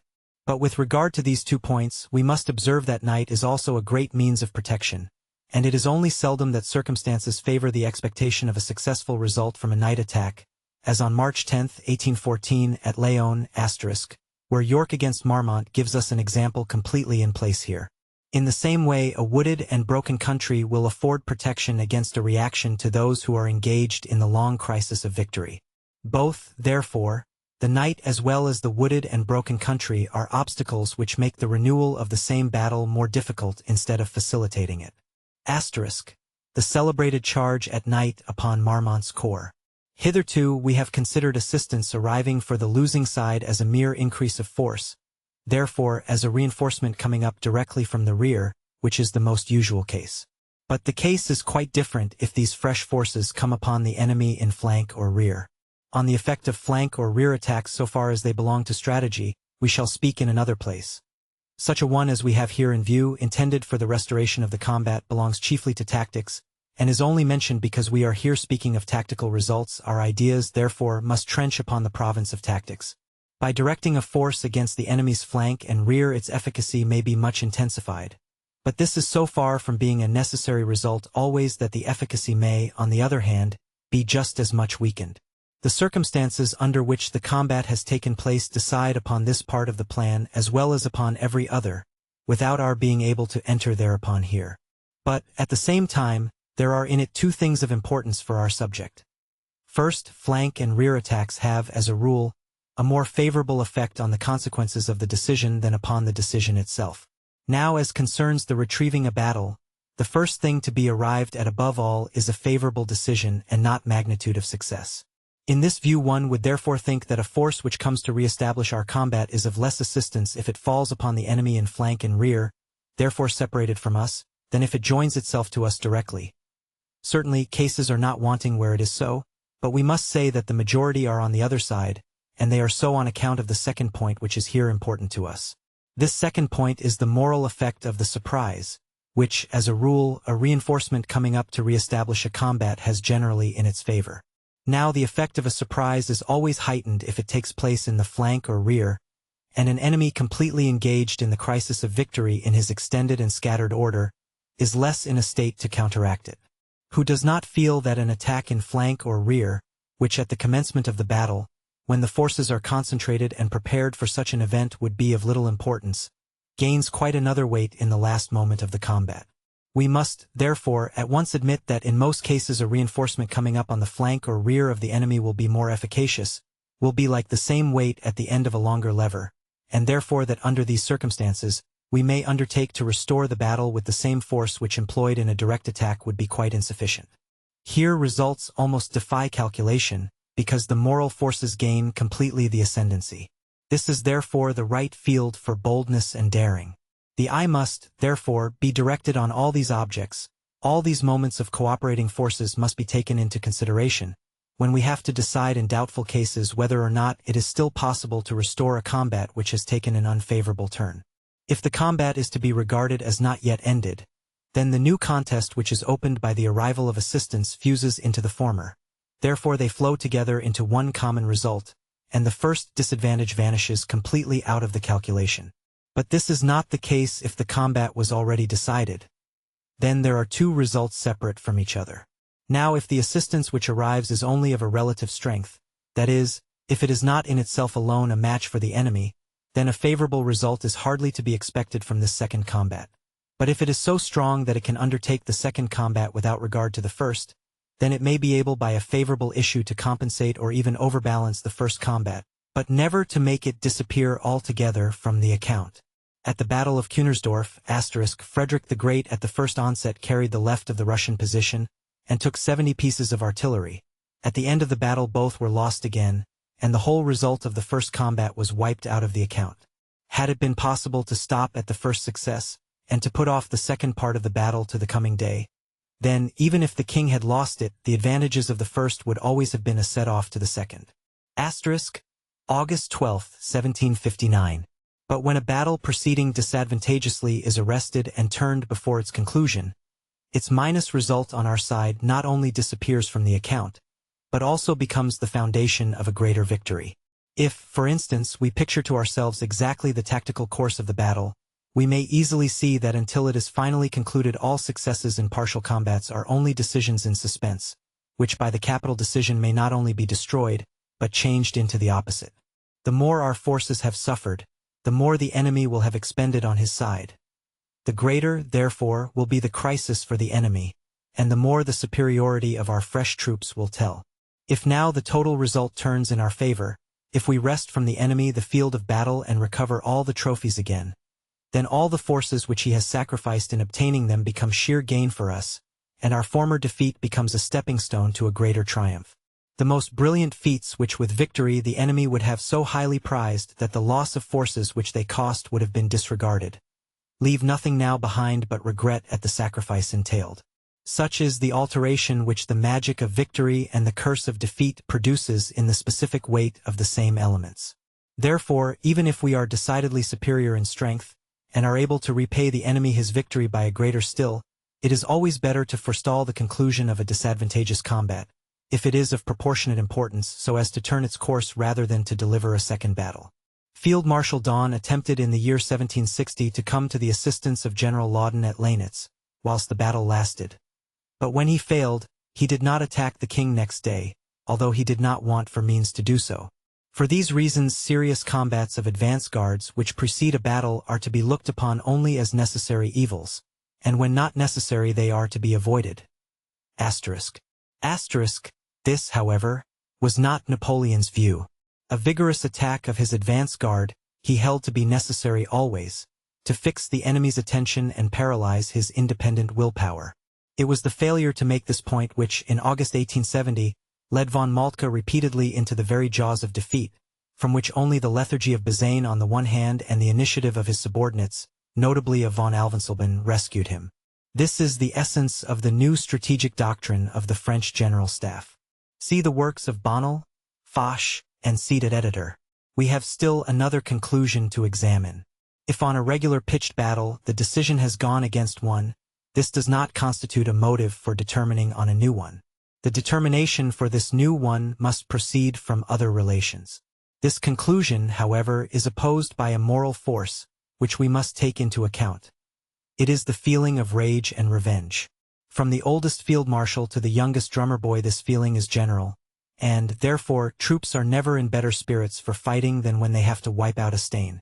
This is, however, only on the supposition that the beaten portion is not too great in proportion to the whole, because otherwise the above feeling is lost in that of powerlessness. There is therefore a very natural tendency to use this moral force to repair the disaster on the spot, and on that account chiefly to seek another battle if other circumstances permit. It then lies in the nature of the case that this second battle must be an offensive one. In the catalogue of battles of second-rate importance there are many examples to be found of such retaliatory battles, but great battles have generally too many other determining causes to be brought on by this weaker motive. Such a feeling must undoubtedly have led the noble Blücher with his Third Corps to the field of battle on February 14, 1814, when the other two had been beaten 3 days before at Montmirail. Had he known that he would have come upon Bonaparte in person, then, naturally, preponderating reasons would have determined him to put off his revenge to another day. But he hoped to revenge himself on Marmont, and instead of gaining the reward of his desire for honorable satisfaction, he suffered the penalty of his erroneous calculation. On the duration of the combat and the moment of its decision depend the distances from each other at which those masses should be placed which are intended to fight in conjunction with each other. This disposition would be a tactical arrangement in so far as it relates to one and the same battle. It can, however, only be regarded as such, provided the position of the troops is so compact that two separate combats cannot be imagined, and consequently that the space which the whole occupies can be regarded strategically as a mere point. But in war, cases frequently occur where even those forces intended to fight in unison must be so far separated from each other that while their union for one common combat certainly, the principal means for this are, first surrounding the enemy so as to make his retreat impossible, or at least so difficult that it is better for him to accept battle, and secondly, surprising him.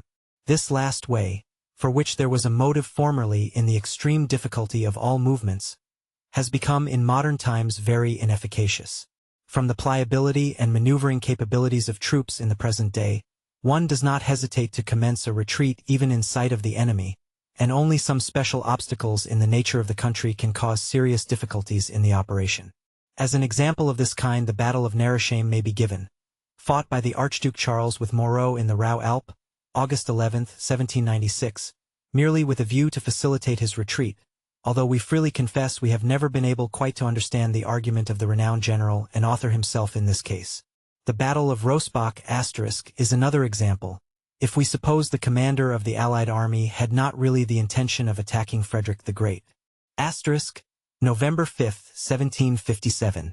Of the Battle of Soor, *, the king himself says that it was only fought because a retreat in the presence of the enemy appeared to him a critical operation. At the same time the king has also given other reasons for the battle. Or Soor, September 30, 1745. On the whole, regular night surprises excepted, such cases will always be of rare occurrence, and those in which an enemy is compelled to fight by being practically surrounded, will happen mostly to single corps only, like Mortiers at Dürnstein 1809, and Van Damme at Kulm 1813. Chapter 9. The Battle, *.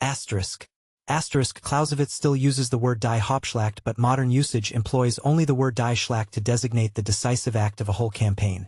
Encounters arising from the collision or troops marching towards the strategic culmination of each portion or the campaign are spoken of either as Treffen, i.e. engagements, or Gefecht, i.e. combat or action. Thus technically, Gravelotte was a Schlacht, i.e. battle, but Spicheren, Worth, Borny, even Vionville were only Treffen. Its decision. What is a battle? A conflict of the main body, but not an unimportant one about a secondary object, not a mere attempt which is given up when we see betimes that our object is hardly within our reach. It is a conflict waged with all our forces for the attainment of a decisive victory. Minor objects may also be mixed up with the principal object, and it will take many different tones of color from the circumstances out of which it originates, for a battle belongs also to a greater whole of which it is only a part. But because the essence of war is conflict, and the battle is the conflict of the main armies, it is always to be regarded as the real center of gravity of the war, and therefore its distinguishing character is, that unlike all other encounters, it is arranged for, and undertaken with the sole purpose of obtaining a decisive victory. This has an influence on the manner of its decision, on the effect of the victory contained in it, and determines the value which theory is to assign to it as a means to an end. On that account we make it the subject of our special consideration, and at this stage before we enter upon the special ends which may be bound up with it, but which do not essentially alter its character if it really deserves to be termed a battle. If a battle takes place principally on its own account, the elements of its decision must be contained in itself.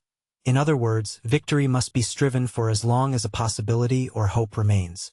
It must not, therefore, be given up on account of secondary circumstances, but only and alone in the event of the forces appearing completely insufficient. Now how is that precise moment to be described? If a certain artificial formation and cohesion of an army is the principal condition under which the bravery of the troops can gain a victory, as was the case during a great part of the period of the modern art of war, then the breaking up of this formation is the decision. A beaten wing which is put out of joint decides the fate of all that was connected with it. If, as was the case at another time, the essence of the defense consists in an intimate alliance of the army with the ground on which it fights and its obstacles, so that army and position are only one, then the conquest of an essential point in this position is the decision. It is said the key of the position is lost, it cannot therefore be defended any further. The battle cannot be continued.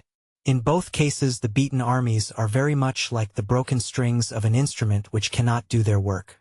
That geometrical as well as this geographical principle which had a tendency to place an army in a state of crystallizing tension which did not allow of the available powers being made use of up to the last man, have at least so far lost their influence that they no longer predominate.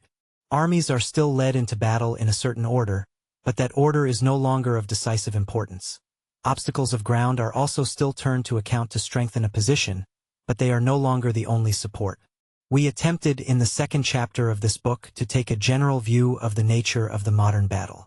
According to our conception of it, the order of battle is only a disposition of the forces suitable to the convenient use of them, and the course of the battle a mutual slow wearing away of these forces upon one another, to see which will have soonest exhausted his adversary. The resolution therefore to give up the fight arises, in a battle more than in any other combat, from the relation of the fresh reserves remaining available. For only these still retain all their moral vigor, and the cinders of the battered, knocked-about battalions already burnt out in the destroying element, must not be placed on a level with them.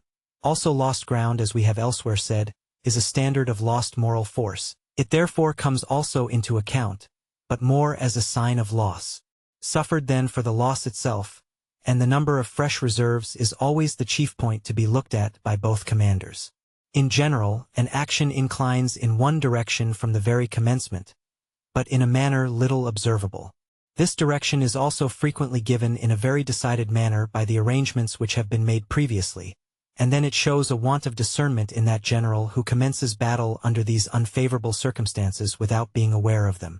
Even when this does not occur, it lies in the nature of things that the course of a battle resembles rather a slow disturbance of equilibrium which commences soon, but as we have said almost imperceptibly at first, and then with each moment of time becomes stronger and more visible, than an oscillating to and fro, as those who are misled by mendacious descriptions usually suppose.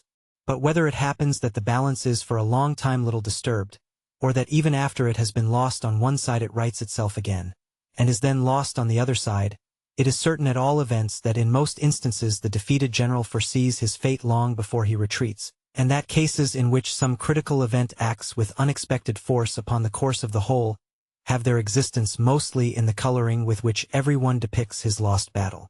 We can only here appeal to the decision of unprejudiced men of experience, who will, we are sure, assent to what we have said, and answer for us to such of our readers as do not know war from their own experience. To develop the necessity of this course from the nature of the thing would lead us too far into the province of tactics, to which this branch of the subject belongs. We are here only concerned with its results. If we say that the defeated general foresees the unfavorable result usually some time before he makes up his mind to give up the battle, we admit that there are also instances to the contrary, because otherwise we should maintain a proposition contradictory in itself. If at the moment of each decisive tendency of a battle it should be considered as lost, then also no further forces should be used to give it a turn, and consequently this decisive tendency could not precede the retreat by any length of time. Certainly there are instances of battles which after having taken a decided turn to one side have still ended in favor of the other, but they are rare, not usual. These exceptional cases, however, are reckoned upon by every general against whom fortune declares itself, and he must reckon upon them as long as there remains a possibility of a turn of fortune. He hopes by stronger efforts, by raising the remaining moral forces, by surpassing himself, or also by some fortunate chance that the next moment will bring a change, and pursues this as far as his courage and his judgment can agree. We shall have something more to say on this subject, but before that we must show what are the signs of the scales turning. The result of the whole combat consists in the sum total of the results of all partial combats. But these results of separate combats are settled by different considerations. First, by the pure moral power in the mind of the leading officers. If a general of division has seen his battalions forced to succumb, it will have an influence on his demeanor and his reports, and these again will have an influence on the measures of the commander-in-chief. Therefore even those unsuccessful partial combats which to all appearance are retrieved, are not lost in their results, and the impressions from them sum themselves up in the mind of the commander without much trouble, and even against his will. Secondly, by the quicker melting away of our troops, which can be easily estimated in the slow and relatively little tumultuary course of our battles. Relatively, that is, say, to the shock of former days. Thirdly, by lost ground. All these things serve for the eye of the general as a compass to tell the course of the battle in which he is embarked.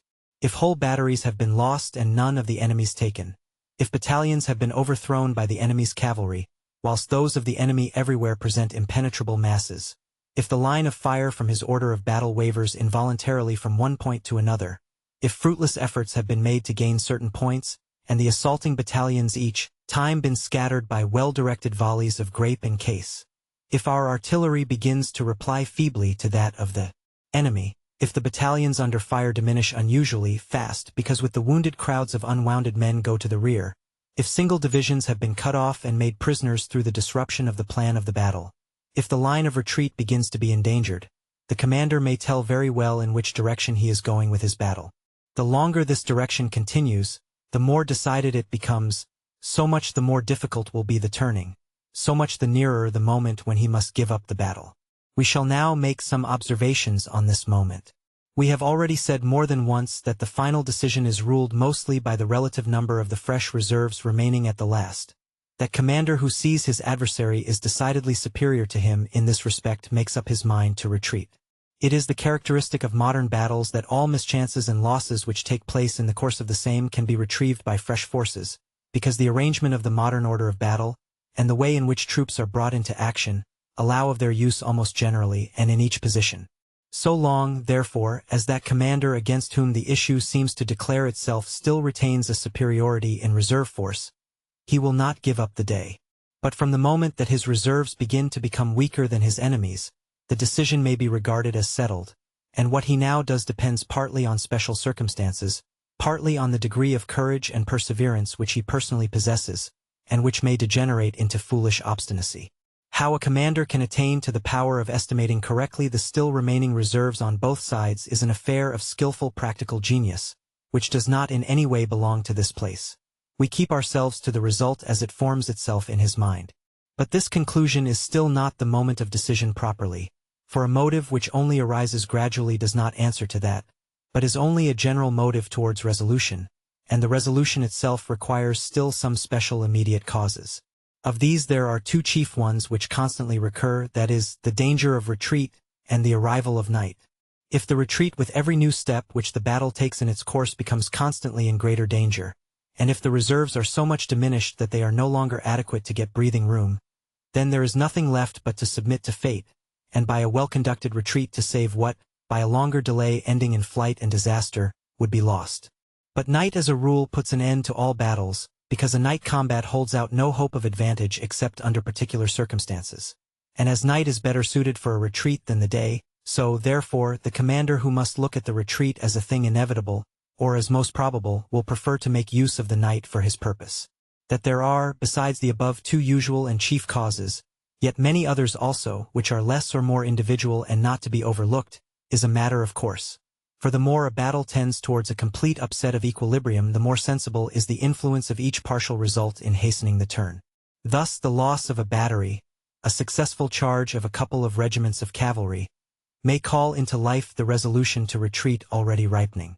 As a conclusion to this subject, we must dwell for a moment on the point at which the courage of the commander engages in a sort of conflict with his reason.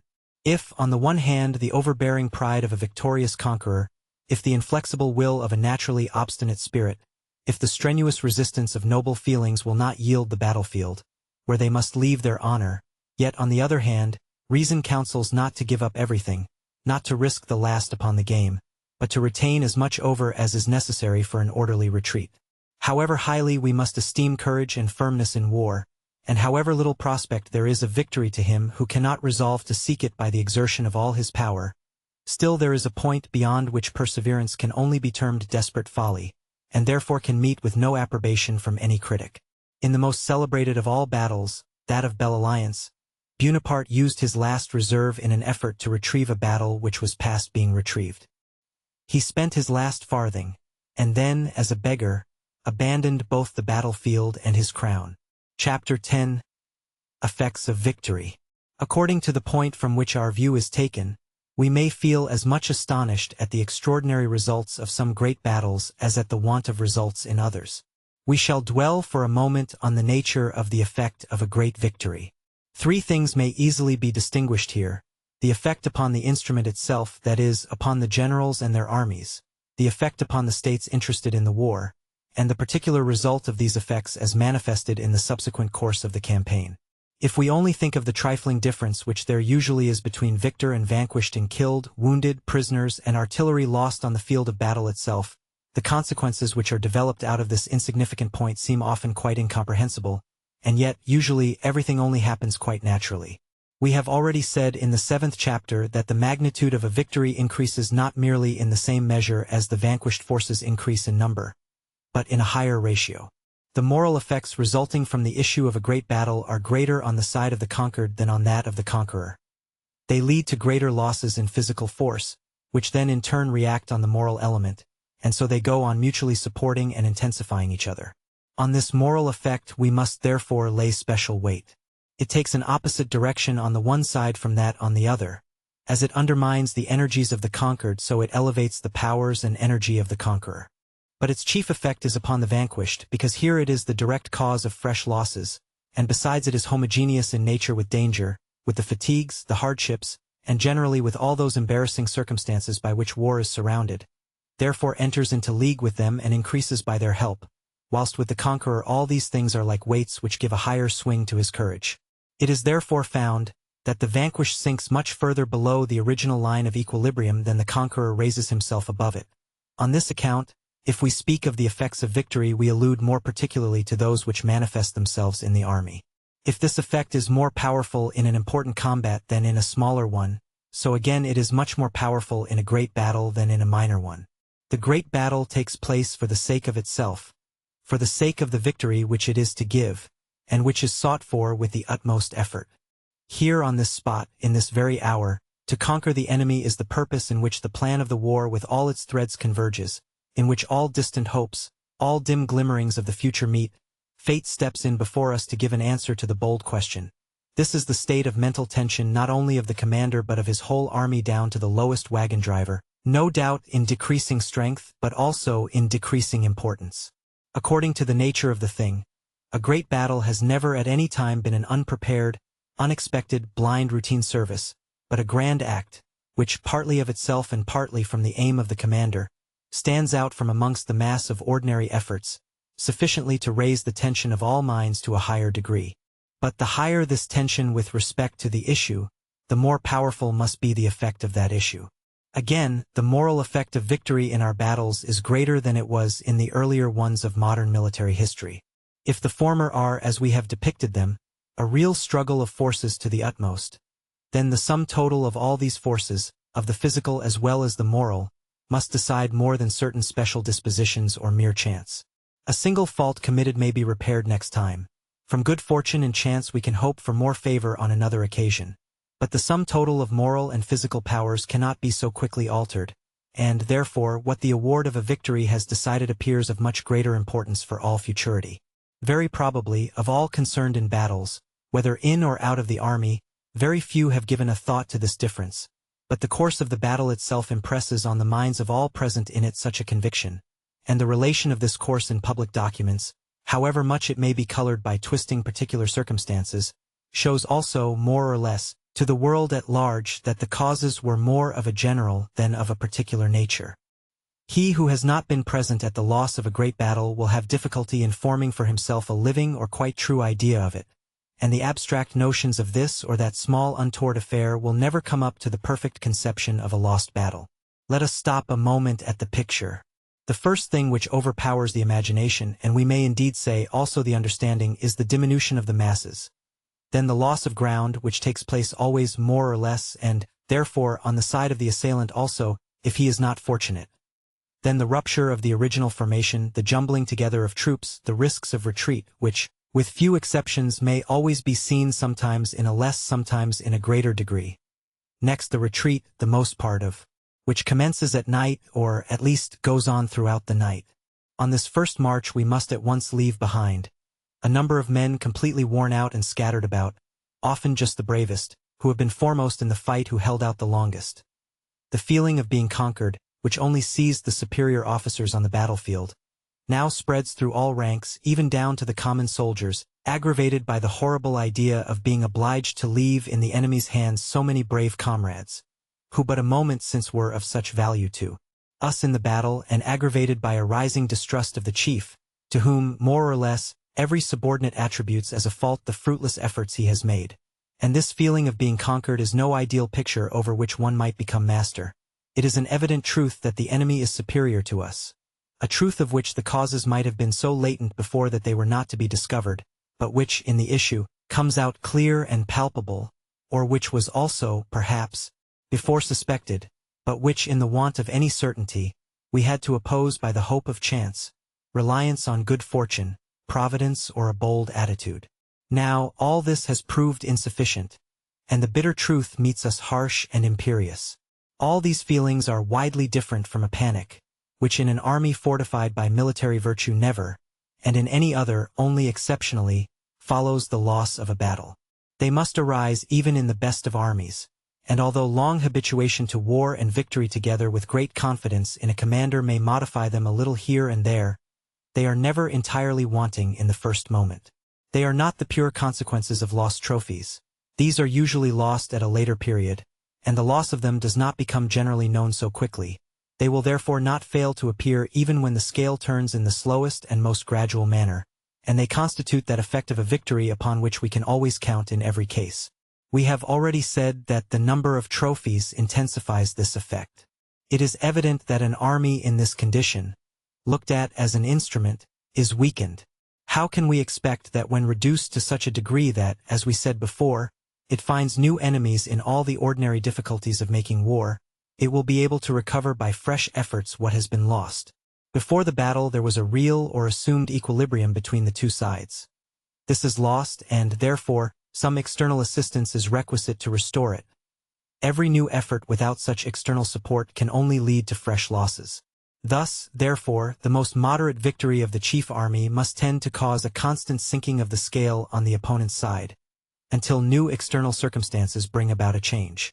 If these are not near, if the conqueror is an eager opponent, who, thirsting for glory, pursues great aims, then a first-rate commander, and in the beaten army a true military spirit, hardened by many campaigns are required, in order to stop the swollen stream of prosperity from bursting all bounds, and to moderate its course by small but reiterated acts of resistance, until the force of victory has spent itself at the goal of its career. And now as to the effect of defeat beyond the army, upon the nation and government. It is the sudden collapse of hopes stretched to the utmost, the downfall of all self-reliance. In place of these extinct forces, fear, with its destructive properties of expansion, rushes into the vacuum left, and completes the prostration. It is a real shock upon the nerves, which one of the two athletes receives from the electric spark of victory. And that effect, however different in its degrees, is never completely wanting. Instead of everyone hastening with a spirit of determination to aid in repairing the disaster, everyone fears that his efforts will only be in vain, and stops, hesitating with himself, when he should rush forward. Or in despondency he lets his arm drop, leaving everything to fate. The consequence which this effect of victory brings forth in the course of the war itself depend in part on the character and talent of the victorious general, but more on the circumstances from which the victory proceeds, and to which it leads. Without boldness and an enterprising spirit on the part of the leader, the most brilliant victory will lead to no great success, and its force exhausts itself all the sooner on circumstances, if these offer a strong and stubborn opposition to it. How very differently from Daun Frederick the Great would have used the victory at Kollin, and what different consequences France, in place of Prussia, might have given a battle of Leuthen. The conditions which allow us to expect great results from a great victory we shall learn when we come to the subjects with which they are connected. Then it will be possible to explain the disproportion which appears at first sight between the magnitude of a victory and its results, and which is only too readily attributed to a want of energy on the part of the conqueror. Here, where we have to do with the great battle in itself, we shall merely say that the effects now depicted never fail to attend a victory, that they mount up with the intensive strength of the victory, mount up more the whole strength of the army has been concentrated in it, the more the whole military power of the nation is contained in that army, and the state in that military power. But then the question may be asked, can theory accept this effect of victory as absolutely necessary? Must it not rather endeavor to find out counteracting means capable of neutralizing these effects? It seems quite natural to answer this question in the affirmative. But heaven defend us from taking that wrong course of most theories, out of which is begotten a mutually devouring pro et contra. Certainly that effect is perfectly necessary, for it has its foundation in the nature of things, and it exists even if we find means to struggle against it, just as the motion of a cannonball is always in the direction of the terrestrial, although when fired from east to west part of the general velocity is destroyed by this opposite motion. All war supposes human weakness, and against that it is directed. Therefore, if hereafter in another place we examine what is to be done after the loss of a great battle, if we bring under review the resources which still remain, even in the most desperate cases, if we should express a belief in the possibility of retrieving all, even in such a case, it must not be supposed we mean thereby that the effects of such a defeat can by degrees be completely wiped out, for the forces and means used to repair the disaster might have been applied to the realization of some positive object, and this applies both to the moral and physical forces. Another question is, whether, through the loss of a great battle, forces are not perhaps roused into existence, which otherwise would never have come to life. This case is certainly conceivable, and it is what has actually occurred with many nations. But to produce this intensified reaction is beyond the province of military art, which can only take account of it where it might be assumed as a possibility. If there are cases in which the fruits of a victory appear rather of a destructive nature in consequence of the reaction of the forces which it had the effect of rousing into activity, cases which certainly are very exceptional, then it must the more surely be granted that there is a difference in the effects which one and the same victory may produce according to the character of the people or state which has been conquered. Chapter 11. The use of the battle. Whatever form the conduct of war may take in particular cases, and whatever we may have to admit in the sequel as necessary respecting it, we have only to refer to the conception of war to be convinced of what follows. 1. The destruction of the enemy's military force is the leading principle of war, and for the whole chapter of positive action the direct way to the object. 2. This destruction of the enemy's force must be principally effected by means of battle. 3. Only great and general battles can produce great results. 4. The results will be greatest when combats unite themselves in one great battle. 5.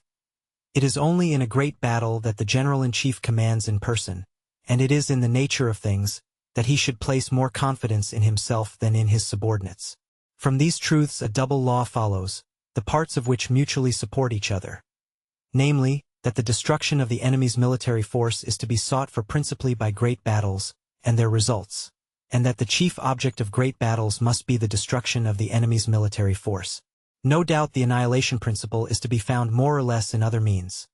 Granted there are instances in which through favorable circumstances in a minor combat, the destruction of the enemy's forces has been disproportionately great, maxim, and on the other hand in a battle, the taking or holding a single post may be predominant in importance as an object, but as a general rule it remains a paramount truth that battles are only fought with a view to the destruction of the enemy's army, and that this destruction can only be effected by their means. The battle may therefore be regarded as war concentrated, as the center of effort of the whole war or campaign. As the sun's rays unite in the focus of the concave mirror in a perfect image, and in the fullness of their heat, to the forces and circumstances of war, unite in a focus in the great battle for one concentrated utmost effort. The very assemblage of forces in one great whole, which takes place more or less in all wars, indicates an intention to strike a decisive blow with this whole, either voluntarily as assailant, or constrained by the opposite party as defender. When this great blow does not follow, then some modifying and retarding motives have attached themselves to the original motive of hostility, and have weakened, altered, or completely checked the movement. But also, even in this condition of mutual inaction which has been the keynote in so many wars, the idea of a possible battle serves always for both parties as a point of direction, a distant focus in the construction of their plans. The more war is war in earnest, the more it is a venting of animosity and hostility, a mutual struggle to overpower, so much the more will all activities join deadly contest, and also the more prominent in importance becomes the battle. In general, when the object aimed at is of a great and positive nature, one therefore in which the interests of the enemy are deeply concerned, the battle offers itself as the most natural means. It is, therefore, also the best, as we shall show more plainly hereafter, and, as a rule, when it is evaded from aversion to the great decision, punishment follows. The positive object belonged to the offensive, and therefore the battle is also more particularly his means. But without examining the conception of offensive and defensive more minutely here, we must still observe that, even for the defender in most cases, there is no other effectual means with which to meet the exigencies of his situation, to solve the problem presented to him. The battle is the bloodiest way of solution. True, it is not merely reciprocal slaughter, and its effect is more a killing of the enemy's courage than of the enemy's soldiers, as we shall see more plainly in the next chapter. But still blood is always its price, and slaughter its character, as well as name wink with a frown asterisk. From this the humanity in the general's mind recoils with horror. Asterisk, Schlacht. From Schlachten equals to slaughter. But the soul of the man trembles still more at the thought of the decision to be given with one single blow. In one point of space and time all action is here pressed together, and at such a moment there is stirred up within us a dim feeling as if in this narrow space all our forces could not develop themselves and come into activity, as if we had already gained much by mere time, although this time owes us nothing at all. This is all mere illusion, but even as illusion it is something, and the same weakness which seizes upon the man in every other momentous decision may well be felt more powerfully by the general, when he must stake interests of such enormous weight upon one venture. Thus, then, statesmen and generals have at all times endeavored to avoid the decisive battle, seeking either to attain their aim without it, or dropping that aim unperceived. Writers on history and theory have then busied themselves to discover in some other feature in these campaigns not only an equivalent for the decision by battle which has been avoided, but even a higher art. In this way, in the present age, it came very near to this, that a battle in the economy of war was looked upon as an evil, rendered necessary through some error committed, a morbid paroxysm to which a regular prudent system of war would never lead. Only those generals were to deserve laurels who knew how to carry on war without spilling blood, and the theory of war, a real business for Brahmins, was to be specially directed to teaching this. Contemporary history has destroyed this illusion, but no one can guarantee that it will not sooner or later reproduce itself, and lead those at the head of affairs to perversities which please man's weakness, and therefore have the greater affinity for his nature. Perhaps, by and by, Buonaparte's campaigns and battles will be looked upon as mere acts of barbarism and stupidity, and we shall once more turn with satisfaction and confidence to the dress-sword of obsolete and musty institutions and forms. If theory gives a caution against this, then it renders a real service to those who listen to its warning voice. May we succeed in lending a hand to those who in our dear native land are called upon to speak with authority on these matters, that we may be their guide into this field of inquiry, and excite them to make a candid examination of the subject. On the continent only, it still preserves full vitality in the minds of British politicians and pressmen. Editor. This prayer was abundantly granted. Vide the German victories of 1870. Editor. Not only the conception of war but experience also leads us to look for a great decision only in a great battle. From time immemorial, only great victories have led to great successes on the offensive side in the absolute form, on the defensive side in a manner more or less satisfactory. Even Buonaparte would not have seen the day of Ulm, unique in its kind, if he had shrunk from shedding blood. It is rather to be regarded as only a second crop from the victorious events in his preceding campaigns. It is not only bold, rash, and presumptuous generals who have sought to complete their work by the great venture of a decisive battle, but also fortunate ones as well, and we may rest satisfied with the answer which they have thus given to this vast question. Let us not hear of generals who conquer without bloodshed. If a bloody slaughter is a horrible sight, then that is a ground for paying more respect to war, but not for making the sword we wear blunter and blunter by degrees from feelings of humanity, until some one steps in with one that is sharp and lops off the arm from our body. We look upon a great battle as a principal decision, but certainly not as the only one necessary for a war or a campaign. Instances of a great battle deciding a whole campaign have been frequent only in modern times. Those which have decided a whole war belong to the class of rare exceptions. A decision which is brought about by a great battle depends naturally not on the battle itself, that is, on the mass of combatants engaged in it, and on the intensity of the victory, but also on a number of other relations between the military forces opposed to each other, and between the states to which these forces belong. But at the same time that the principal mass of the force available is brought to the great duel, a great decision is also brought on, the extent of which may perhaps be foreseen in many respects, though not in all, and which, although not the only one, still is the first decision, and as such has an influence on those which succeed. Therefore a deliberately planned great battle, according to its relations, is more or less, but always in some degree, to be regarded as the leading means and central point of the whole system. The more a general takes the field in the true spirit of war as well as of every contest, with the feeling and the idea, that is the conviction, that he must and will conquer, the more he will strive to throw every weight into the scale in the first battle, hope and strive to win everything by it. Bonaparte hardly ever entered upon a war without thinking of conquering his enemy at once in the first battle, and Frederick the Great, although in a more limited sphere, and with interests of less magnitude at stake, thought the same when, at the head of a small army, he sought to disengage his rear from the Russians or the Federal Imperial Army. This was Moltke's essential idea in his preparations for the War of 1870. See his secret memorandum issued to GOCS on May 7, 1870, pointing to a battle on the Upper Saar as his primary purpose. Editor. The decision which is given by the great battle depends, we have said, partly on the battle itself, that is, on the number of troops engaged, and partly on the magnitude of the success. How the general may increase its importance in respect to the first point is evident in itself, and we shall merely observe that according to the importance of the great battle, the number of cases which are decided along with it increases, and that therefore generals who, confident in themselves, have been lovers of great decisions, have always managed to make use of the greater part of their troops in it without neglecting on that account essential points elsewhere. As regards the consequences, or speaking more correctly the effectiveness of a victory, that depends chiefly on 4 points. 1. On the tactical form adopted as the order of battle. 2. On the nature of the country. 3. On the relative proportions of the 3 arms. 4.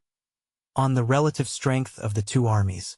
A battle with parallel fronts and without any action against a flank will seldom yield as great success as one in which the defeated army has been turned, or compelled to change front more or less. In a broken or hilly country the successes are likewise smaller, because the power of the blow is everywhere less.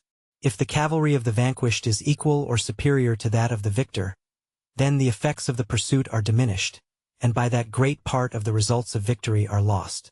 Finally, it is easy to understand that if superior numbers are on the side of the conqueror, and he uses his advantage in that respect to turn the flank of his adversary, or compel him to change front, greater results will follow than if the conqueror had been weaker in numbers than the vanquished. The Battle of Leuthen may certainly be quoted as a practical refutation of this principle, but we beg permission for once to say what we otherwise do not like: no rule without an exception. In all these ways, therefore, the commander has the means of giving his battle a decisive character. Certainly he thus exposes himself to an increased amount of danger, but his whole line of action is subject to that dynamic law of the moral world. There is then nothing in war which can be put in comparison with the great battle in point of importance, and the acme of strategic ability is displayed in the provision of means for this great event, in the skillful determination of place and time and direction of troops, and in the good use made of success. But it does not follow from the importance of these things that they must be of a very complicated and recondite nature. All is here rather simple, the art of combination by no means great, but there is great need of quickness in judging of circumstances, need of energy, steady resolution, a youthful spirit of enterprise, heroic qualities, to which we shall often have to refer. There is, therefore, but little wanted here of that which can be taught by books, and there is much that, if it can be taught at all, must come to the general through some other medium than printer's type. The impulse towards a great battle, the voluntary, sure progress to it, must proceed from a feeling of innate power and a clear sense of the necessity. In other words, it must proceed from inborn courage and from perceptions sharpened by contact with the higher interests of life. Great examples are the best teachers, but it is certainly a misfortune if a cloud of theoretical prejudices comes between, for even the sunbeam is refracted and tinted by the clouds. To destroy such prejudices, which many a time rise and spread themselves like a miasma, is an imperative duty of theory, for the misbegotten offspring of human reason can also be in turn destroyed by pure reason. Chapter 12. Strategic Means of Utilizing Victory. The more difficult part, viz., that of perfectly preparing the victory, is a silent service of which the merit belongs to strategy and yet for which it is hardly sufficiently commended. It appears brilliant and full of renown by turning to good account a victory gained. What may be the special object of a battle, how it is connected with the whole system of a war, whither the career of victory may lead according to the nature of circumstances, where its culminating point lies, all these are things which we shall not enter upon until hereafter. But under any conceivable circumstances the fact holds good, that without a pursuit no victory can have a great effect, and that, however short the career of victory may be, it must always lead beyond the first steps in pursuit. And in order to avoid the frequent repetition of this, we shall now dwell for a moment on this necessary supplement of victory in general. The pursuit of a beaten army commences at the moment that army, giving up the combat, leaves its position. All previous movements in one direction and another belong not to that but to the progress of the battle itself. Usually victory at the moment here described, even if it is certain, is still as yet small and weak in its proportions, and would not rank as an event of any great positive advantage if not completed by a pursuit on the first day. Then it is mostly, as we have before said, that the trophies which give substance to the victory begin to be gathered up. Of this pursuit we shall speak in the next place. Usually both sides come into action with their physical powers considerably deteriorated, for the movements immediately preceding have generally the character of very urgent circumstances. The efforts which the forging out of a great combat costs complete the exhaustion. From this it follows that the victorious party is very little less disorganized and out of his original formation than the vanquished, and therefore requires time to reform, to collect stragglers, and issue fresh ammunition to those who are without. All these things place the conqueror himself in the state of crisis of which we have already spoken. If now the defeated force is only a detached portion of the enemy's army, or if it has otherwise to expect a considerable reinforcement, then the conqueror may easily run into the obvious danger of having to pay dear for his victory, and this consideration in such a case very soon puts an end to pursuit, or at least restricts it materially. Even when a strong accession of force by the enemy is not to be feared, the conqueror finds in the above circumstances a powerful check to the vivacity of his pursuit. There is no reason to fear that the victory will be snatched away, but adverse combats are still possible, and may diminish the advantages which up to the present have been gained. Moreover, at this moment the whole weight of all that is sensuous in an army, its wants and weaknesses, are dependent on the will of the commander. All the thousands under his command require rest and refreshment, and long to see a stop put to toil and danger for the present. Only a few, forming an exception, can see and feel beyond the present moment. It is only amongst this little number that there is sufficient mental vigor to think, after what is absolutely necessary at the moment has been done, upon those results which at such a moment only appear to the rest as mere embellishments of victory, as a luxury of triumph. But all these thousands have a voice in the council of the general, for through the various steps of the military hierarchy these interests of the sensuous creature have their sure conductor into the heart of the commander. He himself, through mental and bodily fatigue, is more or less weakened in his natural activity, and thus it happens then that, mostly from these causes, purely incidental to human nature, less is done than might have been done, and that generally what is done is to be ascribed entirely to the thirst for glory, the energy, indeed also the hard-heartedness of the general-in-chief. It is only thus we can explain the hesitating manner in which many generals follow up a victory which superior numbers have given them. The first pursuit of the enemy we limit in general to the extent of the first day, including the night following the victory. At the end of that period the necessity of rest ourselves prescribes a halt in any case. This first pursuit has different natural degrees. The first is, if cavalry alone are employed. In that case it amounts usually more to alarming and watching than to pressing the enemy in reality, because the smallest obstacle of ground is generally sufficient to check the pursuit. Useful as cavalry may be against single bodies of broken demoralized troops, still when opposed to the bulk of the beaten army it becomes again only the auxiliary arm, because the troops in retreat can employ fresh reserves to cover the movement, and, therefore, at the next trifling obstacle of ground, by combining all arms they can make a stand with success. The only exception to this is in the case of an army in actual flight in a complete state of dissolution. The second degree is, if the pursuit is made by a strong advance guard composed of all arms, the greater part consisting naturally of cavalry. Such a pursuit generally drives the enemy as far as the nearest strong position for his rear guard, or the next position affording space for his army. Neither can usually be found at once, and, therefore, the pursuit can be carried further. Generally, however, it does not extend beyond the distance of 1 or at most a couple of leagues, because otherwise the advance guard would not feel itself sufficiently supported. The third and most vigorous degree is when the victorious army itself continues to advance as far as its physical powers can endure. In this case, the beaten army will generally quit such ordinary positions as a country usually offers on the mere show of an attack, or of an intention to turn its flank, and the rear guard will be still less likely to engage in an obstinate resistance. In all three cases the knight, if it sets in before the conclusion of the whole act, usually puts an end to it, and the few instances in which this has not taken place, and the pursuit has been continued throughout the night, must be regarded as pursuits in an exceptionally vigorous form. If we reflect that in fighting by night everything must be, more or less, abandoned to chance, and that at the conclusion of a battle the regular cohesion and order of things in an army must inevitably be disturbed, we may easily conceive the reluctance of both generals to carrying on their business under such disadvantageous conditions. If a complete dissolution of the vanquished army, or a rare superiority of the victorious army in military virtue does not ensure success, everything would in a manner be given up to fate, which can never be for the interest of anyone, even of the most foolhardy general. As a rule, therefore, night puts an end to pursuit, even when the battle has only been decided shortly before darkness sets in. This allows the conquered either time for rest and to rally immediately, or, if he retreats during the night, it gives him a march in advance. After this break the conquered is decidedly in a better condition.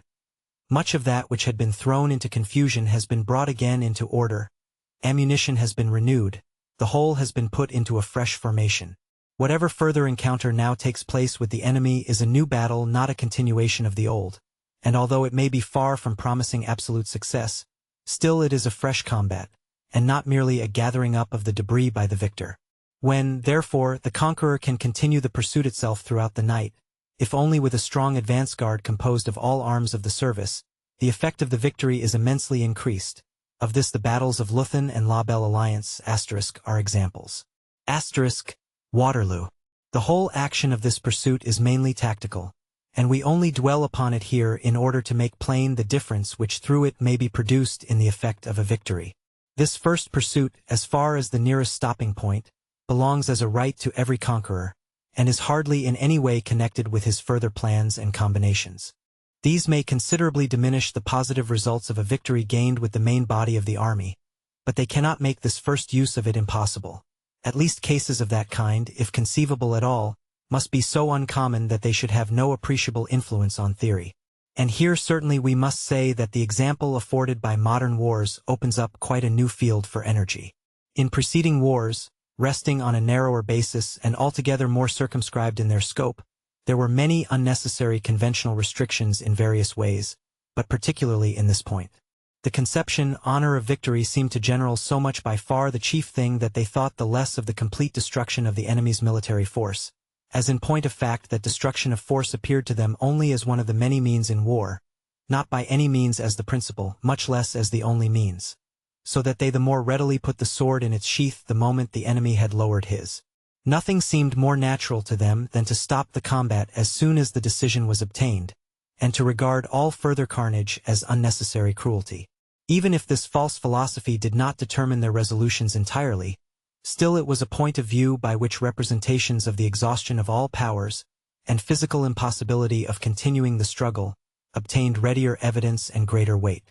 Certainly the sparing one's own instrument of victory is a vital question if we only possess this one, and foresee that soon the time may arrive when it will not be sufficient for all that remains to be done, for every continuation of the offensive must lead ultimately to complete exhaustion.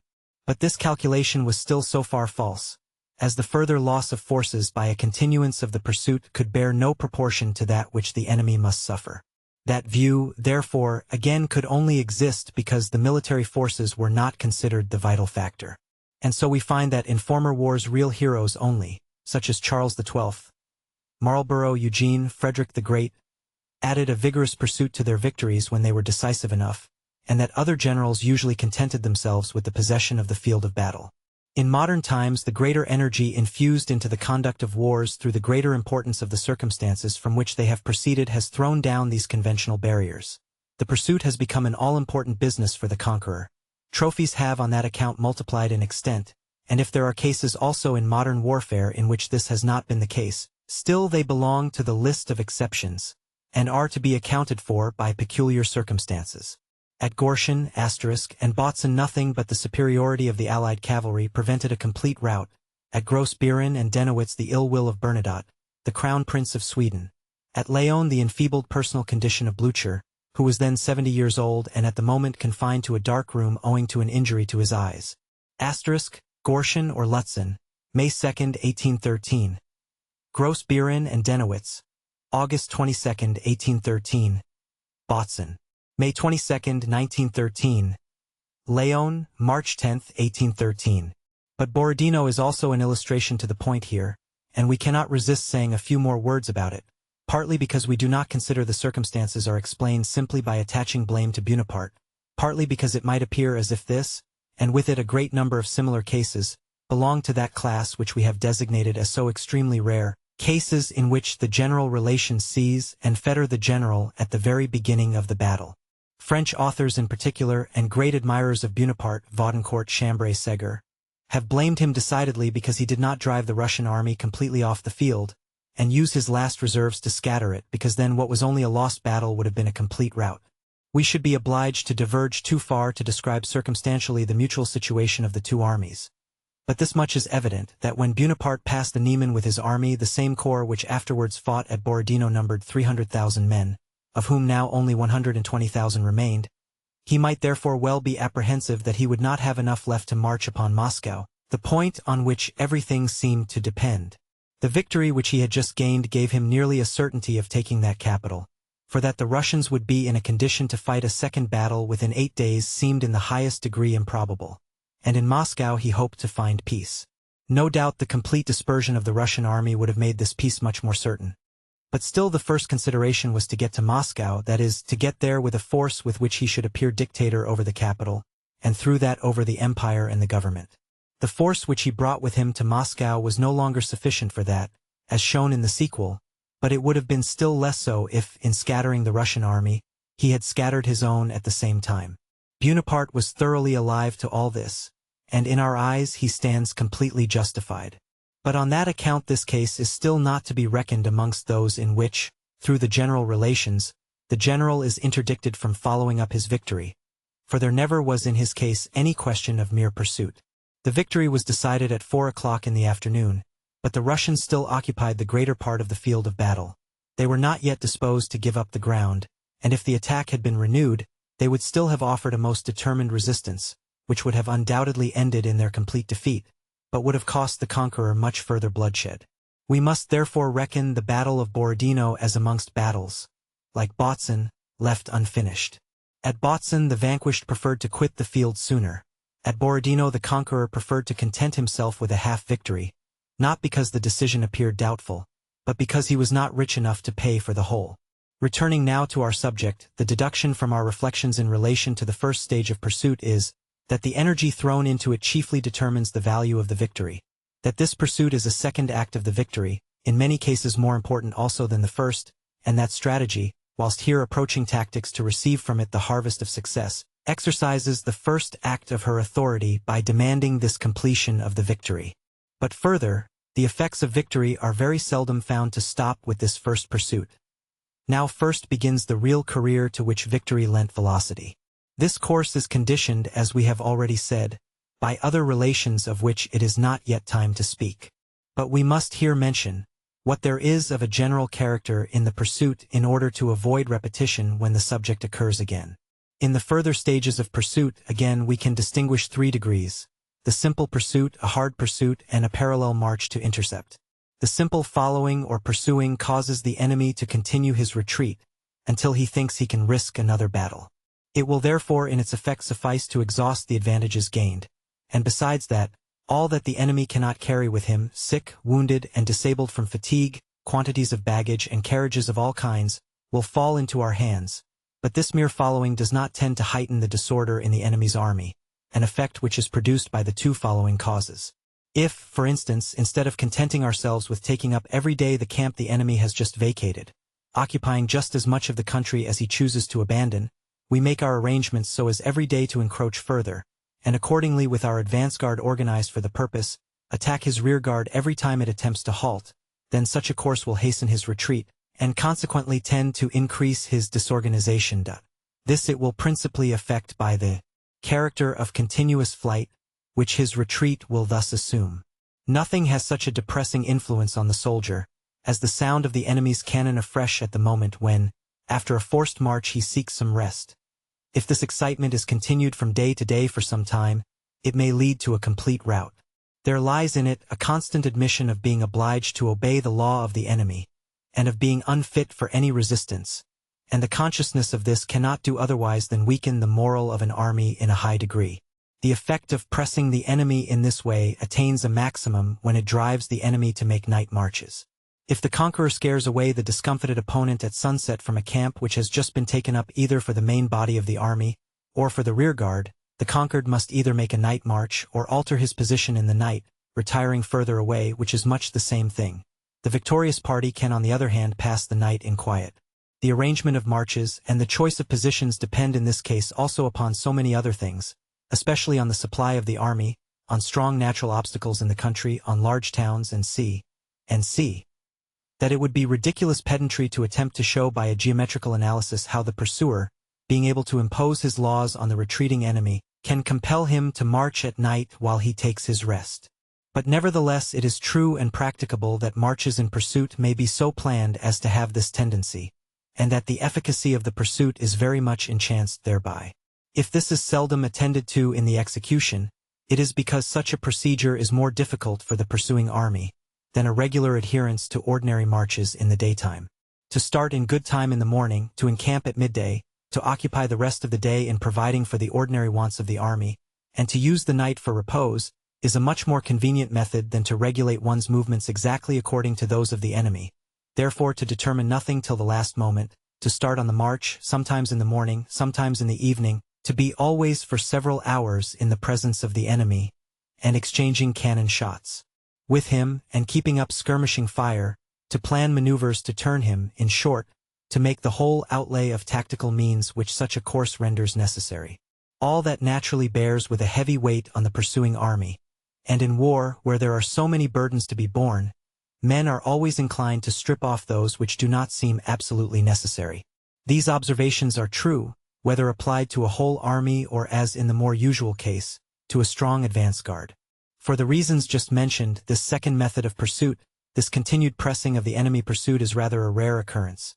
Even Bonaparte in his Russian campaign 1812 practiced it but little, for the reasons here apparent, that the difficulties and hardships of this campaign already threatened his army with destruction before it could reach its object. On the other hand, the French in their other campaigns have distinguished themselves by their energy in this point also. Lastly, the third and most effectual form of pursuit is the parallel march to the immediate object of the retreat. Every defeated army will naturally have behind it, at a greater or less distance, some point, the attainment of which is the first purpose in view, whether it be that failing in this its further retreat might be compromised, as in the case of a defile, or that it is important for the point itself to reach it before the enemy, as in the case of a great city, magazines and sea. Or, lastly, that the army at this point will gain new powers of defense, such as a strong position or junction with other corps. Now if the conqueror directs his march on this point by a lateral road, it is evident how that may quicken the retreat of the beaten army in a destructive manner, convert it into hurry, perhaps into flight. The conquered has only 3 ways to counteract this. The first is to throw himself in front of the enemy, in order by an unexpected attack to gain that probability of success which is lost to him in general from his position.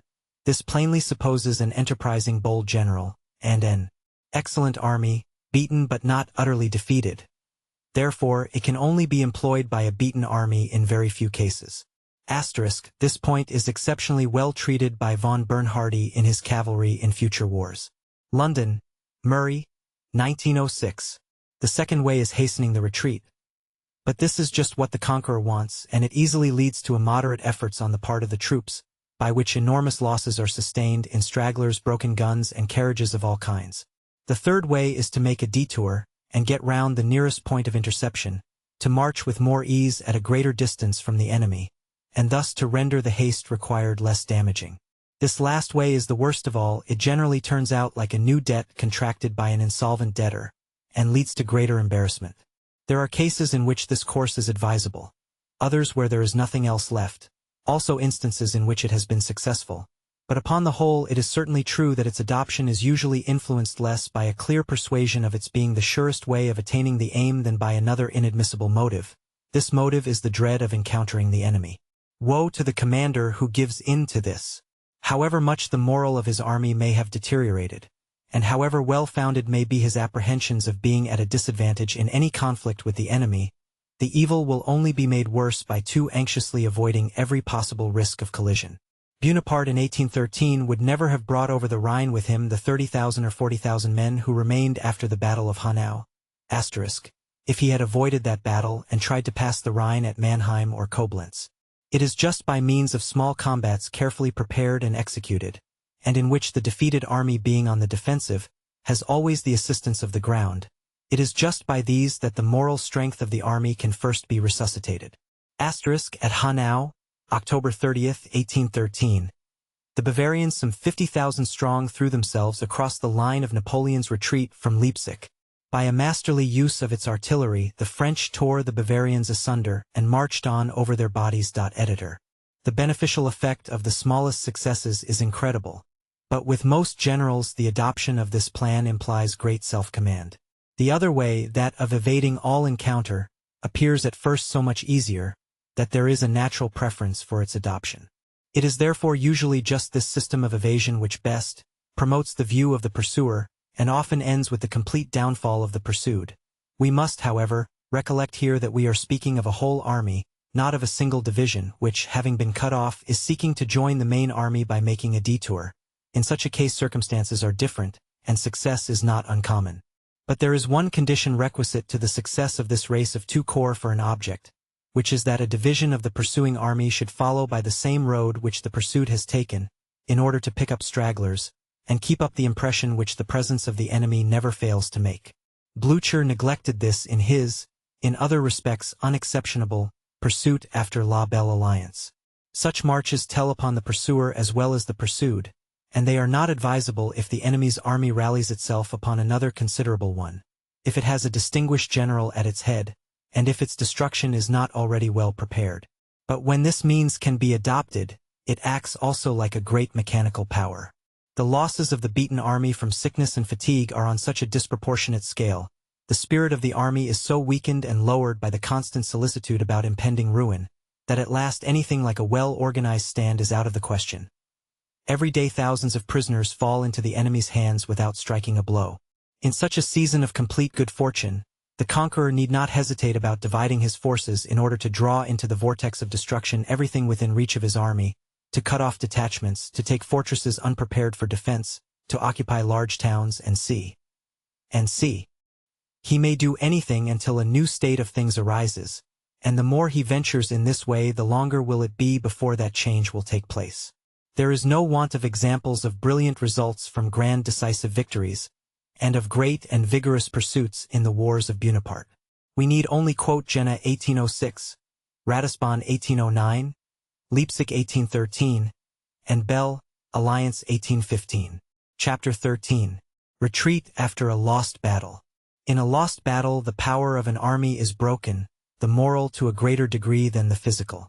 A second battle, unless fresh favorable circumstances come into play, would lead to a complete defeat, perhaps to destruction. This is a military axiom. According to the usual course, the retreat is continued up to that point where the equilibrium of forces is restored, either by reinforcements, or by the protection of strong fortresses, or by great defensive positions afforded by the country, or by a separation of the enemy's force. The magnitude of the losses sustained, the extent of the defeat, but still more the character of the enemy, will bring nearer or put off the instant of this equilibrium. How many instances may be found of a beaten army rallied again at a short distance, without its circumstances having altered in any way since the battle? The cause of this may be traced to the moral weakness of the adversary, or to the preponderance gained in the battle not having been sufficient to make lasting impression. To profit by this weakness or mistake of the enemy, not to yield 1 inch breadth more than the pressure of circumstances demands, but above all things, in order to keep up the moral forces to as advantageous a point as possible, a slow retreat, offering incessant resistance, and bold, courageous counterstrokes, whenever the enemy seeks to gain any excessive advantages, are absolutely necessary.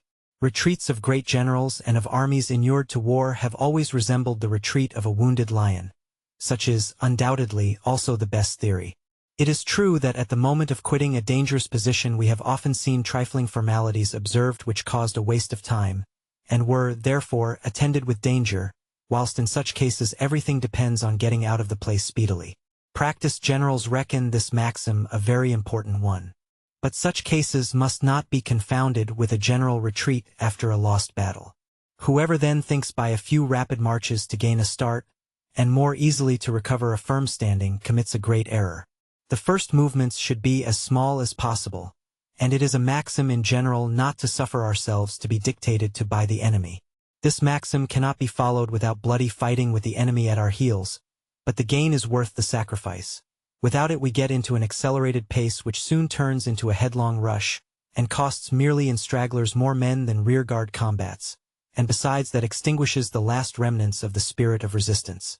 A strong rearguard composed of picked troops, commanded by the bravest general, and supported by the whole army at critical moments, a careful utilization of ground, strong ambuscades wherever the boldness of the enemy's advance guard, and the ground afford opportunity. In short, the preparation and the system of regular small battles, these are the means of following this principle. The difficulties of a retreat are naturally greater or less according as the battle has been fought under more or less favorable circumstances, and according as it has been more or less obstinately contested. The Battle of Jena and La Belle Alliance show how impossible anything like a regular retreat may become, if the last man is used up against a powerful enemy. Now and again it has been suggested, to divide for the purpose of retreating, therefore to retreat in separate divisions or even eccentrically. Such a separation as is made merely for convenience, and along with which concentrated action continues possible and is kept in view, is not what we now refer to. Any other kind is extremely dangerous, contrary to the nature of the thing, and therefore a great error. Every lost battle is a principle of weakness and disorganization, and the first and immediate desideratum is to concentrate, and in concentration to recover order, courage, and confidence. The idea of harassing the enemy by separate corps on both flanks at the moment when he is following up his victory is a perfect anomaly. A faint-hearted pedant might be overawed by his enemy in that manner, and for such a case it may answer. But where we are not sure of this failing in our opponent, it is better let alone.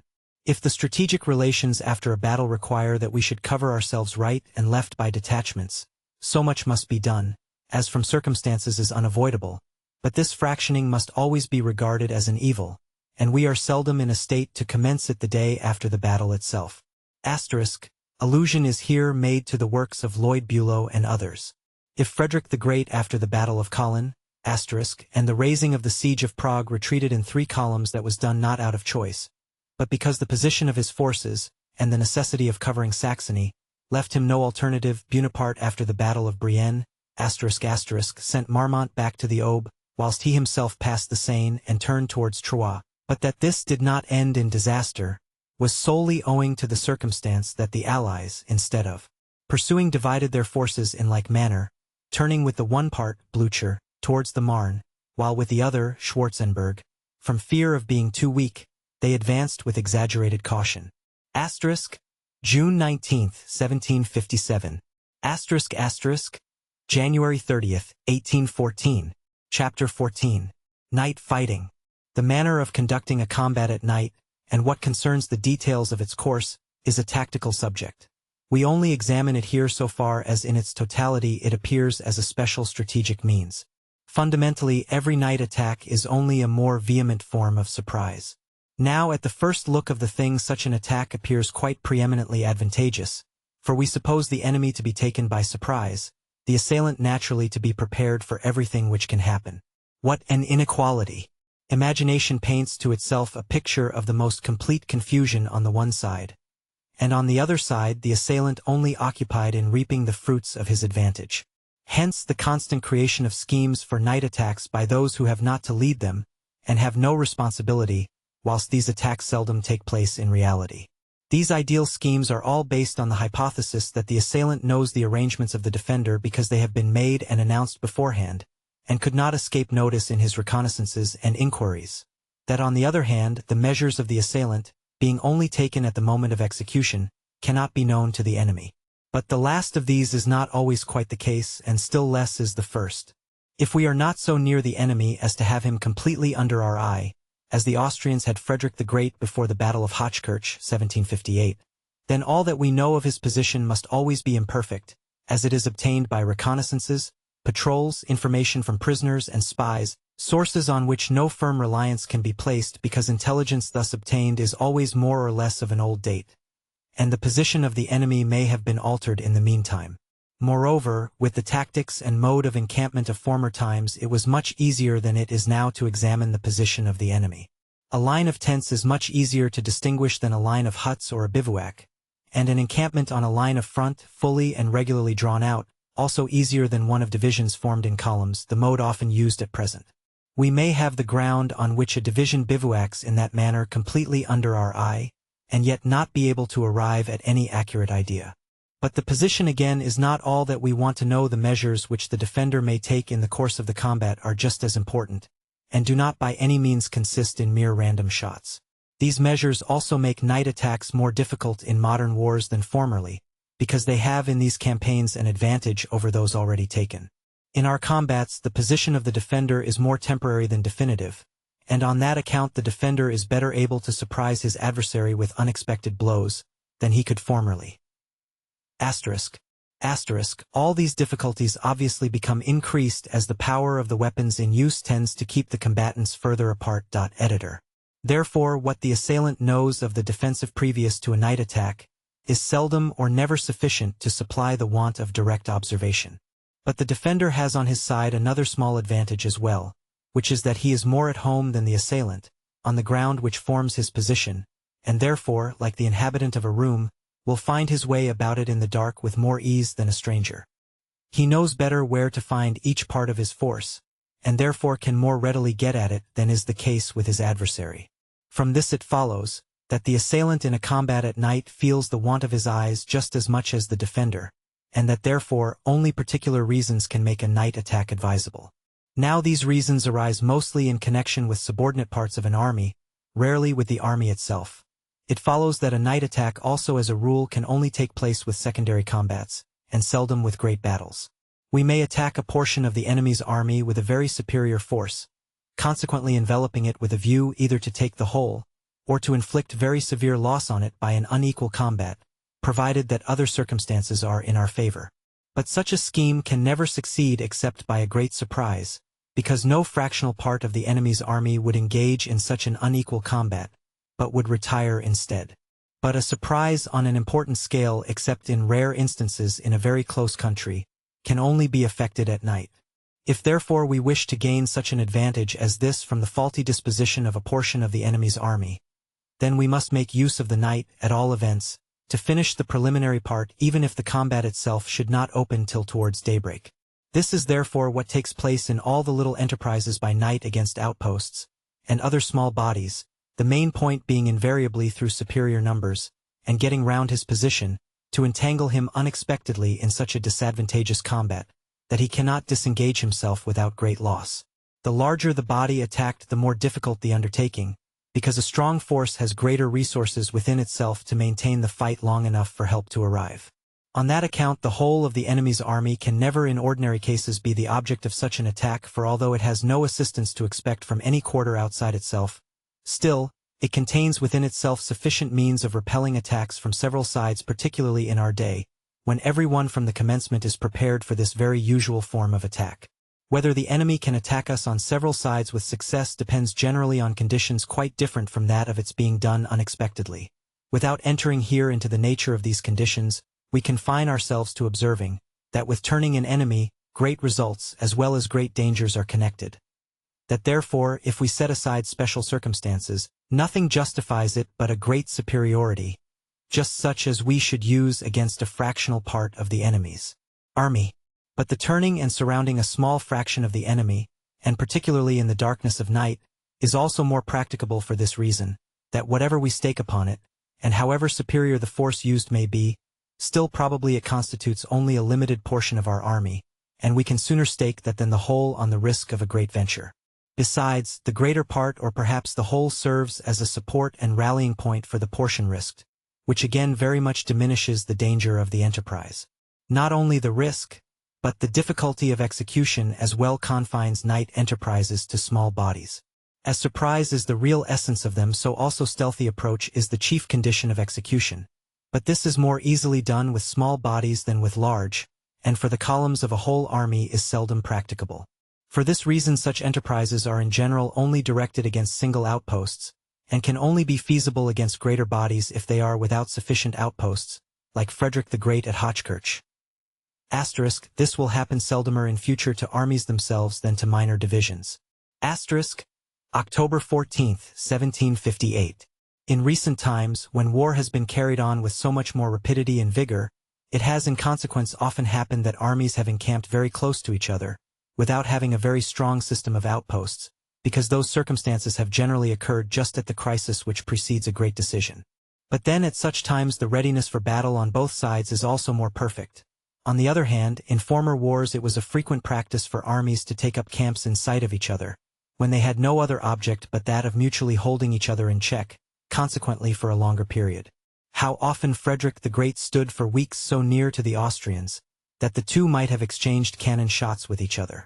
But these practices, certainly more favorable to night attacks, have been discontinued in later days, and armies being now no longer in regard to subsistence and requirements for encampment, such independent bodies complete in themselves, find it necessary to keep usually a day's march between themselves and the enemy. If we now keep in view especially the night attack of an army, it follows that sufficient motives for it can seldom occur, and that they fall under one or other of the following classes. 1. An unusual degree of carelessness or audacity which very rarely occurs, and when it does is compensated for by a great superiority in moral force. 2. A panic in the enemy's army, or generally such a degree of superiority in moral force on our side, that this is sufficient to supply the place of guidance in action. 3. Cutting through an enemy's army of superior force, which keeps us enveloped, because in this all depends on surprise, and the object of merely making a passage by force, allows a much greater concentration of forces. For, finally, in desperate cases, when our forces have such a disproportion to the enemy's, that we see no possibility of success, except through extraordinary daring.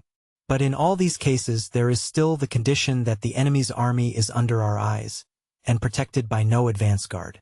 As for the rest, most night combats are so conducted as to end with daylight, so that only the approach and the first attack are made under cover of darkness, because the assailant in that manner can better profit by the consequences of the state of confusion into which he throws his adversary. And combats of this description which do not commence until daybreak, in which the night therefore is only made use of to approach, are not to be counted as night combats. Book V. Military Forces. Chapter 1. General Scheme. We shall consider military forces. 1. As regards their numerical strength and organization. 2. In their state independent of fighting. 3. In respect of their maintenance, and lastly, 4. In their general relations to country and ground. Thus we shall devote this book to the consideration of things appertaining to an army, which only come under the head of necessary conditions of fighting, but do not constitute the fight itself. They stand in more or less close connection with and react upon the fighting, and therefore, in considering the application of the combat they must often appear. But we must first consider each by itself as a whole in its essence and peculiarities. Chapter 2. Theater of war, army, campaign. The nature of the things does not allow of a completely satisfactory definition of these three factors, denoting respectively space, mass, and time in war, but that we may not sometimes be quite misunderstood, we must try to make somewhat plainer the usual meaning of these terms, to which we shall in most cases adhere. 1. Theater of war. This term denotes properly such a portion of the space over which war prevails as has its boundaries protected, and thus possesses a kind of independence.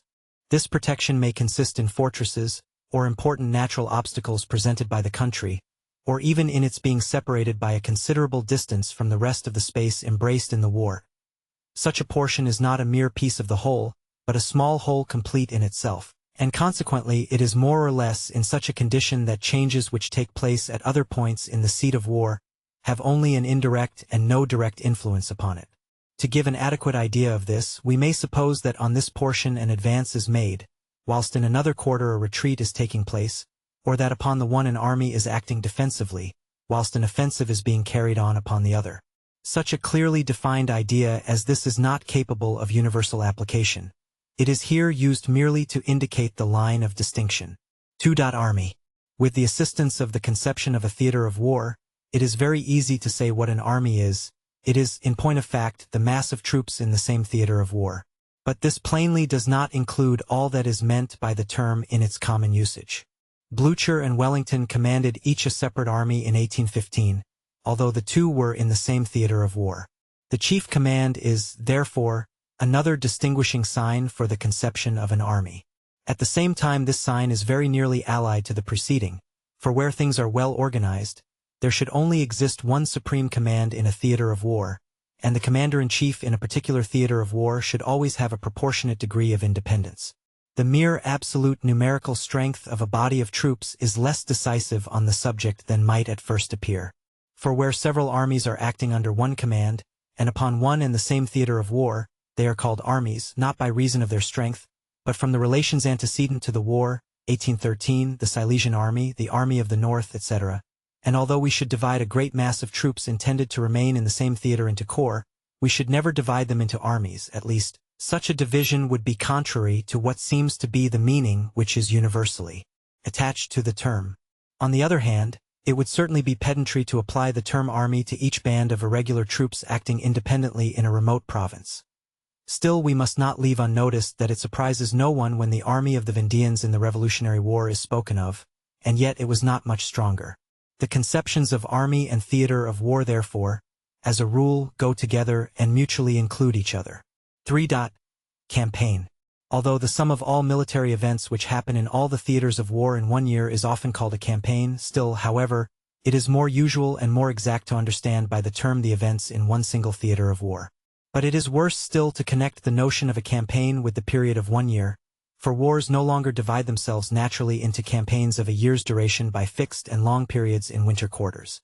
As, however, the events in a theater of war of themselves form certain great chapters. If, for instance, the direct effects of some more or less great catastrophe cease, and new combinations begin to develop themselves, therefore these natural subdivisions must be taken into consideration in order to allot to each year campaign its complete share of events. No one would make the campaign of 1812 terminate at Memel, where the armies were on the January 1st, and transfer the further retreat of the French until they recrossed the Elbe to the campaign of 1813, as that further retreat was plainly only a part of the whole retreat from Moscow. That we cannot give these conceptions any greater degree of distinctness is of no consequence, because they cannot be used as philosophical definitions for the basis of any kind of propositions. They only serve to give a little more clearness and precision to the language we use. Chapter 3. Relation of Power. In the 8th chapter of the 3rd book we have spoken of the value of superior numbers in battles, from which follows as a consequence the superiority of numbers in general in strategy. So far the importance of the relations of power is established. We shall now add a few more detailed considerations on the subject. An unbiased examination of modern military history leads to the conviction that the superiority in numbers becomes every day more decisive. The principle of assembling the greatest possible numbers for a decisive battle may therefore be regarded as more important than ever. Courage and the spirit of an army have, in all ages, multiplied its physical powers, and will continue to do so equally in future. But we find also that at certain periods in history a superiority in the organization and equipment of an army has given a great moral preponderance. We find that at other periods a great superiority in mobility had a like effect. At one time we see a new system of tactics brought to light. At another we see the art of war developing itself in an effort to make a skillful use of ground on great general principles, and by such means here and there we find one general gaining great advantages over another. But even this tendency has disappeared, and wars now go on in a simpler and more natural manner. If, divesting ourselves of any preconceived notions, we look at the experiences of recent wars, we must admit that there are but little traces of any of the above influences, either throughout any whole campaign, or in engagements of a decisive character, that is, the great battle, respecting which term we refer to the 2nd chapter of the preceding book. Armies are in our days so much on a par in regard to arms, equipment, and drill, that there is no very notable difference between the best and the worst in these things. A difference may still be observed, resulting from the superior instruction of the scientific corps, but in general it only amounts to this, that one is the inventor and introducer of improved appliances, which the other immediately imitates. Even the subordinate generals, leaders of corps and divisions in all that comes within the scope of their sphere, have in general everywhere the same ideas and methods, so that, except the talent of the commander-in-chief, a thing entirely dependent on chance, and not bearing a constant relation to the standard of education amongst the people and the army, there is nothing now but habituation to war which can give one army a decided superiority over another.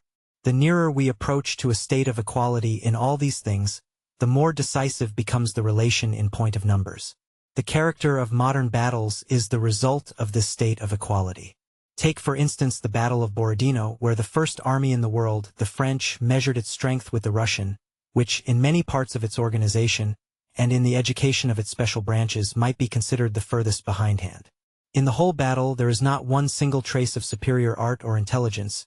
It is a mere trial of strength between the respective armies throughout, and as they were nearly equal in that respect, the result could not be otherwise than a gradual turn of the scale in favor of that side where there was the greatest energy on the part of the commander, and the most experience in war on the part of the troops.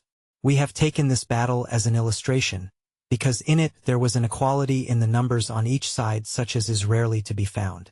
We do not maintain that all battles exactly resemble this, but it shows the dominant tone of most of them. In a battle in which the forces try their strength on each other so leisurely and methodically, an excess of force on one side must make the result in its favor much more certain. And it is a fact that we may search modern military history in vain for a battle in which an army has beaten another double its own strength, an occurrence by no means uncommon in former times. Bonaparte, the greatest general of modern times in all his great victorious battles, with one exception, that of Dresden 1813, had managed to assemble an army superior in numbers, or at least very little inferior, to that of his opponent, and when it was impossible for him to do so, as at Leipzig, Brienne, Laon, and Belle Alliance, he was beaten. The absolute strength is in strategy generally a given quantity, which the commander cannot alter. But from this it by no means follows that it is impossible to carry on a war with a decidedly inferior force. War is not always a voluntary act of state policy, and least of all is it so when the forces are very unequal. Consequently, any relation of forces is imaginable in war, and it would be a strange theory of war which would wish to give up its office just where it is most wanted. However desirable theory may consider a proportionate force, still it cannot say that no use can be made of the most disproportionate. No limits can be prescribed in this respect. The weaker the force, the more moderate must be the object it proposes to itself, and the weaker the force, the shorter time it will last. In these two directions there is a field for weakness to give way, if we may use this expression. Of the changes which the measure of the force produces in the conduct of war, we can only speak by degrees, as these things present themselves. At present it is sufficient to have indicated the general point of view, but to complete that we shall add one more observation. The more that an army involved in an unequal combat falls short of the number of its opponents, the greater must be the tension of its powers, the greater its energy when danger presses. If the reverse takes place, and instead of heroic desperation a spirit of despondency ensues, then certainly there is an end to every art of war. If with this energy of powers is combined a wise moderation in the object proposed, then there is that play of brilliant actions and prudent forbearance which we admire in the wars of Frederick the Great. But the less that this moderation and caution can effect, the more must the tension and energy of the forces become predominant.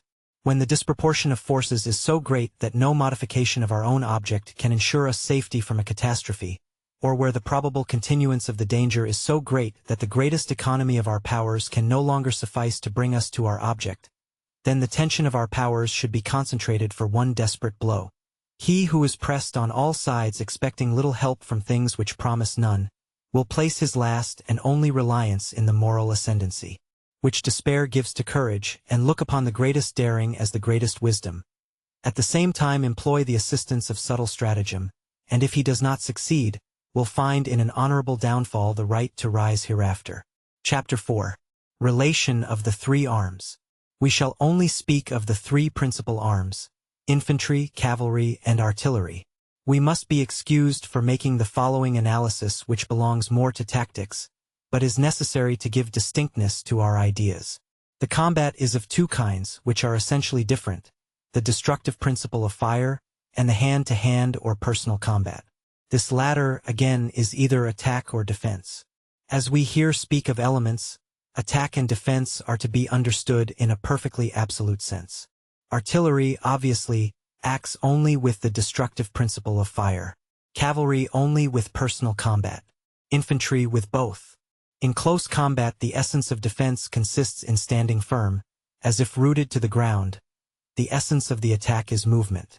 Cavalry is entirely deficient in the first quality. On the other hand, it possesses the latter in an especial manner. It is therefore only suited for attack. Infantry has especially the property of standing firm, but is not altogether without mobility. From this division of the elementary forces of war into different arms, we have as a result the superiority and general utility of infantry as compared with the other two arms, from its being the only arm which unites in itself all the three elementary forces. A further deduction to be drawn is that the combination of the three arms leads to a more perfect use of the forces, by affording the means of strengthening at pleasure either the one or the other of the principles which are united in an unalterable manner in infantry. The destructive principle of fire is in the wars of the present time plainly beyond measure the most effective. Nevertheless, the close combat, man-to-man, is just as plainly to be regarded as the real basis of combat. For that reason, therefore, an army of artillery only would be an absurdity in war, but an army of cavalry is conceivable, only it would possess very little intensity of force. An army of infantry alone is not only conceivable but also much the strongest of the three. The three arms, therefore, stand in this order in reference to independent value: infantry, cavalry, artillery. But this order does not hold good if applied to the relative importance of each arm when they are all three acting in conjunction. As the destructive principle is much more effective than the principle of motion, therefore the complete want of cavalry would weaken an army less than the total want of artillery. An army consisting of infantry and artillery alone would certainly find itself in a disagreeable position if opposed to an army composed of all three arms. But if what it lacked in cavalry was compensated for by a proportionate increase of infantry, it would still, by a somewhat different mode of acting, be able to do very well with its tactical economy. Its outpost service would cause some embarrassment. It would never be able to pursue a beaten enemy with great vivacity, and it must make a retreat with greater hardships and efforts. But these inconveniences would still never be sufficient in themselves to drive it completely out of the field.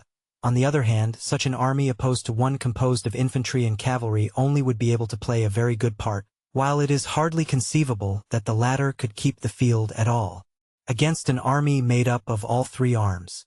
Of course, these reflections on the relative importance of each single arm result only from a consideration of the generality of events in war, where one case compensates another, and therefore it is not our intention to apply the truth thus ascertained to each individual case of a particular combat. A battalion on outpost service or on a retreat may, perhaps, choose to have with it a squadron in preference to a couple of guns. A body of cavalry with horse artillery sent in rapid pursuit of or to cut off a flying enemy wants no infantry, etc., etc. If we summarize the results of these considerations, they amount to this. 1. That infantry is the most independent of the three arms. 2. Artillery is quite wanting in independence. 3. Infantry is the most important in the combination of the three arms. 4. Cavalry can the most easily be dispensed with. 5. A combination of the three arms gives the greatest strength. Now, if the combination of the three gives the greatest strength, it is natural to inquire what is the best absolute proportion of each, but that is a question which it is almost impossible to answer. If we could form a comparative estimate of the cost of organizing in the first instance, and then provisioning and maintaining each of the three arms, and then again of the relative amount of service rendered by each in war, we should obtain a definite result which would give the best proportion in the abstract. But this is little more than a play of the imagination. The very first term in the comparison is difficult to determine, that is to say, one of the factors, the cost in money, is not difficult to find. But another, the value of men's lives, is a computation which no one would readily try to solve by figures. Also the circumstance that each of the three arms chiefly depends on a different element of strength in the state: infantry on the number of the male population, cavalry on the number of horses, artillery on available financial means, introduces into the calculation some heterogeneous conditions, the overruling influence of which may be plainly observed in the great outlines of the history of different people at various periods. As, however, for other reasons we cannot altogether dispense with some standard of comparison. Therefore, in place of the whole of the first term of the comparison we must take only that one of its factors which can be ascertained, namely the cost in money.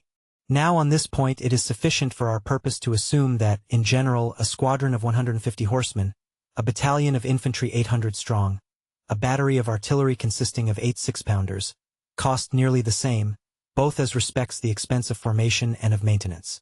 With regard to the other member of the comparison, that is, how much service the one arm is capable of rendering as compared with the others, it is much less easy to find any distinct quantity. The thing might perhaps be possible if it depended merely on the destroying principle. But each arm is destined to its own particular use, therefore has its own particular sphere of action, which, again, is not so distinctly defined that it might not be greater or less through modifications only in the mode of conducting the war, without causing any decided disadvantage. We are often told of what experience teaches on this subject, and it is supposed that military history affords the information necessary for a settlement of the question. But everyone must look upon all that as nothing more than a way of talking, which, as it is not derived from anything of a primary and necessary nature, does not deserve attention in an analytical examination. Now, although a fixed ratio as representing the best proportion between the three arms is conceivable, but is an x which it is impossible to find, a mere imaginary quantity, still it is possible to appreciate the effects of having a great superiority or a great inferiority in one particular arm as compared with the same arm in the enemy's army. Artillery increases the destructive principle of fire. It is the most redoubtable of arms, and its want, therefore, diminishes very considerably the intensive force of an army. On the other hand, it is the least movable, consequently makes an army more unwieldy. Further, it always requires a force for its support, because it is incapable of close combat.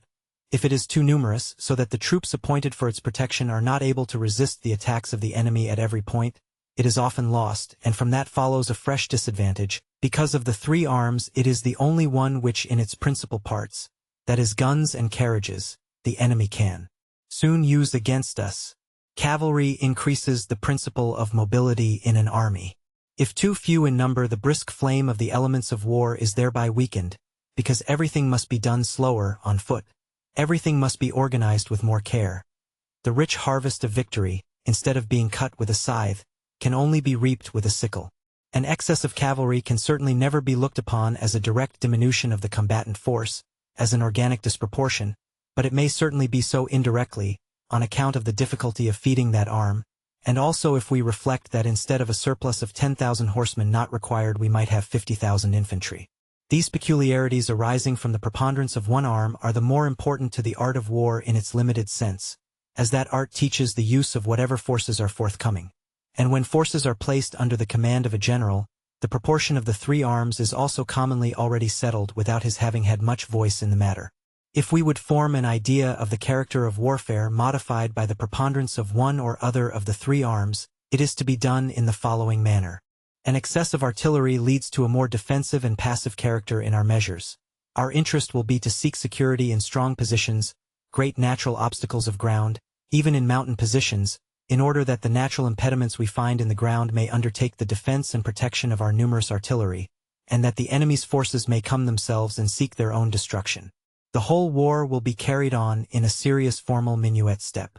On the other hand, a want of artillery will make us prefer the offensive, the active, the mobile principle.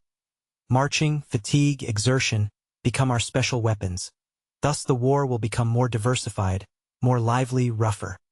Small change is substituted for great events. With a very numerous cavalry we seek wide plains, and take to great movements. At a greater distance from the enemy we enjoy more rest and greater conveniences without conferring the same advantages on our adversary. We may venture on bolder measures to outflank him, and on more daring movements generally, as we have command over space. In as far as diversions and invasions are true auxiliary means of war, we shall be able to make use of them with greater facility.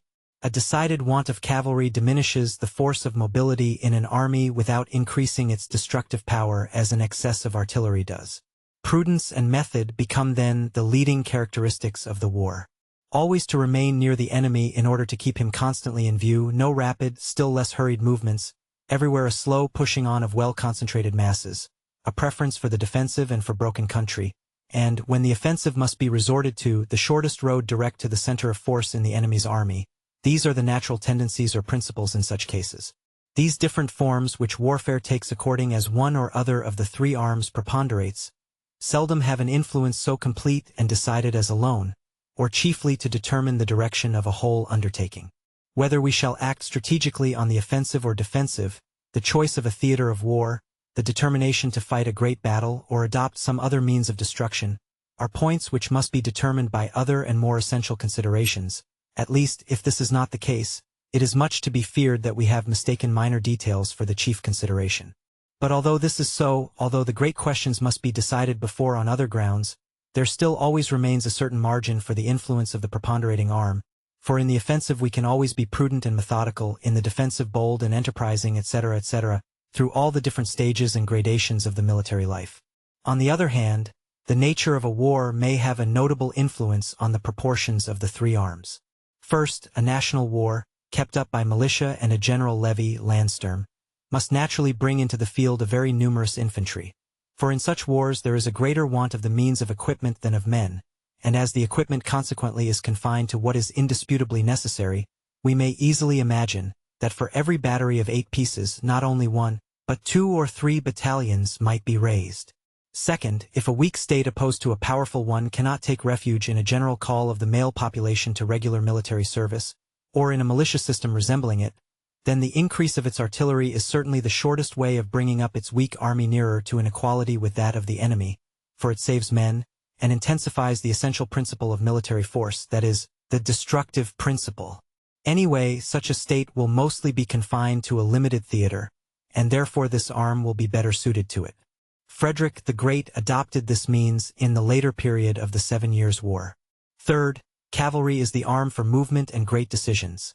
Its increase beyond the ordinary proportions is therefore important if the war extends over a great space, if expeditions are to be made in various directions, and great and decisive blows are intended. Bonaparte is an example of this. That the offensive and defensive do not properly in themselves exercise an influence on the proportion of cavalry will only appear plainly when we come to speak of these two methods of acting in war. In the meantime, we shall only remark that both assailant and defender as a rule traverse the same spaces in war, and may have also, at least in many cases, the same decisive intentions. We remind our readers of the campaign of 1812. It is commonly believed that, in the Middle Ages, cavalry was much more numerous in proportion to infantry, and that the difference has been gradually on the decrease ever since. Yet this is a mistake, at least partly. The proportion of cavalry was, according to numbers, on the average perhaps not much greater. Of this we may convince ourselves by tracing, through the history of the Middle Ages, the detailed statements of the armed forces then employed.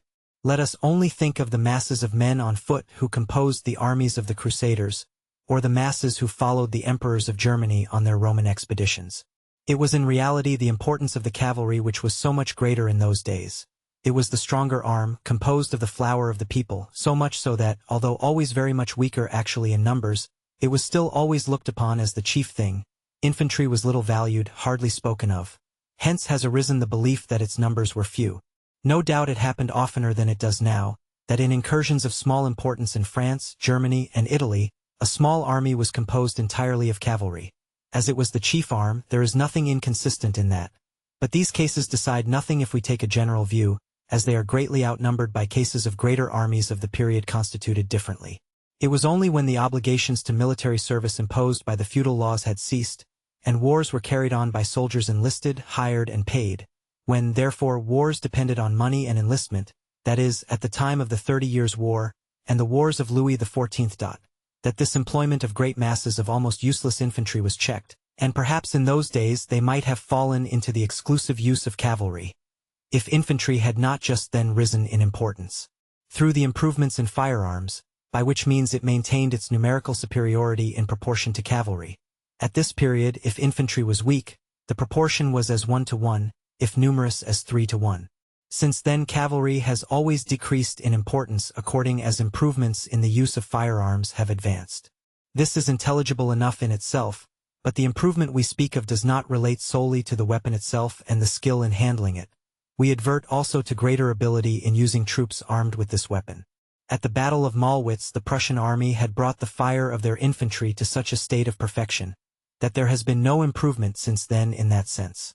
On the other hand, the use of infantry in broken ground and as skirmishers has been introduced more recently, and is to be looked upon as a very great advance in the art of destruction. Our opinion is, therefore, that the relation of cavalry has not much changed as far as regards numbers, but as regards its importance, there has been a great alteration. This seems to be a contradiction, but is not so in reality. The infantry of the Middle Ages, although forming the greater proportion of an army, did not attain to that proportion by its value as compared to cavalry, but because all that could not be appointed to the very costly cavalry were handed over to the infantry. This infantry was, therefore, merely a last resource, and if the number of cavalry had depended merely on the value set on that arm, it could never have been too great. Thus we can understand how cavalry, in spite of its constantly decreasing importance, may still, perhaps, have importance enough to keep its numerical relation at that point which it has hitherto so constantly maintained. It is a remarkable fact that, at least since the wars of the Austrian succession, the proportion of cavalry to infantry has changed very little, the variation being constantly between a fourth, a fifth, or a sixth. This seems to indicate that those proportions meet the natural requirements of an army, and that these numbers give the solution which it is impossible to find in a direct manner. We doubt, however, if this is the case, and we find the principal instances of the employment of a numerous cavalry sufficiently accounted for by other causes. Austria and Russia are states which have kept up a numerous cavalry, because they retain in their political condition the fragments of a Tartar organization. Bonaparte for his purposes could never be strong enough in cavalry. When he had made use of the conscription as far as possible, he had no ways of strengthening his armies, but by increasing the auxiliary arms, as they cost him more in money than in men. Besides this, it stands to reason that in military enterprises of such enormous extent as his, cavalry must have a greater value than in ordinary cases. Frederick the Great, it is well known, reckoned carefully every recruit that could be saved to his country. It was his great business to keep up the strength of his army, as far as possible at the expense of other countries. His reasons for this are easy to conceive, if we remember that his small dominions did not then include Prussia and the Westphalian provinces. Cavalry was kept complete by recruitment more easily than infantry, irrespective of fewer men being required. In addition to which, his system of war was completely founded on the mobility of his army, and thus it was that while his infantry diminished in number, his cavalry was always increasing itself till the end of the 7 Years' War. Still, at the end of that war it was hardly more than a fourth of the number of infantry that he had in the field. At the period referred to there is no want of instances, also of armies entering the field unusually weak in cavalry, and yet carrying off the victory. The most remarkable is the Battle of Gross-Gorschen. If we only count the French divisions which took part in the battle, Bonaparte was 100,000 strong, of which 5,000 were cavalry, 90,000 infantry. The Allies had 70,000, of which 25,000 were cavalry and 40,000 infantry. Thus, in place of the 20,000 cavalry on the side of the Allies in excess of the total of the French cavalry, Bonaparte had only 50,000 additional infantry when he ought to have had 100,000. As he gained the battle with that superiority in infantry, we may ask whether it was at all likely that he would have lost it if the proportions had been 140,000 to 40,000. Certainly the great advantage of our superiority in cavalry was shown immediately after the battle, for Bonaparte gained hardly any trophies by his victory. The gain of a battle is therefore not everything. But is it not always the chief thing? If we put together these considerations, we can hardly believe that the numerical proportion between cavalry and infantry which has existed for the last 80 years is the natural one, founded solely on their absolute value. We are much rather inclined to think that after many fluctuations, the relative proportions of these arms will change further in the same direction as hitherto, and that the fixed number of cavalry at last will be considerably less. With respect to artillery, the number of guns has naturally increased since its first invention, and according as it has been made lighter and otherwise improved.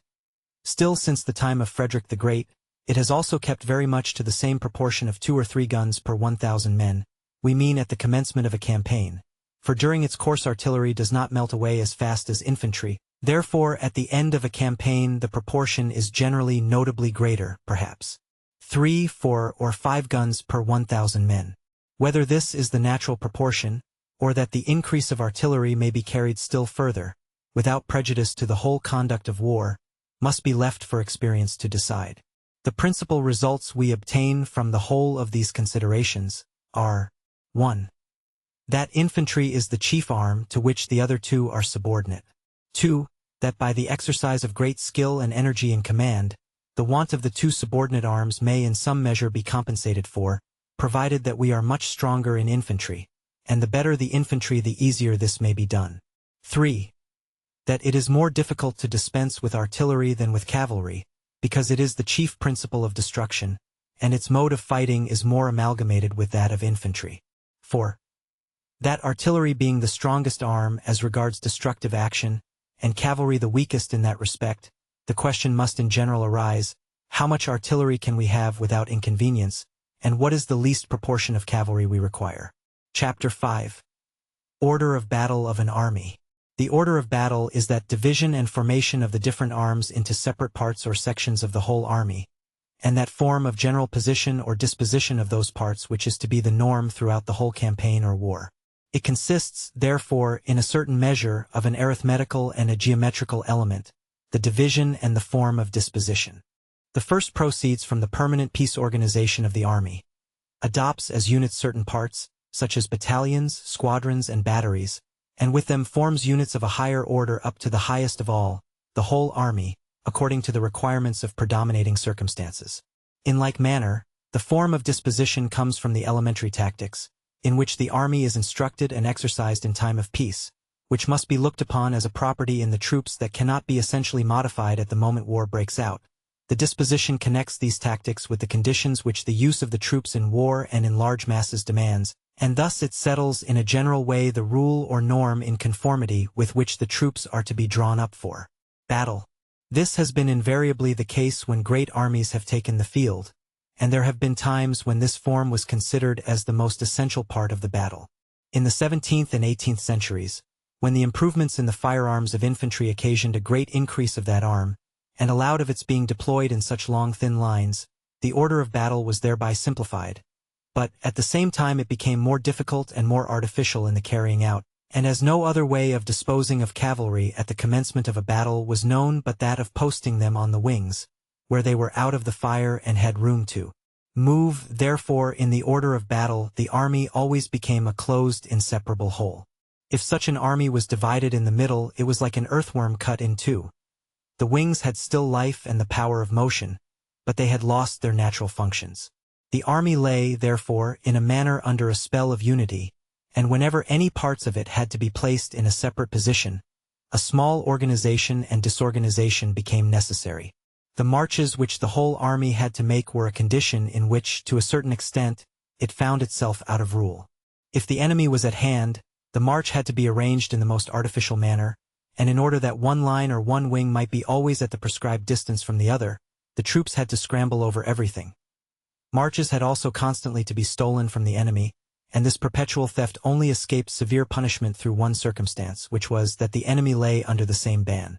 Hence, when, in the latter half of the 18th century, it was discovered that cavalry would serve just as well to protect a wing if it stood in rear of the army as if it were placed on the prolongation of the line, and that, besides this, it might be applied to other purposes than merely fighting a duel with the enemy's cavalry, a great step in advance was made, because now the army in its principal extension or front, which is always the breadth of its order of battle, position, consisted entirely of homogeneous members, so that it could be formed of any number of parts at pleasure, each part like another and like the whole.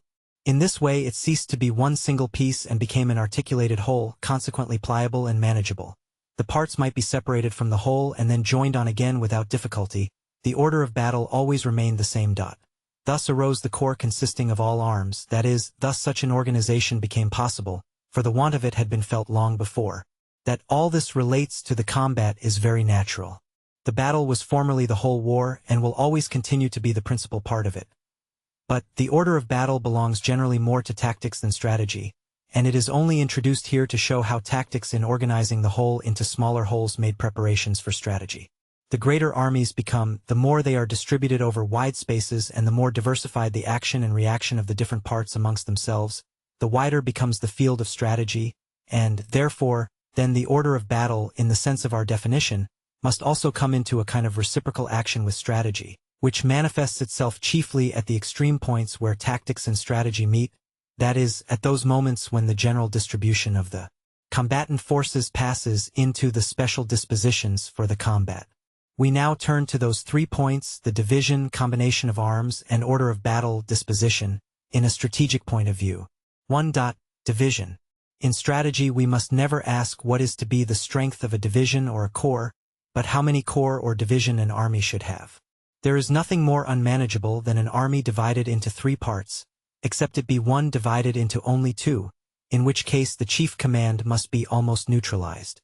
To fix the strength of great and small corps, either on the grounds of elementary tactics or on higher grounds, leaves an incredibly wide field for arbitrary judgment, and heaven knows what strange modes of reasoning have sported in this wide field. On the other hand, the necessity of forming an independent whole army into a certain number of parts is a thing as obvious as it is positive, and this idea furnishes real strategic motives for determining the number of the greater divisions of an army, consequently their strength, whilst the strength of the smaller divisions, such as companies, battalions, etc., is left to be determined by tactics. We can hardly imagine the smallest independent body in which there are not at least 3 parts to be distinguished, that one part may be thrown out in advance, and another part be left in rear. That 4 is still more convenient follows of itself, if we keep in view that the middle part, being the principal division, ought to be stronger than either of the others. In this way we may proceed to make out 8, which appears to us to be the most suitable number for an army if we take one part. For an advance guard as a constant necessity, 3 for the main body, that is a right wing, center and left wing, 2 divisions for reserve, and 1 to detach to the right, 1 to the left. Without pedantically ascribing a great importance to these numbers and figures, we certainly believe that they represent the most usual and frequently recurring strategic disposition, and on that account one that is convenient. Certainly it seems that the supreme direction of an army, and the direction of every whole, must be greatly facilitated if there are only 3 or 4 subordinates to command, but the commander-in-chief must pay dearly for this convenience in a twofold manner. In the first place, an order loses in rapidity, force, and exactness if the gradation ladder down which it has to descend is long, and this must be the case if there are corps commanders between the division leaders and the chief. Secondly, the chief loses generally in his own proper power and efficiency the wider the spheres of action of his immediate subordinates become. A general commanding 100,000 men in 8 divisions exercises a power which is greater in intensity than if the 100,000 men were divided into only 3 corps. There are many reasons for this, but the most important is that each commander looks upon himself as having a kind of proprietary right in his own corps, and always opposes the withdrawal from him of any portion of it for a longer or shorter time. A little experience of war will make this evident to anyone. But on the other hand, the number of divisions must not be too great, otherwise disorder will ensue. It is difficult enough to manage 8 divisions from one headquarter, and the number should never be allowed to exceed 10. But in a division in which the means of circulating orders are much less, the smaller normal number 4, or at most 5, may be regarded as the more suitable. If these factors 5 and 10 will not answer, that is, if the brigades are too strong, then corps d'armée must be introduced. But we must remember that by so doing, a new power is created which at once very much lowers all other factors. But now, what is too strong a brigade? The custom is to make them from 2,000 to 5,000 men strong, and there appear to be 2 reasons for making the latter number the limit. The first is that a brigade is supposed to be a subdivision which can be commanded by one man directly, that is, through the compass of his voice. The second is that any larger body of infantry should not be left without artillery, and through this first combination of arms a special division of itself is formed.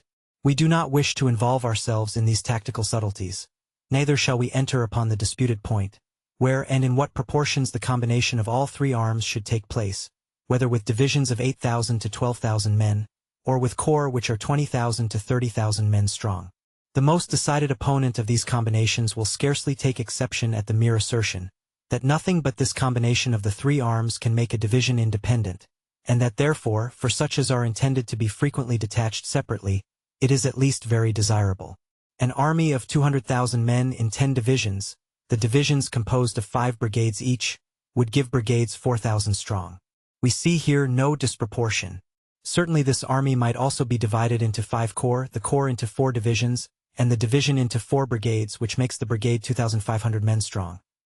But the first distribution, looked at in the abstract, appears to us preferable, for besides that, in the other, there is one more gradation of rank. 5 parts are too few to make an army manageable. For divisions, in like manner, are too few for a corps, and 2,500 men is a weak brigade, of which, in this manner, there are 80, whereas the first formation has only 50, and is therefore simpler. All these advantages are given up merely for the sake of having only to send orders to half as many generals. Of course, the distribution into corps is still more unsuitable for smaller armies. This is the abstract view of the case. The particular case may present good reasons for deciding otherwise. Likewise, we must admit that, although 8 or 10 divisions may be directed when united in a level country, in widely extended mountain positions the thing might perhaps be impossible. A great river which divides an army into halves makes a commander for each half indispensable. In short, there are 100 local and particular objects of the most decisive character, before which all rules must give way. But still, experience teaches us that these abstract grounds come most frequently into use and are seldomer overruled by others than we should perhaps suppose. We wish further to explain clearly the scope of the foregoing considerations by a simple outline, for which purpose we now place the different points of most importance next to each other. As we mean by the term numbers or parts of a whole only those which are made by the primary, therefore the immediate division, we say 1. If a whole has too few members, it is unwieldy. 2. If the parts of a whole body are too large, the power of the superior will is thereby weakened. 3. With every additional step through which an order has to pass, it is weakened in 2 ways. In one way by the loss of force which it suffers in its passage through an additional step, in another way by the longer time in its transmission. The tendency of all this is to show that the number of coordinate divisions should be as great, and the gradational steps as few as possible, and the only limitation to this conclusion is, that in armies no more than from 8 to 10, and in subordinate corps no more than from 4 or at most 6, subdivisions can be conveniently directed. 2. Combination of arms. For strategy, the combination of the 3 arms in the order of battle is only important in regard to those parts of the army which, according to the usual order of things, are likely to be frequently employed in a detached position, where they may be obliged to engage in an independent combat. Now it is in the nature of things that the members of the first class, and for the most part only these, are destined for detached positions, because, as we shall see elsewhere, detached positions are most generally adopted upon the supposition and the necessity of a body independent in itself. In a strict sense, strategy would therefore only require a permanent combination of arms in army corps, or where these do not exist, in divisions, leaving it to circumstances to determine when a provisional combination of the 3 arms shall be made in subdivisions of an inferior order.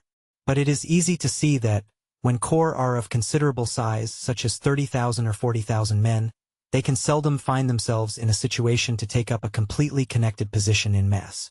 With corps of such strength, a combination of the arms in the divisions is therefore necessary.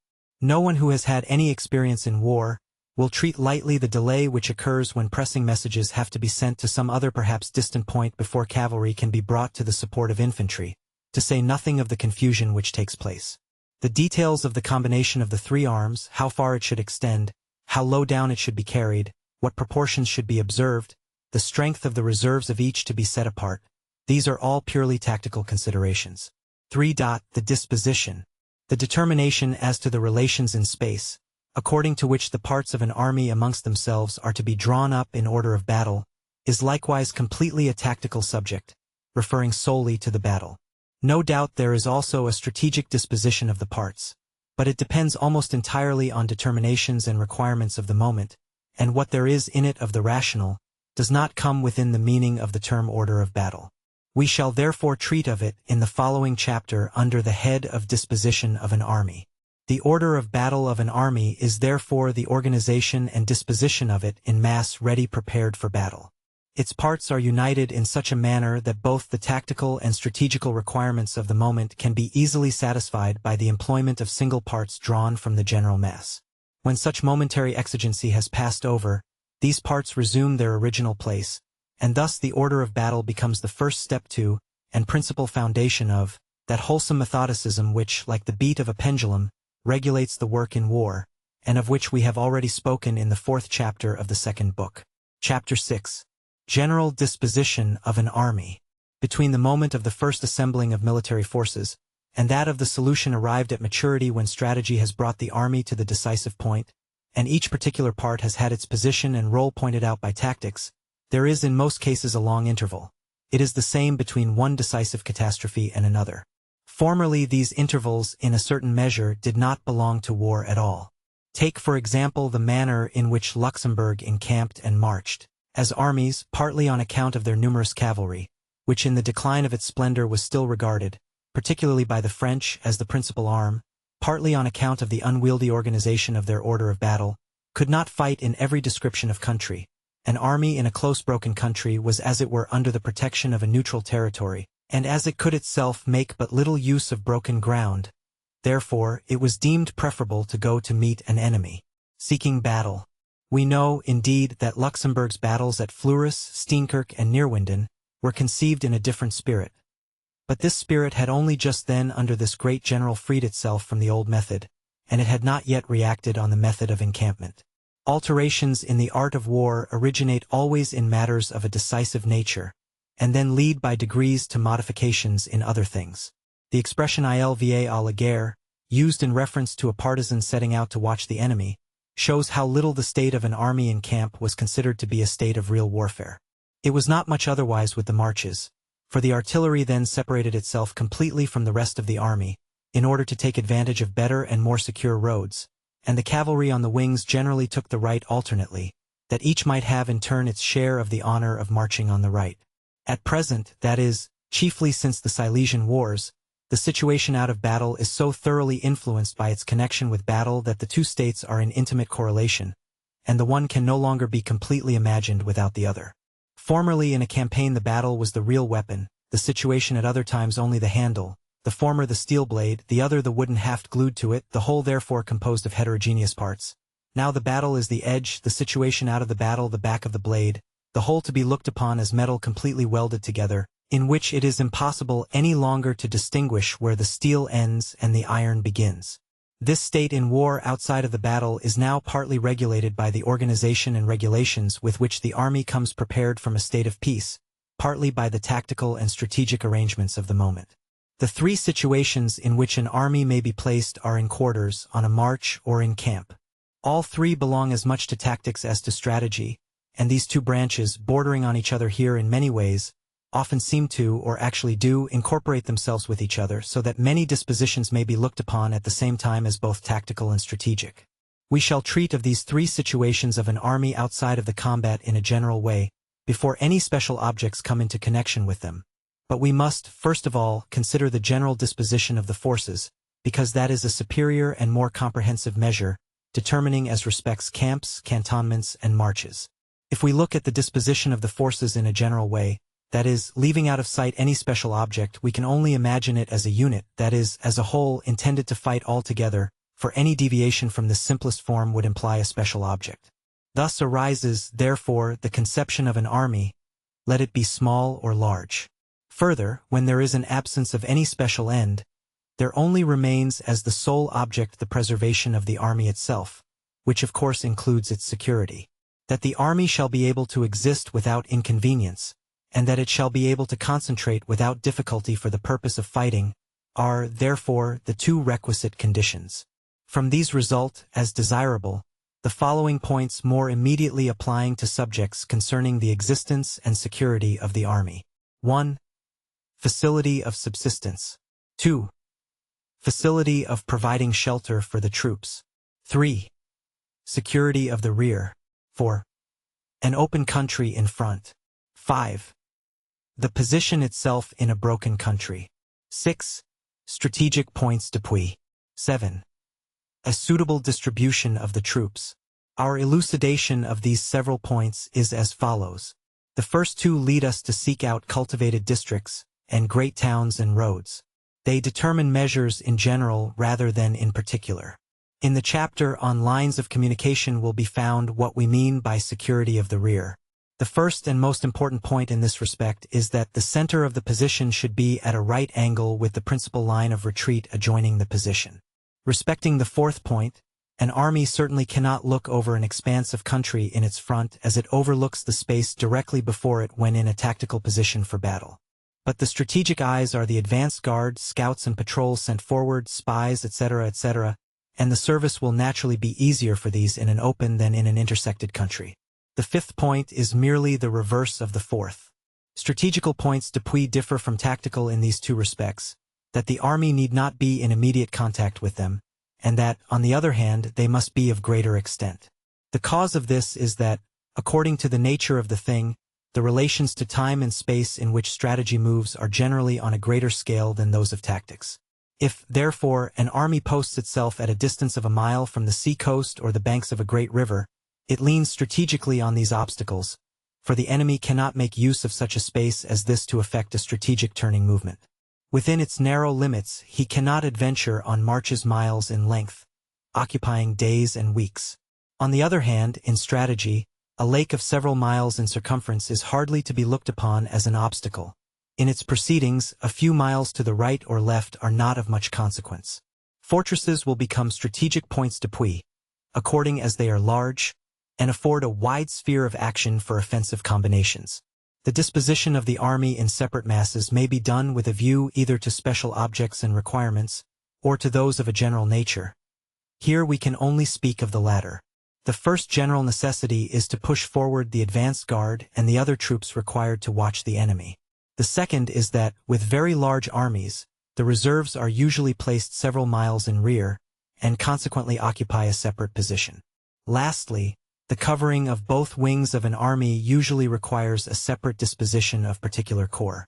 By this covering it is not at all meant that a portion of the army is to be detached to defend the space round its wings, in order to prevent the enemy from approaching these weak points, as they are called. Who would then defend the wings of these flanking corps? This kind of idea, which is so common, is complete nonsense. The wings of an army are in themselves not weak points of an army for this reason, that the enemy also has wings, and cannot menace ours without placing his own in jeopardy.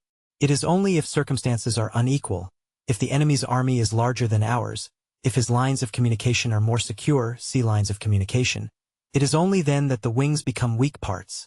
But of these special cases we are not now speaking, therefore, neither of a case in which a flanking corps is appointed in connection with other combinations to defend effectually the space on our wings, for that no longer belongs to the category of general dispositions. But although the wings are not particularly weak parts, still they are particularly important, because here, on account of flanking movements, the defense is not so simple as in front, measures are more complicated and require more time and preparation. For this reason it is necessary in the majority of cases to protect the wings specially against unforeseen enterprises on the part of the enemy, and this is done by placing stronger masses on the wings than would be required for mere purposes of observation. To press heavily these masses, even if they oppose no very serious resistance, more time is required, and the stronger they are the more the enemy must develop his forces and his intentions, and by that means the object of the measure is attained. What is to be done further depends on the particular plans of the moment. We may therefore regard corps placed on the wings as lateral advance guards, intended to retard the advance of the enemy through the space beyond our wings and give us time to make dispositions to counteract his movement. If these corps are to fall back on the main body and the latter is not to make a backward movement at the same time, then it follows of itself that they must not be in the same line with the front of the main body, but thrown out somewhat forwards, because when a retreat is to be made, even without being preceded by a serious engagement, they should not retreat directly on the side of the position. From these reasons of a subjective nature, as they relate to the inner organization of an army, there arises a natural system of disposition, composed of 4 or 5 parts according as the reserve remains with the main body or not. As the subsistence and shelter of the troops partly decide the choice of a position in general, so also they contribute to a disposition in separate divisions. The attention which they demand comes into consideration along with the other considerations above mentioned, and we seek to satisfy the one without prejudice to the other. In most cases, by the division of an army into 5 separate corps, the difficulties of subsistence and quartering will be overcome, and no great alteration will afterwards be required on their account. We have still to cast a glance at the distances at which these separated corps may be allowed to be placed, if we are to retain in view the advantage of mutual support, and, therefore, of concentrating for battle. On this subject we remind our readers of what is said in the chapters on the duration and decision of the combat, according to which no absolute distance, but only the most general, as it were, average rules can be given, because absolute and relative strength of arms and country have a great influence.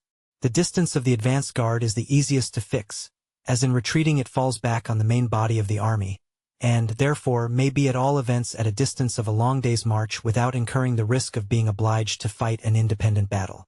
But it should not be sent further in advance than the security of the army requires, because the further it has to fall back the more it suffers. Respecting corps on the flanks, as we have already said, the combat of an ordinary division of 8,000 to 10,000 men usually lasts for several hours, even for half a day before it is decided.